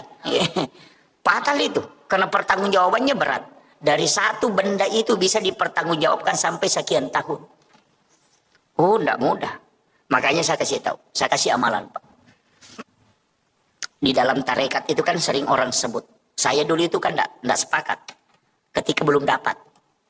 Saya tuh karena di mursyid kami pernah bilang, saya mengatakan, wih susahnya nanti itu perjalanan Pak Kiai. Mulai di alam kubur kita sudah ditanya memang. Bangun dibangkitkan dari alam kubur, dibawa lagi kepada mahsyar. Di situ lagi menunggu sekian ribu tahun. Kemudian di padang mahsyar, kemudian dipanggil satu-satu untuk ditimbang amalnya. Lain lagi lewat di siratal mustaqim. Apa Nabi bilang mursyid kami? Iya, kalau kau mau lewat di situ ya lewat. Nasa kau mekol lete ya lete memang kau. Mekui timbang amalamu ya timbang. Kalau mau tidak lewat di tiang siratal mustaqim, ada caranya juga. Jadi ada orang itu, Pak, tidak ditimbang amalnya, tidak diperiksa amalnya, tidak pergi antri di padang mahsyar. Baru berjalan ke situ sudah dijemput. Wah, ternyata saya dulu tidak percaya. Wah, ada keamalan begitu. Bisa tidak ditimbang amalnya. Nah, semua orang akan lewat di titian Siratal Mustaqim. Tapi dia bilang, ada orang yang tidak dikasih lewat di jembatan Sirat. Karena belum ke sana. Nah, sudah dijemput. Saya itu tidak percaya dulu. Dewa tepak, maka wah, ajarah sesat nih. Ang kadang-kadang dini pali iti tahu apa de Tony Paresa. Angka kape tahu dini Paresa pasti Paresa manang. Pada masar menunggu lama. Ternyata lama membaca saya dapat hadisnya, Bapak. Dan itu hadis sahih. Guru kami di Sidrap itu ceramahkan juga. Setelah dia ceramahkan saya kaget. Dari mana dia dapat ini hadis?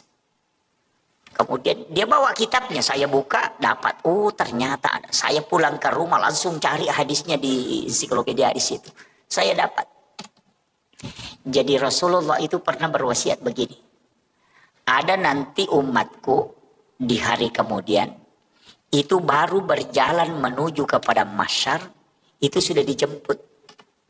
Jadi belum sampai kepada mahsyar, baru berjalan menuju kepada mahsyar, Allah menyuruh malaikat menjemput orang itu kemudian dibawa ke ila rafiqil a'la, di tempat yang sangat tinggi, sehingga amalnya tidak diperiksa, kemudian tidak melewati titian Siratal Mustaqim, tidak antri juga di padang mahsyar. Karena baru berjalan ke situ, nah sudah dijemput. Kayak kita mau ke lapangan, baru kita berjalan mau ke lapangan, datang penjemput, sini mi, jangan mi ke situ, antri sini mi, saya bawa ke sana. Jadi ada orang seperti itu nanti. Siapa itu? Rasulullah mengatakan, dia adalah umatku yang bersedekah. Yang bersedekah itu tidak tahu siapa yang disedekahi. Dan yang disedekahi pun tidak tahu siapa yang mensedekahi. Jadi tahu mas sumbangnya dia nisangi maka dan niga na sumbang. Tahu isumbangnya dia tahu nisangi maka dan niga sumbangi. Belah masuknya begini. Di Bontang ini kan banyak pondok tahfiz. Ada pondok pesantren, ada panti asuhan. Telpongi saja pembinanya. Tanyakan nih Pak Ustaz, adakah anak yatim piatu di situ sekolah? Ngapal? Kalau bilang ada, kasih tahu nih. Berapa pembayarannya setiap bulan? Misalnya dia bilang 300.000 atau 500.000. Kasih tahu ustaznya. Saya mau membantu anak yatim itu. Nanti saya yang bayarkan uang sekolahnya. Tapi pesankan jangan kasih tahu saya namanya dan jangan kasih ketemu saya dengan orangnya. Anak itu juga jangan kasih tahu kalau saya yang membantunya. Jadi kita tidak tahu siapa yang dibantu pun tidak tahu siapa yang membantunya. Itulah orang yang kata Nabi tidak diperiksa, tidak dibawa antri, tapi baru berjalan ke mahsyar sudah dijemput. Karena dia punya khususia di hadapan Allah.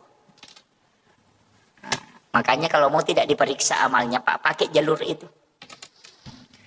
Kalau kumpul anak yatim piatu baru dikasih amplop, baru disorting, itu masih di blender itu, Pak.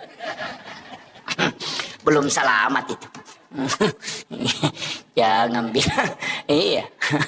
Apalagi kalau calon bupati, calon wali kota, caleg itu kumpul itu santunan anak yatim. 20.000 isinya amplopnya baru disorting.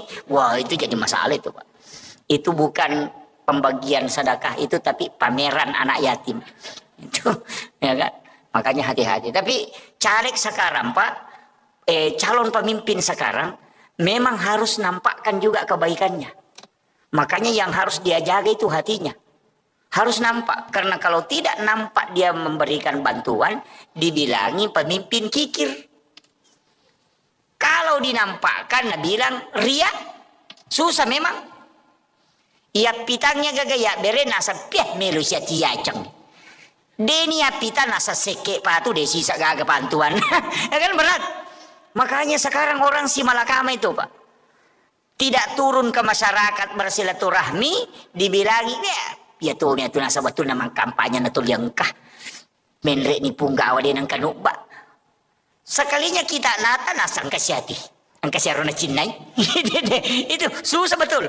Makanya kalau ukurannya orang mau dipakai Pak marna memang Iya, merendah memang. Kalau ukurannya orang mau dipakai, makanya jangan pakai ukuran orang. Jangan pernah terpengaruh dengan penilaian orang. Kita saja dengan Allah. Apapun orang mau bilang, ini itulah istilahnya, biarkan anjing menggonggong, kapila tetap berjalan. Tidak usah, biarkan mereka ngomel-ngomel itu, tidak usah urus itu. Kenapa? Jalan saja di koridor yang terbaik. Itu. Karena seandainya kita tahu bagaimana cepatnya orang melupakan kita ketika kita meninggal, nah tidak pernah diurus itu omongannya orang. Iya. Tersekamai maka datang lini ngerang itu kau mati deh pak. Palai kau beli bolatan nih, dua ngasumi mati tak rasa mati nih anu. Nggak ada nih urusan. Namu maga kanjak nak beli bolatan bagus ya, bagus siapa bagus kalau sudah meninggal selesai. Nggak usah tetangga istri saja. Ya, paling matan resi ulangi itu pak aja nih. Iya. Memang kau terlalu ngasih mati anak laki meninggal betul suamiku terlebih dulu pergi. Sekalinya kan 2 minggu 3 minggu si ulang. Nah, pasan status sudah 1 bulan kepergiannya ayahnya. Tepang ke maki buah komeng. Sabar ki bu Nasr. Makasih lakun ruh. Namo bapak-bapak mako to. Makanya ibu-ibu saya sampaikan, amas-amas itu jangan dikumpul-kumpul, sedekahkan. Iya, bantu orang, gunakan untuk pemanfaatan. Perhiasan itu dipakai, jangan dipamerkan sampai emasnya sampai siku. Wah, foto mengerici mana padahal aku masih dak kayak dosa bumi rupiah. Namo malaikat empat diulu tuh. Emasnya sampai siku baru sedekahnya 2.000. Iya, jangan terlalu dikumpul-kumpul itu. Gunakan untuk kebaikan, gunakan untuk umat. Iya. Jangan terlalu berlebihan pakai sampai-sampai orang itu merasa dirinya bahwa tidak ada apa-apanya. Itu namanya menganiaya orang dengan perasaan. Makanya Nabi itu ketika kedatangan orang besar, dia minta berikan jubahku yang dari sutra. Dia pakai sutra itu ketika ada pejabat besar itu datang. Nabi memperlihatkan bahwa kami juga Islam adalah orang yang tidak dianggap kumuh. Tapi ketika Nabi bersama dengan orang miskin, maka dia menggunakan pakaian ala seperti orang miskin itu tadi. Tetap dalam kesederhanaan. Makanya jangan juga pakai emas sampai siku, ada bisa menempel di sini, cincinnya baku sambung-sambung. Baru pakaiannya mengkilap, baru datang ke pengantin begini, baru duduk sama orang miskin. Jangan. Itu menganiaya perasaan orang lain. Itu tidak boleh. Tidak ada ibu-ibu dibontang begitu di. Iya, kalau ada istri tak begitu Pak ganti saja, ndak usah disimpan itu. Iya, ini saya sampaikan ini. Ya, makanya itu saya wasiatkan. Makanya gunakan semua untuk kebaikan. Jadikanlah itu ibadah-ibadah sosial. Saya kira ini yang penting saya wasiatkan. Ini sudah masuk waktu suruk. Mudah-mudahan ada hikmah yang kita bisa petik. Itu tadi amalan yang saya kasihkan. Amalkan itu Pak. Cari anak yatim piatu yang di pesantren di ini. Tidak usah tahu siapa orangnya. Nanti kita diberikan jaminan khusus dari Allah. Itu keistimewaannya ketika kita bisa membantu orang yang kita tidak ketahui. Apalagi misalnya ada pesantren di Makassar. Ada pesantren di misalnya di mana jauh itu. Di Jakarta. Ada di Bogor. Ada di mana. Pondok Tahfiz. Kita tahu nomor telepon pembinanya, tanyakan ada anak yatim di situ, dia bilang ada, kita transferkan saja. Kita tidak tahu di mana itu pesantren, siapa anak itu, maka kelak orang itulah yang menyebabkan kita dijemput secara khusus. Jangankan antri di pada masyar, baru berjalan ke sana itu sudah dijemput. Itu keistimewaan Pak. Makanya kalau banyak dosa tak pakai amalan begitu Pak, supaya tidak diperiksa. Itu karena kalau diperiksa setengah mati. Saya kira cukup sekian. Akhirul kalam wallahul muwaffiq ila aqwamit thoriq. Nasrun minallahi wa fathun qarib wa basyiril mu'minin. Assalamualaikum warahmatullahi wabarakatuh. Untuk doanya Pak Imam, ini sahibul wilayah. Salat subuh dikerjakan di masjid secara berjamaah. Karena itu sama dengan bangun 1 malam penuh untuk beribadah di hadapan Allah Subhanahu wa Ta'ala. Itulah rahmat yang diberikan oleh Allah secara khusus kepada umatnya Rasulullah Sallallahu Alaihi Wasallam. Sebenarnya kita ini diberikan beberapa hadiah oleh Allah. Itulah yang membuat kita menjadi umat yang terbaik. Karena memang selain dijanjikan keselamatan, kita juga diberikan khususiyah. Syariat-syariat Nabi sebelum Rasulullah itu tidak pernah memiliki rukhsah, tidak ada kemudahan. Karena kalau sudah perintah Allah secara mutlak, itu tidak boleh ditawar. Bahkan yang paling berat itu adalah umatnya Nabi Musa. Karena ketika dia melakukan dosa atau kesalahan, maka tidak ada istilah taubat kecuali faqtulu anfusakum, kecuali membunuh dirinya. Jadi umat Nabi Musa nanti diterima taubatnya ketika dia membunuh dirinya kalau sudah melakukan dosa. Jadi cara pertobatannya itu di hadapan Allah adalah faqtulu anfusakum, membunuh dirinya. Kita umatnya Rasulullah itu tidak. Kalau melakukan kesalahan cukup melaksanakan atau melakukan taubat. Taubat itu ada dengan jalan mengakui kesalahan, ada dengan jalan melalui sholat. Yang nanti setelah taubat itu baru kita ikuti dengan istighfar. Jadi ada juga yang kadang-kadang keliru memahami taubat. Dianggap itu ketika dia beristighfar itu sudah masuk taubat, padahal beda. Taubat itu bahasa Arab dari kata taba yatubu taubatan, kembali. Kalau istighfar itu istighfarah, menutup yang nampak. Itu makna dasarnya. Kalau taba yatubu taubatan itu kembali. Jadi sebenarnya orang yang bertaubat itu adalah orang yang kembali mengingat kesalahannya.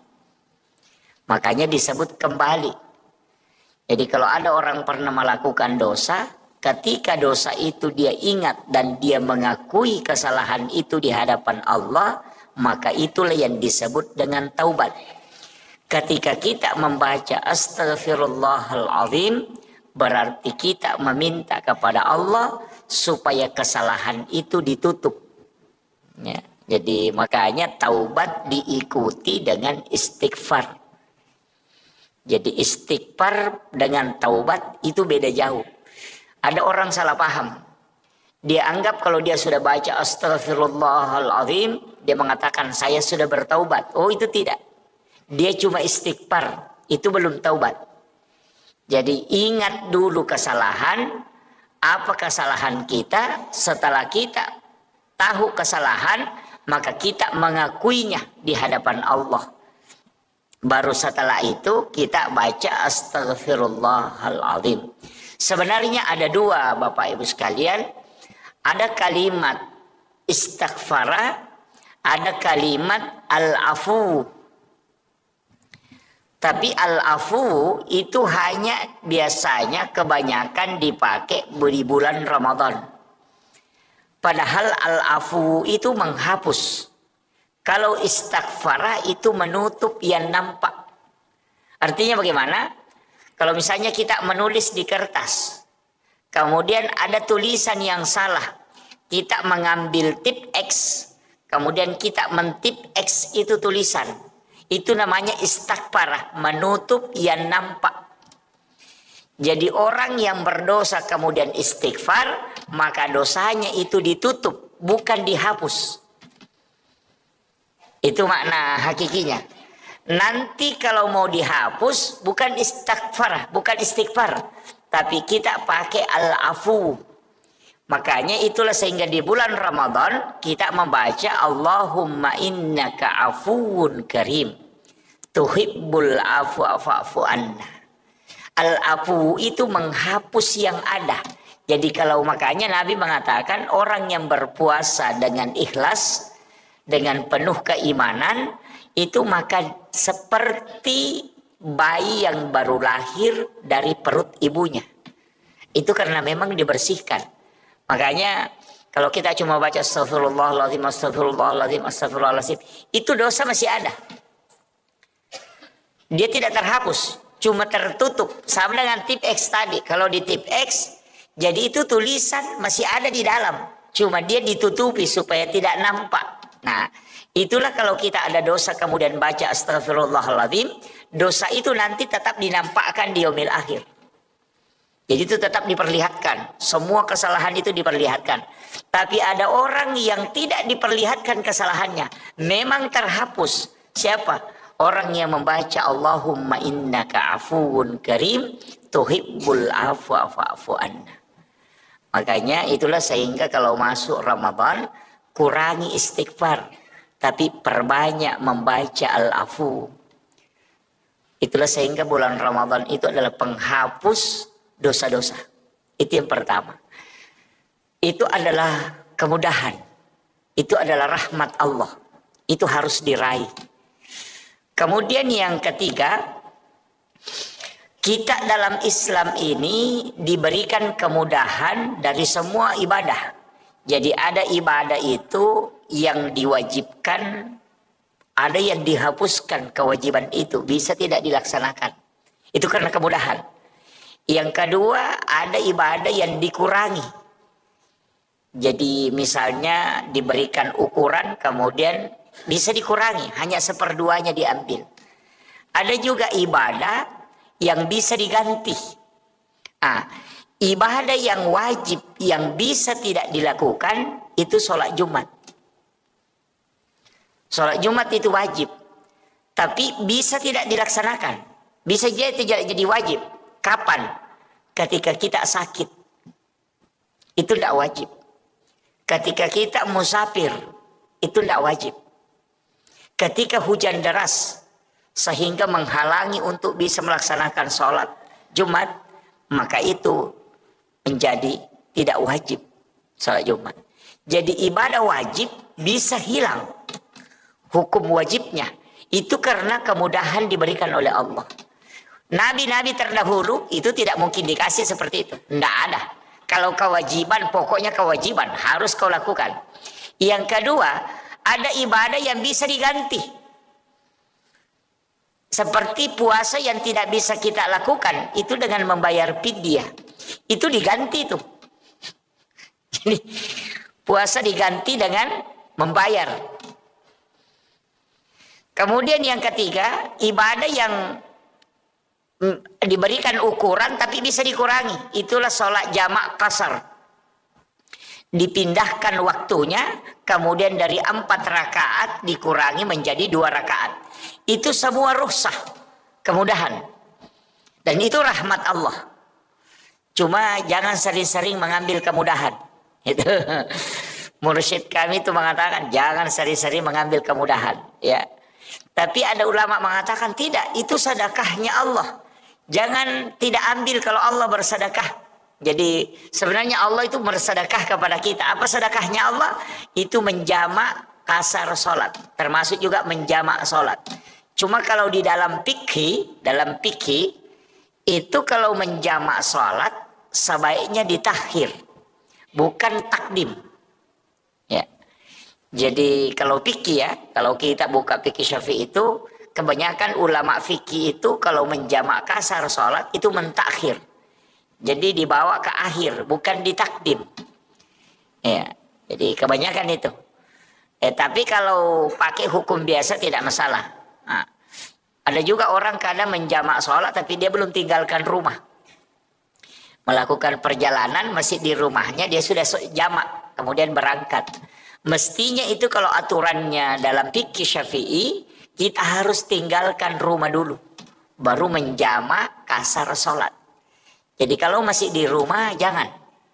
Tinggalkan rumah. Misalnya melakukan perjalanan baru 50 meter, ketemu masjid, kita menjamak kasar sholat di situ, baru melanjutkan perjalanan. Karena musafir itu nanti berlaku ketika meninggalkan rumah. Kalau masih di rumah itu belum musafir. Nah, itu alasannya.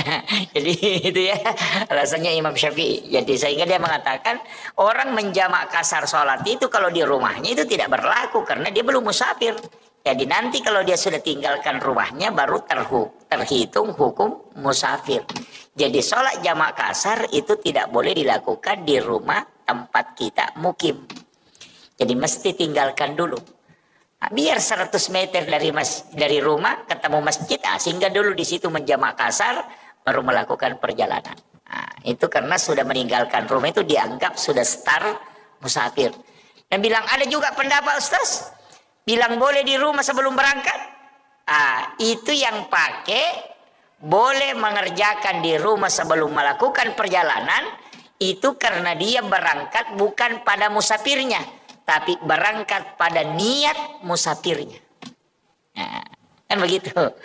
Jadi ya kok mannya nih makanya melo kak melakukan perjalanan misalnya ke Samarinda atau mau ke Balikpapan atau mau melakukan perjalanan ke Berau.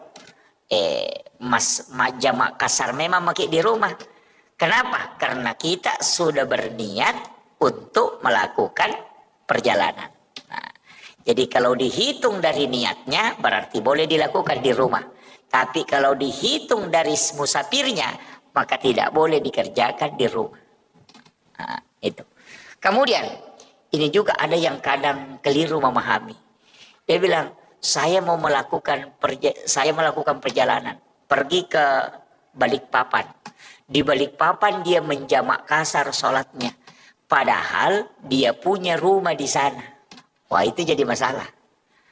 Orang yang punya rumah, punya tanah pribadi dan punya rumah pribadi tidak dihukumi musafir karena dia punya rumah di sana, maka dihukumi dia mukim. Maka tidak boleh menjamak kasar sholatnya selama di sana. Itu kalau bikinnya. Ada yang punya rumah di sana baru setiap hari menjamak kasar. Wah, itu jadi masalah itu. Dia mencuri kesempatan itu. Ini kan, ini yang penting saya anukan ya. Jadi itu rahmat Allah untuk kita. Kalau mau ambil silahkan. Yang tidak mau mengambil silahkan. Karena memang dua versinya. Ada yang mengatakan itu rukhsah, kemudahan. Ada yang mengatakan itu azimah, sesuatu yang harus dilakukan. Sehingga Imam Abu Hanifah mengatakan kalau musafir tidak boleh sholat sempurna. Kalau dia musafir tidak boleh sholat sempurna. Tidak sah sholatnya kalau dia sholat sempurna. Berarti memahami sebagai azimah. Tapi kalau dia mengatakan silahkan pilih. Kalau mau jamak kasar boleh, kalau mau sempurna boleh. Berarti itu menganggap sebagai rukhsah, kemudahan. Jadi kan begini, supaya kita agak paham sedikit. Dulu di masa Nabi melakukan perjalanan tidak ada air, tidak ada sumur. Yang kedua tidak ada rumah, tidak ada rumah. Yang ketiga tidak ada masjid.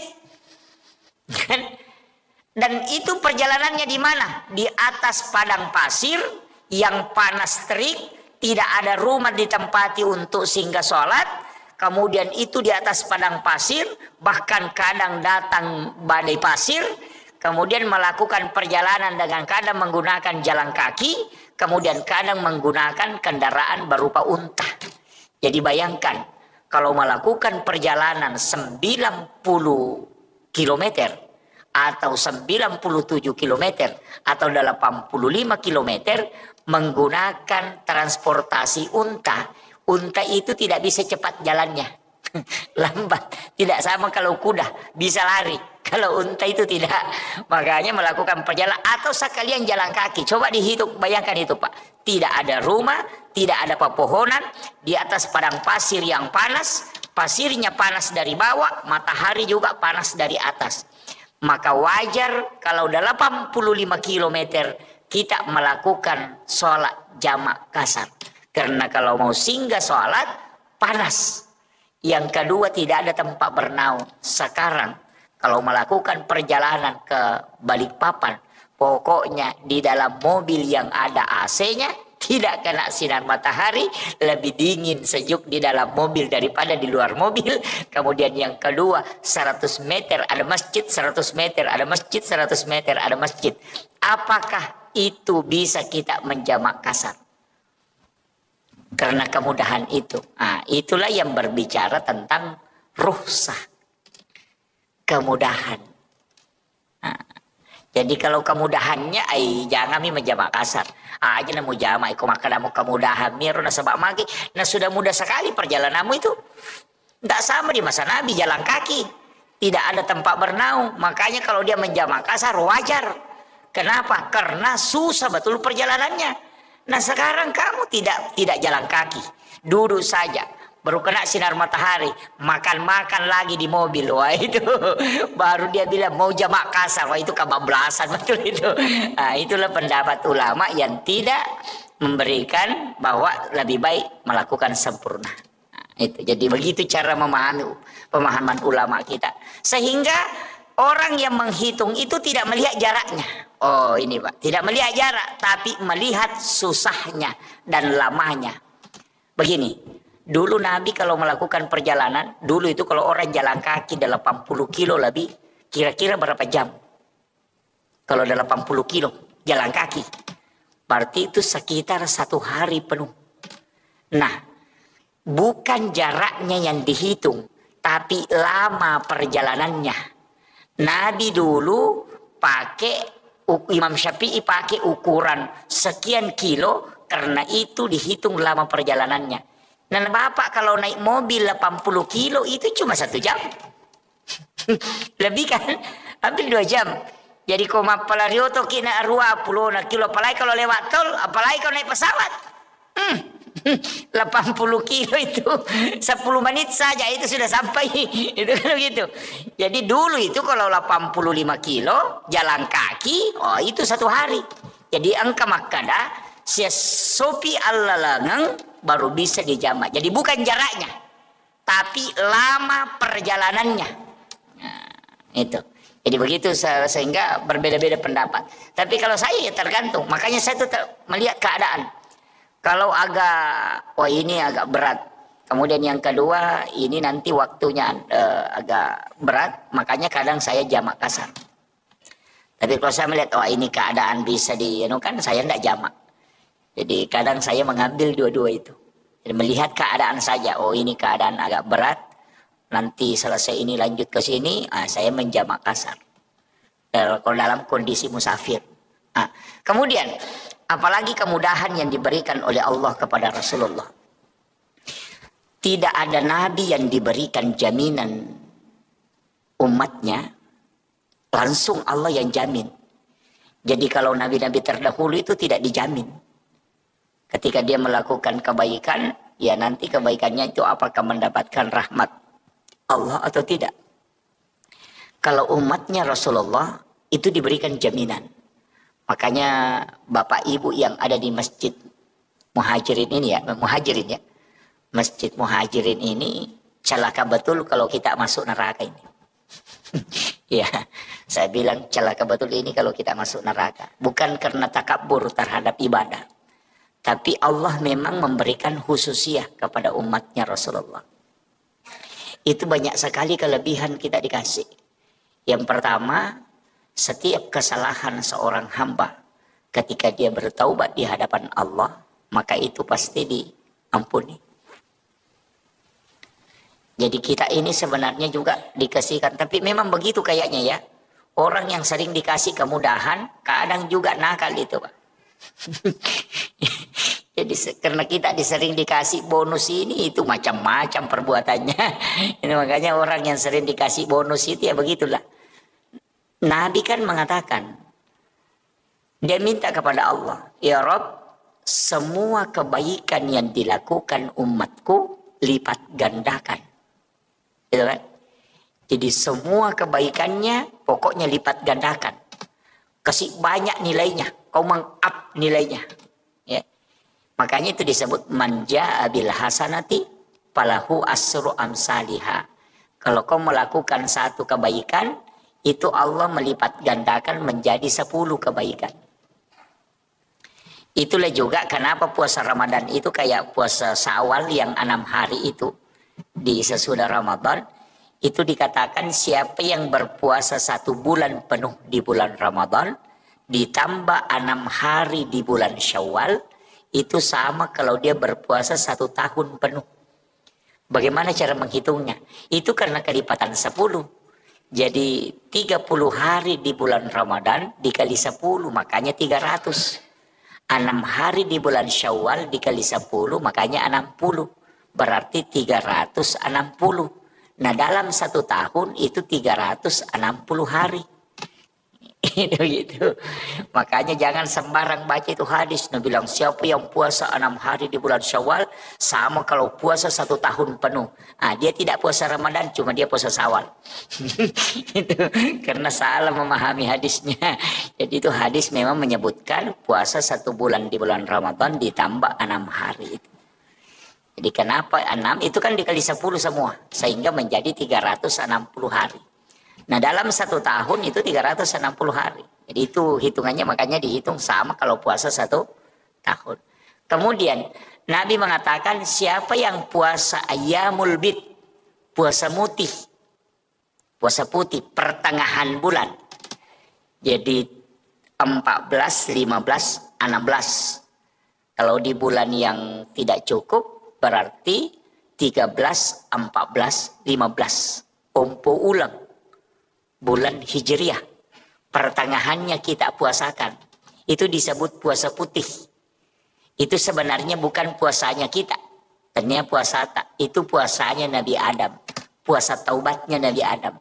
Karena ketika Nabi Adam dilemparkan ke bumi, seluruh badannya hitam. Seluruh badannya hitam. Maka Nabi Adam itu melakukan puasa. Puasanya itu hari pertama itu di pertengahan bulan. Hari pertama 1/3 badannya jadi putih. Sekalinya puasa kedua 2/3 badannya putih. Puasa hari ketiga seluruh badannya putih. Makanya disebut puasa putih. Jadi itulah puasa menghapuskan seluruh dosa-dosanya Nabi Adam. Nabi tahu itu. Sehingga dia minta berikan juga ya Rob kepada umatku puasa ini. Makanya sebenarnya puasa putih itu adalah puasa syariatnya Nabi Adam. Tapi tidak dikasih karena boleh dilakukan. Nah, kenapa 3 hari itu? Nabi mengatakan siapa yang berpuasa 3 hari setiap bulannya, maka sama kalau dia berpuasa 1 bulan penuh. Cocok memang karena 3 hari, nah 30 hari dalam satu bulan kan. Makanya kalau Bapak tidak bisa puasa Senin Kamis, lakukan saja itu puasa putih. Itu puasanya Nabi Adam. Itu untuk awet muda juga. Untuk kesehatan juga. Kalau orang puasa putih itu untuk supaya badannya, fisiknya itu dijaga. Ya istilahnya orang awet muda. Jadi kalau orang tua kerjakan, wah itu sudah awet tua nanti itu. Gitu. Ya jadi ini puasa ini itu syariatnya Nabi Adam. Sama aja dengan zikir. Semua nabi itu dikumpul zikirnya Pak. Istighfarnya Nabi diambil, zikir khususnya para nabi diambil, dikumpul. Rasulullah yang minta. Karena umur kita pendek, kan gitu. Itu kan dipikirkan Rasulullah. Umurnya umatku pendek, tidak lama dia hidup, tidak sama umatnya Nabi Musa. Umatnya Nabi Musa ada yang sampai 300 tahun, ibadahnya pasti banyak. Nah umatku hanya 60 tahun, ada yang sampai 30 tahun saja meninggal, 40 tahun sudah meninggal, sedikit sekali. Nah lebih banyak juga tidurnya. Iya kan lebih banyak tidur Pak, jam 9 kita tidur, nanti bangun jam 4. Berarti dalam 1 malam itu kalau jam 9 berarti jam 7, jam 8, jam 9. Berarti 3 jam saja tidak tidur. Kemudian jam 4, jam 5, jam 6. Berarti 5 jam kita tidak tidur kan? Kalau jam 9 malam baru kita bangun jam 4. Berarti 5 jam kita tidak tidur. Nah berapa jam kita tidur? Jam 10, 11, 12, jam 1, jam 2, jam 3, jam 4. 7 jam. Coba. Apalagi kalau siang lagi tidur. Jam 1, jam 10 atau jam 11 atau jam 1 lah tidur. Nanti bangun jam 4. Angka lalu atau tatek ruamo pinatindo tatek serapi noto ele. Yang kata umako tuh. Kalau ada orang itu Pak jam 8 malam sudah tidur, nanti bangun jam 9 pagi. Itu orang kalau 60 tahun umurnya, 43 tahun dia tidur. Kalau dikumpul tidurnya kan. Arti kita ini lebih banyak tidur daripada aktivitas. Belum ada pi makan, belum ada pi main HP. Itu kan semua. Makanya Nabi minta, karena umurnya umatku pendek, kumpulkan semua ibadahnya para nabi, kasih dia. Makanya puasa Nabi Adam kita ambil, puasanya Nabi Daud juga diambil. Puasa yang 1 hari puasa, besoknya lagi puasa. Berbuka. Jadi misalnya puasa hari Senin, hari Selasa tidak puasa, hari Rabu puasa lagi, nanti hari Kamis tidak puasa, hari Jumat puasa lagi, begitu terus, 1 hari puasa, 1 hari berbuka. Itu kalau puasanya Nabi Daud. Kalau zikir, istighfar, kan kalau istighfarnya Nabi Adam apa? Rabbana zalamna anfusana wa illam taghfir lana wa tarhamna lanakunanna minal khasirin. Itu istighfarnya Nabi Adam. Itu istighfarnya Nabi Adam. Itulah yang diucapkan Nabi Adam di hadapan Allah. Rabbana zalamna anfusana wa illam taghfir lana wa tarhamna lanakunanna minal khasirin. Kalau Nabi Nuh, Nabi Yunus, Nabi Yusuf, Nabi Ibrahim, ada semua istighfarnya itu, Pak. Semua nabi ada istighfarnya. Makanya ada ulama itu hanya mengumpul istighfarnya para nabi, baru dia baca semua itu. 25 nabi dan rasul dia baca semua istighfarnya. Tapi untuk Rasulullah, karena nabi itu sayyidul anbiya, makanya semua yang melekat ke dia disebut sayyid. Dikasih hari, makanya disebut sayyidul ayyam. Itu hari Jumat. Dikasih istighfar disebut sayyidul istighfar, karena diberikan kepada sayyidul anbiya. Ini makanya kita itu punya, pokoknya kalau sudah baca itu Allahumma anta rabbi la ilaha illa anta khalaqtani wa na'buduka wa la adika wa adika mastata'tu a'udzubika min syarri ma sana'tu wa bulaka bi ni'matika alayya wa bulaka bi dzambi faghfirli fa innahu la yaghfiruz dzunuba illa anta. Itu disebut sayyidul istighfar karena diberikan kepada sayyidul anbiya. Siapa yang membaca kata Nabi sekali, maka Allah pasti menjaminnya. Itulah jaminan langsung. Makanya dihafal semua ini Pak Di. Kalau tidak dihafal itu tugasnya Pak Imam nanti. Ini istighfar ini apa kata Allah memberitahukan kepada Rasulullah. Ya Rasulullah, sampaikan kepada umatmu, kepada hamba-hambaku, siapa yang membacanya sekali saja di malam hari, kemudian dia meninggal pada malam itu, maka aku akan menjadi jaminannya. Pasti dia di surga. Itu jaminan Allah. Maka lain Nabi tak degaga pak dongan napa turungan ngak puang Allah Ta'ala. Tidak ada doa yang diturunkan oleh Allah kepadaku dan umatku yang membuat iblis menangis sampai matanya bengkak, kecuali sayyidul istighfar. Denang kana tari iblis. Sejak mulai Nabi Adam itu dia tidak pernah menangis. Ketika disuruh sujud kepada Nabi Adam, dia tidak sujud. Kemudian Allah melaknat, dia tidak menangis. Tapi ketika Allah menurunkan sayyidul istighfar kepada Rasulullah, itu sampai matanya bengkak menangis. Jadi kalau mau membuat iblis menangis itu baca sayyidul istighfar. Paling jengkel iblis itu kalau kita baca sayyidul istighfar. Kenapa? Karena Allah yang langsung menjamin orang yang membaca kalimat itu. Karena iblis mengatakan setiap hari saya menggoda umatnya Nabi Muhammad supaya dia bisa masuk neraka bersamaku. Tapi kenapa ada kalimat yang dia baca, Allah langsung menyelamatkan dia dari api neraka dan menjaminnya mendapatkan surga. Padahal bacaannya pendek sekali. Gitu. Coba bayangkan 24 jam iblis berusaha. Nah hanya kita baca 3 detik langsung dapat jaminan. Stres memang Pak. Bayangkan kalau kita berusaha itu pokoknya berusaha betul. 1 hari 1 malam kita berusaha. Tapi dalam waktu hanya 5 detik atau 10 detik. Langsung sia-sia semua usaha kita. Oh itu pasti kita menangis. Itulah yang membuat iblis menangis. Nggak? Sama kayak begini. Kalau ada orang menggambar, pelukis. Dia sudah gambar. Pokoknya itu gambarnya bagaimana caranya supaya sempurna. Pas dia kerjakan selama 24 jam. Sempurna gambarnya. langsung tiba-tiba tumpah catnya langsung menghapus itu gambar. Apa yang terjadi? Pasti kita menangis. Begitu juga iblis ketika dia menangis ketika Rasulullah Allah memberikan kepada Nabi Sayyidul Istighfar. Makanya saya mengatakan, hafal ini Bapak Ibu sekalian.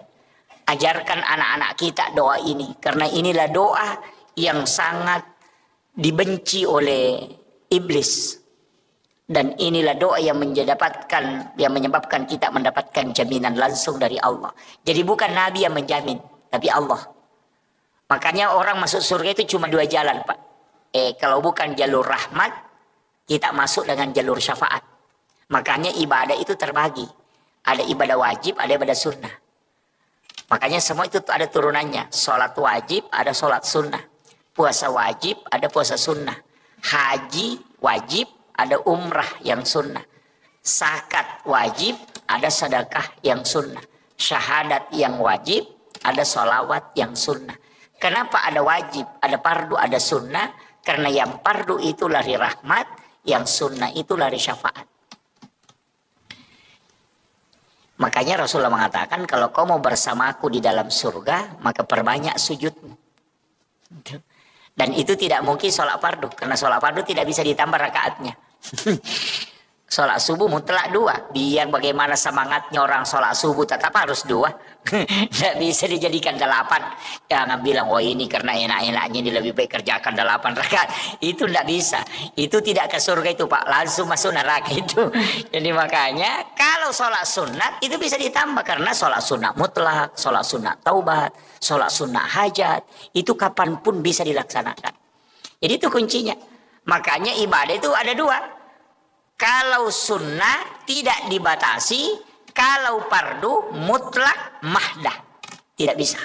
Makanya haji tidak boleh dilakukan di luar tempat. Harus Mekah, Madinah. Di situ tidak boleh keluar. Makanya ada haji itu yang dibawa kereng. Iya kan? Kenal itu Pak. Yang hajinya dibawa kereng. Ada yang ke situ, ke gunung bawa kereng. Itu haji juga. Dia tidak antri kalau ke situ. Ya. Dan itu dilaksanakan kapan saja. Dan haji itu tidak bisa dilakukan di luar dari 2 kota haram ini. Nah, haji juga ditetapkan waktunya. Tidak bisa dibilang, ayo mau kak saya berangkat haji sebelum Ramadan. Tidak bisa. Harus di bulan haji. Tidak bisa kalau bukan di Zulhijjah. Hajinya itu tidak bisa. Makanya kalau umrah, kan haji. Kalau umrah kapan saja. Bahkan di saat berhaji bisa umrah. Pokoknya kalau umrah biar setiap bulan di sana. Pulang hanya 2 hari di rumahnya, berangkat lagi umrah. Bisa. Tapi ajak tosih. Saya itu sering kasih tahu orang yang sering bolak-balik umrah ini, cukuplah 1 kali 1 tahun pergi umrah. Ya. Jangan 3 kali 1 tahun, 4 kali 1 tahun, jangan. Kecuali pembimbing umrah. Kalau saya tidak usah setiap 1 kali lah 1 tahun. Kenapa? Pertama, umrah itu ibadah pribadi, bukan ibadah sosial. Ini saya harus kasih tahu kepada orang-orang kaya ini, yang sering bolak-balik pergi umrah ini. Jadi, janganlah bolak-balik ke situ untuk setiap 3 kali dalam 1 tahun. Cukup 1 kali lah 1 tahun. Kenapa? Karena dia ibadah pribadi dan bukan ibadah sosial. Umrah itu pahalanya dipatok. Kalau sudah kerjakan misalnya dapat pahala 10.000, ya 10.000 pahalanya. Kalau meninggal tetap 10.000, tidak mungkin bertambah itu. Tetap 10.000 terus itu. Tidak bisa berubah-berubah itu. Tapi kalau kita uang yang kita mau bayarkan untuk naik umrah misalnya 30 juta. Itu dipakai bangun masjid, dipakai bantu anak yatim, dipakai bantu fakir miskin, atau dipakai bayarkan sekolahnya anak-anak yang menghafal Al-Quran. Itu 10 anak dibantu. Itu pahalanya jalan sampai dunia kiamat. Pahala pertamanya itu 700 kali lipat. Tapi setelah itu bertambah terus. Tidak pernah berhenti. Jadi sekali berbuat sampai kiamat dapat terus tambahan pahala. Tapi kalau umrah sekali berbuat pahalanya dapat, setelah itu tidak bertambah-tambah. Tapi bisa kurang. Bisa kurang. Bagaimana bisa kurang pahala umrah? Kalau bilang, lihain, kasih tahu tetangganya. Bilang tetangganya, syukur tak kita Budi. Setiap tahun kita naik umrah. Bilang, iya kita memang begitu. Enak memang kita kan imannya bagus. Sudah habis itu.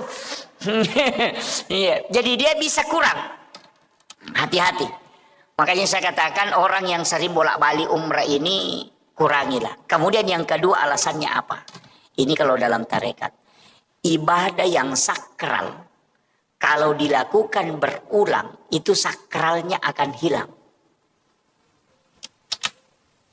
Itu bisa hilang. Di situ ujiannya. Maksudnya bagaimana Pak Ustaz? Begini. Umrah itu ibadah sakral.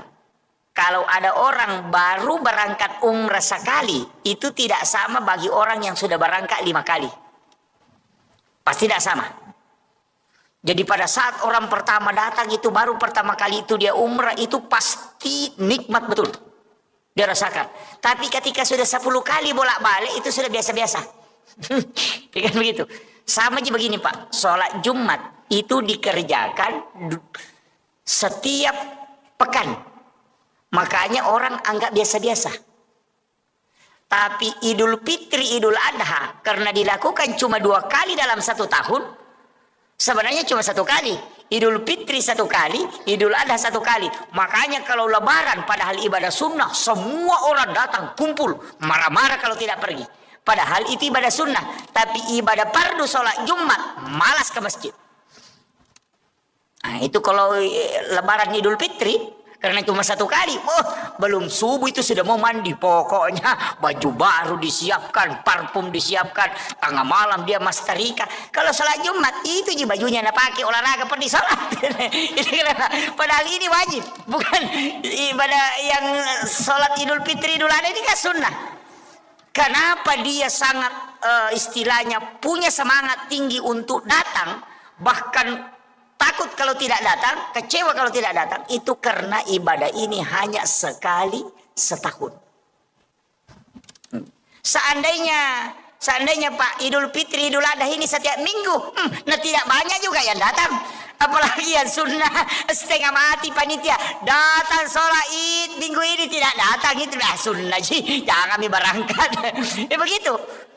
Kenapa? Karena sakralnya ibadah itu karena dilakukannya tidak sering berulang-ulang. Jadi ini penting saya wasiatkan. Makanya bagi yang bolak-balik pergi umrah itu simpan duluan, tak pakai, bantu keluarga. Ada yang umrah 3 kali, 1 tahun 4 kali, 1 tahun baru tetangganya tidak makan apa-apa. Wah itu ganas itu Pak. Itu orang kaya tidak ada perasaannya itu. Iya, itu tidak ada perasaannya itu Pak. Tidak ada perasaan sosial. Baru pakai seragam, beli seragam ini baru berangkat, tetangganya tidak makan. Wah itu fatal itu. Kadang-kala kita ini menganiaya orang Pak. Ini jangan tersinggung ya. Kalau tersinggung berarti alhamdulillah. Nah, Anda masuk kategori itu ya. Iya. Tapi tetap silahkan laksanakan umrah. Ya lakukan umrah. Jangan, karena itu ibadah penghapus dosa dari umrah ke umrah. Ya, jadi orang umrah itu penghapus. Sebenarnya kan begitu. Dulu saya begini Pak. Saya dulu kalau ngaji itu di Padilla, saya bilang, kenapa ini? Saya biasa protes itu. Kenapa ini ibadah mudah sekali dapat pahala umrah? Siapa yang sholat sunat 4 rakaat sebelum asar itu sama dengan melaksanakan ibadah umrah 1 kali. Bahkan perempuan yang melayani suaminya dengan sempurna sehingga suaminya merasa puas dan senang, maka itu baginya 1 pahala umrah. Sholat sunnah duha 2 rakaat di waktu pagi, itu kita tidak mau tukar dengan ibadah umrah 1 kali kelak di hari kemudian. Saya bilang, kenapa sholat duha 2 rakaat ini yang sangat mudah dilakukan tidak mau ditukar dengan pahala umrah nanti di hari kemudian? Nanti lama-lama akhir-akhir ini saya baru berpikir, oh mungkin inilah yang dianukan, bahwa ibadah umrah nanti itu akan kurang kesakralannya. Ya, Jadi kalau pahala umrah jadi kejar, ibu-ibu kasih tahu saja ibu-ibu mau kita dapat umrah gratis, layani saja dengan baik, insya Allah dapat umrah itu, nggak pakai modal, kan begitu, iya. Sholat sunnah duha 2 rakaat itu sudah umrah itu. Bahkan Nabi mengatakan siapa yang berwudu di rumahnya kemudian berangkat ke masjid melakukan sholat fardu, wudunya dia tidak batal, maka itu sama dengan haji dan umrah sekali. Siapa yang tinggal sholat subuh berjamaah di masjid, kemudian tidak meninggalkan masjid, duduk berzikir hingga masuk waktu syuruk, kemudian melaksanakan sholat sunnah isra 2 rakaat, itu sama ketika dia melaksanakan ibadah haji dan umrah 3 kali bersamaku, kata Nabi. Tamat, sempurna sekali itu Pak. Cuma susah dilakukan. Ada orang assalamualaikum langsung lompat keluar. Nah itu, iya. Padahal itu pahalanya besar. Kalau kita kan kejar pahala haji dan umrah itu saja itu. Jadi kadang saya mengatakan kenapa agama ini, ternyata bahkan Nabi kan mengatakan sholat Jumatnya orang miskin itu pengganti ibadah haji baginya. Enak sekali Pak. Cuma tidak baiknya kita berdoa, ya Allah miskinkan saya supaya dapat pahala haji setiap pekan. Kan begitu. Kena tu ampai yang kaguru tama kadang katu tahu kasih asi maborro, tiasa tahu kasih asi maborro, tahu kasih asi dia nalo mak juma, ya nanti tiasa tahu kasih asi nama borro. Itu kan begitu. Karena sudah dikasih. Kalau orang kaya Pak, ndak bisa dapat. Ndak ada itu bilang orang kaya yang sholat Jumat pahalanya itu sama dengan pahala haji. Ndak ada. Yang ada itu orang miskin ketika dia sholat Jumat itu pengganti ibadah haji baginya. Jadi jangan bangga kita yang pernah haji itu daripada orang miskin tidak pernah haji. Nah bilang orang miskin setiap minggu ke haji. Kau 1 kali baru bisa. Itu pun antrinya lama kan. Makanya orang miskin itu Pak cepat masuk surga. Orang kaya itu yang stres. Iya, orang kaya itu yang stres. Makanya bapak-bapak yang punya banyak rezeki ini hati-hati. Iya, hati-hati. Paling lambat masuk surga itu. Apalagi yang punya banyak mobil, sudah. Itu baru mobil. Yang punya banyak istri lebih parah itu. Iya. Makanya saya kasih tahu memang Pak, hati-hati. Fatal itu. Karena pertanggungjawabannya berat. Dari satu benda itu bisa dipertanggungjawabkan sampai sekian tahun.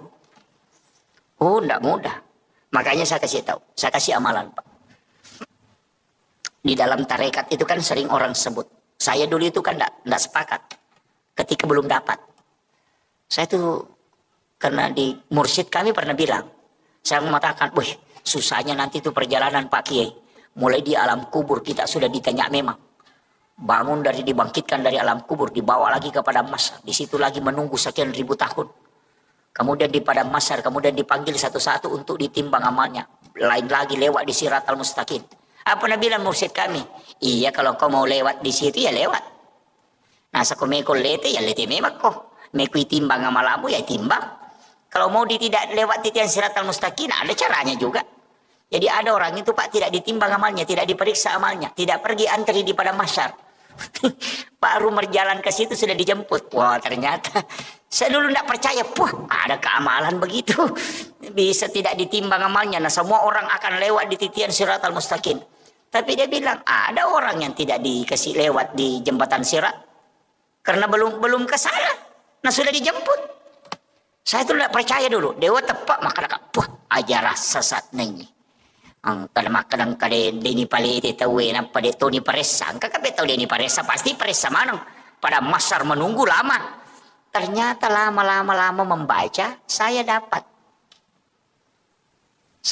hadisnya Bapak. Dan itu hadis sahih. Guru kami di Sidrap itu ceramahkan juga.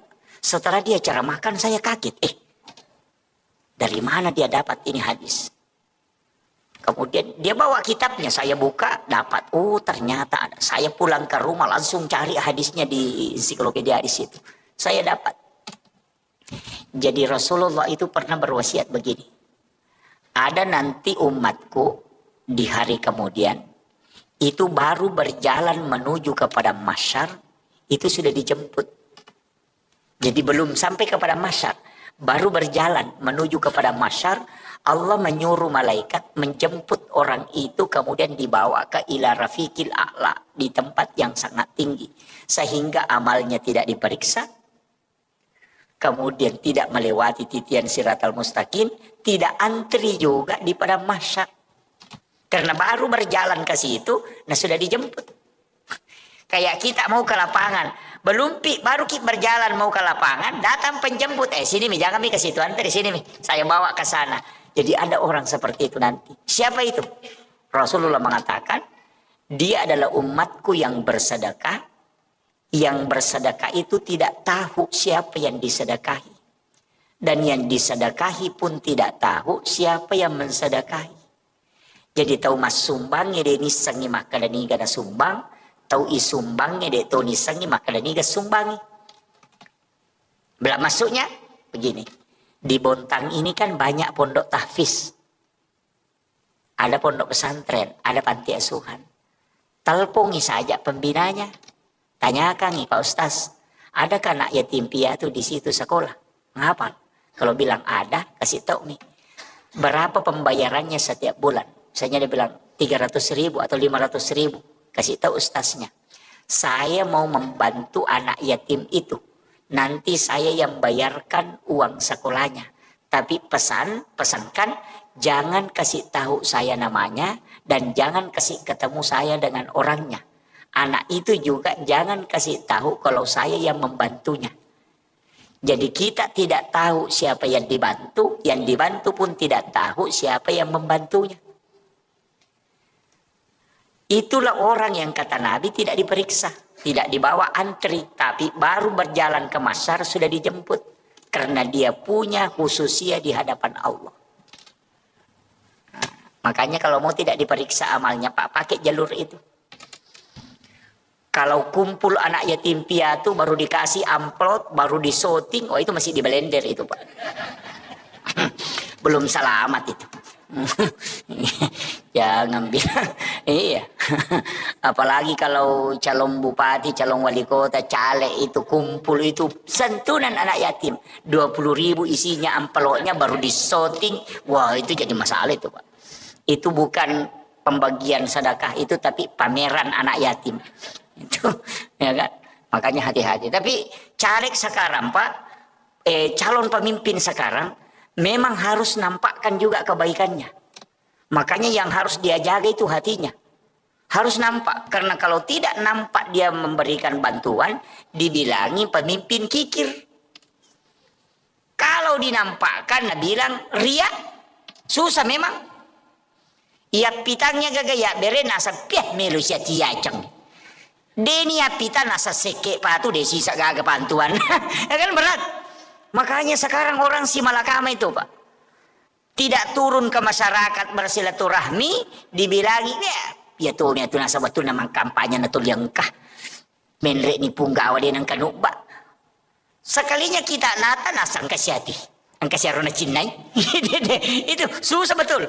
Makanya kalau ukurannya orang mau dipakai Pak merenak memang iya, merenak memang kalau ukurannya orang mau dipakai, makanya jangan pakai ukuran orang. Jangan pernah terpengaruh dengan penilaian orang. Kita saja dengan Allah. Apapun orang mau bilang, ini itulah istilahnya, biarkan anjing menggonggong, kapila tetap berjalan. Tidak usah, biarkan mereka ngomel-ngomel itu, tidak usah urus itu. Kenapa? Jalan saja di koridor yang terbaik. Itu. Karena seandainya kita tahu bagaimana cepatnya orang melupakan kita ketika kita meninggal, nah tidak pernah diurus itu omongannya orang. Iya, tersekamai maka datul ini ngerang itu aku mati deh Pak. Palai ko bali bolatan nih, dua ngaso mi mati terasa mati nih anu. Nggak ada mi urusan, namo maga kanja na bali bolatan bagus ya, bagus apa bagus kalau sudah meninggal selesai. Nggak usah tetangga istri saja. Ya, paling matandre si ulangi itu Pak aja nih. Iya. Memang kau talungas semati na laki na meninggal betul suamiku terlebih dulu pergi. Sekalinya kan 2 minggu 3 minggu siulang na pasan ni status sudah 1 bulan kepergiannya ayahnya.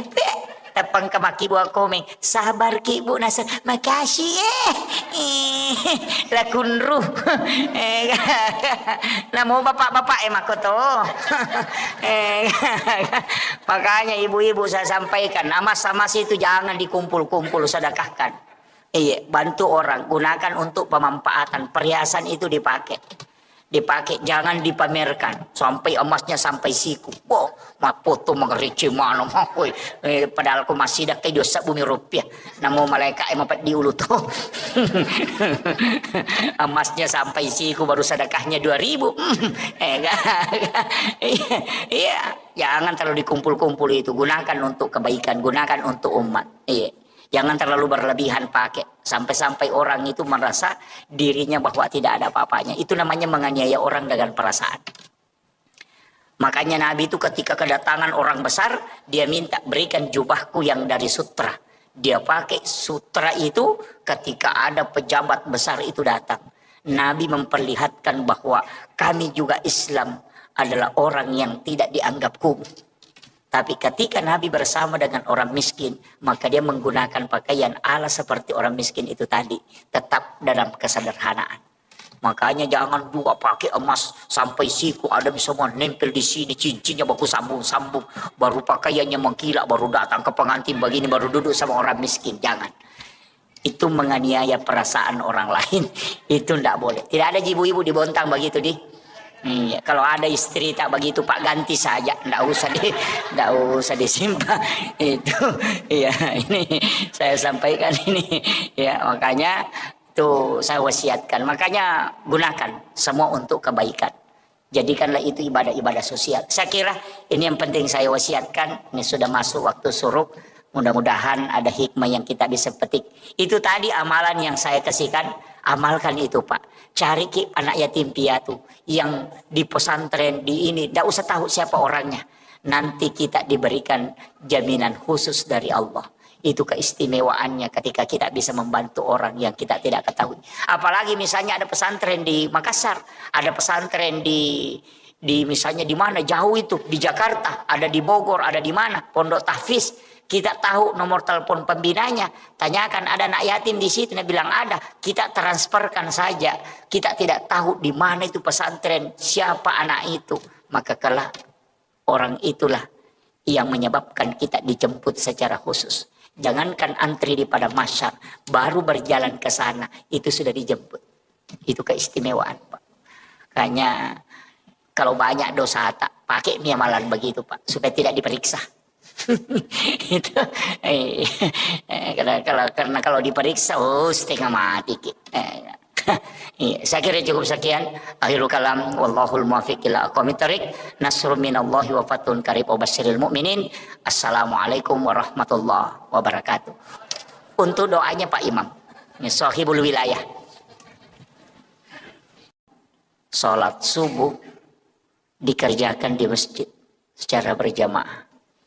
Karena itu sama dengan bangun satu malam penuh untuk beribadah di hadapan Allah Subhanahu wa Ta'ala.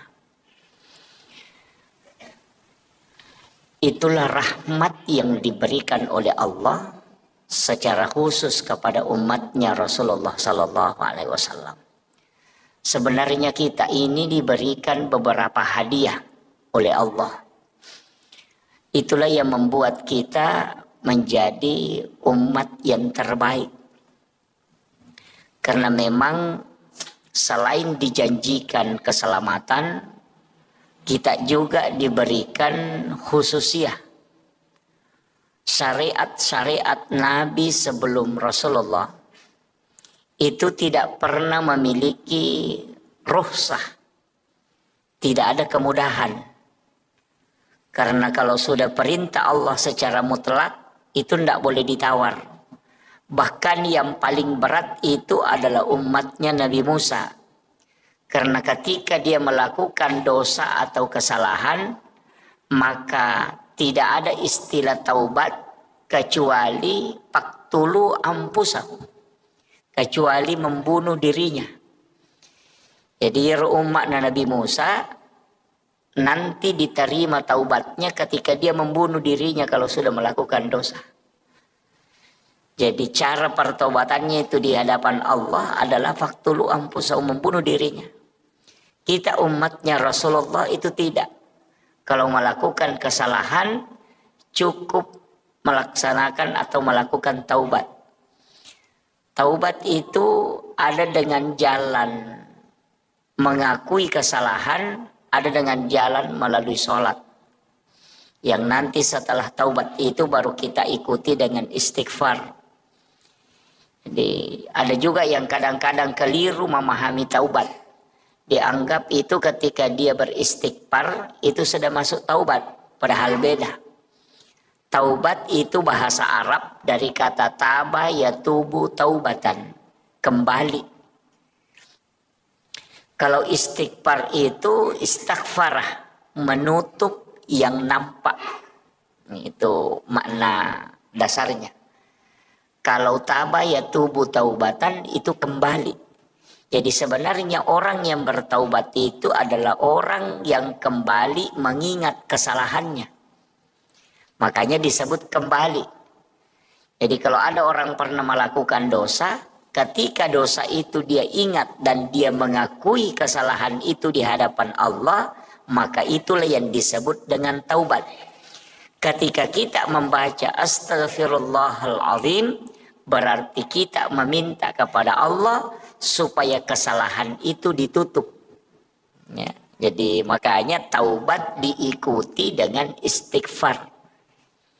Jadi istighfar dengan taubat itu beda jauh. Ada orang salah paham. Dia anggap kalau dia sudah baca Astaghfirullahaladzim, dia mengatakan saya sudah bertaubat. Oh itu tidak. Dia cuma istighfar. Itu belum taubat. Jadi ingat dulu kesalahan. Apa kesalahan kita? Setelah kita tahu kesalahan, maka kita mengakuinya di hadapan Allah.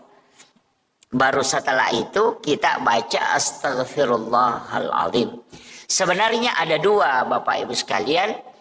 Ada kalimat istighfara, ada kalimat al-afu. Tapi al-afu itu hanya biasanya kebanyakan dipakai di bulan Ramadan. Padahal al-afu itu menghapus. Kalau istighfara itu menutup yang nampak. Artinya bagaimana? Kalau misalnya kita menulis di kertas. Kemudian ada tulisan yang salah. Kita mengambil tip X. Kemudian kita mentip X itu tulisan. Itu namanya istighfar. Menutup yang nampak. Jadi orang yang berdosa kemudian istighfar. Maka dosanya itu ditutup. Bukan dihapus. Itu makna hakikinya. Nanti kalau mau dihapus. Bukan istighfar. Bukan istighfar. Tapi kita pakai al-afu. Makanya itulah sehingga di bulan Ramadan kita membaca Allahumma innaka afuwun karim. Tuhibbul afwa fa'fu anna. Al-afu itu menghapus yang ada. Jadi kalau makanya Nabi mengatakan orang yang berpuasa dengan ikhlas, dengan penuh keimanan, itu maka seperti bayi yang baru lahir dari perut ibunya. Itu karena memang dibersihkan. Makanya kalau kita cuma baca astagfirullahaladzim, astagfirullahaladzim, astagfirullahaladzim, itu dosa masih ada.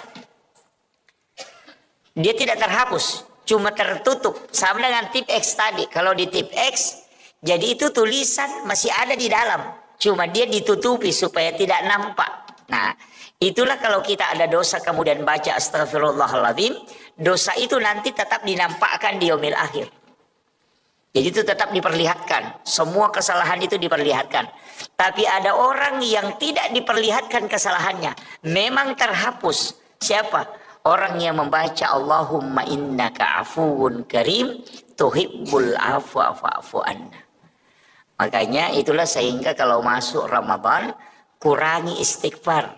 Tapi perbanyak membaca al-afu. Itulah sehingga bulan Ramadan itu adalah penghapus dosa-dosa. Itu yang pertama. Itu adalah kemudahan. Itu adalah rahmat Allah. Itu harus diraih. Kemudian yang ketiga, kita dalam Islam ini diberikan kemudahan dari semua ibadah. Jadi ada ibadah itu yang diwajibkan, ada yang dihapuskan kewajiban itu, bisa tidak dilaksanakan. Itu karena kemudahan. Yang kedua, ada ibadah yang dikurangi. Jadi misalnya diberikan ukuran kemudian bisa dikurangi, hanya seperduanya diambil. Ada juga ibadah yang bisa diganti. Ibadah yang wajib yang bisa tidak dilakukan itu sholat Jumat. Sholat Jumat itu wajib, tapi bisa tidak dilaksanakan. Bisa jadi wajib. Kapan? Ketika kita sakit. Itu tidak wajib. Ketika kita musafir, itu tidak wajib. Ketika hujan deras, sehingga menghalangi untuk bisa melaksanakan sholat Jumat, maka itu menjadi tidak wajib sholat Jumat. Jadi ibadah wajib bisa hilang hukum wajibnya. Itu karena kemudahan diberikan oleh Allah. Nabi-nabi terdahulu itu tidak mungkin dikasih seperti itu. Tidak ada. Kalau kewajiban, pokoknya kewajiban harus kau lakukan. Yang kedua, ada ibadah yang bisa diganti. Seperti puasa yang tidak bisa kita lakukan, itu dengan membayar fidyah. Itu diganti tuh. Jadi puasa diganti dengan membayar. Kemudian yang ketiga, ibadah yang diberikan ukuran tapi bisa dikurangi. Itulah sholat jamak qasar. Dipindahkan waktunya, kemudian dari 4 rakaat dikurangi menjadi 2 rakaat. Itu semua rukhsah, kemudahan. Dan itu rahmat Allah. Cuma jangan sering-sering kemudahan. Itu. Mursyid kami itu mengatakan jangan sering-sering mengambil kemudahan. Ya. Tapi ada ulama mengatakan tidak, itu sedekahnya Allah. Jangan tidak ambil kalau Allah bersedekah. Jadi sebenarnya Allah itu bersedekah kepada kita. Apa sedekahnya Allah? Itu menjamak kasar sholat. Termasuk juga menjamak sholat. Cuma kalau di dalam fikih itu kalau menjamak sholat sebaiknya ditakhir, bukan takdim. Ya. Jadi kalau fikih ya, kalau kita buka fikih Syafi'i itu, kebanyakan ulama fikih itu kalau menjamak kasar sholat itu mentakhir. Jadi dibawa ke akhir, bukan ditakdim. Ya, jadi kebanyakan itu. Tapi kalau pakai hukum biasa tidak masalah. Nah, ada juga orang kadang menjamak sholat tapi dia belum tinggalkan rumah. Melakukan perjalanan masih di rumahnya, dia sudah jamak, kemudian berangkat. Mestinya itu kalau aturannya dalam fikih Syafi'i, kita harus tinggalkan rumah dulu, baru menjamak kasar sholat. Jadi kalau masih di rumah, jangan. Tinggalkan rumah. Misalnya melakukan perjalanan baru 50 meter, ketemu masjid, kita menjamak kasar sholat di situ, baru melanjutkan perjalanan. Karena musafir itu nanti berlaku ketika meninggalkan rumah. Kalau masih di rumah itu belum musafir. Nah, itu alasannya. Jadi itu ya alasannya Imam Syafi'i. Jadi sehingga dia mengatakan orang menjamak kasar sholat itu kalau di rumahnya itu tidak berlaku karena dia belum musafir. Jadi nanti kalau dia sudah tinggalkan rumahnya baru terhitung hukum musafir. Jadi sholat jamak kasar itu tidak boleh dilakukan di rumah tempat kita mukim. Jadi mesti tinggalkan dulu. Biar 100 meter dari rumah ketemu masjid, singgah dulu di situ menjamak kasar, baru melakukan perjalanan. Itu karena sudah meninggalkan rumah itu dianggap sudah start musafir. Dan bilang ada juga pendapat Ustaz, bilang boleh di rumah sebelum berangkat. Itu yang pakai boleh mengerjakan di rumah sebelum melakukan perjalanan, itu karena dia berangkat bukan pada musafirnya, tapi berangkat pada niat musafirnya. Kan begitu. Jadi ya kok mannya nih makanya melo kak melakukan perjalanan misalnya ke Samarinda atau mau ke Balikpapan atau mau melakukan perjalanan ke Berau. Jamak kasar memang pakai di rumah. Kenapa? Karena kita sudah berniat untuk melakukan perjalanan. Jadi kalau dihitung dari niatnya berarti boleh dilakukan di rumah. Tapi kalau dihitung dari musafirnya maka tidak boleh dikerjakan di rumah. Itu. Kemudian ini juga ada yang kadang keliru memahami. Dia bilang saya melakukan perjalanan pergi ke Balikpapan. Di Balikpapan dia menjamak kasar sholatnya. Padahal dia punya rumah di sana. Wah, itu jadi masalah.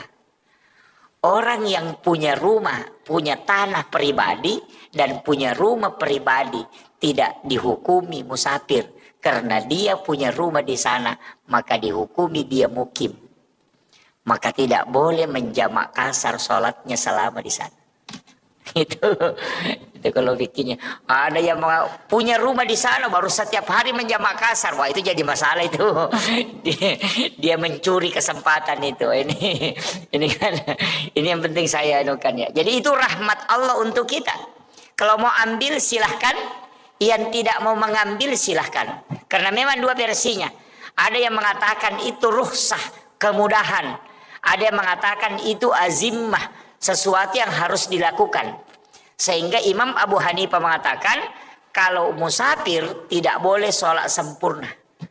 Kalau dia musafir tidak boleh sholat sempurna. Tidak sah sholatnya kalau dia sholat sempurna. Berarti memahami sebagai azimah. Tapi kalau dia mengatakan silahkan pilih. Kalau mau jamak kasar boleh, kalau mau sempurna boleh. Berarti itu menganggap sebagai rukhsah, kemudahan. Jadi kan begini, supaya kita agak paham sedikit.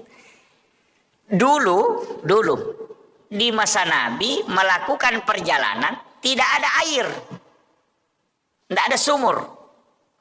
Yang kedua tidak ada rumah, tidak ada rumah. Yang ketiga tidak ada masjid. Dan itu perjalanannya di mana? Di atas padang pasir yang panas terik, tidak ada rumah ditempati untuk singgah sholat. Kemudian itu di atas padang pasir, bahkan kadang datang badai pasir. Kemudian melakukan perjalanan dengan kadang menggunakan jalan kaki, kemudian kadang menggunakan kendaraan berupa unta. Jadi bayangkan, kalau melakukan perjalanan 90 kilometer, atau 97 km atau 85 km menggunakan transportasi unta. Unta itu tidak bisa cepat jalannya. Lambat. Tidak sama kalau kuda bisa lari. Kalau unta itu tidak. Makanya melakukan perjalanan atau sekalian jalan kaki. Coba dihitung, bayangkan itu Pak. Tidak ada rumah, tidak ada pepohonan, di atas padang pasir yang panas, pasirnya panas dari bawah, matahari juga panas dari atas. Maka wajar kalau 85 km kita melakukan sholat jamak kasar. Karena kalau mau singgah sholat, panas. Yang kedua tidak ada tempat bernaung. Sekarang kalau melakukan perjalanan ke Balikpapan, pokoknya di dalam mobil yang ada AC-nya, tidak kena sinar matahari, lebih dingin sejuk di dalam mobil daripada di luar mobil. Kemudian yang kedua, 100 meter ada masjid, 100 meter ada masjid, 100 meter ada masjid. Apakah itu bisa kita menjamak kasar? Karena kemudahan itu. Nah, itulah yang berbicara tentang rukhsah, kemudahan. Nah, jadi kalau kemudahannya, jangan menjamak kasar. Aja namu jamak, iko maka namu kemudahan miro na sebab magi. Nah sudah mudah sekali perjalananmu itu. Tidak sama di masa Nabi jalan kaki. Tidak ada tempat bernaung. Makanya kalau dia menjamak kasar wajar. Kenapa? Karena susah betul perjalanannya. Nah sekarang kamu tidak jalan kaki. Duduk saja. Baru kena sinar matahari, makan-makan lagi di mobil. Wah itu baru dia bilang mau jamak kasar. Wah itu kebablasan betul itu. Nah, itulah pendapat ulama yang tidak memberikan bahwa lebih baik melakukan sempurna.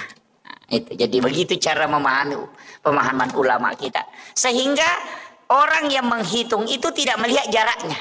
Oh ini Pak, tidak melihat jarak, tapi melihat susahnya dan lamanya. Begini. Dulu Nabi kalau melakukan perjalanan, dulu itu kalau orang jalan kaki 80 kilo lebih, kira-kira berapa jam? Kalau 80 kilo jalan kaki, berarti itu sekitar 1 hari penuh. Nah, bukan jaraknya yang dihitung, tapi lama perjalanannya. Nabi dulu Imam Syafi'i pakai ukuran sekian kilo, karena itu dihitung lama perjalanannya. Dan Bapak kalau naik mobil 80 kilo itu cuma 1 jam. Lebih kan? Hampir 2 jam. Jadi koma palarioto kina arua puluh na kilo. Apalagi kalau lewat tol, apalagi kalau naik pesawat. 80 kilo itu 10 menit saja itu sudah sampai. Itu kan begitu. Jadi dulu itu kalau 85 kilo jalan kaki, oh itu 1 hari. Jadi angka makada sia sopi allalangang baru bisa dijamak. Jadi bukan jaraknya, tapi lama perjalanannya. Nah, itu. Jadi begitu sehingga berbeda-beda pendapat. Tapi kalau saya ya tergantung. Makanya saya tetap melihat keadaan. Kalau agak, wah ini agak berat. Kemudian yang kedua, ini nanti waktunya agak berat. Makanya kadang saya jamak kasar. Tapi kalau saya melihat, wah ini keadaan bisa kan saya tidak jamak. Jadi kadang saya mengambil dua-dua itu. Jadi melihat keadaan saja, oh ini keadaan agak berat. Nanti selesai ini lanjut ke sini, saya menjamak kasar. Kalau dalam kondisi musafir. Kemudian, apalagi kemudahan yang diberikan oleh Allah kepada Rasulullah. Tidak ada nabi yang diberikan jaminan umatnya, langsung Allah yang jamin. Jadi kalau nabi-nabi terdahulu itu tidak dijamin. Ketika dia melakukan kebaikan, ya nanti kebaikannya itu apakah mendapatkan rahmat Allah atau tidak. Kalau umatnya Rasulullah itu diberikan jaminan. Makanya Bapak Ibu yang ada di Masjid Muhajirin ini ya, Masjid Muhajirin ini celaka betul kalau kita masuk neraka ini. Ya, saya bilang celaka betul ini kalau kita masuk neraka. Bukan karena takabur terhadap ibadah. Tapi Allah memang memberikan khususiyah kepada umatnya Rasulullah. Itu banyak sekali kelebihan kita dikasih. Yang pertama, setiap kesalahan seorang hamba ketika dia bertaubat di hadapan Allah, maka itu pasti diampuni. Jadi kita ini sebenarnya juga dikasihkan, tapi memang begitu kayaknya ya. Orang yang sering dikasih kemudahan, kadang juga nakal itu, Pak. Jadi karena kita sering dikasih bonus ini, itu macam-macam perbuatannya. Ini makanya orang yang sering dikasih bonus itu ya begitulah. Nabi kan mengatakan, dia minta kepada Allah, ya Rob, semua kebaikan yang dilakukan umatku lipat gandakan. Gitu kan? Jadi semua kebaikannya pokoknya lipat gandakan. Kasih banyak nilainya, kau meng-up nilainya. Ya. Makanya itu disebut manja bil hasanati falahu asru amsalihha. Kalau kau melakukan satu kebaikan, itu Allah melipat gandakan menjadi 10 kebaikan. Itulah juga kenapa puasa Ramadan itu kayak puasa Syawal yang 6 hari itu. Di sesudah Ramadan, itu dikatakan siapa yang berpuasa 1 bulan penuh di bulan Ramadan, ditambah 6 hari di bulan Syawal, itu sama kalau dia berpuasa 1 tahun penuh. Bagaimana cara menghitungnya? Itu karena kelipatan 10. Jadi 30 hari di bulan Ramadan dikali 10 makanya 300. 6 hari di bulan Syawal dikali 10 makanya 60. Berarti 360. Nah dalam 1 tahun itu 360 hari. Itu gitu. Makanya jangan sembarang baca itu hadis. Nabi bilang siapa yang puasa 6 hari di bulan Syawal sama kalau puasa 1 tahun penuh. Dia tidak puasa Ramadan, cuma dia puasa Syawal. Itu karena salah memahami hadisnya. Jadi itu hadis memang menyebutkan puasa 1 bulan di bulan Ramadan ditambah 6 hari itu. Jadi kenapa 6 itu kan dikali 10 semua sehingga menjadi 360 hari. Nah dalam 1 tahun itu 360 hari. Jadi itu hitungannya makanya dihitung sama kalau puasa 1 tahun. Kemudian Nabi mengatakan siapa yang puasa ayyamul bid, puasa putih pertengahan bulan. Jadi 14, 15, 16. Kalau di bulan yang tidak cukup berarti 13, 14, 15. Ompo ulang. Bulan Hijriah, pertengahannya kita puasakan. Itu disebut puasa putih. Itu sebenarnya bukan puasanya kita. Ternyata itu puasanya Nabi Adam. Puasa taubatnya Nabi Adam. Karena ketika Nabi Adam dilemparkan ke bumi, seluruh badannya hitam. Seluruh badannya hitam. Maka Nabi Adam itu melakukan puasa. Puasanya itu hari pertama itu di pertengahan bulan. Hari pertama sepertiga badannya jadi putih. Sekalinya puasa kedua 2/3 badannya putih. Puasa hari ketiga seluruh badannya putih. Makanya disebut puasa putih.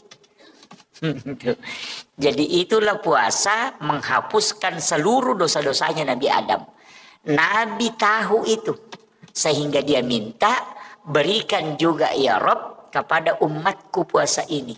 Makanya sebenarnya puasa putih itu adalah puasa syariatnya Nabi Adam. Tapi tidak dikasih karena boleh dilakukan. Nah, kenapa 3 hari itu? Nabi mengatakan siapa yang berpuasa 3 hari setiap bulannya, maka sama kalau dia berpuasa 1 bulan penuh. Cocok memang karena 3 hari, nah 30 hari dalam satu bulan kan. Makanya kalau Bapak tidak bisa puasa Senin Kamis, lakukan saja itu puasa putih. Itu puasanya Nabi Adam. Itu untuk awet muda juga, untuk kesehatan juga. Kalau orang puasa putih itu untuk supaya badannya, fisiknya itu dijaga. Ya, istilahnya orang awet muda. Jadi kalau orang tua kerjakan, wah itu sudah awet tua nanti itu. Gitu.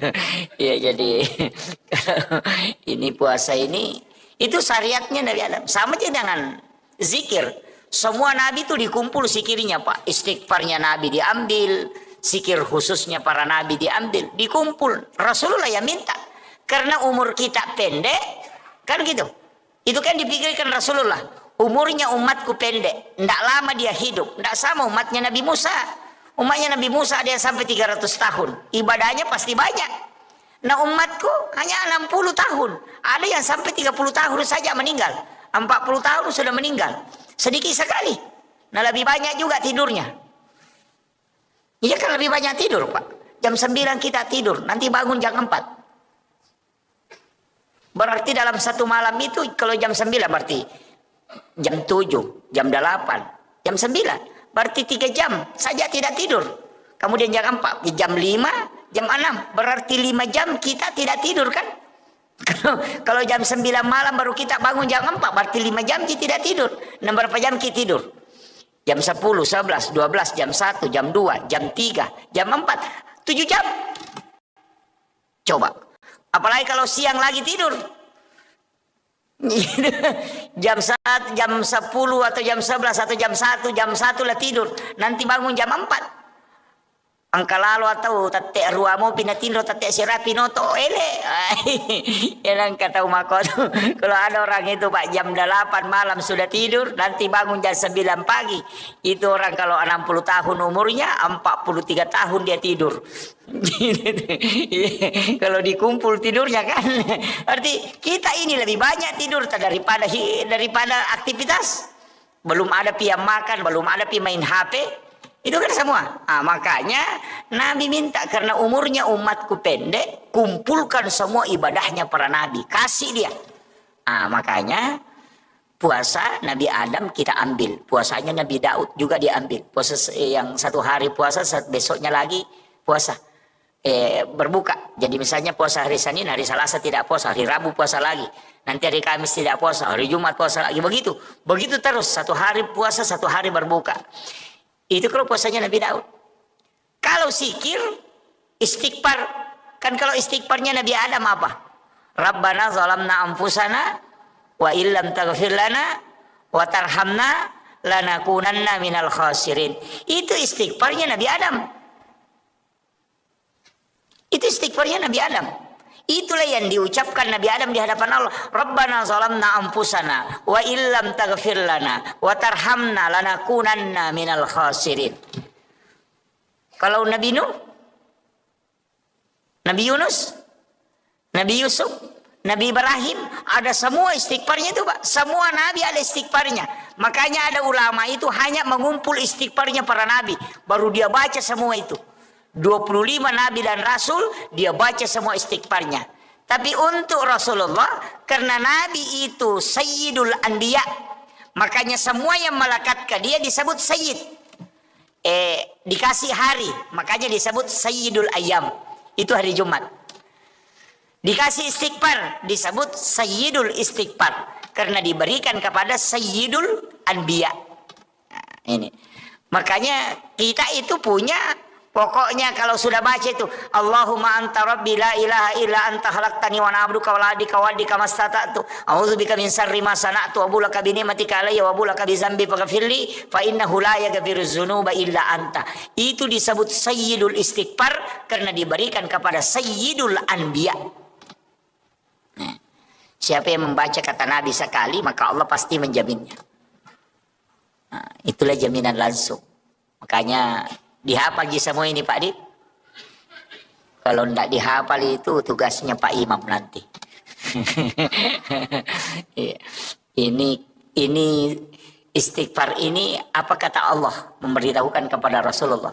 Ya Rasulullah, sampaikan kepada umatmu, kepada hamba-hambaku.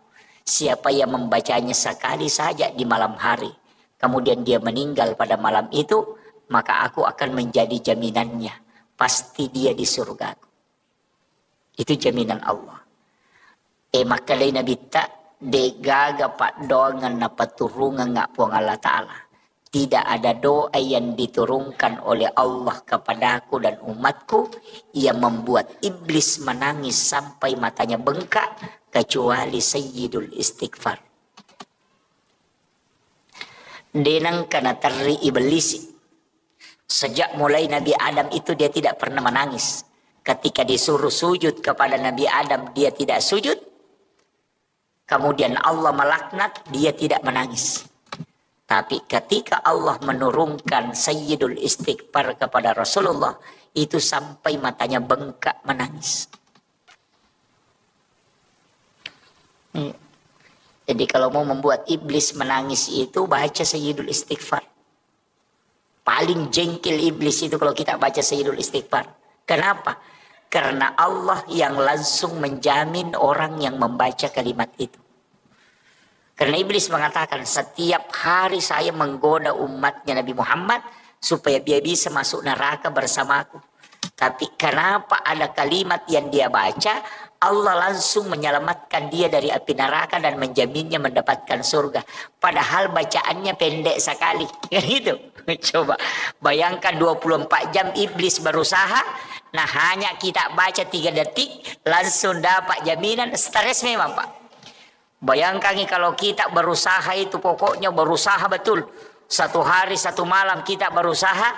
Tapi dalam waktu hanya 5 detik atau 10 detik. Langsung sia-sia semua usaha kita. Oh itu pasti kita menangis. Itulah yang membuat iblis menangis. Nggak, itu. Sama kayak begini. Kalau ada orang menggambar, pelukis. Dia sudah gambar. Pokoknya itu gambarnya bagaimana caranya supaya sempurna. Pas dia kerjakan selama 24 jam. Sempurna gambarnya. Langsung tiba-tiba tumpah catnya langsung menghapus itu gambar. Apa yang terjadi? Pasti kita menangis. Begitu juga iblis ketika dia menangis ketika Rasulullah memberikan. Allah memberikan kepada Nabi Sayyidul Istighfar. Makanya saya mengatakan hafal ini Bapak Ibu sekalian. Ajarkan anak-anak kita doa ini. Karena inilah doa yang sangat dibenci oleh iblis. Dan inilah doa yang menyebabkan kita mendapatkan jaminan langsung dari Allah. Jadi bukan Nabi yang menjamin, tapi Allah. Makanya orang masuk surga itu cuma 2 jalan, Pak. Kalau bukan jalur rahmat, kita masuk dengan jalur syafaat. Makanya ibadah itu terbagi. Ada ibadah wajib, ada ibadah sunnah. Makanya semua itu ada turunannya. Sholat wajib, ada sholat sunnah. Puasa wajib, ada puasa sunnah. Haji wajib, ada umrah yang sunnah. Zakat wajib, ada sedekah yang sunnah. Syahadat yang wajib, ada sholawat yang sunnah. Kenapa ada wajib, ada fardu, ada sunnah? Karena yang fardu itu lari rahmat, yang sunnah itu lari syafaat. Makanya Rasulullah mengatakan, kalau kau mau bersamaku di dalam surga, maka perbanyak sujudmu. Dan itu tidak mungkin sholat fardu. Karena sholat fardu tidak bisa ditambah rakaatnya. Sholat subuh mutlak 2. Biar bagaimana semangatnya orang sholat subuh tetap harus 2. Tidak bisa dijadikan 8. Jangan bilang, oh ini karena enak-enaknya ini lebih baik kerjakan 8 rakaat. Itu tidak bisa. Itu tidak ke surga itu Pak. Langsung masuk neraka itu. Jadi makanya kalau sholat sunat itu bisa ditambah. Karena sholat sunat mutlak, sholat sunat taubat, sholat sunat hajat. Itu kapanpun bisa dilaksanakan. Jadi itu kuncinya. Makanya ibadah itu ada 2. Kalau sunnah tidak dibatasi, kalau fardu mutlak mahdah. Tidak bisa. Makanya haji tidak boleh dilakukan di luar tempat. Harus Mekah, Madinah. Di situ tidak boleh keluar. Makanya ada haji itu yang dibawa kereng. Iya kan? Kenal itu Pak. Yang hajinya dibawa kereng. Ada yang ke situ, ke gunung bawa kereng. Itu haji juga. Dia tidak antri kalau ke situ. Iya. Dan itu dilaksanakan kapan saja. Dan haji itu tidak bisa dilakukan di luar dari 2 kota haram ini. Nah, haji juga ditetapkan waktunya. Tidak bisa dibilang, ayo mau kak saya berangkat haji sebelum Ramadan. Tidak bisa. Harus di bulan haji. Tidak bisa kalau bukan di Zulhijjah. Hajinya itu tidak bisa. Makanya kalau umrah, kan haji. Kalau umrah kapan saja. Bahkan di saat berhaji bisa umrah. Pokoknya kalau umrah biar setiap bulan di sana. Pulang hanya 2 hari di rumahnya, berangkat lagi umrah. Bisa. Tapi ajak tosih. Saya itu sering kasih tahu orang yang sering bolak-balik umrah ini cukuplah 1 kali 1 tahun pergi umrah. Ya. Jangan 3 kali 1 tahun, 4 kali 1 tahun, jangan. Kecuali pembimbing umrah. Kalau saya tidak usah setiap 1 kali lah 1 tahun. Kenapa? Pertama, umrah itu ibadah pribadi, bukan ibadah sosial. Ini saya harus kasih tahu kepada orang-orang kaya ini, yang sering bolak-balik pergi umrah ini. Jadi, janganlah bolak-balik ke situ untuk setiap 3 kali dalam 1 tahun. Cukup 1 kali lah 1 tahun. Kenapa? Karena dia ibadah pribadi dan bukan ibadah sosial. Umrah itu pahalanya dipatok. Kalau sudah kerjakan misalnya dapat pahala 10.000 ya 10.000 pahalanya. Kalau meninggal tetap 10.000, tidak mungkin bertambah itu. Tetap 10.000 terus itu. Tidak bisa berubah-berubah itu. Tapi kalau kita uang yang kita mau bayarkan untuk naik umrah misalnya 30 juta.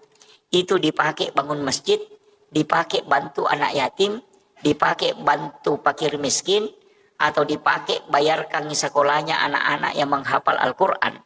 Itu 10 anak dibantu. Itu pahalanya jalan sampai dunia kiamat. Pahala pertamanya itu 700 kali lipat. Tapi setelah itu bertambah terus. Tidak pernah berhenti. Jadi sekali berbuat sampai kiamat dapat terus tambahan pahala.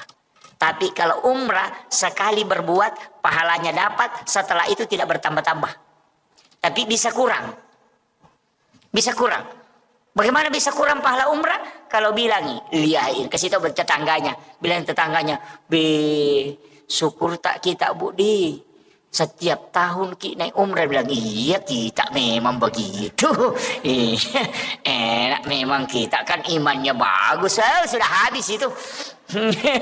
Iya, jadi dia bisa kurang. Hati-hati. Makanya saya katakan orang yang sering bolak-balik umrah ini kurangilah. Kemudian yang kedua alasannya apa? Ini kalau dalam tarekat. Ibadah yang sakral. Kalau dilakukan berulang, itu sakralnya akan hilang. Itu bisa hilang. Di situ ujiannya. Maksudnya bagaimana Pak Ustaz? Begini.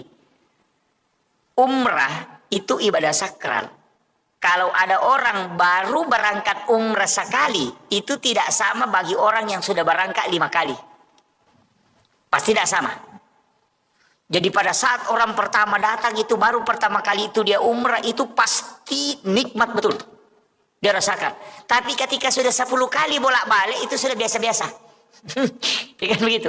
Sama aja begini Pak. Sholat Jumat itu dikerjakan setiap pekan. Makanya orang anggap biasa-biasa.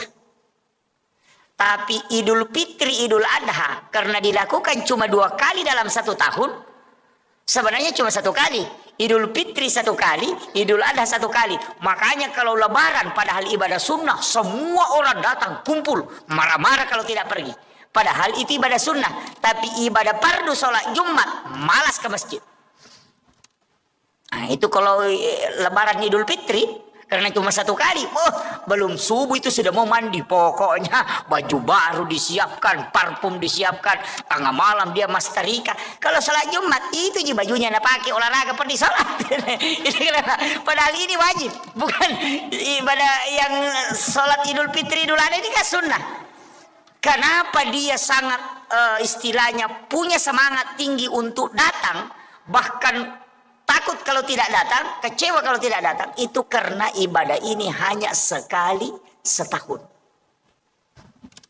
Seandainya Pak Idul Fitri, Idul Adha ini setiap minggu, nah tidak banyak juga yang datang.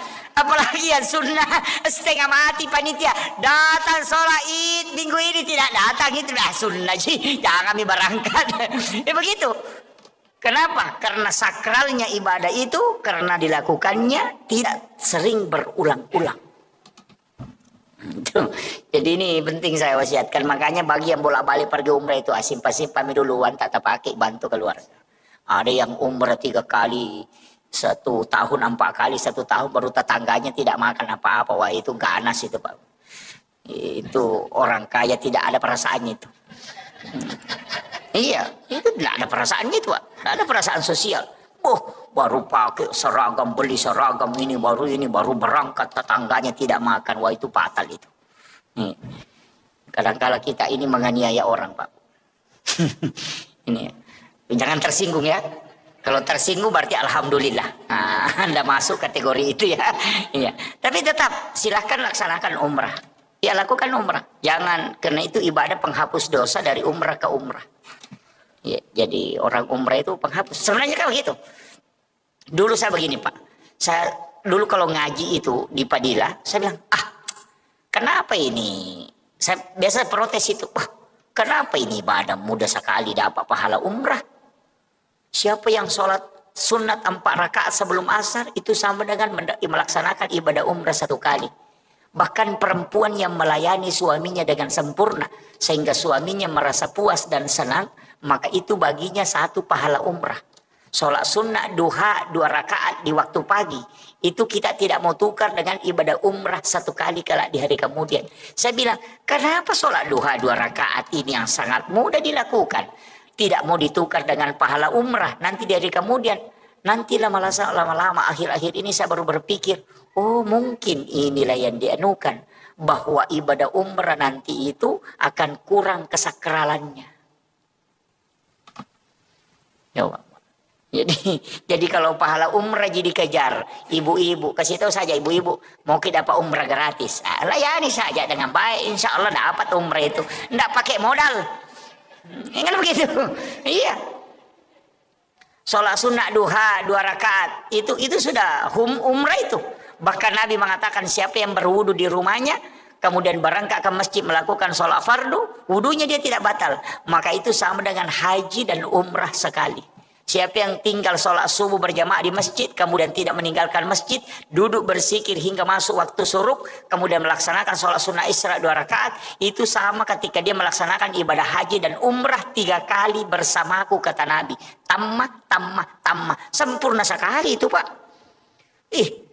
Cuma susah dilakukan. Ada orang assalamualaikum langsung lompat keluar. Nah itu, iya. Padahal itu pahalanya besar. Kalau kita kan kejar pahala haji dan umrah itu saja itu. Jadi kadang saya mengatakan kenapa agama ini? Ternyata bahkan Nabi kan mengatakan sholat Jumatnya orang miskin itu pengganti ibadah haji baginya.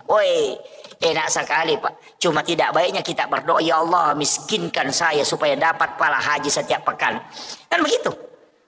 Kena tu apa yang kaguru tema kadang katu tahu kasih asi maborro, ya saya tahu kasih asi maborro, tahu kasih asi dia nalo mak juma, ya nanti saya tahu kasih asi nama borro, itu kan begitu. Karena sudah dikasih. Kalau orang kaya Pak, ndak bisa dapat, Nggak ada itu bilang orang kaya yang sholat Jumat pahalanya itu sama dengan pahala haji. Nggak ada. Yang ada itu orang miskin ketika dia sholat Jumat itu pengganti ibadah haji baginya. Jadi jangan bangga kita yang pernah haji itu daripada orang miskin tidak pernah haji. Nah bilang orang miskin setiap minggu ke haji. Kau 1 kali baru bisa. Itu pun antrinya lama kan. Makanya orang miskin itu Pak cepat masuk surga. Orang kaya itu yang stres. Iya. Orang kaya itu yang stres. Makanya bapak-bapak yang punya banyak rezeki ini hati-hati. Iya hati-hati. Paling lambat masuk surga itu. Apalagi yang punya banyak mobil. Oh sudah. Itu baru mobil. Yang punya banyak istri lebih parah itu. Iya. Makanya saya kasih tahu memang Pak hati-hati. Fatal itu. Karena pertanggungjawabannya berat. Dari satu benda itu bisa dipertanggungjawabkan sampai sekian tahun. Oh enggak mudah. Makanya saya kasih tahu, saya kasih amalan Pak. Di dalam tarekat itu kan sering orang sebut. Saya dulu itu kan enggak sepakat. Ketika belum dapat. Saya tuh, karena di mursyid kami pernah bilang. Saya mengatakan, wih susahnya nanti itu perjalanan Pak Kiai. Mulai di alam kubur kita sudah ditanya memang. Bangun dari dibangkitkan dari alam kubur, dibawa lagi kepada masyar. Di situ lagi menunggu sekian ribu tahun. Kemudian di padang mahsyar, kemudian dipanggil satu-satu untuk ditimbang amalnya. Lain lagi lewat di Siratal Mustaqim. Apa Nabi bilang mursyid kami? Iya kalau kau mau lewat di situ ya lewat. Nah kau meko lete ya lete memang kau. Meko timbang amalamu ya timbang. Kalau mau tidak lewat titian Siratal Mustaqim ada caranya juga. Jadi ada orang itu Pak tidak ditimbang amalnya, tidak diperiksa amalnya, tidak pergi antri di padang mahsyar. Baru berjalan ke situ sudah dijemput. Wah ternyata saya dulu tidak percaya. Wah ada keamalan begitu. Bisa tidak ditimbang amalnya. Nah semua orang akan lewat di titian Siratal Mustaqim. Tapi dia bilang ada orang yang tidak dikasih lewat di jembatan Sirat. Karena belum ke sana. Nah sudah dijemput. Saya itu tidak percaya dulu. Dewa tepak maka wah ajarah sesat nih. Kadang-kadang Deni Palete tahu apa dia Tony Paresa. Angka tahu Deni Paresa pasti Paresa mana pada masar menunggu lama. Ternyata lama membaca saya dapat hadisnya Bapak. Dan itu hadis sahih. Guru kami di Sidrap itu ceramahkan juga. Setelah dia ceramahkan saya kaget. Dari mana dia dapat ini hadis? Kemudian dia bawa kitabnya, saya buka, dapat. Oh ternyata ada. Saya pulang ke rumah langsung cari hadisnya di ensiklopedia hadis itu. Saya dapat. Jadi Rasulullah itu pernah berwasiat begini. Ada nanti umatku di hari kemudian, itu baru berjalan menuju kepada mahsyar, itu sudah dijemput. Jadi belum sampai kepada mahsyar, baru berjalan menuju kepada mahsyar, Allah menyuruh malaikat menjemput orang itu kemudian dibawa ke ila rafiqil a'la di tempat yang sangat tinggi sehingga amalnya tidak diperiksa, kemudian tidak melewati titian Siratal Mustaqim, tidak antri juga di padang mahsyar karena baru berjalan ke situ, nah sudah dijemput. Kayak kita mau ke lapangan, baru kita berjalan mau ke lapangan, datang penjemput, sini mi jangan mi ke situ, antri sini mi, saya bawa ke sana. Jadi ada orang seperti itu nanti. Siapa itu?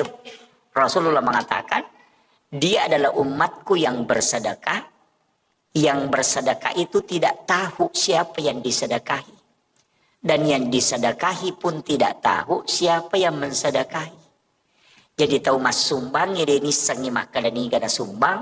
Tahu isumbangnya dia tahu nisangi maka dan niga sumbangi. Belak masuknya begini. Di Bontang ini kan banyak pondok tahfiz. Ada pondok pesantren, ada panti asuhan. Telpongi saja pembinanya. Tanyakan nih Pak Ustaz, adakah anak yatim piatu di situ sekolah? Ngapal? Kalau bilang ada, kasih tahu nih. Berapa pembayarannya setiap bulan? Misalnya dia bilang 300.000 atau 500.000. Kasih tahu ustaznya. Saya mau membantu anak yatim itu. Nanti saya yang bayarkan uang sekolahnya. Tapi pesankan jangan kasih tahu saya namanya dan jangan kasih ketemu saya dengan orangnya. Anak itu juga jangan kasih tahu kalau saya yang membantunya. Jadi kita tidak tahu siapa yang dibantu pun tidak tahu siapa yang membantunya. Itulah orang yang kata Nabi tidak diperiksa, tidak dibawa antri, tapi baru berjalan ke masyar sudah dijemput. Karena dia punya khususia di hadapan Allah. Makanya kalau mau tidak diperiksa amalnya, Pak, pakai jalur itu. Kalau kumpul anak yatim piatu baru dikasih amplop, baru disorting, oh itu masih di blender itu, Pak. Belum selamat itu. Jangan bilang. Iya. Apalagi kalau calon bupati, calon wali kota, caleg itu kumpul itu santunan anak yatim. 20.000 isinya amplopnya baru disorting. Wah, itu jadi masalah itu, Pak. Itu bukan pembagian sedekah itu, tapi pameran anak yatim. Itu, ya kan?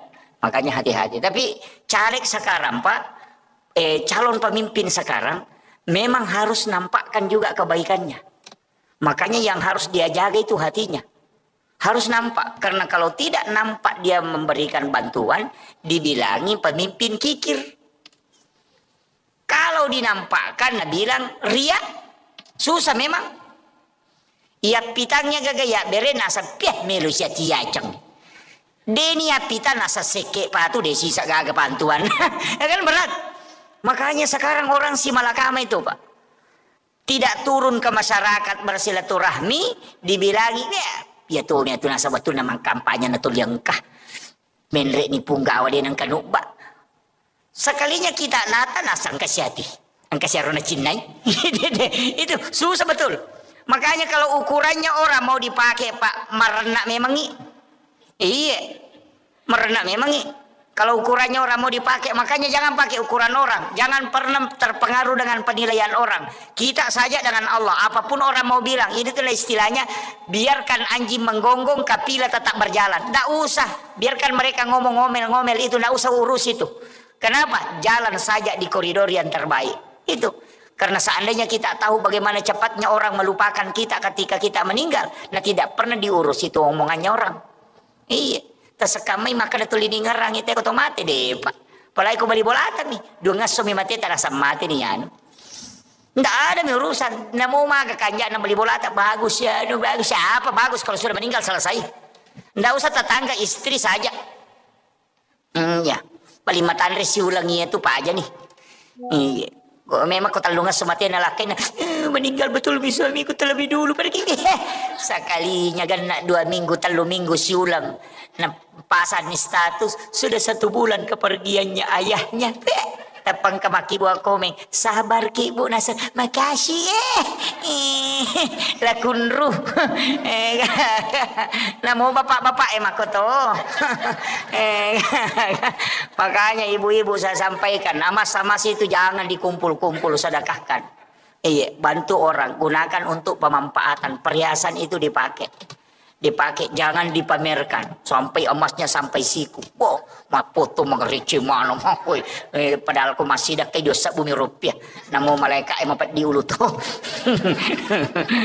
Emasnya sampai siku baru sedekahnya 2.000. Iya, jangan terlalu dikumpul-kumpul itu. Gunakan untuk kebaikan, gunakan untuk umat. Iya. Jangan terlalu berlebihan pakai. Sampai-sampai orang itu merasa dirinya bahwa tidak ada apa-apanya. Itu namanya menganiaya orang dengan perasaan. Makanya Nabi itu ketika kedatangan orang besar, dia minta berikan jubahku yang dari sutra. Dia pakai sutra itu ketika ada pejabat besar itu datang. Nabi memperlihatkan bahwa kami juga Islam adalah orang yang tidak dianggap kumuh. Tapi ketika Nabi bersama dengan orang miskin, maka dia menggunakan pakaian ala seperti orang miskin itu tadi. Tetap dalam kesederhanaan.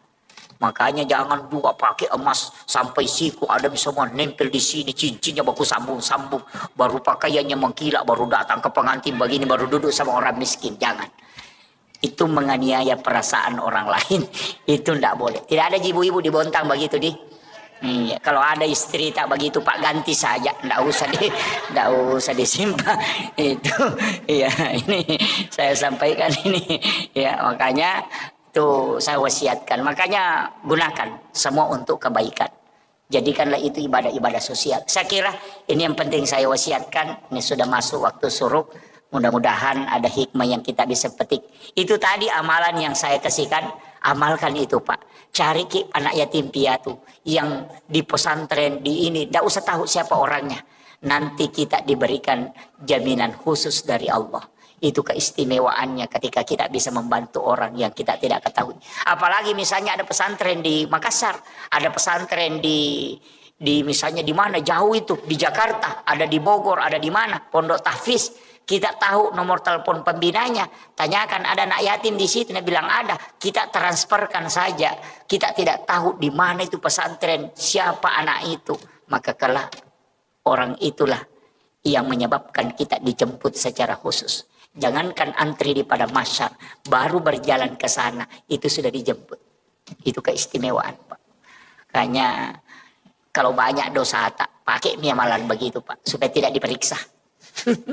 Itu karena kalau diperiksa setengah mati. Saya kira cukup sekian. Akhirul kalam wallahul muwaffiq ila aqwamit thoriq. Nasrun minallahi wa fathun qarib wa basyiril mu'minin. Assalamualaikum warahmatullahi wabarakatuh. Untuk doanya Pak Imam, sahibul wilayah. Salat subuh dikerjakan di masjid secara berjamaah. Karena itu sama dengan bangun satu malam penuh untuk beribadah di hadapan Allah Subhanahu wa Ta'ala. Itulah rahmat yang diberikan oleh Allah secara khusus kepada umatnya Rasulullah Sallallahu Alaihi Wasallam. Sebenarnya kita ini diberikan beberapa hadiah oleh Allah. Itulah yang membuat kita menjadi umat yang terbaik.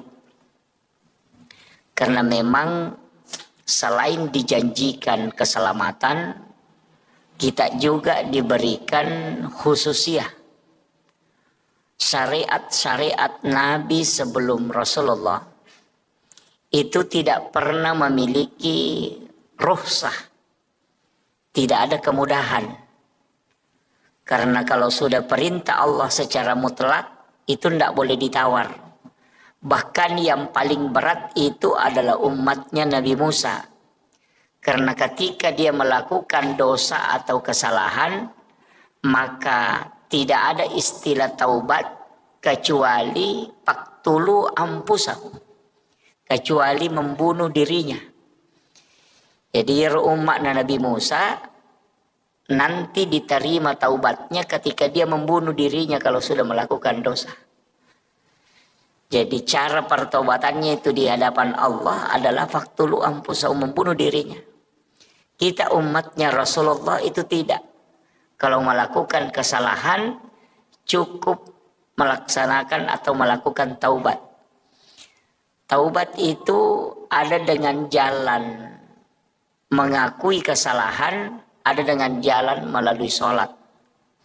Yang nanti setelah taubat itu baru kita ikuti dengan istighfar.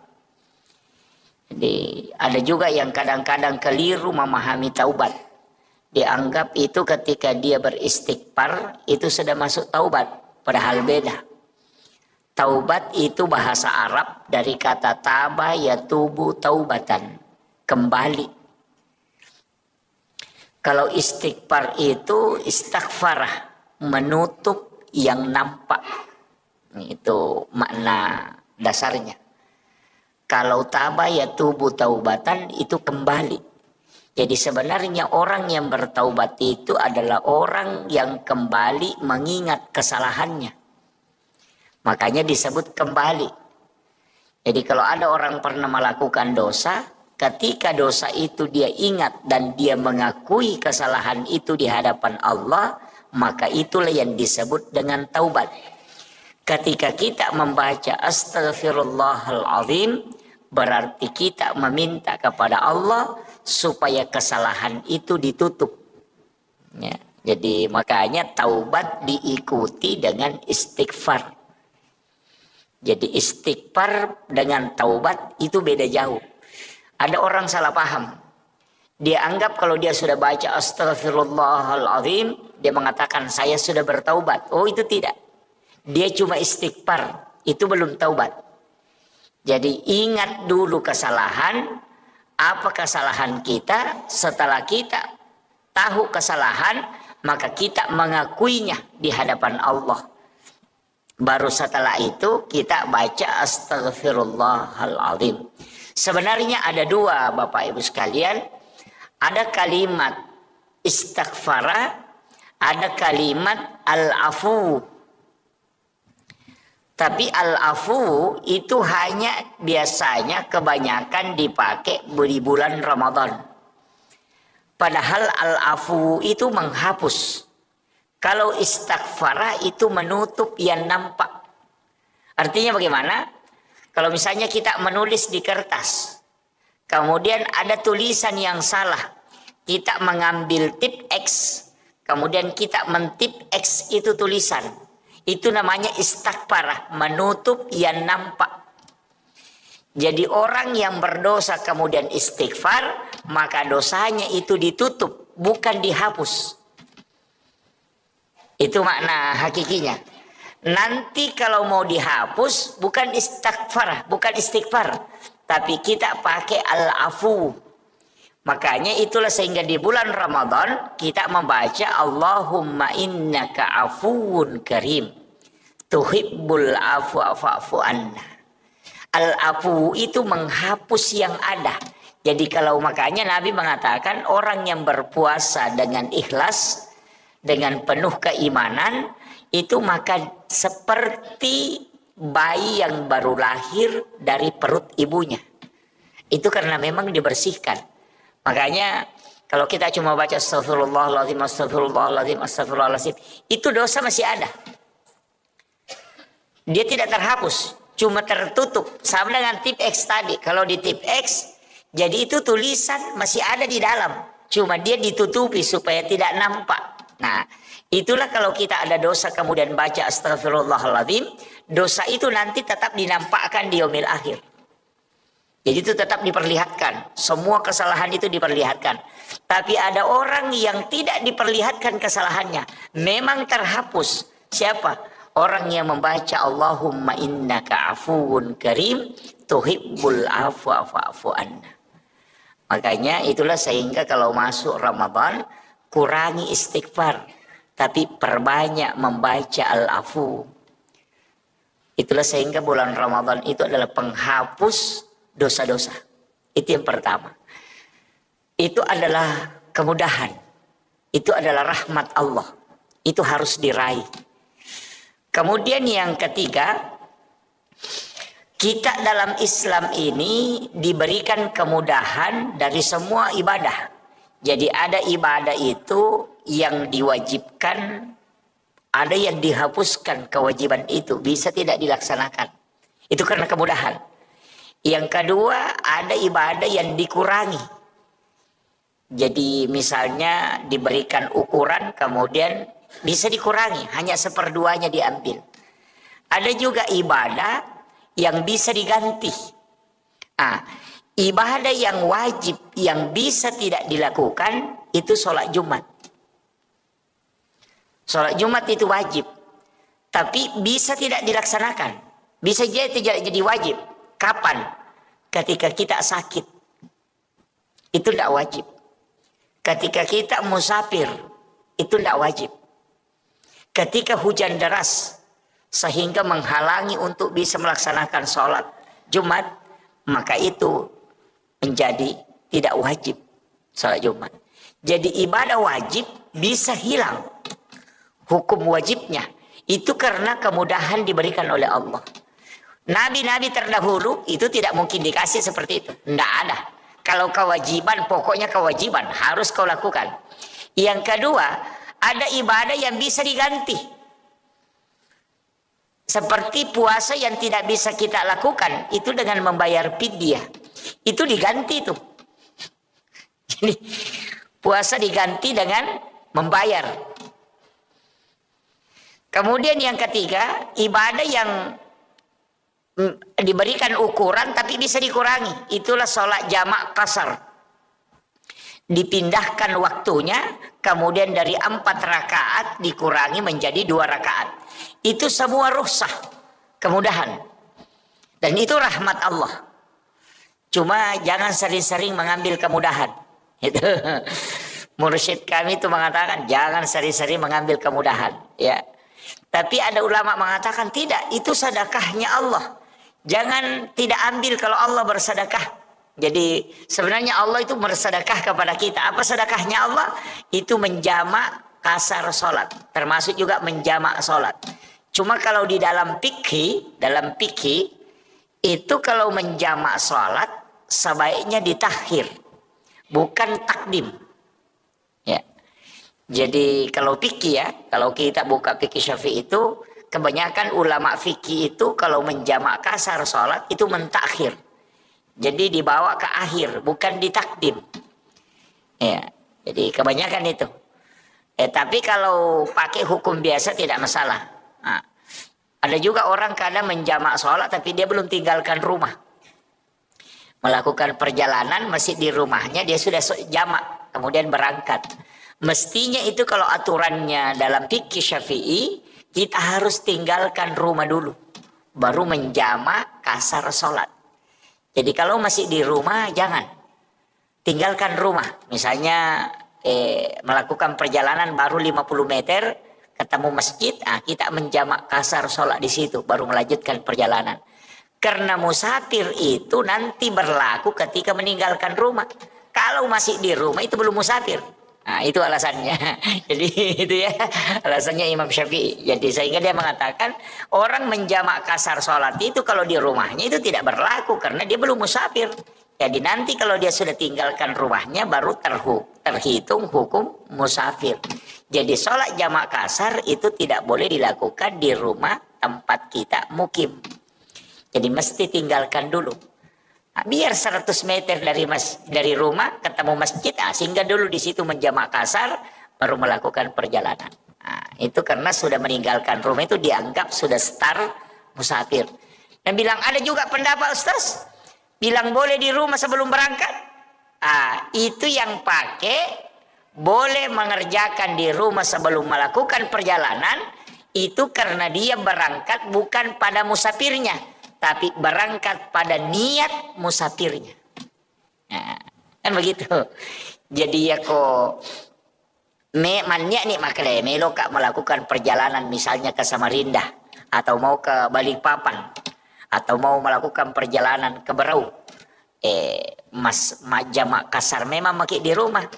Kenapa? Karena kita sudah berniat untuk melakukan perjalanan. Nah, jadi kalau dihitung dari niatnya berarti boleh dilakukan di rumah. Tapi kalau dihitung dari musafirnya maka tidak boleh dikerjakan di rumah. Nah, itu. Kemudian ini juga ada yang kadang keliru memahami. Dia bilang saya melakukan perjalanan pergi ke Balikpapan. Di Balikpapan dia menjamak kasar sholatnya. Padahal dia punya rumah di sana. Wah itu jadi masalah.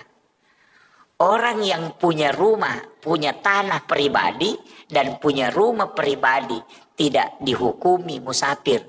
Karena dia punya rumah di sana, maka dihukumi dia mukim. Maka tidak boleh menjamak kasar sholatnya selama di sana. Itu kalau bikinnya ada yang punya rumah di sana baru setiap hari menjamak kasar, wah itu jadi masalah itu. dia mencuri kesempatan itu. Ini kan ini yang penting saya anukan ya. Jadi itu rahmat Allah untuk kita. Kalau mau ambil silahkan, yang tidak mau mengambil silahkan. Karena memang dua versinya. Ada yang mengatakan itu rukhsah, kemudahan. Ada yang mengatakan itu azimah, sesuatu yang harus dilakukan. Sehingga Imam Abu Hanifah mengatakan kalau musafir tidak boleh sholat sempurna. Kalau dia musafir tidak boleh sholat sempurna. Tidak sah sholatnya kalau dia sholat sempurna. Berarti memahami sebagai azimah. Tapi kalau dia mengatakan silahkan pilih. Kalau mau jamak kasar boleh. Kalau mau sempurna boleh. Berarti itu menganggap sebagai rukhsah, kemudahan. Jadi kan begini. Supaya kita agak paham sedikit. Dulu di masa Nabi melakukan perjalanan tidak ada air, tidak ada sumur. Yang kedua tidak ada rumah. Tidak ada rumah. Yang ketiga tidak ada masjid. Dan itu perjalanannya di mana? Di atas padang pasir yang panas terik, tidak ada rumah ditempati untuk singgah sholat. Kemudian itu di atas padang pasir, bahkan kadang datang badai pasir. Kemudian melakukan perjalanan dengan kadang menggunakan jalan kaki, kemudian kadang menggunakan kendaraan berupa unta. Jadi bayangkan, kalau melakukan perjalanan 90 km atau 97 km atau 85 km menggunakan transportasi unta. Unta itu tidak bisa cepat jalannya. Lambat. Tidak sama kalau kuda, bisa lari. Kalau unta itu tidak. Makanya melakukan perjalanan atau sekalian jalan kaki. Coba dihitung, bayangkan itu Pak. Tidak ada rumah, tidak ada pepohonan, di atas padang pasir yang panas, pasirnya panas dari bawah, matahari juga panas dari atas. Maka wajar kalau 85 km kita melakukan sholat jamak kasar. Karena kalau mau singgah sholat, panas. Yang kedua, tidak ada tempat bernaung. Sekarang, kalau melakukan perjalanan ke Balikpapan, pokoknya di dalam mobil yang ada AC-nya, tidak kena sinar matahari, lebih dingin sejuk di dalam mobil daripada di luar mobil. Kemudian yang kedua, 100 meter ada masjid, 100 meter ada masjid, 100 meter ada masjid. Apakah itu bisa kita menjamak kasar? Karena kemudahan itu. Nah, itulah yang berbicara tentang rukhsah. Kemudahan. Nah, jadi kalau kemudahannya, jangan menjamak kasar. Aja namu jamak, ikut makan namu kemudahan. Miru na sebab magi. Nah sudah mudah sekali perjalananmu itu. Tidak sama di masa Nabi jalan kaki. Tidak ada tempat bernaung. Makanya kalau dia menjamak kasar wajar. Kenapa? Karena susah betul perjalanannya.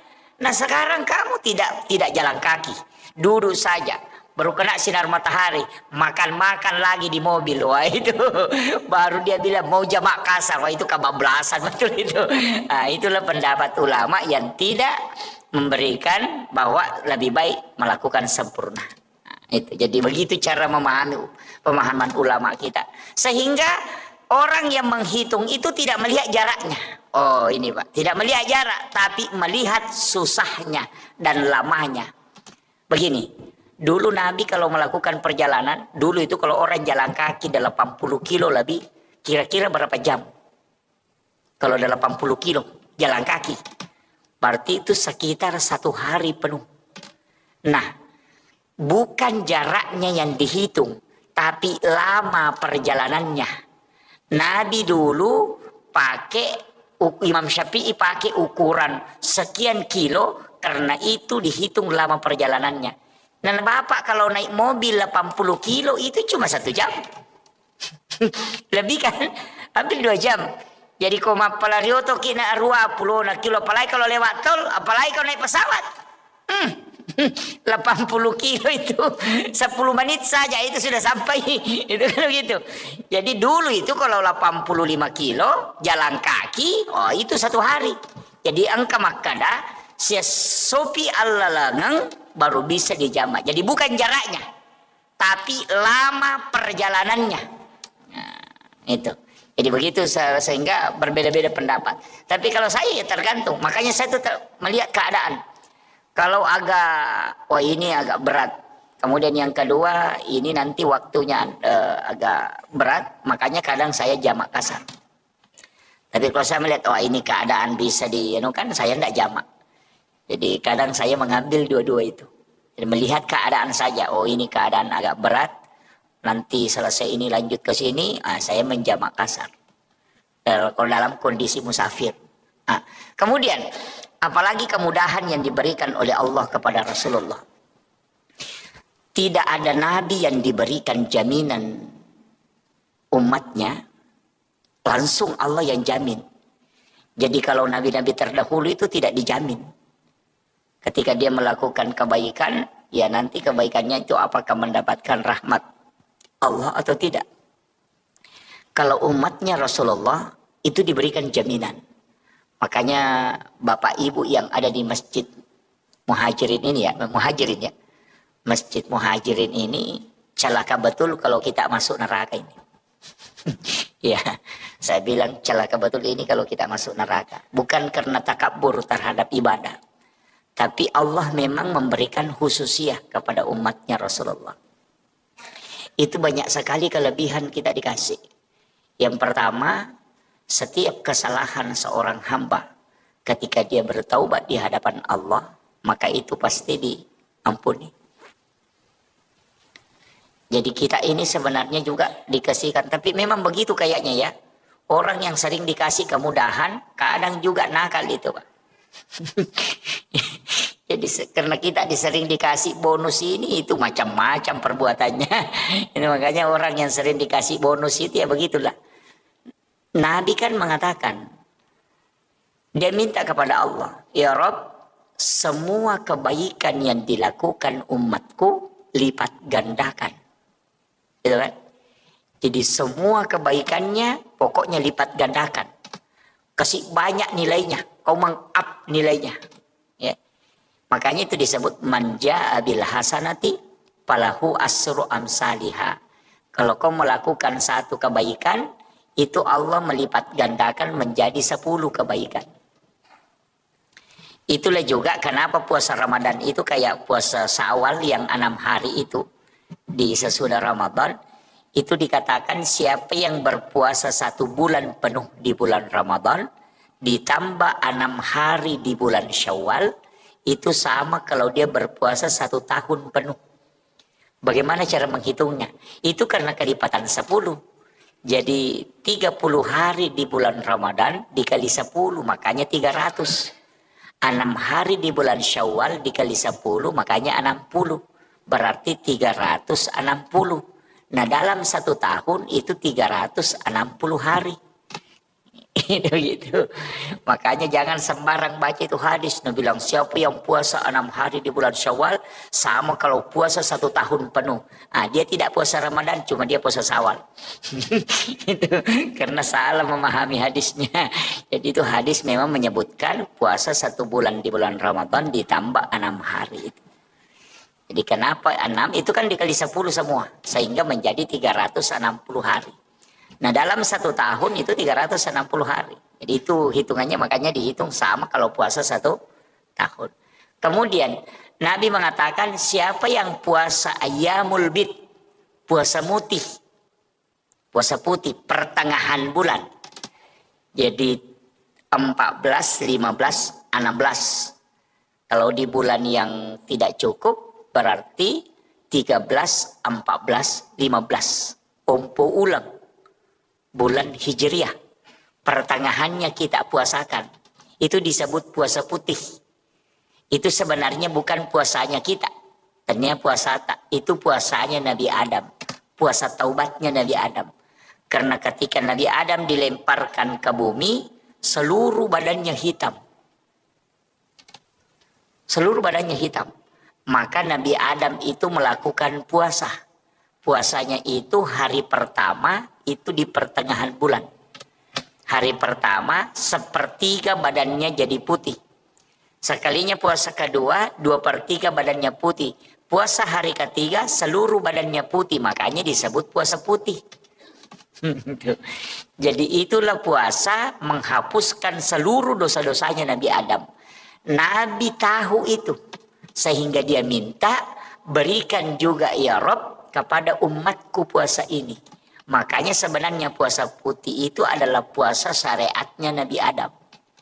Tapi tidak dikasih karena boleh dilakukan. Nah, kenapa 3 hari itu? Nabi mengatakan siapa yang berpuasa 3 hari setiap bulannya, maka sama kalau dia berpuasa 1 bulan penuh. Cocok memang karena 3 hari, nah 30 hari dalam satu bulan kan. Makanya kalau Bapak tidak bisa puasa Senin Kamis, lakukan saja itu puasa putih. Itu puasanya Nabi Adam. Itu untuk awet muda juga, untuk kesehatan juga. Kalau orang puasa putih itu untuk supaya badannya, fisiknya itu dijaga. Ya istilahnya orang awet muda. Jadi kalau orang tua kerjakan, wah itu sudah awet tua nanti itu. Gitu. Ya jadi ini puasa ini itu syariatnya Nabi Adam. Sama aja dengan zikir. Semua nabi itu dikumpul zikirnya Pak. Istighfarnya nabi diambil, zikir khususnya para nabi diambil, dikumpul. Rasulullah yang minta. Karena umur kita pendek, kan gitu. Itu kan dipikirkan Rasulullah. Umurnya umatku pendek, tidak lama dia hidup. Tidak sama umatnya Nabi Musa. Umatnya Nabi Musa ada yang sampai 300 tahun. Ibadahnya pasti banyak. Nah umatku hanya 60 tahun. Ada yang sampai 30 tahun saja meninggal. 40 tahun sudah meninggal. Sedikit sekali. Nah lebih banyak juga tidurnya. Iya kan lebih banyak tidur Pak. Jam 9 kita tidur, nanti bangun jam 4. Berarti dalam satu malam itu kalau jam 9 berarti jam 7, jam 8, jam 9. Berarti 3 jam saja tidak tidur. Kemudian jam 4, jam 5, jam 6. Berarti 5 jam kita tidak tidur kan? Kalau jam 9 malam baru kita bangun jam 4, berarti 5 jam kita tidak tidur. Nah, berapa jam kita tidur? Jam 10, 11, 12, jam 1, jam 2, jam 3, jam 4. 7 jam. Coba. Apalagi kalau siang lagi tidur. Jam 1, jam 10 atau jam 11 atau jam 1 lah tidur. Nanti bangun jam 4. Angka lalu atau tatek ruamo pinatindo tatek sirapi noto ele. Yang kata umako tuh. Kalau ada orang itu Pak jam 8 malam sudah tidur, nanti bangun jam 9 pagi. Itu orang kalau 60 tahun umurnya, 43 tahun dia tidur. Kalau dikumpul tidurnya kan. Arti kita ini lebih banyak tidur daripada aktivitas. Belum ada pi yang makan, belum ada pi main HP. Itu kan semua. Makanya Nabi minta karena umurnya umatku pendek, kumpulkan semua ibadahnya para nabi, kasih dia. Makanya puasa Nabi Adam kita ambil, puasanya Nabi Daud juga diambil. Puasa yang 1 hari puasa, besoknya lagi puasa.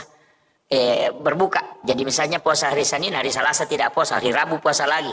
Nanti hari Kamis tidak puasa, hari Jumat puasa lagi. Begitu terus, 1 hari puasa, 1 hari berbuka. Itu kalau puasanya Nabi Daud. Kalau zikir, istighfar. Kan kalau istighfarnya Nabi Adam apa?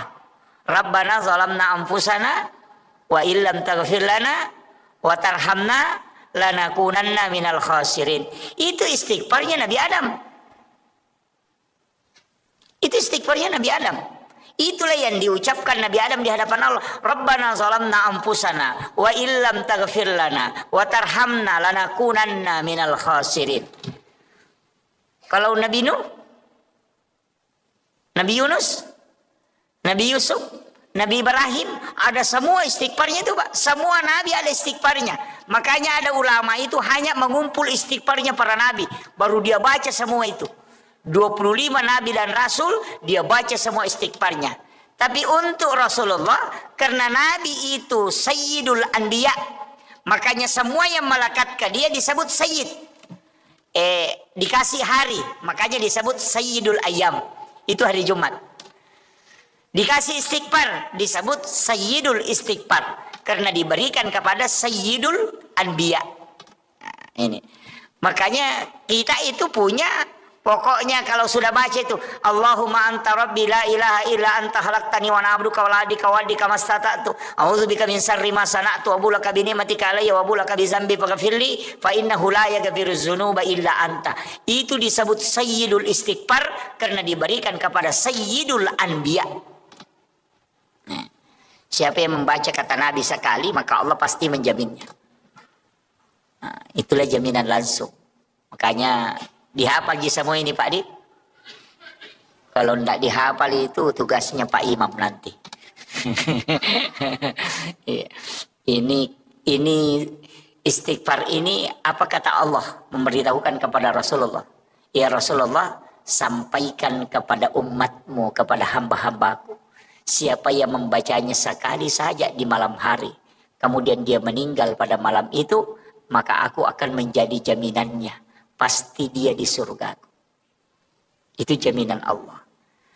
Maka lain Nabi tak degaga pak doa ngana paturungan ngak puang Allah Ta'ala.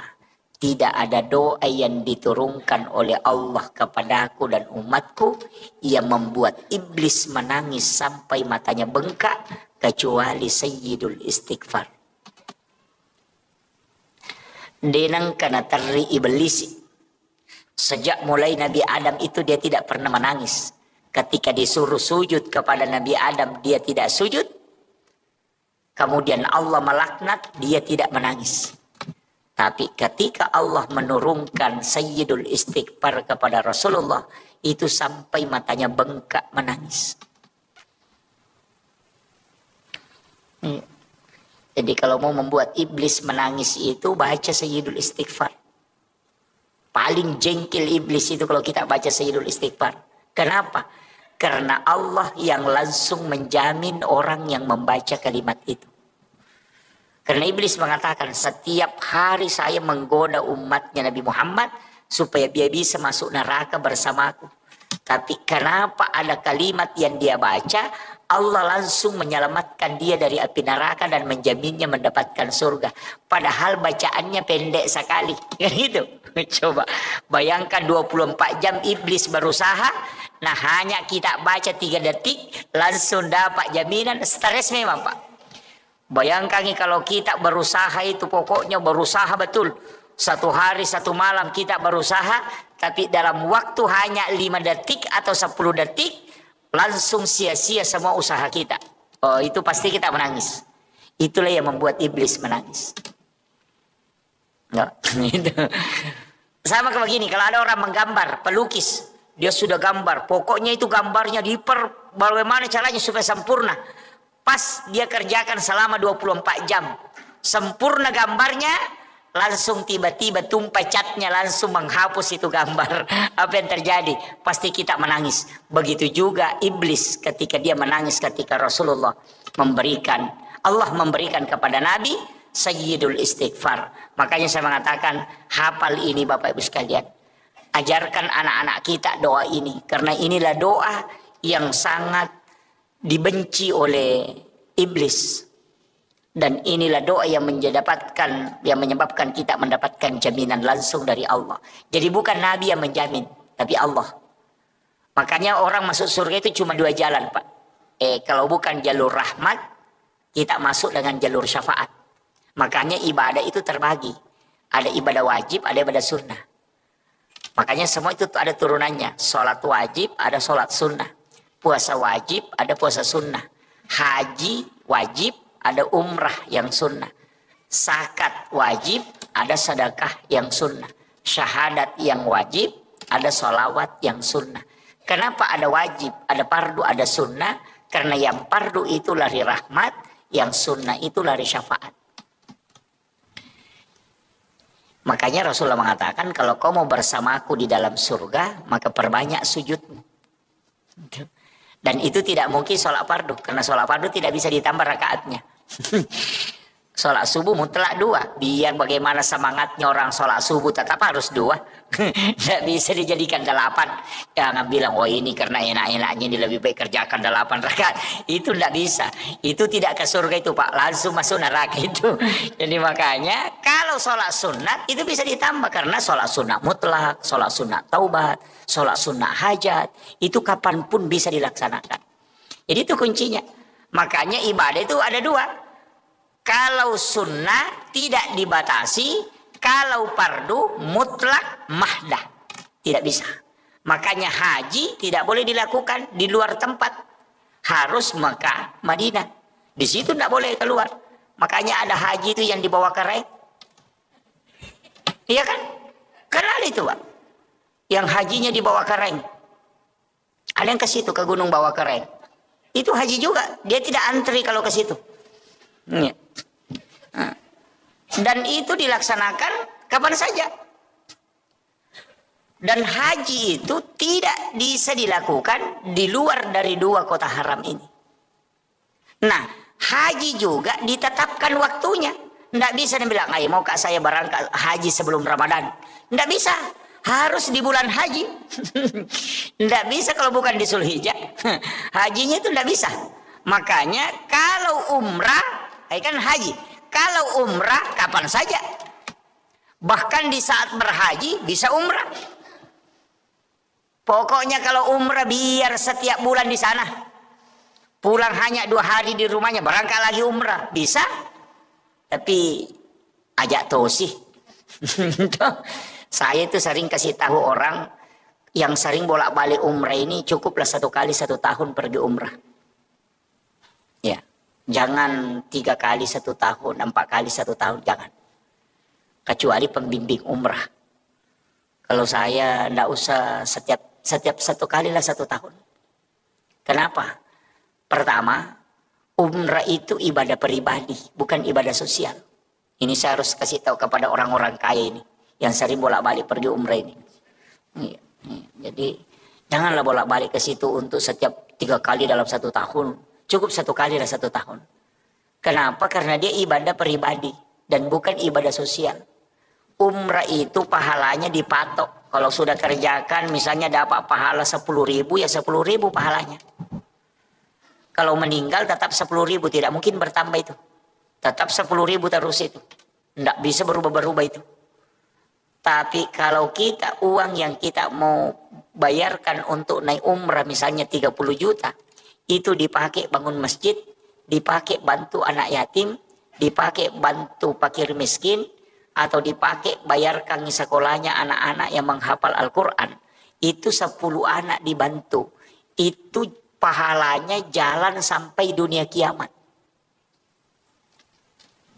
Pahala pertamanya itu 700 kali lipat. Tapi setelah itu bertambah terus. Tidak pernah berhenti. Jadi sekali berbuat sampai kiamat dapat terus tambahan pahala. Tapi kalau umrah sekali berbuat pahalanya dapat, setelah itu tidak bertambah-tambah. Tapi bisa kurang. Bisa kurang. Bagaimana bisa kurang pahala umrah? Kalau bilang, liatin, kasih tahu tetangganya. Bilang tetangganya, syukur tak kita Budi. Setiap tahun kita naik umrah, bilang iya kita memang begitu. Enak memang kita kan imannya bagus. Sudah habis itu. Iya, jadi dia bisa kurang. Hati-hati. Makanya saya katakan orang yang sering bolak-balik umrah ini kurangilah. Kemudian yang kedua alasannya apa? Ini kalau dalam tarekat. Ibadah yang sakral kalau dilakukan berulang, itu sakralnya akan hilang. Itu bisa hilang. Di situ ujiannya. Maksudnya bagaimana Pak Ustaz? Begini. Umrah itu ibadah sakral. Kalau ada orang baru berangkat umrah sekali, itu tidak sama bagi orang yang sudah berangkat 5 kali. Pasti tidak sama. Jadi pada saat orang pertama datang itu baru pertama kali itu dia umrah, itu pasti nikmat betul. Dia rasakan. Tapi ketika sudah 10 kali bolak-balik itu sudah biasa-biasa. Kan begitu. Sama aja begini Pak. Sholat Jumat itu dikerjakan setiap pekan. Makanya orang anggap biasa-biasa.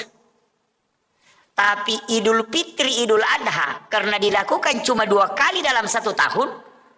Sebenarnya cuma 1 kali. Idul Fitri 1 kali, Idul Adha 1 kali. Makanya kalau lebaran padahal ibadah sunnah, semua orang datang kumpul. Marah-marah kalau tidak pergi. Padahal itu ibadah sunnah. Tapi ibadah fardu sholat Jumat, malas ke masjid. Nah, itu kalau lebaran Idul Fitri, karena cuma 1 kali. Oh, belum subuh itu sudah mau mandi. Pokoknya baju baru disiapkan, parfum disiapkan. Tengah malam dia masterika. Kalau sholat Jumat itu aja bajunya nak pakai olahraga pergi sholat. Padahal ini wajib, bukan ibadah yang sholat Idul Fitri Idul Adha ini kan sunnah. Kenapa dia sangat istilahnya punya semangat tinggi untuk datang, bahkan takut kalau tidak datang, kecewa kalau tidak datang, itu karena ibadah ini hanya sekali setahun. Seandainya Pak Idul Fitri Idul Adha ini setiap minggu, nah tidak banyak juga yang datang. Apalagi yang sunnah setengah mati panitia datang sholat id minggu ini tidak datang, itu dah sunnah sih, jangan kami berangkat. Begitu. Kenapa? Karena sakralnya ibadah itu karena dilakukannya tidak sering berulang-ulang. Jadi ini penting saya wasiatkan. Makanya bagi yang bolak-balik pergi umrah itu simpan duluan, tak terpakai, bantu keluarga.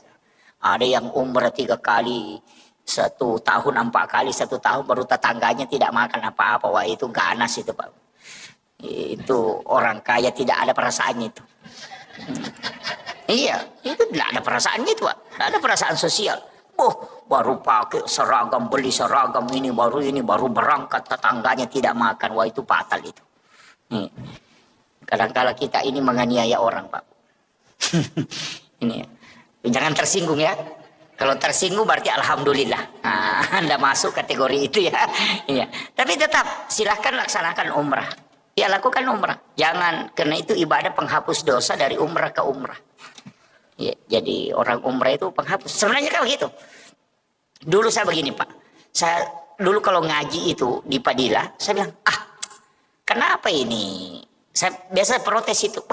Kenapa ini ibadah mudah sekali dapat pahala umrah?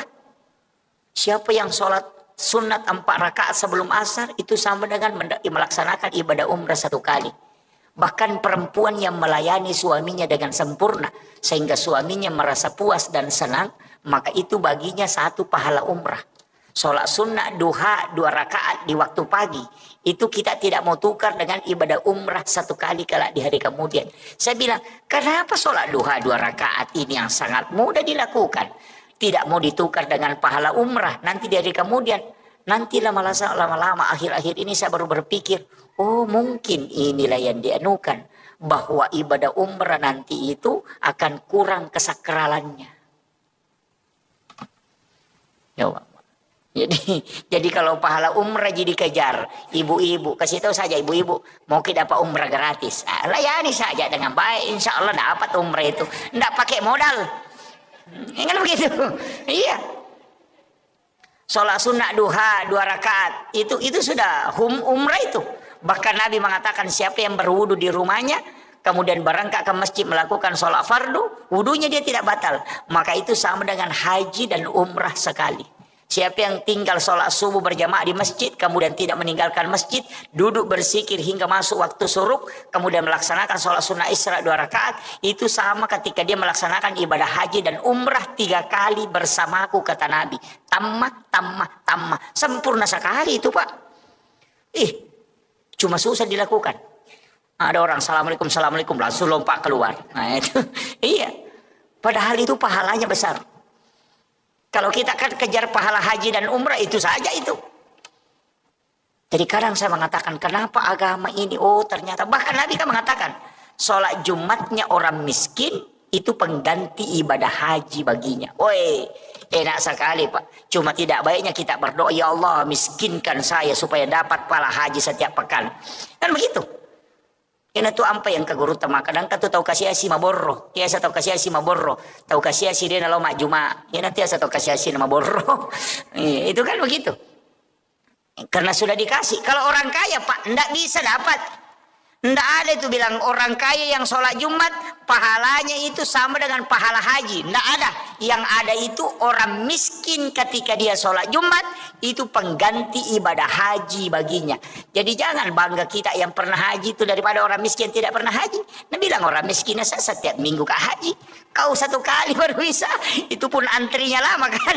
Makanya orang miskin itu, Pak, cepat masuk surga. Orang kaya itu yang stres. Iya. Orang kaya itu yang stres. Makanya bapak-bapak yang punya banyak rezeki ini hati-hati. Iya, hati-hati. Paling lambat masuk surga itu. Apalagi yang punya banyak mobil. Sudah. Itu baru mobil. Yang punya banyak istri lebih parah itu. Iya. Makanya saya kasih tahu memang, Pak, hati-hati. Fatal itu. Karena pertanggungjawabannya berat. Dari 1 benda itu bisa dipertanggungjawabkan sampai sekian tahun. Enggak mudah. Makanya saya kasih tahu, saya kasih amalan, Pak. Di dalam tarekat itu kan sering orang sebut. Saya dulu itu kan enggak sepakat ketika belum dapat. Saya tuh karena di mursyid kami pernah bilang, saya mengatakan, wih susahnya nanti itu perjalanan Pak Kiai. Mulai di alam kubur kita sudah ditanya memang. Bangun dibangkitkan dari alam kubur, dibawa lagi kepada mahsyar. Di situ lagi menunggu sekian ribu tahun. Kemudian di padang mahsyar, kemudian dipanggil satu-satu untuk ditimbang amalnya. Lain lagi lewat di siratal mustaqim. Apa Nabi bilang mursyid kami?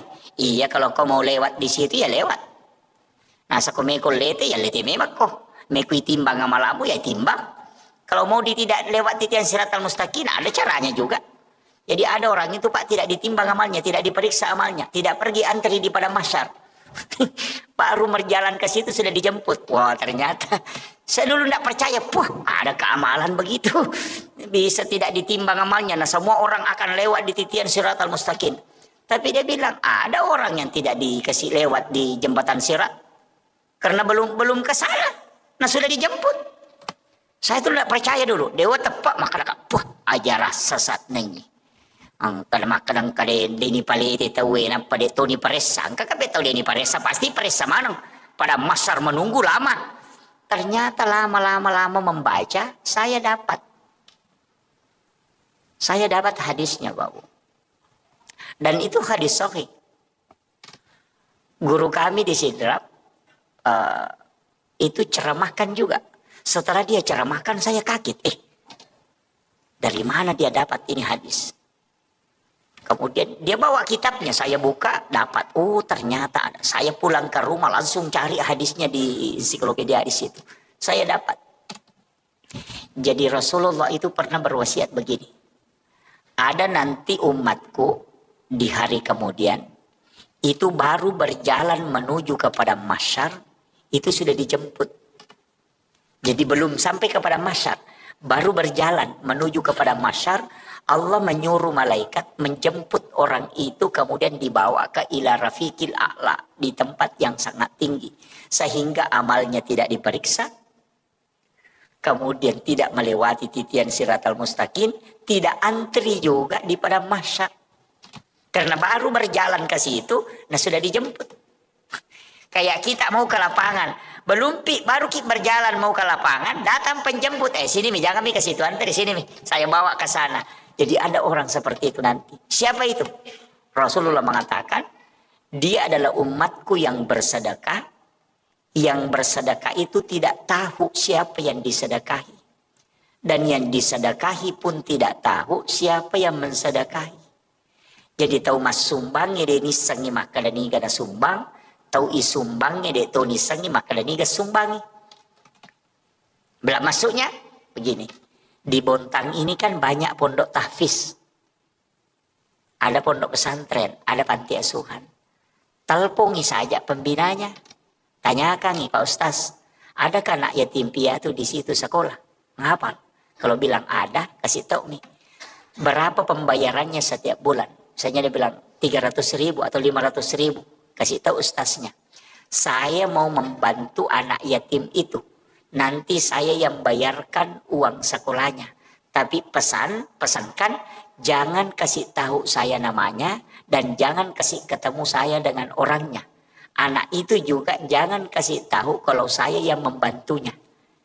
Jadi kita tidak tahu siapa yang dibantu pun tidak tahu siapa yang membantunya. Itulah orang yang kata Nabi tidak diperiksa, tidak dibawa antri, tapi baru berjalan ke masyar sudah dijemput. Karena dia punya khususia di hadapan Allah. Nah, makanya kalau mau tidak diperiksa amalnya, Pak, pakai jalur itu. Kalau kumpul anak yatim piatu baru dikasih amplop, baru disorting, itu masih di blender itu, Pak. Belum selamat itu. Jangan bilang. Iya. Apalagi kalau calon bupati, calon wali kota, caleg itu kumpul itu santunan anak yatim. 20.000 isinya amplopnya baru disorting. Wah, itu jadi masalah itu, Pak. Itu bukan pembagian sedekah itu, tapi pameran anak yatim. Itu, ya kan? Makanya hati-hati. Tapi caleg sekarang, Pak, calon pemimpin sekarang memang harus nampakkan juga kebaikannya. Makanya yang harus dia jaga itu hatinya. Harus nampak. Karena kalau tidak nampak dia memberikan bantuan, dibilangi pemimpin kikir. Kalau dinampakkan, bilang riak, susah memang. Ia pitangnya gagaya, bere nasa piah melu siya tiyacang.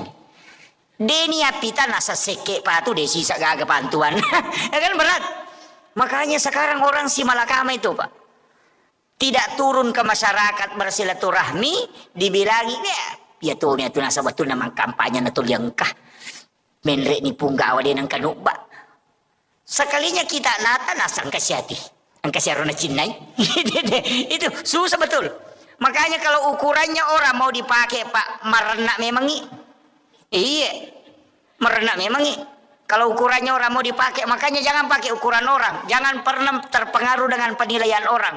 Kita saja dengan Allah. Apapun orang mau bilang, ini tuh istilahnya, biarkan anjing menggonggong, kapila tetap berjalan. Tidak usah, biarkan mereka ngomel-ngomel itu, tidak usah urus itu. Kenapa? Jalan saja di koridor yang terbaik. Itu. Karena seandainya kita tahu bagaimana cepatnya orang melupakan kita ketika kita meninggal, nah tidak pernah diurus itu omongannya orang. Iya. Tersekamai maka datang lini ngerang itu kau mati deh pak. Palai kau beli bolatan nih, dua ngasumi mati terasa mati nih anu. Nggak ada nih urusan. Namu maga kanjak nak beli bolatan bagus ya, bagus siapa bagus kalau sudah meninggal selesai. Nggak usah tetangga istri saja. Ya, paling matandre si ulangi itu pak aja nih. Iya. Memang kau terlalu ngasih mati anak laki meninggal betul suamiku terlebih dulu pergi. Sekalinya kan 2 minggu 3 minggu si ulang. Nah, pasan status sudah 1 bulan kepergiannya ayahnya. Tepang ke maki buah komeng. Sabar ki bu Nasr. Makasih lakun ruh. Namo bapak-bapak mako to. Makanya ibu-ibu saya sampaikan, amas-amas itu jangan dikumpul-kumpul, sedekahkan. Iya, bantu orang, gunakan untuk pemanfaatan. Perhiasan itu dipakai, jangan dipamerkan sampai emasnya sampai siku. Boh, foto mengerici mana padahal aku masih dak kayak dosa bumi rupiah. Namun malaikat empat diulu tuh. Emasnya sampai siku baru sedekahnya 2.000. Iya, jangan terlalu dikumpul-kumpul itu. Gunakan untuk kebaikan, gunakan untuk umat. Iya. Jangan terlalu berlebihan pakai sampai-sampai orang itu merasa dirinya bahwa tidak ada apa-apanya. Itu namanya menganiaya orang dengan perasaan. Makanya Nabi itu ketika kedatangan orang besar, dia minta berikan jubahku yang dari sutra. Dia pakai sutra itu ketika ada pejabat besar itu datang.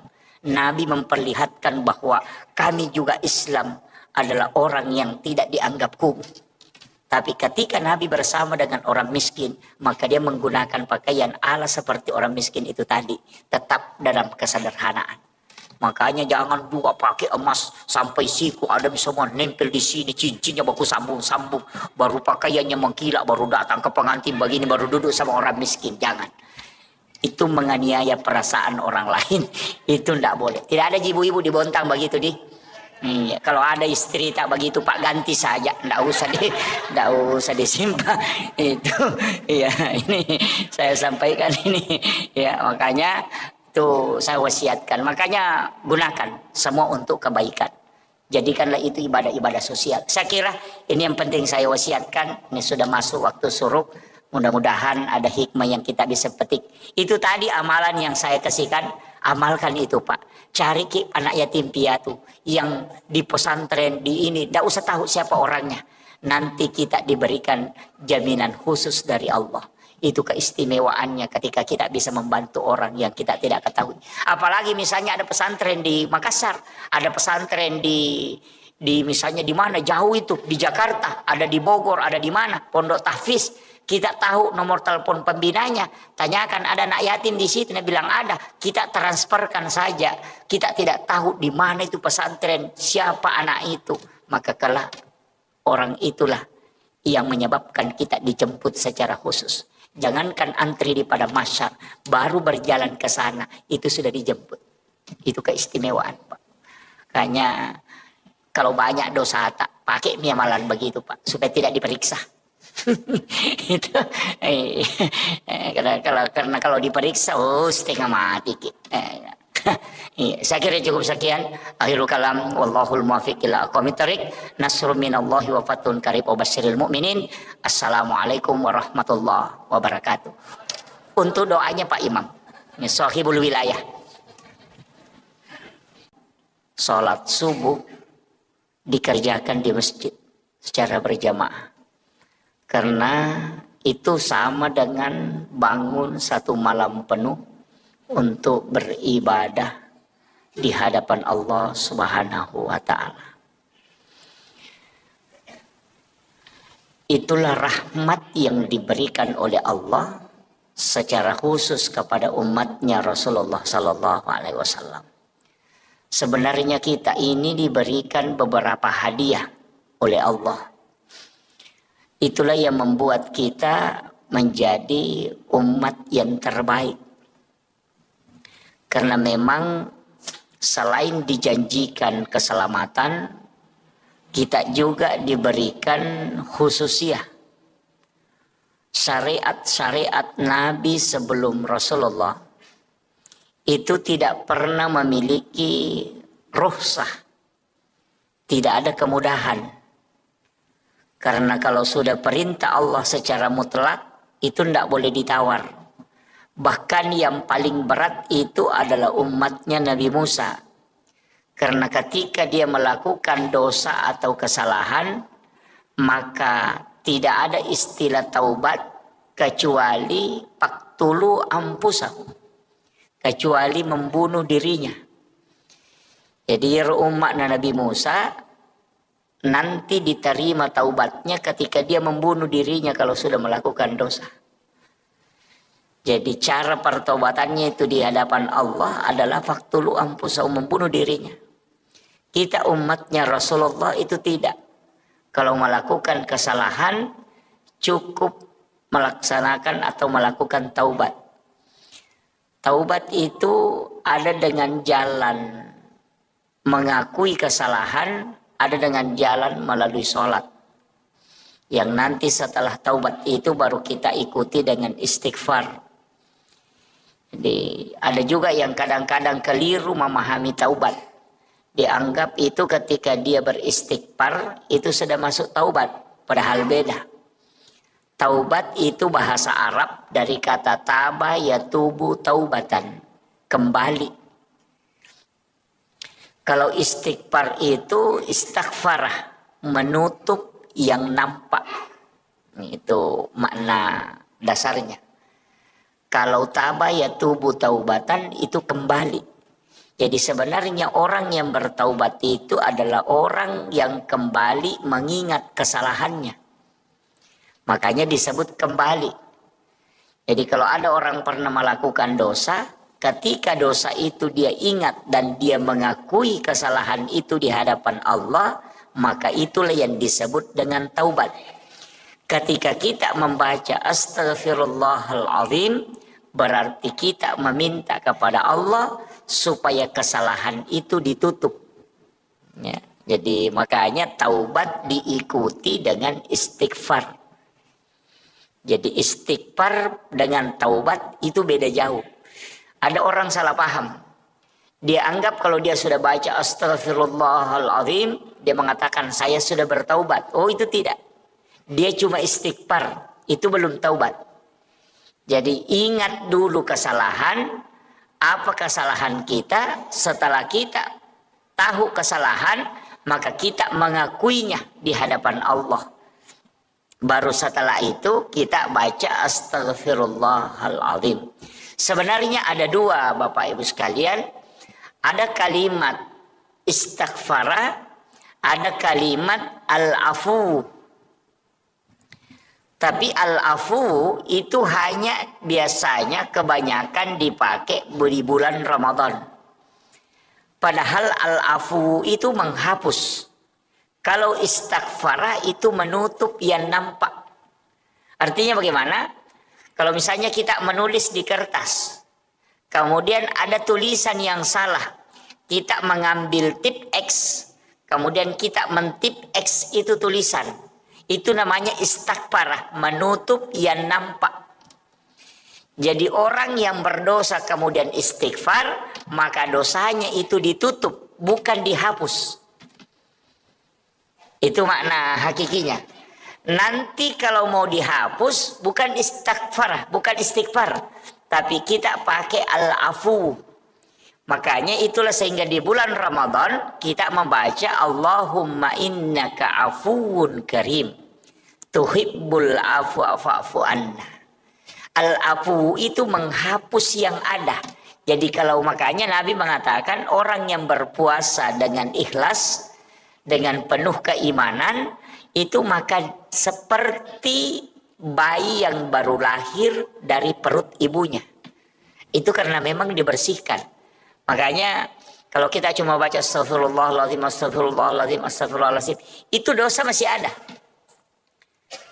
Dia tidak terhapus, cuma tertutup. Sama dengan tip X tadi. Kalau di tip X, jadi itu tulisan masih ada di dalam. Cuma dia ditutupi supaya tidak nampak.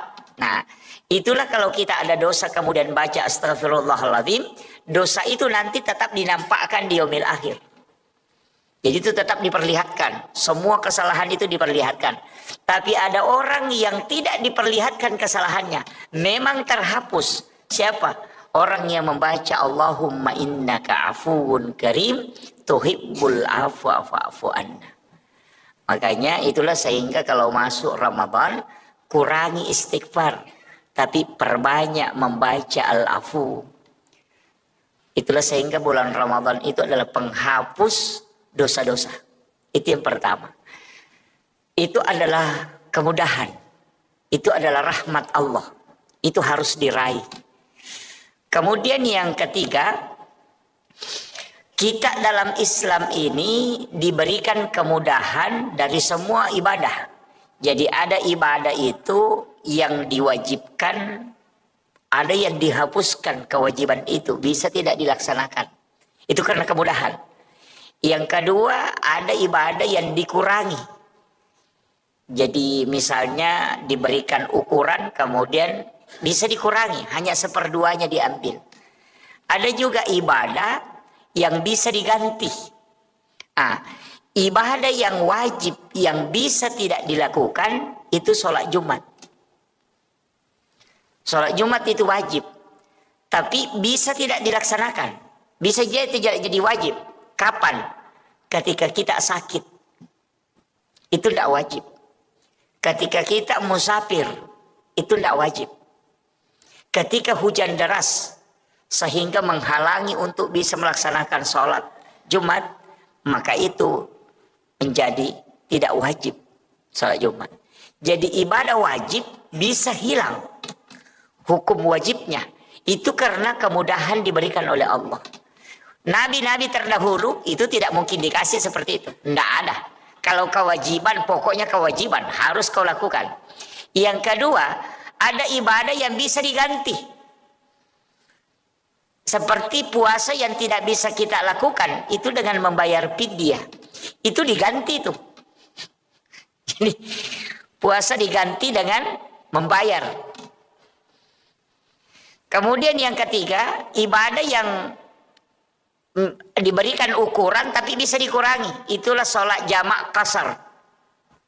Dipindahkan waktunya, kemudian dari 4 rakaat dikurangi menjadi 2 rakaat. Itu semua rukhsah, kemudahan. Dan itu rahmat Allah. Cuma jangan sering-sering mengambil kemudahan. Itu mursyid kami itu mengatakan jangan sering-sering mengambil kemudahan, ya. Tapi ada ulama mengatakan tidak, itu sedekahnya Allah. Jangan tidak ambil kalau Allah bersedekah. Jadi sebenarnya Allah itu bersedekah kepada kita. Apa sedekahnya Allah? Itu menjamak kasar sholat. Termasuk juga menjamak sholat.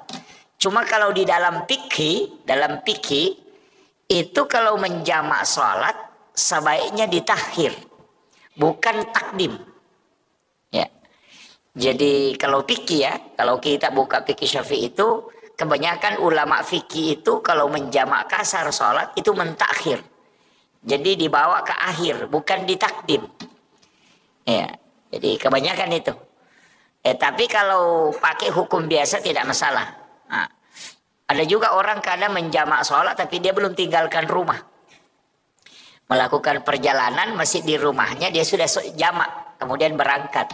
Mestinya itu kalau aturannya dalam fikih Syafi'i, kita harus tinggalkan rumah dulu, baru menjamak kasar sholat. Jadi kalau masih di rumah, jangan. Tinggalkan rumah. Misalnya melakukan perjalanan baru 50 meter, ketemu masjid, kita menjamak kasar sholat di situ, baru melanjutkan perjalanan. Karena musafir itu nanti berlaku ketika meninggalkan rumah. Kalau masih di rumah itu belum musafir. Nah, itu alasannya. Jadi itu ya alasannya Imam Syafi'i. Jadi sehingga dia mengatakan orang menjamak kasar sholat itu kalau di rumahnya itu tidak berlaku karena dia belum musafir. Jadi nanti kalau dia sudah tinggalkan rumahnya baru terhitung hukum musafir. Jadi sholat jamak kasar itu tidak boleh dilakukan di rumah tempat kita mukim. Jadi mesti tinggalkan dulu. Nah, biar 100 meter dari rumah ketemu masjid, singgah dulu di situ menjamak kasar, baru melakukan perjalanan. Nah, itu karena sudah meninggalkan rumah itu dianggap sudah start musafir. Dan bilang ada juga pendapat Ustaz, bilang boleh di rumah sebelum berangkat. Itu yang pakai boleh mengerjakan di rumah sebelum melakukan perjalanan, itu karena dia berangkat bukan pada musafirnya, tapi berangkat pada niat musafirnya. Nah, kan begitu. Jadi ya kok mannya nih makanya melo kak melakukan perjalanan misalnya ke Samarinda atau mau ke Balikpapan atau mau melakukan perjalanan ke Berau. Jamak kasar memang pakai di rumah. Kenapa? Karena kita sudah berniat untuk melakukan perjalanan. Nah, jadi kalau dihitung dari niatnya berarti boleh dilakukan di rumah. Tapi kalau dihitung dari musafirnya maka tidak boleh dikerjakan di rumah. Nah, itu. Kemudian ini juga ada yang kadang keliru memahami. Dia bilang, saya melakukan perjalanan pergi ke Balikpapan. Di Balikpapan dia menjamak kasar sholatnya, padahal dia punya rumah di sana. Wah, itu jadi masalah. Orang yang punya rumah, punya tanah pribadi dan punya rumah pribadi tidak dihukumi musafir karena dia punya rumah di sana, maka dihukumi dia mukim. Maka tidak boleh menjamak kasar sholatnya selama di sana. Itu kalau bikinnya. Ada yang punya rumah di sana baru setiap hari menjamak kasar. Wah, itu jadi masalah itu. Dia mencuri kesempatan itu. Ini kan, ini yang penting saya anukan ya. Jadi itu rahmat Allah untuk kita. Kalau mau ambil silahkan. Yang tidak mau mengambil silahkan. Karena memang dua versinya. Ada yang mengatakan itu rukhsah, kemudahan. Ada yang mengatakan itu azimah, sesuatu yang harus dilakukan. Sehingga Imam Abu Hanifah mengatakan kalau musafir tidak boleh sholat sempurna. Kalau dia musafir tidak boleh sholat sempurna, tidak sah sholatnya kalau dia sholat sempurna. Berarti memahami sebagai azimah. Tapi kalau dia mengatakan silahkan pilih, kalau mau jamak kasar boleh, kalau mau sempurna boleh. Berarti itu menganggap sebagai rukhsah, kemudahan. Jadi kan begini, supaya kita agak paham sedikit. Dulu di masa Nabi melakukan perjalanan tidak ada air, tidak ada sumur. Yang kedua tidak ada rumah, tidak ada rumah. Yang ketiga tidak ada masjid. Dan itu perjalanannya di mana? Di atas padang pasir yang panas terik. Tidak ada rumah ditempati untuk singgah sholat. Kemudian itu di atas padang pasir. Bahkan kadang datang badai pasir. Kemudian melakukan perjalanan dengan kadang menggunakan jalan kaki. Kemudian kadang menggunakan kendaraan berupa unta. Jadi bayangkan. Kalau melakukan perjalanan 90 km. Atau 97 km. Atau 85 km. Menggunakan transportasi unta. Unta itu tidak bisa cepat jalannya. Lambat. Tidak sama kalau kuda. Bisa lari. Kalau unta itu tidak. Makanya melakukan perjalanan. Atau sekalian jalan kaki. Coba dihitung. Bayangkan itu Pak. Tidak ada rumah. Tidak ada pepohonan. Di atas padang pasir yang panas. Pasirnya panas dari bawah. Matahari juga panas dari atas. Maka wajar kalau 85 km kita melakukan sholat jamak kasar. Karena kalau mau singgah sholat, panas. Yang kedua tidak ada tempat bernaung. Sekarang kalau melakukan perjalanan ke Balikpapan, pokoknya di dalam mobil yang ada AC-nya, tidak kena sinar matahari, lebih dingin sejuk di dalam mobil daripada di luar mobil. Kemudian yang kedua, 100 meter ada masjid, 100 meter ada masjid, 100 meter ada masjid. Apakah itu bisa kita menjamak kasar? Karena kemudahan itu. Itulah yang berbicara tentang rukhsah. kemudahan. Nah, jadi kalau kemudahannya, jangan mi menjamak kasar. Aja namu jamak, iko makadamu kemudahan miro na sabak magi. Nah sudah mudah sekali perjalananmu itu. Tidak sama di masa Nabi jalan kaki. Tidak ada tempat bernaung. Makanya kalau dia menjamak kasar wajar. Kenapa? Karena susah betul perjalanannya. Nah sekarang kamu tidak jalan kaki. Duduk saja. Baru kena sinar matahari, makan-makan lagi di mobil. Wah itu baru dia bilang mau jamak kasar. Wah itu kebablasan betul itu. Nah, itulah pendapat ulama yang tidak memberikan bahwa lebih baik melakukan sempurna. Nah, itu jadi begitu cara memahami pemahaman ulama kita. Sehingga orang yang menghitung itu tidak melihat jaraknya. Oh ini Pak, tidak melihat jarak, tapi melihat susahnya dan lamanya. Begini. Dulu Nabi kalau melakukan perjalanan, dulu itu kalau orang jalan kaki 80 kilo lebih, kira-kira berapa jam? Kalau 80 kilo jalan kaki, berarti itu sekitar 1 hari penuh. Nah, bukan jaraknya yang dihitung, tapi lama perjalanannya. Nabi dulu Imam Syafi'i pakai ukuran sekian kilo, karena itu dihitung lama perjalanannya. Dan Bapak kalau naik mobil 80 kilo itu cuma 1 jam. Lebih kan? Hampir 2 jam.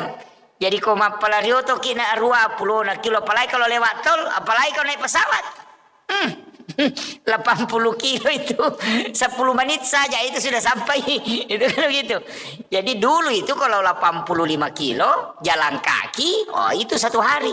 Jadi angka makada sia sopi allalangang baru bisa dijamak. Jadi bukan jaraknya, tapi lama perjalanannya. Nah, itu. Jadi begitu sehingga berbeda-beda pendapat. Tapi kalau saya ya tergantung. Makanya saya tetap melihat keadaan. Kalau ini agak berat. Kemudian yang kedua, ini nanti waktunya agak berat. Makanya kadang saya jamak kasar. Tapi kalau saya melihat, ini keadaan bisa kan saya tidak jamak. Jadi kadang saya mengambil dua-dua itu. Jadi melihat keadaan saja. Oh ini keadaan agak berat. Nanti selesai ini lanjut ke sini. Saya menjamak kasar. Kalau dalam kondisi musafir. Kemudian apalagi kemudahan yang diberikan oleh Allah kepada Rasulullah. Tidak ada nabi yang diberikan jaminan umatnya. Langsung Allah yang jamin. Jadi kalau nabi-nabi terdahulu itu tidak dijamin. Ketika dia melakukan kebaikan, ya nanti kebaikannya itu apakah mendapatkan rahmat Allah atau tidak. Kalau umatnya Rasulullah itu diberikan jaminan. Makanya Bapak Ibu yang ada di masjid Muhajirin ini ya, Masjid Muhajirin ini celaka betul kalau kita masuk neraka ini. Ya, saya bilang celaka betul ini kalau kita masuk neraka. Bukan karena takabur terhadap ibadah. Tapi Allah memang memberikan khususiah kepada umatnya Rasulullah. Itu banyak sekali kelebihan kita dikasih. Yang pertama, setiap kesalahan seorang hamba ketika dia bertaubat di hadapan Allah, maka itu pasti diampuni. Jadi kita ini sebenarnya juga dikasihkan. Tapi memang begitu kayaknya ya. Orang yang sering dikasih kemudahan, kadang juga nakal itu Pak. Jadi karena kita sering dikasih bonus ini, itu macam-macam perbuatannya. Ini makanya orang yang sering dikasih bonus itu ya begitulah. Nabi kan mengatakan, dia minta kepada Allah, ya Rob, semua kebaikan yang dilakukan umatku lipat gandakan. Gitu kan? Jadi semua kebaikannya pokoknya lipat gandakan. Kasih banyak nilainya, kau meng-up nilainya. Ya. Makanya itu disebut manja bil hasanati falahu asru amsalihha. Kalau kau melakukan satu kebaikan, itu Allah melipat gandakan menjadi 10 kebaikan.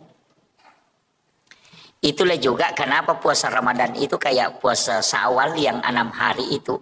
Di sesudah Ramadan itu dikatakan siapa yang berpuasa 1 bulan penuh di bulan Ramadan ditambah 6 hari di bulan Syawal itu sama kalau dia berpuasa 1 tahun penuh. Bagaimana cara menghitungnya? Itu karena kelipatan 10. Jadi 30 hari di bulan Ramadan dikali 10 makanya 300. 6 hari di bulan Syawal dikali 10 makanya 60. Berarti 360. Nah dalam 1 tahun itu 360 hari. Itu gitu. Makanya jangan sembarang baca itu hadis. Nabi bilang siapa yang puasa 6 hari di bulan Syawal sama kalau puasa 1 tahun penuh. Dia tidak puasa Ramadan, cuma dia puasa Syawal. Itu karena salah memahami hadisnya. Jadi itu hadis memang menyebutkan puasa 1 bulan di bulan Ramadan ditambah 6 hari itu. Jadi kenapa 6 itu kan dikali 10 semua sehingga menjadi 360 hari. Nah dalam 1 tahun itu 360 hari. Jadi itu hitungannya makanya dihitung sama kalau puasa 1 tahun. Kemudian Nabi mengatakan siapa yang puasa ayyamul bid, puasa putih pertengahan bulan. Jadi 14, 15, 16. Kalau di bulan yang tidak cukup berarti 13, 14, 15. Ompo ulang. Bulan Hijriah. Pertengahannya kita puasakan. Itu disebut puasa putih. Itu sebenarnya bukan puasanya kita. Ternyata itu puasanya Nabi Adam. Puasa taubatnya Nabi Adam. Karena ketika Nabi Adam dilemparkan ke bumi, seluruh badannya hitam. Seluruh badannya hitam. Maka Nabi Adam itu melakukan puasa. Puasanya itu hari pertama itu di pertengahan bulan. Hari pertama sepertiga badannya jadi putih. Sekalinya puasa kedua 2/3 badannya putih. Puasa hari ketiga seluruh badannya putih. Makanya disebut puasa putih. Jadi itulah puasa menghapuskan seluruh dosa-dosanya Nabi Adam. Nabi tahu itu. Sehingga dia minta berikan juga ya Rob kepada umatku puasa ini. Makanya sebenarnya puasa putih itu adalah puasa syariatnya Nabi Adam. Tapi tidak dikasih karena boleh dilakukan. Nah, kenapa 3 hari itu? Nabi mengatakan siapa yang berpuasa 3 hari setiap bulannya, maka sama kalau dia berpuasa 1 bulan penuh. Cocok memang karena 3 hari, nah 30 hari dalam satu bulan kan. Makanya kalau Bapak tidak bisa puasa Senin Kamis, lakukan saja itu puasa putih. Itu puasanya Nabi Adam. Itu untuk awet muda juga.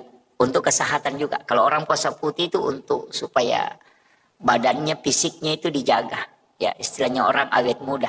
Jadi kalau orang tua kerjakan, wah itu sudah awet tua nanti itu. Gitu. Ya jadi ini puasa ini itu syariatnya Nabi Adam. Sama aja dengan zikir. Semua nabi itu dikumpul zikirnya Pak. Istighfarnya Nabi diambil, zikir khususnya para nabi diambil, dikumpul. Rasulullah yang minta. Karena umur kita pendek, kan gitu. Itu kan dipikirkan Rasulullah. Umurnya umatku pendek, tidak lama dia hidup, tidak sama umatnya Nabi Musa. Umatnya Nabi Musa ada yang sampai 300 tahun, ibadahnya pasti banyak. Nah umatku hanya 60 tahun, ada yang sampai 30 tahun saja meninggal, 40 tahun sudah meninggal, sedikit sekali. Nah lebih banyak juga tidurnya. Iya kan lebih banyak tidur Pak, jam 9 kita tidur, nanti bangun jam 4. Berarti dalam 1 malam itu kalau jam 9 berarti jam 7, jam 8, jam 9. Berarti 3 jam saja tidak tidur. Kemudian jam 4, jam 5, jam 6. Berarti 5 jam kita tidak tidur kan? Kalau jam 9 malam baru kita bangun jam 4. Berarti 5 jam kita tidak tidur. Nah berapa jam kita tidur? Jam 10, 11, 12, jam 1, jam 2, jam 3, jam 4. 7 jam. Coba. Apalagi kalau siang lagi tidur. Jam 1, jam 10 atau jam 11 atau jam 1, jam 1 lah tidur. Nanti bangun jam 4. Angka lalu atau tatek ruamo pinatindo tatek sirapi noto ele. Yang kata umako tuh. Kalau ada orang itu Pak jam 8 malam sudah tidur, nanti bangun jam 9 pagi. Itu orang kalau 60 tahun umurnya, 43 tahun dia tidur. Kalau dikumpul tidurnya kan. Berarti kita ini lebih banyak tidur daripada aktivitas. Belum ada pi makan, belum ada pi main HP. Itu kan semua. Makanya Nabi minta, karena umurnya umatku pendek, kumpulkan semua ibadahnya para nabi, kasih dia.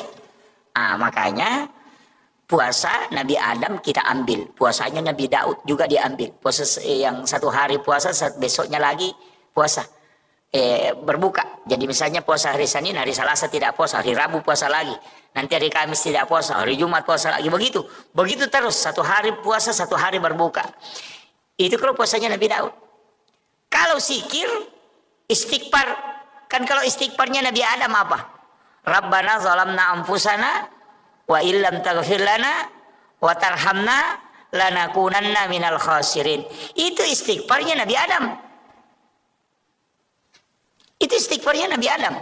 Itulah yang diucapkan Nabi Adam di hadapan Allah. Rabbana zalamna anfusana wa illam taghfir lana wa tarhamna lanakunanna minal khasirin. Kalau Nabi Nuh, Nabi Yunus, Nabi Yusuf, Nabi Ibrahim, ada semua istighfarnya itu, Pak. Semua nabi ada istighfarnya. Makanya ada ulama itu hanya mengumpul istighfarnya para nabi, baru dia baca semua itu. 25 nabi dan rasul dia baca semua istighfarnya. Tapi untuk Rasulullah, karena nabi itu sayyidul anbiya, makanya semua yang melekat ke dia disebut sayyid. Dikasih hari, makanya disebut sayyidul ayyam. Itu hari Jumat. Dikasih istighfar, disebut sayyidul istighfar, karena diberikan kepada sayyidul anbiya. Ini makanya kita itu punya, pokoknya kalau sudah baca itu Allahumma anta rabbi la ilaha illa anta khalaqtani wa ana abduka wa la adika wa adika mastata'tu a'udzubika min syarri ma sana'tu wa bulaka bi ni'matika alayya wa bulaka bi dzambi faghfirli fa innahu la yaghfiruz dzunuba illa anta. Itu disebut sayyidul istighfar karena diberikan kepada sayyidul anbiya. Siapa yang membaca kata Nabi sekali, maka Allah pasti menjaminnya. Itulah jaminan langsung. Makanya dihafal semua ini Pak Di. Kalau tidak dihafal itu tugasnya Pak Imam nanti. Ini istighfar ini apa kata Allah memberitahukan kepada Rasulullah. Ya Rasulullah, sampaikan kepada umatmu, kepada hamba-hambaku, siapa yang membacanya sekali saja di malam hari, kemudian dia meninggal pada malam itu, maka aku akan menjadi jaminannya. Pasti dia di surga. Itu jaminan Allah. Maka lain Nabi tak degaga pak dongan napa turungan ngak puang Allah Ta'ala. Tidak ada doa yang diturunkan oleh Allah kepadaku dan umatku yang membuat iblis menangis sampai matanya bengkak, kecuali sayyidul istighfar. Denang kana tari iblis. Sejak mulai Nabi Adam itu dia tidak pernah menangis. Ketika disuruh sujud kepada Nabi Adam, dia tidak sujud. Kemudian Allah melaknat, dia tidak menangis. Tapi ketika Allah menurunkan sayyidul istighfar kepada Rasulullah, itu sampai matanya bengkak menangis. Jadi kalau mau membuat iblis menangis itu baca sayyidul istighfar. Paling jengkel iblis itu kalau kita baca sayyidul istighfar. Kenapa? Karena Allah yang langsung menjamin orang yang membaca kalimat itu. Karena iblis mengatakan setiap hari saya menggoda umatnya Nabi Muhammad supaya dia bisa masuk neraka bersamaku. Tapi kenapa ada kalimat yang dia baca, Allah langsung menyelamatkan dia dari api neraka dan menjaminnya mendapatkan surga. Padahal bacaannya pendek sekali. Gitu. Coba bayangkan 24 jam iblis berusaha. Nah hanya kita baca 3 detik langsung dapat jaminan. Stres memang Pak. Bayangkan kalau kita berusaha itu pokoknya berusaha betul. 1 hari 1 malam kita berusaha. Tapi dalam waktu hanya 5 detik atau 10 detik. Langsung sia-sia semua usaha kita. Oh itu pasti kita menangis. Itulah yang membuat iblis menangis. Ya, itu. Sama kayak begini, kalau ada orang menggambar, pelukis. Dia sudah gambar. Pokoknya itu gambarnya bagaimana caranya supaya sempurna. Pas dia kerjakan selama 24 jam. Sempurna gambarnya. langsung tiba-tiba tumpah catnya langsung menghapus itu gambar. Apa yang terjadi? Pasti kita menangis. Begitu juga iblis ketika dia menangis ketika Rasulullah memberikan, Allah memberikan kepada Nabi Sayyidul Istighfar. Makanya saya mengatakan, hafal ini Bapak Ibu sekalian. Ajarkan anak-anak kita doa ini, karena inilah doa yang sangat dibenci oleh iblis. Dan inilah doa yang menyebabkan kita mendapatkan jaminan langsung dari Allah. Jadi bukan Nabi yang menjamin, tapi Allah. Makanya orang masuk surga itu cuma dua jalan, Pak. Kalau bukan jalur rahmat, kita masuk dengan jalur syafaat. Makanya ibadah itu terbagi. Ada ibadah wajib, ada ibadah sunnah. Makanya semua itu ada turunannya. Sholat wajib, ada sholat sunnah. Puasa wajib, ada puasa sunnah. Haji wajib, ada umrah yang sunnah. Zakat wajib, ada sedekah yang sunnah. Syahadat yang wajib, ada sholawat yang sunnah. Kenapa ada wajib, ada fardu, ada sunnah? Karena yang fardu itu lari rahmat, yang sunnah itu lari syafaat. Makanya Rasulullah mengatakan, kalau kau mau bersamaku di dalam surga, maka perbanyak sujudmu. Dan itu tidak mungkin sholat fardu, karena sholat fardu tidak bisa ditambah rakaatnya. Sholat subuh mutlak 2. Biar bagaimana semangatnya orang sholat subuh tetap harus 2. Tidak bisa dijadikan 8. Jangan bilang, oh ini karena enak-enaknya ini lebih baik kerjakan 8 rakaat. Itu tidak bisa. Itu tidak ke surga itu Pak. Langsung masuk neraka itu. Jadi makanya kalau sholat sunat itu bisa ditambah. Karena sholat sunat mutlak, sholat sunat taubat, sholat sunat hajat. Itu kapanpun bisa dilaksanakan. Jadi itu kuncinya. Makanya ibadah itu ada 2. Kalau sunnah tidak dibatasi, kalau fardu mutlak mahdah. Tidak bisa. Makanya haji tidak boleh dilakukan di luar tempat. Harus Mekah, Madinah. Di situ tidak boleh keluar. Makanya ada haji itu yang dibawa kereng. Iya kan? Kenal itu Pak. Yang hajinya dibawa kereng. Ada yang ke situ, ke gunung bawa kereng. Itu haji juga. Dia tidak antri kalau ke situ. Ya. Nah. Dan itu dilaksanakan kapan saja. Dan haji itu tidak bisa dilakukan di luar dari 2 kota haram ini. Nah, haji juga ditetapkan waktunya. Tidak bisa dibilang, ayo mau kak saya berangkat haji sebelum Ramadan. Tidak bisa. Harus di bulan haji. Tidak bisa kalau bukan di Zulhijjah. Hajinya itu tidak bisa. Makanya kalau umrah, kan haji. Kalau umrah kapan saja. Bahkan di saat berhaji bisa umrah. Pokoknya kalau umrah biar setiap bulan di sana. Pulang hanya 2 hari di rumahnya, berangkat lagi umrah. Bisa. Tapi ajak tosih. Saya itu sering kasih tahu orang yang sering bolak-balik umrah ini, cukuplah 1 kali 1 tahun pergi umrah. Ya. Jangan 3 kali 1 tahun, 4 kali 1 tahun, jangan. Kecuali pembimbing umrah. Kalau saya tidak usah setiap 1 kali lah 1 tahun. Kenapa? Pertama, umrah itu ibadah pribadi, bukan ibadah sosial. Ini saya harus kasih tahu kepada orang-orang kaya ini, yang sering bolak-balik pergi umrah ini. Jadi, janganlah bolak-balik ke situ untuk setiap 3 kali dalam 1 tahun. Cukup 1 kali lah 1 tahun. Kenapa? Karena dia ibadah pribadi dan bukan ibadah sosial. Umrah itu pahalanya dipatok. Kalau sudah kerjakan misalnya dapat pahala 10.000, ya 10.000 pahalanya. Kalau meninggal tetap 10.000, tidak mungkin bertambah itu. Tetap 10.000 terus itu. Tidak bisa berubah-berubah itu. Tapi kalau kita uang yang kita mau bayarkan untuk naik umrah misalnya 30 juta. Itu dipakai bangun masjid, dipakai bantu anak yatim, dipakai bantu fakir miskin, atau dipakai bayarkan sekolahnya anak-anak yang menghafal Al-Quran. Itu 10 anak dibantu. Itu pahalanya jalan sampai dunia kiamat. Pahala pertamanya itu 700 kali lipat. Tapi setelah itu bertambah terus. Tidak pernah berhenti. Jadi sekali berbuat sampai kiamat dapat terus tambahan pahala. Tapi kalau umrah sekali berbuat pahalanya dapat, setelah itu tidak bertambah-tambah. Tapi bisa kurang. Bisa kurang. Bagaimana bisa kurang pahala umrah? Kalau bilang, lihain, kasih tahu tetangganya. Bilang tetangganya, syukur tak kita Budi. Setiap tahun kita naik umrah. Bilang, iya kita memang begitu. Iya, enak memang kita kan imannya bagus. Sudah habis itu. Iya, jadi dia bisa kurang. Hati-hati. Makanya saya katakan orang yang sering bolak-balik umrah ini kurangilah. Kemudian yang kedua alasannya apa? Ini kalau dalam tarekat. Ibadah yang sakral. Kalau dilakukan berulang. Itu sakralnya akan hilang.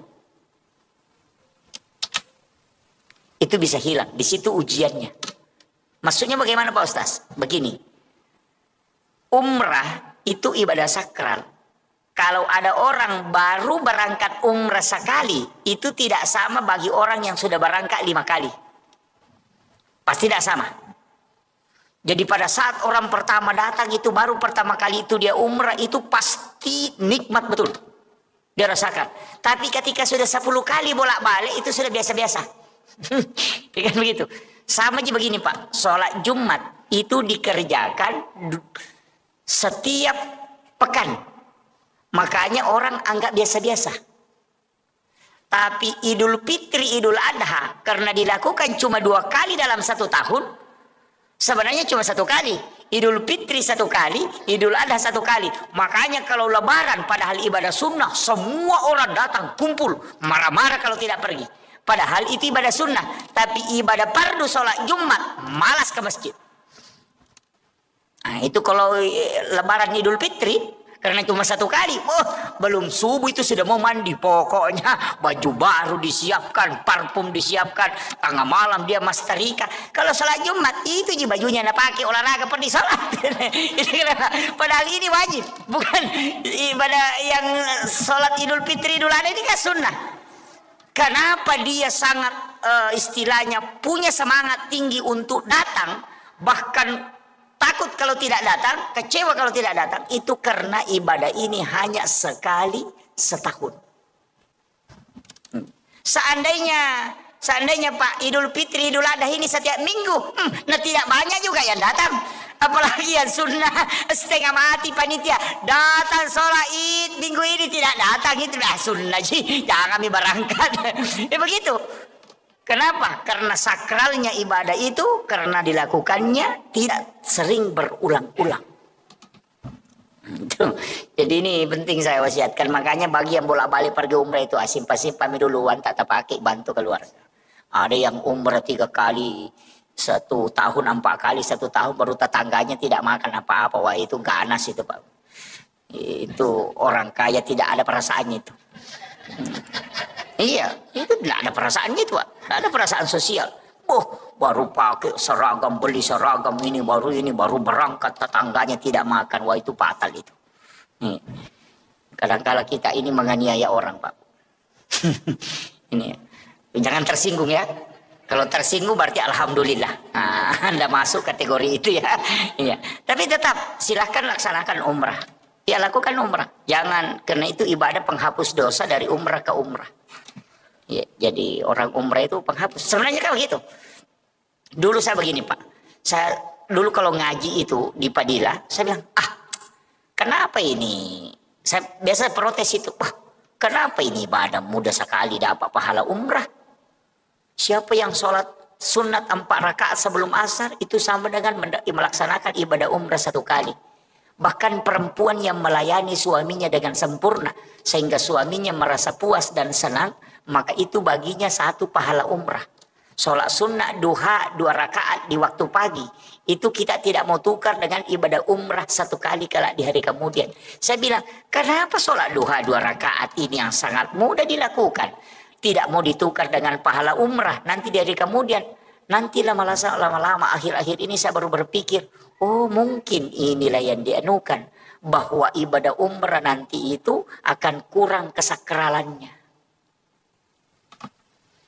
Ya, Jadi kalau pahala umrah jadi kejar, ibu-ibu kasih tahu saja ibu-ibu mau kita dapat umrah gratis, layani saja dengan baik, insya Allah dapat umrah itu, ndak pakai modal, kan begitu, iya. Sholat sunnah duha 2 rakaat itu sudah umrah itu. Bahkan Nabi mengatakan siapa yang berwudu di rumahnya kemudian berangkat ke masjid melakukan sholat fardu, wudunya dia tidak batal, maka itu sama dengan haji dan umrah sekali. Siapa yang tinggal sholat subuh berjamaah di masjid, kemudian tidak meninggalkan masjid, duduk berzikir hingga masuk waktu syuruk, kemudian melaksanakan sholat sunnah isra 2 rakaat, itu sama ketika dia melaksanakan ibadah haji dan umrah 3 kali bersamaku, kata Nabi. Tammah, sempurna sekali itu Pak. Cuma susah dilakukan. Ada orang assalamualaikum langsung lompat keluar. Nah itu, iya. Padahal itu pahalanya besar. Kalau kita kan kejar pahala haji dan umrah itu saja itu. Jadi kadang saya mengatakan kenapa agama ini, ternyata bahkan Nabi kan mengatakan sholat Jumatnya orang miskin itu pengganti ibadah haji baginya. Enak sekali Pak. Cuma tidak baiknya kita berdoa, ya Allah miskinkan saya supaya dapat pahala haji setiap pekan. Kan begitu. Kena tu ampa yang kagurut ma kadang ka tu tau kasi maborro tiasa tau kasi maborro tau kasi dia na loma juma yana tiasa tau kasi na maborro. Itu kan begitu karena sudah dikasih. Kalau orang kaya Pak ndak bisa dapat, ndak ada itu bilang orang kaya yang sholat Jumat pahalanya itu sama dengan pahala haji, ndak ada. Yang ada itu orang miskin ketika dia sholat Jumat itu pengganti ibadah haji baginya. Jadi jangan bangga kita yang pernah haji itu daripada orang miskin tidak pernah haji. Nah bilang orang miskin setiap minggu ke haji, kau 1 kali baru bisa, itu pun antrinya lama kan. Makanya orang miskin itu Pak cepat masuk surga. Orang kaya itu yang stres. Iya, orang kaya itu yang stres. Makanya bapak-bapak yang punya banyak rezeki ini hati-hati. Iya, hati-hati. Paling lambat masuk surga itu. Apalagi yang punya banyak mobil, sudah. Itu baru mobil. Yang punya banyak istri lebih parah itu. Iya. Makanya saya kasih tahu memang Pak, hati-hati. Fatal itu. Karena pertanggungjawabannya berat. Dari satu benda itu bisa dipertanggungjawabkan sampai sekian tahun. Enggak mudah. Makanya saya kasih tahu. Saya kasih amalan Pak.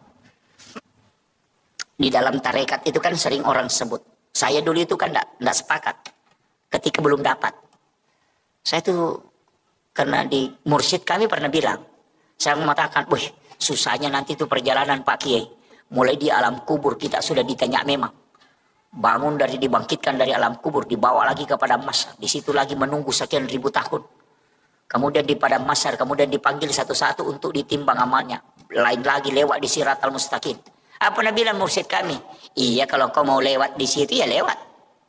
Nasa kau mekol lete ya lete memang kau. Mekui timbang amalamu ya timbang. Kalau mau tidak lewat titian Siratal Mustaqim ada caranya juga. Jadi ada orang itu Pak tidak ditimbang amalnya, tidak diperiksa amalnya, tidak pergi antri di padang masyar. Baru berjalan ke situ sudah dijemput. Wah ternyata saya dulu tidak percaya. Ada keamalan begitu. Bisa tidak ditimbang amalnya. Nah semua orang akan lewat di titian Siratal Mustaqim. Tapi dia bilang ada orang yang tidak dikasih lewat di jembatan Sirat.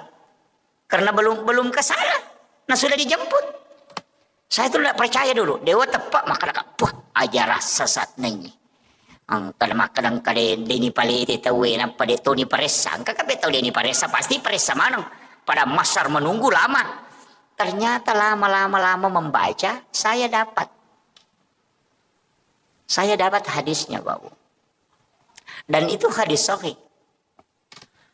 Guru kami di Sidrap itu ceramahkan juga. Setelah dia ceramahkan saya kaget.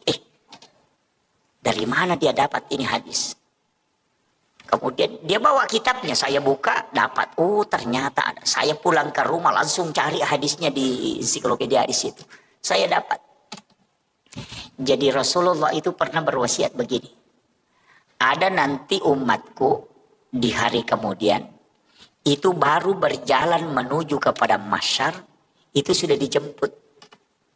Jadi belum sampai kepada masyar, baru berjalan menuju kepada masyar, Allah menyuruh malaikat menjemput orang itu kemudian dibawa ke ila rafiqil a'la di tempat yang sangat tinggi sehingga amalnya tidak diperiksa, kemudian tidak melewati titian siratal mustaqim, tidak antri juga di padang mahsyar. Karena baru berjalan ke situ, nah sudah dijemput. Kayak kita mau ke lapangan, baru kita berjalan mau ke lapangan, datang penjemput, sini mi, jangan mi ke situ, antri sini mi, saya bawa ke sana. Jadi ada orang seperti itu nanti. Siapa itu? Rasulullah mengatakan, dia adalah umatku yang bersedekah. Yang bersedekah itu tidak tahu siapa yang disedekahi. Dan yang disedekahi pun tidak tahu siapa yang mensedekahi. Jadi tahu mas sumbangnya dia nisangi maka dan niga na sumbang. Tahu isumbangnya dia tahu nisangi maka dan niga sumbangi. Belak masuknya begini. Di Bontang ini kan banyak pondok tahfiz. Ada pondok pesantren, ada panti asuhan. Telpongi saja pembinanya. Tanyakan nih Pak Ustaz, adakah anak yatim piatu di situ sekolah? Ngapa? Kalau bilang ada, kasih tahu nih. Berapa pembayarannya setiap bulan? Misalnya dia bilang 300.000 atau 500.000. Kasih tahu ustaznya. Saya mau membantu anak yatim itu. Nanti saya yang bayarkan uang sekolahnya. Tapi pesankan jangan kasih tahu saya namanya dan jangan kasih ketemu saya dengan orangnya. Anak itu juga jangan kasih tahu kalau saya yang membantunya. Jadi kita tidak tahu siapa yang dibantu pun tidak tahu siapa yang membantunya. Itulah orang yang kata Nabi tidak diperiksa, tidak dibawa antri, tapi baru berjalan ke mahsyar sudah dijemput. Karena dia punya khususia di hadapan Allah. Nah, makanya kalau mau tidak diperiksa amalnya Pak, pakai jalur itu. Kalau kumpul anak yatim piatu baru dikasih amplop, baru disorting, itu masih di blender itu Pak.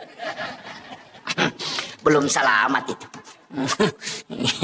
Jangan bilang. Iya. Apalagi kalau calon bupati, calon wali kota, caleg itu kumpul itu santunan anak yatim. 20.000 isinya amplopnya baru disorting. Wah itu jadi masalah itu Pak. Itu bukan pembagian sedekah itu tapi pameran anak yatim. Itu ya kan, makanya hati-hati. Tapi caleg sekarang Pak, calon pemimpin sekarang memang harus nampakkan juga kebaikannya. Makanya yang harus dia jaga itu hatinya, harus nampak. Karena kalau tidak nampak dia memberikan bantuan, dibilangi pemimpin kikir. Kalau dinampakkan, nah bilang ria, susah memang. Ia pitangnya gagaya beren asa piah melu sia tiacang. Deni apita nasa seke patu desi sagaga bantuan. Ya kan berat. Makanya sekarang orang si malakama itu Pak, tidak turun ke masyarakat bersilaturahmi, dibilangi ya tuh nasa betul namang kampanye natul yang kah menrek ni punggawa dia nang kanubak. Sekalinya kita nata nasang kasyati ang kasyarona cinay. Itu susah betul. Makanya kalau ukurannya orang mau dipakai Pak merenak memang iya, merenak memang kalau ukurannya orang mau dipakai, makanya jangan pakai ukuran orang. Jangan pernah terpengaruh dengan penilaian orang. Kita saja dengan Allah. Apapun orang mau bilang, ini itulah istilahnya, biarkan anjing menggonggong, kapila tetap berjalan. Tidak usah, biarkan mereka ngomel-ngomel itu, tidak usah urus itu. Kenapa? Jalan saja di koridor yang terbaik. Itu. Karena seandainya kita tahu bagaimana cepatnya orang melupakan kita ketika kita meninggal, nah tidak pernah diurus itu omongannya orang. Iya, tersekamai maka datul ini ngerang itu aku mati deh Pak. Apalagi aku bali bolatan nih, dua ngaso mi mati tak rasa mati nih anu. Nggak ada mi urusan, namo maga kanja na bali bolatan bagus ya, bagus apa bagus kalau sudah meninggal selesai. Nggak usah tetangga istri saja. Ya, paling matandre si ulangi itu Pak aja nih. Iya. Memang kau talungan semati na laki na meninggal betul suamiku terlebih dulu pergi. Sekalinya kan 2 minggu 3 minggu siulang na pasan ni status sudah 1 bulan kepergiannya ayahnya. Tapang kamaki buah komeng sabar ki bu nasa makasih lakun ruh namo bapak-bapak makoto. Makanya ibu-ibu saya sampaikan amas-amas itu jangan dikumpul-kumpul, sedekahkan. Iya, bantu orang, gunakan untuk pemanfaatan. Perhiasan itu dipakai dipakai, jangan dipamerkan sampai emasnya sampai siku. Boh, mak foto mengerece mana mah, padahal aku masih dah kayak dosa bumi rupiah. Namo malaikat empat diulu tuh. Emasnya sampai siku baru sedekahnya 2.000. Iya, jangan terlalu dikumpul-kumpul itu. Gunakan untuk kebaikan, gunakan untuk umat. Iya. Jangan terlalu berlebihan pakai sampai-sampai orang itu merasa dirinya bahwa tidak ada apa-apanya. Itu namanya menganiaya orang dengan perasaan. Makanya Nabi itu ketika kedatangan orang besar, dia minta berikan jubahku yang dari sutra. Dia pakai sutra itu ketika ada pejabat besar itu datang. Nabi memperlihatkan bahwa kami juga Islam adalah orang yang tidak dianggap kumuh. Tapi ketika Nabi bersama dengan orang miskin, maka dia menggunakan pakaian ala seperti orang miskin itu tadi. Tetap dalam kesederhanaan. Makanya jangan juga pakai emas sampai siku, ada bisa menempel di sini, cincinnya baku sambung-sambung. Baru pakaiannya mengkilap, baru datang ke pengantin begini, baru duduk sama orang miskin. Jangan. Itu menganiaya perasaan orang lain. Itu tidak boleh. Tidak ada ibu-ibu dibontang begitu di. Iya, kalau ada istri tak begitu Pak, ganti saja, ndak usah disimpan itu. Iya, ini saya sampaikan ini ya, makanya tuh saya wasiatkan, makanya gunakan semua untuk kebaikan, jadikanlah itu ibadah-ibadah sosial. Saya kira ini yang penting saya wasiatkan. Ini sudah masuk waktu suruk, mudah-mudahan ada hikmah yang kita bisa petik. Itu tadi amalan yang saya kasihkan. Amalkan itu Pak. Cari anak yatim piatu yang di pesantren di ini, tidak usah tahu siapa orangnya. Nanti kita diberikan jaminan khusus dari Allah. Itu keistimewaannya ketika kita bisa membantu orang yang kita tidak ketahui. Apalagi misalnya ada pesantren di Makassar, ada pesantren di misalnya di mana jauh itu, di Jakarta, ada di Bogor, ada di mana, Pondok Tahfiz. Kita tahu nomor telepon pembinanya, tanyakan ada anak yatim di situ, dia bilang ada, kita transferkan saja. Kita tidak tahu di mana itu pesantren, siapa anak itu, maka kelak orang itulah yang menyebabkan kita dijemput secara khusus. Jangankan antri di pada masyar, baru berjalan ke sana itu sudah dijemput. Itu keistimewaan Pak. Makanya kalau banyak dosa tak pakai amalan begitu Pak, supaya tidak diperiksa. Itu karena kalau diperiksa setengah mati. Saya kira cukup sekian. Akhirul kalam, wallahul muwaffiq ila aqwamit thoriq. Nasrun minallahi wa fathun qarib wa basyiril mu'minin. Assalamualaikum warahmatullahi wabarakatuh. Untuk doanya Pak Imam, ini sahibul wilayah. Salat subuh dikerjakan di masjid secara berjamaah.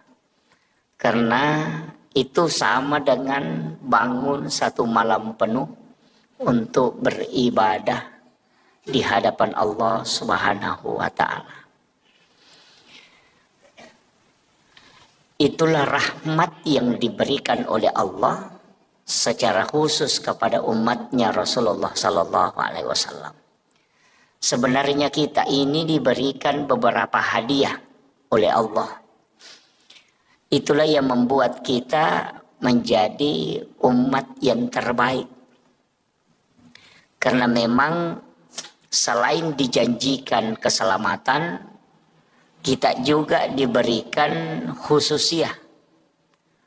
Syariat-syariat Nabi sebelum Rasulullah itu tidak pernah memiliki rukhsah.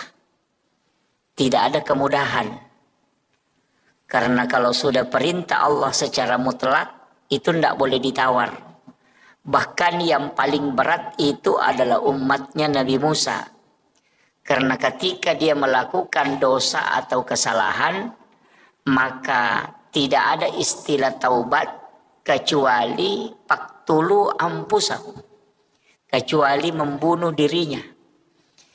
Jadi umat Nabi Musa nanti diterima taubatnya ketika dia membunuh dirinya kalau sudah melakukan dosa. Jadi cara pertobatannya itu di hadapan Allah adalah faqtulu anfusakum, membunuh dirinya. Kita umatnya Rasulullah itu tidak. Kalau melakukan kesalahan cukup melaksanakan atau melakukan taubat. Taubat itu ada dengan jalan mengakui kesalahan ada dengan jalan melalui sholat. Yang nanti setelah taubat itu baru kita ikuti dengan istighfar. Jadi ada juga yang kadang-kadang keliru memahami taubat.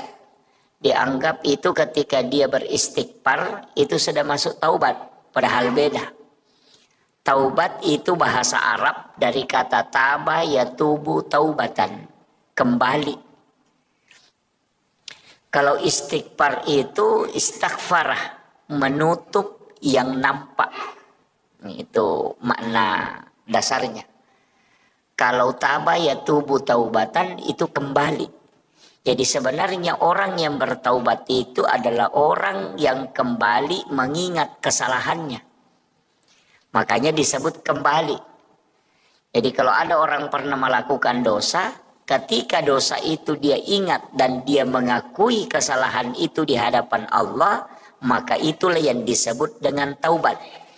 Ketika kita membaca Astaghfirullahaladzim, berarti kita meminta kepada Allah supaya kesalahan itu ditutup. Ya, jadi makanya taubat diikuti dengan istighfar. Jadi istighfar dengan taubat itu beda jauh. Ada orang salah paham. Dia anggap kalau dia sudah baca Astaghfirullahaladzim, dia mengatakan saya sudah bertaubat. Oh itu tidak. Dia cuma istighfar. Itu belum taubat. Jadi ingat dulu kesalahan.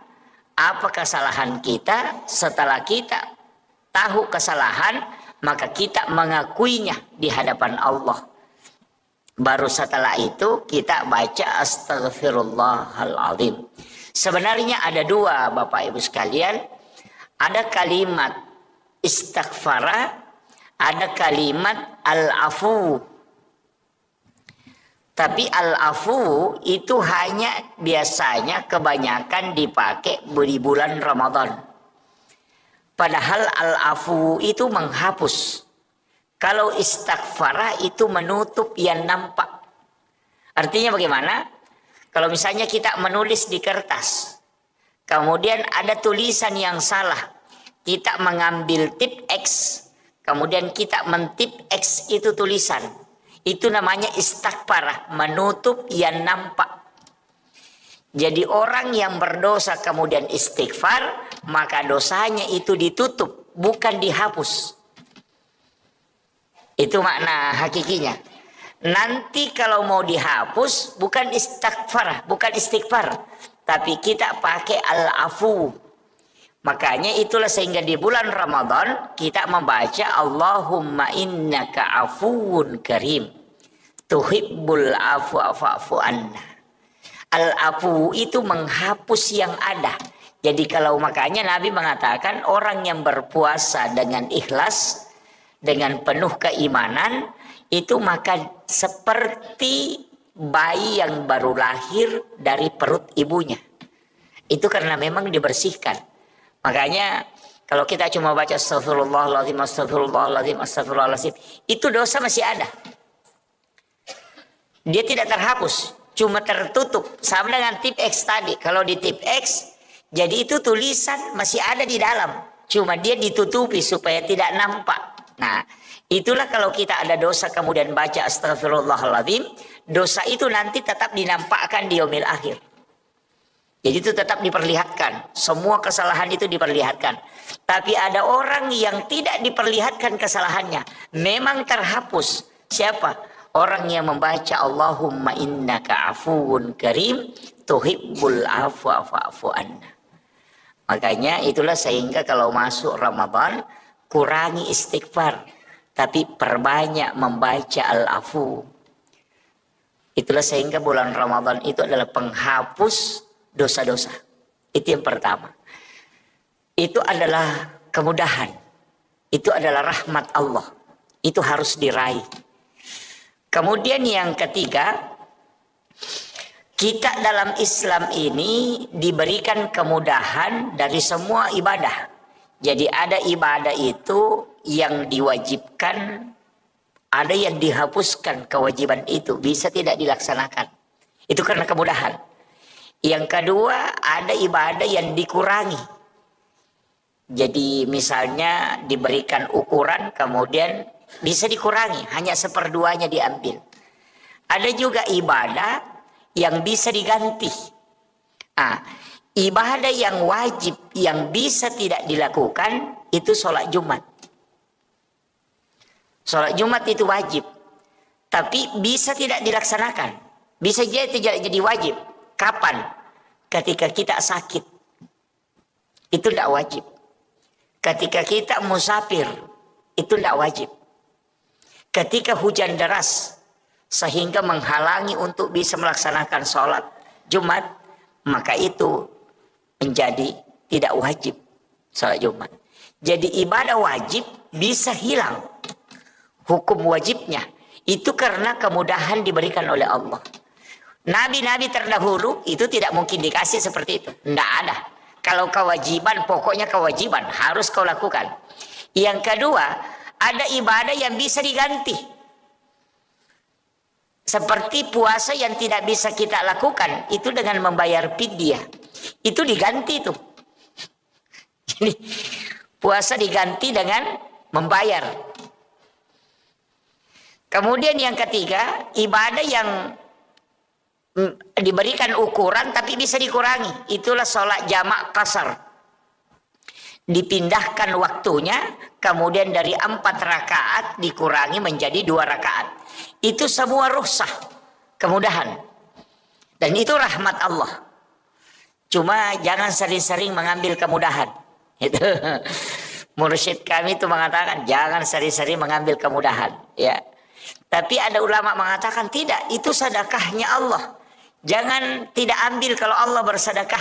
Jadi sebenarnya Allah itu bersedekah kepada kita. Apa sedekahnya Allah?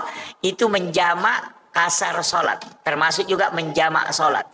Cuma kalau di dalam fikih, itu kalau menjamak sholat sebaiknya ditakhir, bukan takdim. Ya. Jadi kalau fikih ya, kalau kita buka fikih Syafi'i itu, kebanyakan ulama fikih itu kalau menjamak kasar sholat itu mentakhir. Jadi dibawa ke akhir, bukan ditakdim. Ya, jadi kebanyakan itu. Tapi kalau pakai hukum biasa tidak masalah. Nah, ada juga orang kadang menjamak sholat tapi dia belum tinggalkan rumah. Melakukan perjalanan masih di rumahnya, dia sudah jamak, kemudian berangkat. Mestinya itu kalau aturannya dalam fikih Syafi'i, kita harus tinggalkan rumah dulu, baru menjamak kasar sholat. Jadi kalau masih di rumah, jangan. Tinggalkan rumah. Misalnya melakukan perjalanan baru 50 meter, ketemu masjid, kita menjamak kasar sholat di situ, baru melanjutkan perjalanan. Karena musafir itu nanti berlaku ketika meninggalkan rumah. Kalau masih di rumah itu belum musafir. Nah, itu alasannya. Jadi itu ya alasannya Imam Syafi'i. Jadi sehingga dia mengatakan orang menjamak kasar sholat itu kalau di rumahnya itu tidak berlaku karena dia belum musafir. Jadi nanti kalau dia sudah tinggalkan rumahnya baru terhitung hukum musafir. Jadi sholat jamak kasar itu tidak boleh dilakukan di rumah tempat kita mukim. Jadi mesti tinggalkan dulu. Nah, biar 100 meter dari rumah ketemu masjid, singgah dulu di situ menjamak kasar, baru melakukan perjalanan. Nah, itu karena sudah meninggalkan rumah itu dianggap sudah start musafir. Dan bilang ada juga pendapat Ustaz, bilang boleh di rumah sebelum berangkat. Itu yang pakai boleh mengerjakan di rumah sebelum melakukan perjalanan, itu karena dia berangkat bukan pada musafirnya, tapi berangkat pada niat musafirnya. Nah, kan begitu. Jadi ya kok mannya nih makanya melo kak melakukan perjalanan misalnya ke Samarinda atau mau ke Balikpapan atau mau melakukan perjalanan ke Berau. Jamak kasar memang pakai di rumah. Kenapa? Karena kita sudah berniat untuk melakukan perjalanan. Nah, jadi kalau dihitung dari niatnya berarti boleh dilakukan di rumah. Tapi kalau dihitung dari musafirnya maka tidak boleh dikerjakan di rumah. Nah, itu. Kemudian ini juga ada yang kadang keliru memahami. Dia bilang saya melakukan perjalanan pergi ke Balikpapan. Di Balikpapan dia menjamak kasar sholatnya. Padahal dia punya rumah di sana. Wah, itu jadi masalah. Orang yang punya rumah, punya tanah pribadi, dan punya rumah pribadi tidak dihukumi musafir. Karena dia punya rumah di sana, maka dihukumi dia mukim. Maka tidak boleh menjamak kasar sholatnya selama di sana. Itu kalau bikinnya. Ada yang punya rumah di sana baru setiap hari menjamak kasar. Wah, itu jadi masalah itu. Dia mencuri kesempatan itu. Ini kan, ini yang penting saya anukan ya. Jadi itu rahmat Allah untuk kita. Kalau mau ambil silahkan. Yang tidak mau mengambil silahkan. Karena memang dua versinya. Ada yang mengatakan itu rukhsah, kemudahan. Ada yang mengatakan itu azimah, sesuatu yang harus dilakukan. Sehingga Imam Abu Hanifah mengatakan kalau musafir tidak boleh sholat sempurna. Kalau dia musafir tidak boleh sholat sempurna. Tidak sah sholatnya kalau dia sholat sempurna. Berarti memahami sebagai azimah. Tapi kalau dia mengatakan silahkan pilih. Kalau mau jamak kasar boleh, kalau mau sempurna boleh. Berarti itu menganggap sebagai rukhsah, kemudahan. Jadi kan begini, supaya kita agak paham sedikit. Dulu di masa Nabi melakukan perjalanan tidak ada air, tidak ada sumur. Yang kedua tidak ada rumah, tidak ada rumah. Yang ketiga tidak ada masjid. Dan itu perjalanannya di mana? Di atas padang pasir yang panas terik, tidak ada rumah ditempati untuk singgah sholat. Kemudian itu di atas padang pasir, bahkan kadang datang badai pasir. Kemudian melakukan perjalanan dengan kadang menggunakan jalan kaki, kemudian kadang menggunakan kendaraan berupa unta. Jadi bayangkan, kalau melakukan perjalanan 90 kilometer, atau 97 km atau 85 km menggunakan transportasi unta. Unta itu tidak bisa cepat jalannya. Lambat. Tidak sama kalau kuda bisa lari. Kalau unta itu tidak. Makanya melakukan perjalanan atau sekalian jalan kaki. Coba dihitung, bayangkan itu Pak. Tidak ada rumah, tidak ada pepohonan, di atas padang pasir yang panas, pasirnya panas dari bawah, matahari juga panas dari atas. Maka wajar kalau 85 km kita melakukan sholat jamak kasar. Karena kalau mau singgah sholat panas. Yang kedua tidak ada tempat bernaung. Sekarang kalau melakukan perjalanan ke Balikpapan, pokoknya di dalam mobil yang ada AC-nya, tidak kena sinar matahari, lebih dingin sejuk di dalam mobil daripada di luar mobil. Kemudian yang kedua, 100 meter ada masjid, 100 meter ada masjid, 100 meter ada masjid. Apakah itu bisa kita menjamak kasar? Karena kemudahan itu. Nah, itulah yang berbicara tentang rukhsah, kemudahan. Nah, jadi kalau kemudahannya, jangan menjamak kasar. Aja namu jamak, iku maka namu kemudahan miru na sebab magi. Nah sudah mudah sekali perjalananmu itu. Tidak sama di masa Nabi jalan kaki. Tidak ada tempat bernaung. Makanya kalau dia menjamak kasar wajar. Kenapa? Karena susah betul perjalanannya. Nah sekarang kamu tidak jalan kaki. Duduk saja. Baru kena sinar matahari, makan-makan lagi di mobil. Wah itu baru dia bilang mau jamak kasar. Wah itu kebablasan betul itu. Nah, itulah pendapat ulama yang tidak memberikan bahwa lebih baik melakukan sempurna. Nah, itu jadi begitu cara memahami pemahaman ulama kita. Sehingga orang yang menghitung itu tidak melihat jaraknya. Oh ini Pak, tidak melihat jarak, tapi melihat susahnya dan lamanya. Begini. Dulu Nabi kalau melakukan perjalanan, dulu itu kalau orang jalan kaki 80 kilo lebih, kira-kira berapa jam? Kalau 80 kilo jalan kaki, berarti itu sekitar 1 hari penuh. Nah, bukan jaraknya yang dihitung, tapi lama perjalanannya. Nabi dulu Imam Syafi'i pakai ukuran sekian kilo, karena itu dihitung lama perjalanannya. Nah Bapak kalau naik mobil 80 kilo itu cuma 1 jam. Lebih kan? Hampir 2 jam. Jadi koma palario to kina 20 na kilo. Apalagi kalau lewat tol, apalagi kalau naik pesawat. 80 kilo itu 10 menit saja itu sudah sampai. Itu kan begitu. Jadi dulu itu kalau 85 kilo jalan kaki, oh itu 1 hari. Jadi angka makada sia sopi allalangang baru bisa dijamak. Jadi bukan jaraknya, tapi lama perjalanannya. Nah, itu. Jadi begitu sehingga berbeda-beda pendapat. Tapi kalau saya ya tergantung. Makanya saya tuh melihat keadaan. Kalau agak, wah ini agak berat. Kemudian yang kedua, ini nanti waktunya agak berat. Makanya kadang saya jamak kasar. Tapi kalau saya melihat, wah ini keadaan bisa kan saya tidak jamak. Jadi kadang saya mengambil dua-dua itu. Jadi melihat keadaan saja, oh ini keadaan agak berat. Nanti selesai ini lanjut ke sini, saya menjamak kasar. Kalau dalam kondisi musafir. Kemudian, apalagi kemudahan yang diberikan oleh Allah kepada Rasulullah.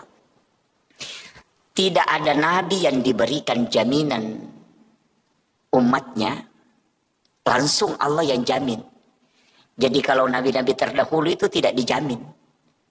Ketika dia melakukan kebaikan, ya nanti kebaikannya itu apakah mendapatkan rahmat Allah atau tidak.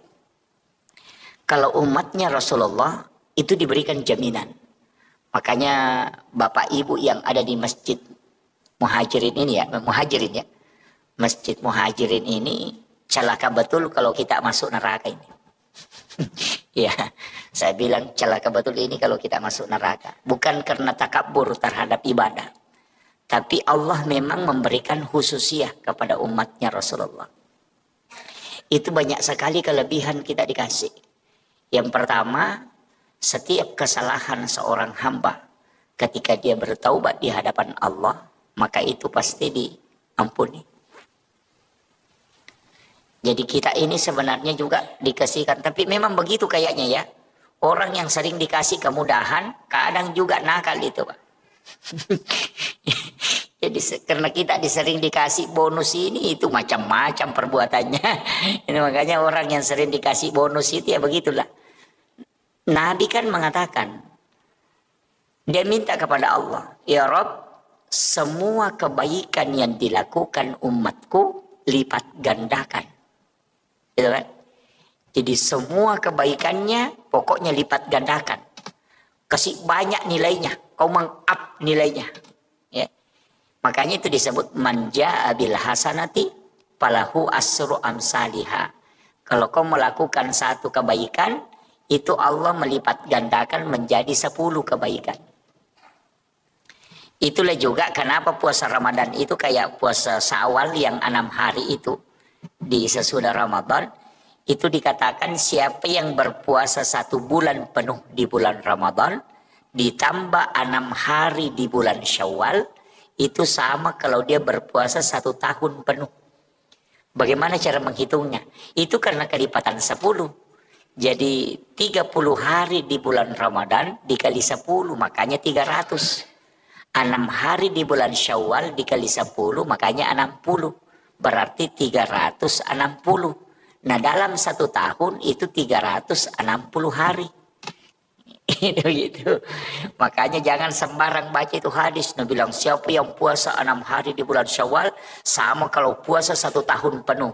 Dia tidak puasa Ramadan, cuma dia puasa Syawal. Itu karena salah memahami hadisnya. Jadi itu hadis memang menyebutkan puasa 1 bulan di bulan Ramadan ditambah 6 hari itu. Jadi kenapa 6 itu kan dikali 10 semua sehingga menjadi 360 hari. Nah dalam 1 tahun itu 360 hari. Jadi itu hitungannya makanya dihitung sama kalau puasa 1 tahun. Kemudian Nabi mengatakan siapa yang puasa ayyamul bid, puasa putih, pertengahan bulan.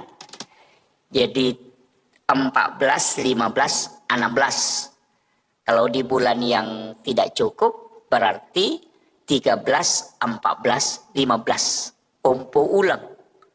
Bulan Hijriah, pertengahannya kita puasakan. Itu disebut puasa putih. Itu sebenarnya bukan puasanya kita. Ternyata itu puasanya Nabi Adam. Puasa taubatnya Nabi Adam. Karena ketika Nabi Adam dilemparkan ke bumi, seluruh badannya hitam. Seluruh badannya hitam. Maka Nabi Adam itu melakukan puasa. Puasanya itu hari pertama itu di pertengahan bulan. Hari pertama sepertiga badannya jadi putih. Sekalinya puasa kedua 2/3 badannya putih. Puasa hari ketiga seluruh badannya putih. Makanya disebut puasa putih. Jadi itulah puasa menghapuskan seluruh dosa-dosanya Nabi Adam.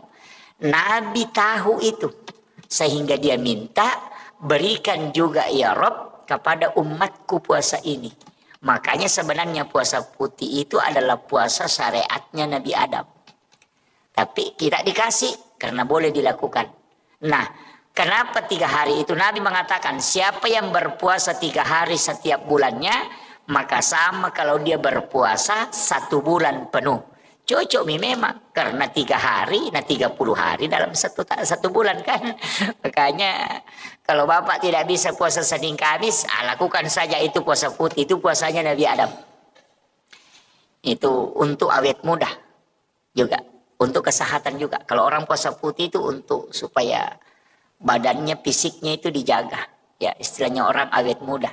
Jadi kalau orang tua kerjakan, wah itu sudah awet tua nanti itu. Gitu. Ya jadi ini puasa ini, itu syariatnya Nabi Adam. Sama aja dengan zikir. Semua Nabi itu dikumpul zikirnya Pak. Istighfarnya Nabi diambil, zikir khususnya para Nabi diambil, dikumpul. Rasulullah yang minta. Karena umur kita pendek, kan gitu. Itu kan dipikirkan Rasulullah. Umurnya umatku pendek, tidak lama dia hidup, tidak sama umatnya Nabi Musa. Umatnya Nabi Musa ada yang sampai 300 tahun, ibadahnya pasti banyak. Nah umatku hanya 60 tahun, ada yang sampai 30 tahun saja meninggal, 40 tahun sudah meninggal, sedikit sekali. Nah lebih banyak juga tidurnya. Iya kan lebih banyak tidur Pak, jam 9 kita tidur, nanti bangun jam 4. Berarti dalam satu malam itu kalau jam 9 berarti jam 7, jam 8, jam 9. Berarti 3 jam saja tidak tidur. Kemudian jam 4, jam 5, jam 6. Berarti 5 jam kita tidak tidur kan? Kalau jam 9 malam baru kita bangun jam 4. Berarti 5 jam kita tidak tidur. Nah berapa jam kita tidur? Jam 10, 11, 12, jam 1, jam 2, jam 3, jam 4. 7 jam. Coba. Apalagi kalau siang lagi tidur. Jam 1, jam 10 atau jam 11 atau jam 1 lah tidur. Nanti bangun jam 4. Angka lalu atau tatek ruamo pinatindo tatek sirapi noto ele. Yang kata umaku kalau ada orang itu Pak jam 8 malam sudah tidur, nanti bangun jam 9 pagi. Itu orang kalau 60 tahun umurnya, 43 tahun dia tidur. Kalau dikumpul tidurnya kan. Arti kita ini lebih banyak tidur daripada aktivitas. Belum ada pia makan, belum ada pia main HP. Itu kan semua. Makanya Nabi minta karena umurnya umatku pendek, kumpulkan semua ibadahnya para Nabi, kasih dia. Makanya puasa Nabi Adam kita ambil, puasanya Nabi Daud juga diambil. Puasa yang 1 hari puasa, besoknya lagi puasa. Berbuka. Jadi misalnya puasa hari Senin, hari Selasa tidak puasa, hari Rabu puasa lagi. Nanti hari Kamis tidak puasa, hari Jumat puasa lagi. Begitu terus, 1 hari puasa, 1 hari berbuka. Itu kalau puasanya Nabi Daud. Kalau zikir, istighfar. Kan kalau istighfarnya Nabi Adam apa? Rabbana zalamna anfusana wa illam taghfir lana wa tarhamna lanakunanna minal khasirin. Itu istighfarnya Nabi Adam. Itu istighfarnya Nabi Adam. Itulah yang diucapkan Nabi Adam di hadapan Allah. Rabbana zalamna anfusana wa illam taghfir lana wa tarhamna lanakunanna minal khasirin. Kalau Nabi Nuh, Nabi Yunus, Nabi Yusuf, Nabi Ibrahim, ada semua istighfarnya itu Pak. Semua Nabi ada istighfarnya. Makanya ada ulama itu hanya mengumpul istighfarnya para Nabi. Baru dia baca semua itu. 25 Nabi dan Rasul, dia baca semua istighfarnya. Tapi untuk Rasulullah, karena Nabi itu Sayyidul Anbiya, makanya semua yang melekat ke dia disebut Sayyid.